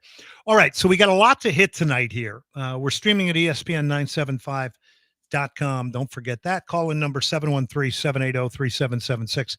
I got tickets to give away tonight for the Austin FC match. Mentioned Eric Goodman next segment. Final segment, we're going to go deep on the Dynamo. I want to get your thoughts over on Twitter at Glenn Davis Sock. I would like, there's a mailbag there. So if you want some things talked about, we can go there. All right. So Arsenal stunned Real Madrid since the last time we were on the air. Okay, it was a stunning 2 legs. They win 3-0 at home. Declan Rice, free kick mastery, and then 2-1 at Real Madrid in the Bernabeu, 5-1 on aggregate. I would love Arsenal fans to call in tonight. I would love Real Madrid fans to call in. Carlo Ancelotti likely will be gone at Real Madrid. There's talk about Xabi Alonso coming there. There's talk about Jurgen Klopp, a lot of different names. But those two, I would say Xabi Alonso, being Spanish and understanding La Liga, might be the one. This was special, though. This was a defining moment in club history for Arsenal, in my opinion. It dispelled the notion of the whole. It was amazing to talk to Madrid fans because of the history of comebacks in the Champions League, and that the Bernabeu is just this magical place they can't lose. 3-0 scoreline. I didn't think it was going to happen this time, but it's happened so many times. It's hard for your brain to get wrapped around that. But this dispelled the notion of the comeback this time. And for a manager like Mikel Arteta and a bunch of young players, I think the game needed this to happen. I think the Champions League needed this. How did Arsenal get it done? You start with the prerequisite of collective spirit, goals, and work ethic. By the way, that's a prerequisite for teams. That's the only thing you hang your hat on. Well, every team hangs their hat on that. And managers love to point to that. But this, to me, is simply a prerequisite to compete. If a manager can't get this done with a group of players, you can't get them to compete, you move on. So this was a coming of age, I think, for Arsenal.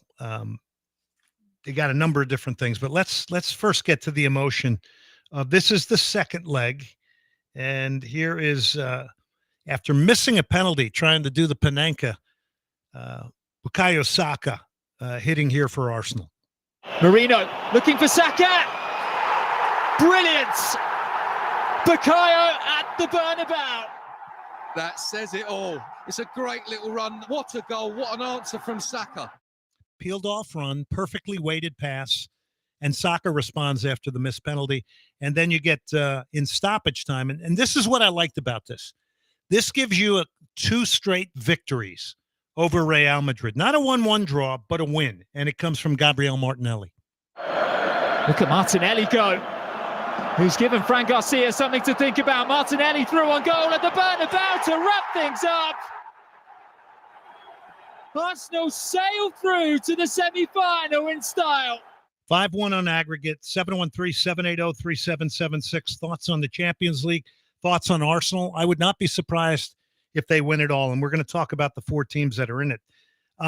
Look, one of the things Arteta had to do was create a better team spirit and a stronger character and mentality with this team. These teams were always talented, but they always seemed like they were soft. Arteta took the squad over. I think it was a lot of tough love. It was a lot of getting rid of talented players who'd never really brought the character that he wanted.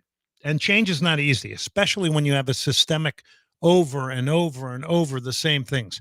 We've seen that with the Houston Dynamo, how that's hard to turn around. The Houston Dash, if we want to look at it locally, problems are systemic from over the years. And what happens is people get comfortable with a low bar. And then someone has to come in and show them the real way, to expect more, to set higher goals and move it forward. And Arteta did that. Now, you combine that with tactical flexibility, nuance. Remember, Arteta learned from Pep Guardiola as an assistant. Pep Guardiola learned from Johan Cruyff, the legendary Dutchman, who changed things at Barcelona. So knowledge being passed on is a beautiful thing. All right, yeah, they got tactical flexibility. Inverted wing backs, they do that. They play with a false 9 sometimes. This is a modern game. You have to be flexible off the base of whatever the basis of your system is, or quote unquote the game model. That's the word we use now. They got 2 great center backs, by the way. These guys are like redwood trees, Saliba and Gabriel. But then in the context of all that great work ethic, team spirit, the prerequisite of being fighters and working hard, you have to have individuals that can change and win games. And Arsenal's got them. Bukayo Saka, Declan Rice, Gabriel Martinelli. Team spirit's in this team. They have momentum, and don't be surprised if they win it all. So Inter Milan got past Bayern Munich. Barcelona got past Dortmund. PSG over a valiant effort from Aston Villa. So you couple that with Arsenal over Real Madrid, and we have 4 different leagues that are now represented in this Champions League semifinal. I mean, this is cool. 4 different countries involved. By the way, Germans don't get a representative. We got a representative from the Premier League. We got one from the Serie A. We got one from La Liga. And, of course, we got one from League One in France. Champions League finals in Germany at the Allianz Arena, May 31st. Who's going? I'd like to hop a plane for that. So I think it's going to be really, really exciting what we have going on there. Hopefully we are going to be ready for this World Cup in Houston. I think we will be. There's a lot of really interesting things going on. My friend Batiri, the artist, and I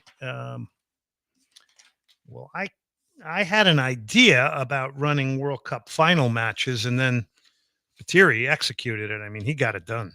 Unbelievable. He just got it done. I said, we should be running a World Cup match once a month. Use it as a way to promote things. So at Forgin, Forgn tonight, there's still spaces available. We got the 1954 World Cup running. Then May 19th, we'll do it at the Toros facility. I think that's a beauty. That's West Germany and the Netherlands. These are great ways to kind of get the spirit going, create the awareness of what the World Cup is going to be when it comes to Houston, Texas. All right. Tomorrow, we're going to talk a little beach soccer with one of the national team beach soccer players. Nikki Hames is going to be on the show tomorrow. And right now, I just want to remind you, and I put this out to some of the supporters group. This could be a really, really fun thing. It's May 10th, and it's beach soccer. Now, if you've ever watched it on TV, these athletes are amazing. And by the way, if you're a good beach soccer player, it doesn't necessarily translate over to being a player on a grass field, or it's kind of like the days of indoor soccer in a hockey rink where I did not think I was a good indoor player, but I was more built for the outdoor game. Anyway, May 10th, Third Coast Sand Complex. This is 5652 Forney. It's just sand, sand, sand. 4 versus 4 with a goalkeeper. Teams can have up to 8 players, substitutions, strategic gameplay. Adult and youth players are involved. So I would say if you're a youth soccer club, encourage some of these kids. Get a parent, help put a roster together, but then step back and just let them play on the sand. You can do different things. You can practice bicycle kicks, side volleys. You got to flick the ball up to yourself to hit volleys off the sand sometimes. There's a lot of fun things. Register at inlandsandsoccer.com. Use the promo code Soccer Matters. You'll get 25 off the registration. But it's a great way to show your skills off in a different environment. And changing surfaces is a good thing. May 10th, Third Coast Sand Complex, 5652 Forney. And adults, by the way, you can knock a Corona back and get out there, or a pina colada. I mean, that will make for good excitement.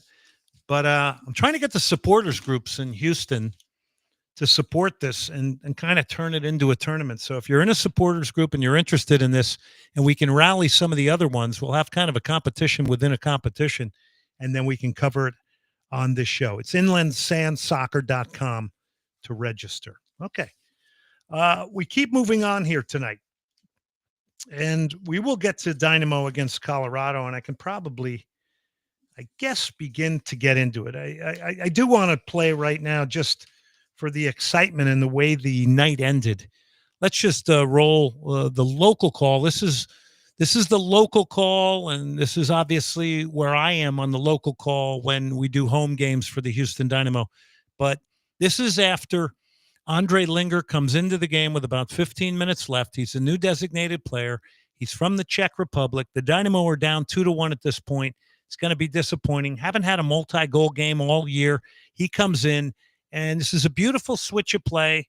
It comes in out wide to a cross that comes in, and the header coming from Franco Escobar is spectacular. He drives it across the face of goal, and then Linger comes in and gets in front of a defender and somehow puts it in the far side netting. McGlynn. Escobar! It's a tying goal! Unbelievable! It is the debut. Linger has scored here, the designated player to tie it up.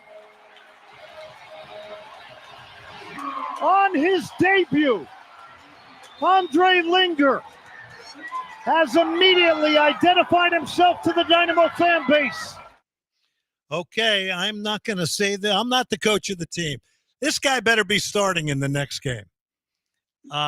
He's got some real, the little bit we saw, small sample size.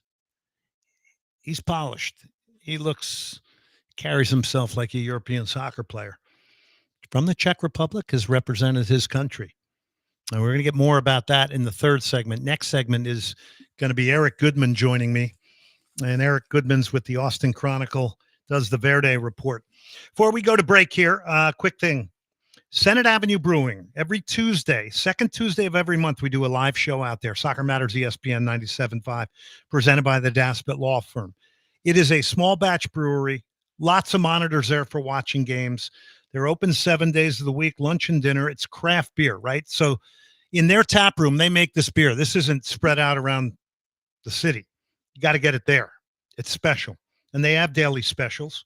Steak and Steins on Thursdays, $20 for a steak and a side. You bring your own Stein up to a liter. They'll fill it up for the price of a pint. Fish and Chips Friday.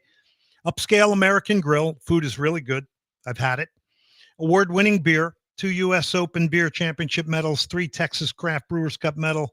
Tap room. They got a beautiful outdoor furniture patio area. Like I said, 7 big screens. They show Dynamo games. They show European games. They had the Nottingham Forest game on today. Patio's dog friendly. It's Senate Avenue Brewery. Remember that. Senate Avenue Brewing. Remember it. And they are proud sponsors of Soccer Matters, and we are excited and privileged to be connected with Senate Avenue Brewing. All right, we'll take a break. We'll come back. We'll start talking Dynamo Austin FC Derby.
You're listening to Soccer Matters on ESPN 97.5. And on ESPN 92.5. Brought to you by the Daspit Law Firm. From the Veritex Community Bank Studios, here's Glenn Davis.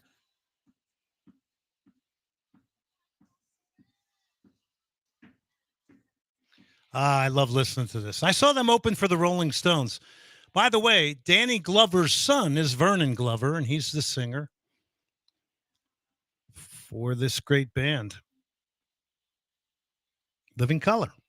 By the way, the big wrestler CM Punk came out to them doing this live. It was awesome. Yeah, that was his first WrestleMania since 2019 when Living Color also played him out to the ring. It was cool because he kind of came around to each guy in the band and put his arm around him while they were playing. It was sick. 2014. I don't even know who this guy is. I mean, it was really cool. I gave up when we lost Mil Mascaras back in the day. The man of 1,000 masks. That's going back a ways, Glenn. You just aged yourself a little. I met Polish Power. I was hoping you weren't going to say Bruno Sammartino. No. Okay. I met Ivan Putski. Oh, you did? Okay. Polish cool. Power. Yeah.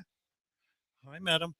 All right. So this is good stuff. I do want to let you know that Nico Nico's Greek and American Cafe is going to bring us our next guest.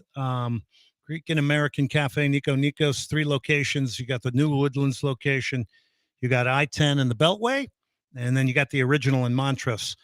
I mean, from soups, lentil, chicken soups, amazing salad with gyros and souvlakis on top. The lamb shank is one of my favorites there. That's my go-to for the lamb. It's tender. It falls off the bone. It is Nico Nico's Greek and American Cafe. They had a ribbon cutting up in the Woodlands for their new location. And I mean, listen, Dimitri and his family, his mother and father, Nico Nico's Greek and American Cafe institutions here. All right, caller number 4 right now. It's 713-780-3776. Caller number 4, a pair of tickets courtesy of Nico Nico's Greek and American Cafe. And let's bring on our next guest from the Austin Chronicle, one of my favorites when it comes to covering MLS. He is Eric Goodman with the Verde Report. Eric. Ryan, I love the entrance music. That's CM Punk. That's the best in the world to you and me. You got me pumped up. I know. Man. Well, actually, that was for you, not CM Punk. So I'm gonna. But it gets me pumped up too. I remember seeing them live in concert. That was a great band. And by the way, Cactus Music would be very happy with that last intro. That's where you get your vinyl and CDs. All right, so Eric, it's first of all great to catch up with you. I always love having you on the show. So let's talk some Austin FC from your perspective.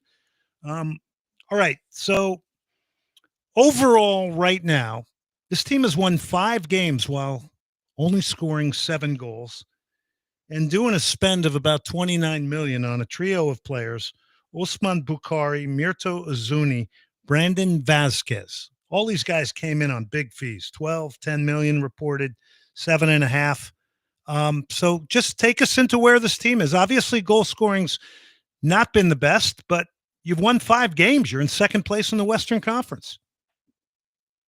So, Nico Estevez, first of all, has come into this team and replacing a coach in Josh Wolf that, really valued possession kind of first and foremost. Nico Estevez has said, to heck with that.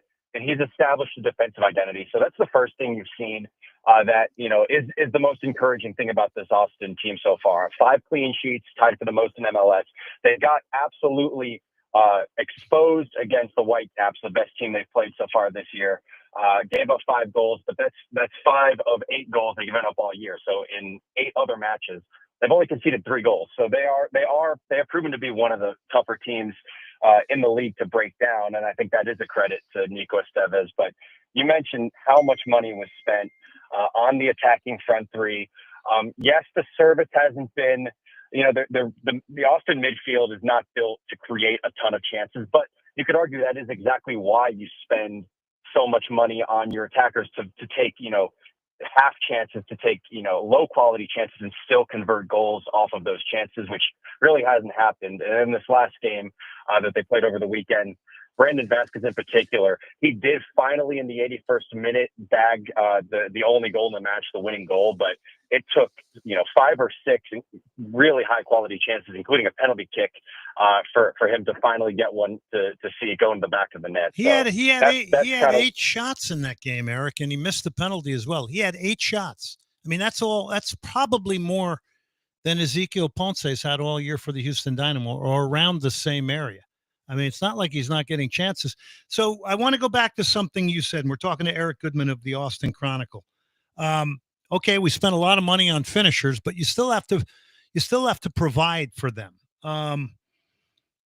So who's doing that? Is that Owen Wolf? Is that Danny Pereira?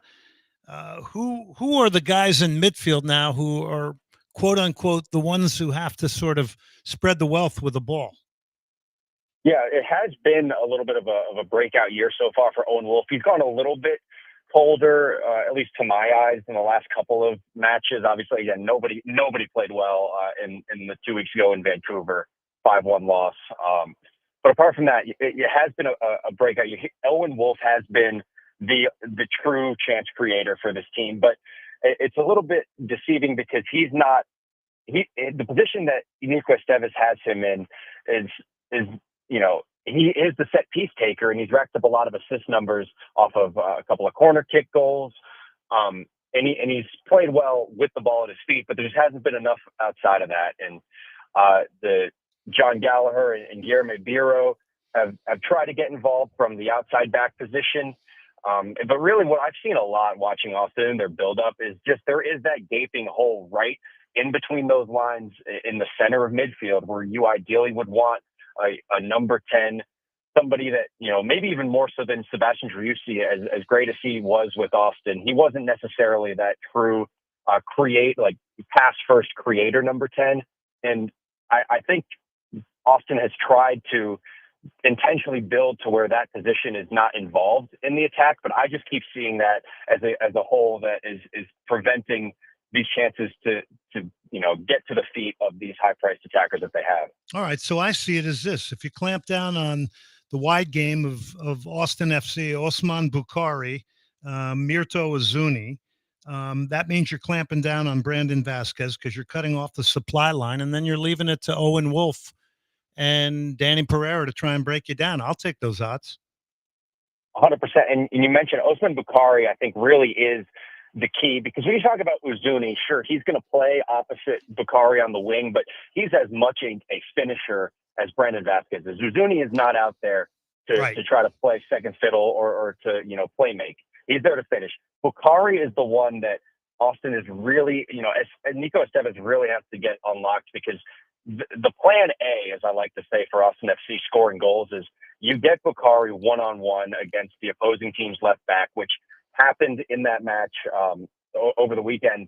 And Bukhari won single-handedly in a beautiful bit of dribbling, absolutely undressed, an inexperienced left back for the Galaxy, and single-handedly won a penalty. Was that Nelson?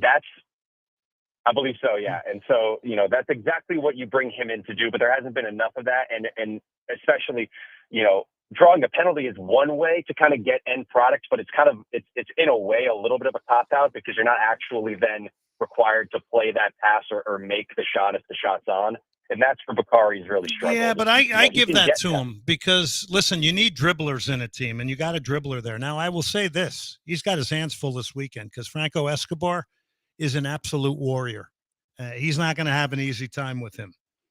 And the other interesting thing, though, because Bukhari in this last match against the Galaxy, in my opinion, his best minutes for Austin was coming off the bench, which means, Esteves has already kind of, looked for other solutions. O'Brien. Going with Bukhari from the start. And so I'm really curious to see if Bukhari earned himself another chance to be back in that starting 11, or if maybe Esteves likes what he can bring off the bench against tired legs, and maybe that's where he can be most dangerous. Yeah, $7.5 million to come off the bench. But by the way, if he starts O'Brien has had a lot of success against the Houston Dynamo in the past. So he's a bit of a worry for the Dynamo, because when he was on FC Dallas, he caused problems. Tell me a little bit more. Yeah, go ahead, Eric. Well, no. Yeah. What'd you have next? Well, I was going to ask you about Mirto Azuni and describe him a little as a player. He's an Albanian designated player, was in La Liga with Granada, reported 12 million. That's serious money. Yeah, he's got pace. He's got good, sense of movement and just, he's kind of got that instinct of where to be in the box. But he has, he is an elite finisher, at least in the in the framework of MLS based on his body of work in Spain. But he hasn't really shown that yet so far in Austin.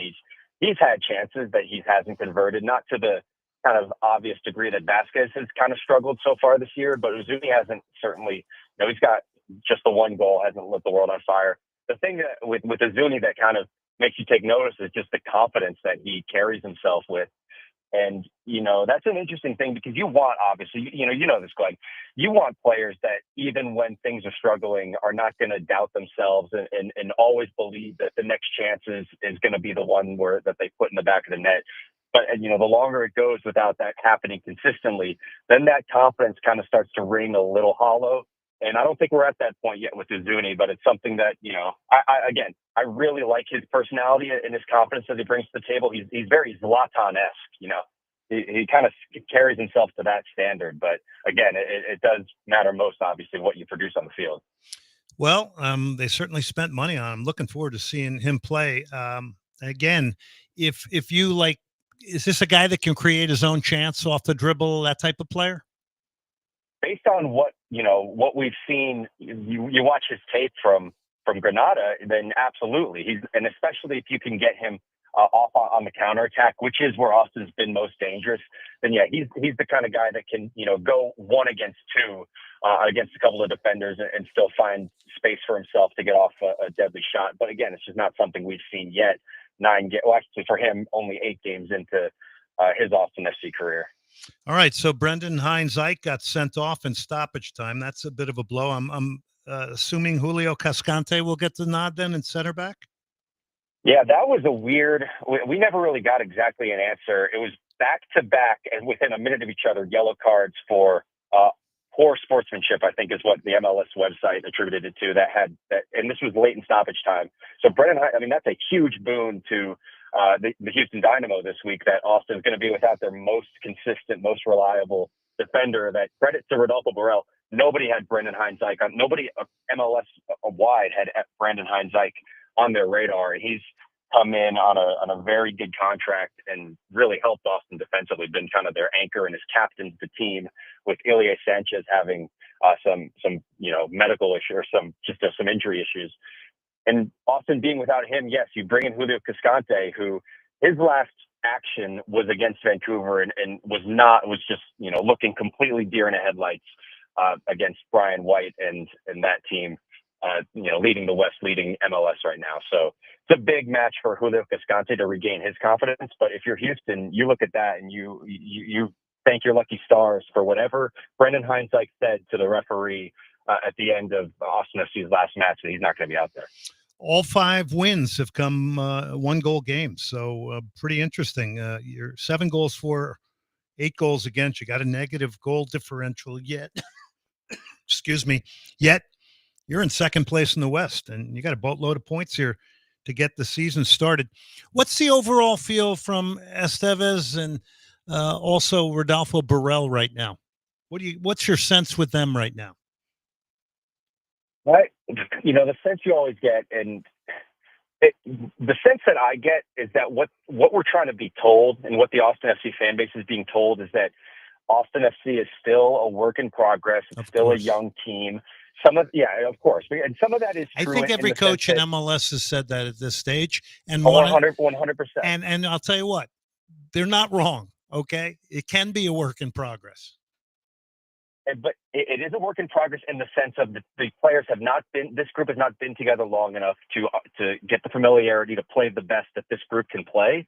But in terms of a roster construction standpoint, you just spent all of your DP money on 3 guys, and I don't expect that to change. I mean, there's the pie in the sky idea that because of Borrell's prior relationship with Kevin De Bruyne, who seems possibly headed to MLS, that he might finagle a way to get that. That's a fantasy until further notice. But right now, you look just financially speaking, Austin FC is a finished product, or at least very close to it.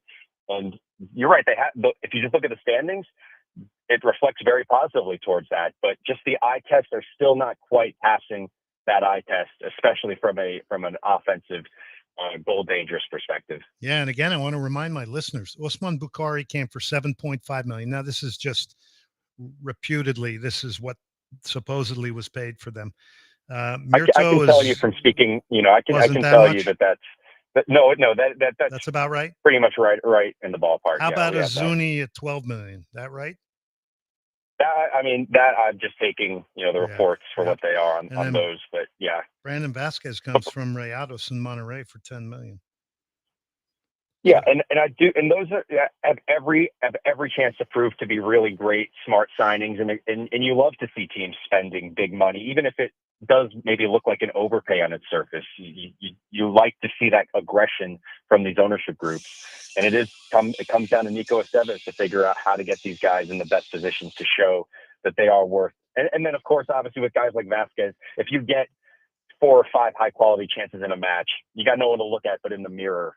If you can't get one of those and start getting hot offensively. Yeah, I looked at the data on the last game. He had 8 shots. Austin had 51% of the possession, 16 shots on the night, half of them to Brandon Vasquez, 5 on goal, 8 corners, 14 crosses, and 4 saves by Brad Stuver. He's got 5 shutouts. And by the way, Dynamo may be without, we don't know for sure, but Eric Sviatchenko went up, and he's had hamstring issues. And that means you got to deal with this big center forward with the rookie out of Penn State, likely Obafemi Awadesu, and then Ethan Bartlow. So, a lot of interesting matchups in this one. Eric, as always, really thank you very much for coming on tonight. Great stuff as always from you, and thanks for the insight, and we'll do it again soon.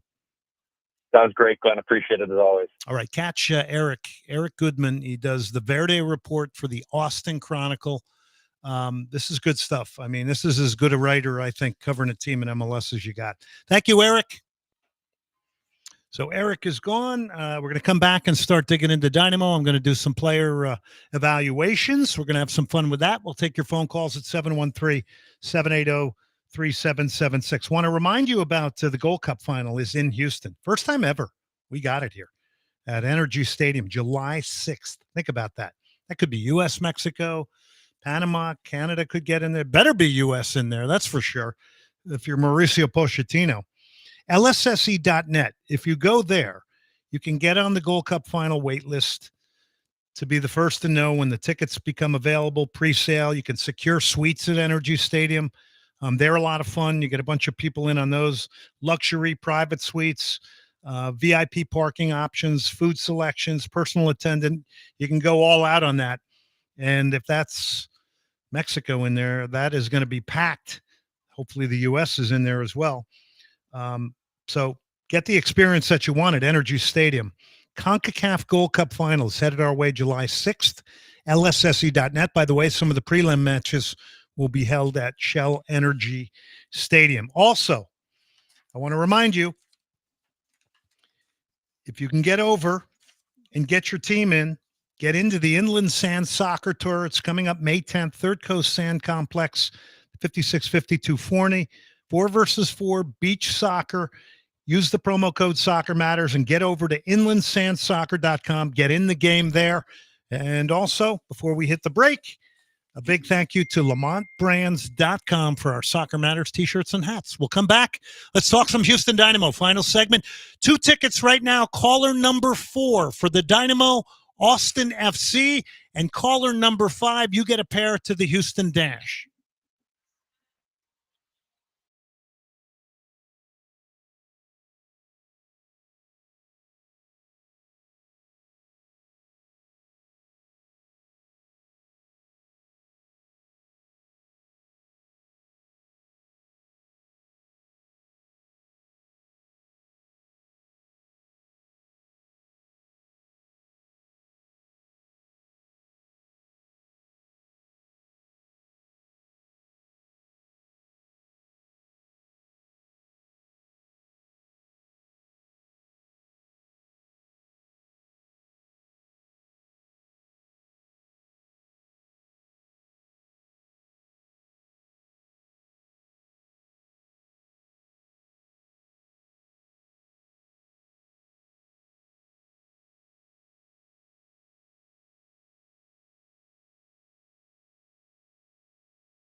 You're listening to Soccer Matters on ESPN 97.5. And on ESPN 92.5. Brought to you by the Daspit Law Firm. From the Veritex Community Bank Studios, here's Glenn Davis. All right, welcome back to the show. By the way, we're munching on some little Patagonia empanadas. We got to keep, well, if you want to get on the good side of people, and Brian might attest to this, a nice little carry-on package of little Patagonia empanadas. They're fantastic. I've already eaten 2 of them. Very good. I noticed your game just got lifted. It's power food. You gotta fuel like a champion, Brian, right? That's what they say. Okay, so we're going to talk some Dynamo in this segment. By the way, real quick, one more time, be a part of the Inland Sands Soccer Tournament, inlandsandsoccer.com. Promo code Soccer Matters, $25 off your registration. 4 versus 4 soccer, May 10th, Third Coast Sand Complex, 5652 Forney. For youth and adult, I think it would be a really good thing to be a part of and a lot of fun. Senate Avenue Brewery. Small batch brewery. Copper Ale's my favorite.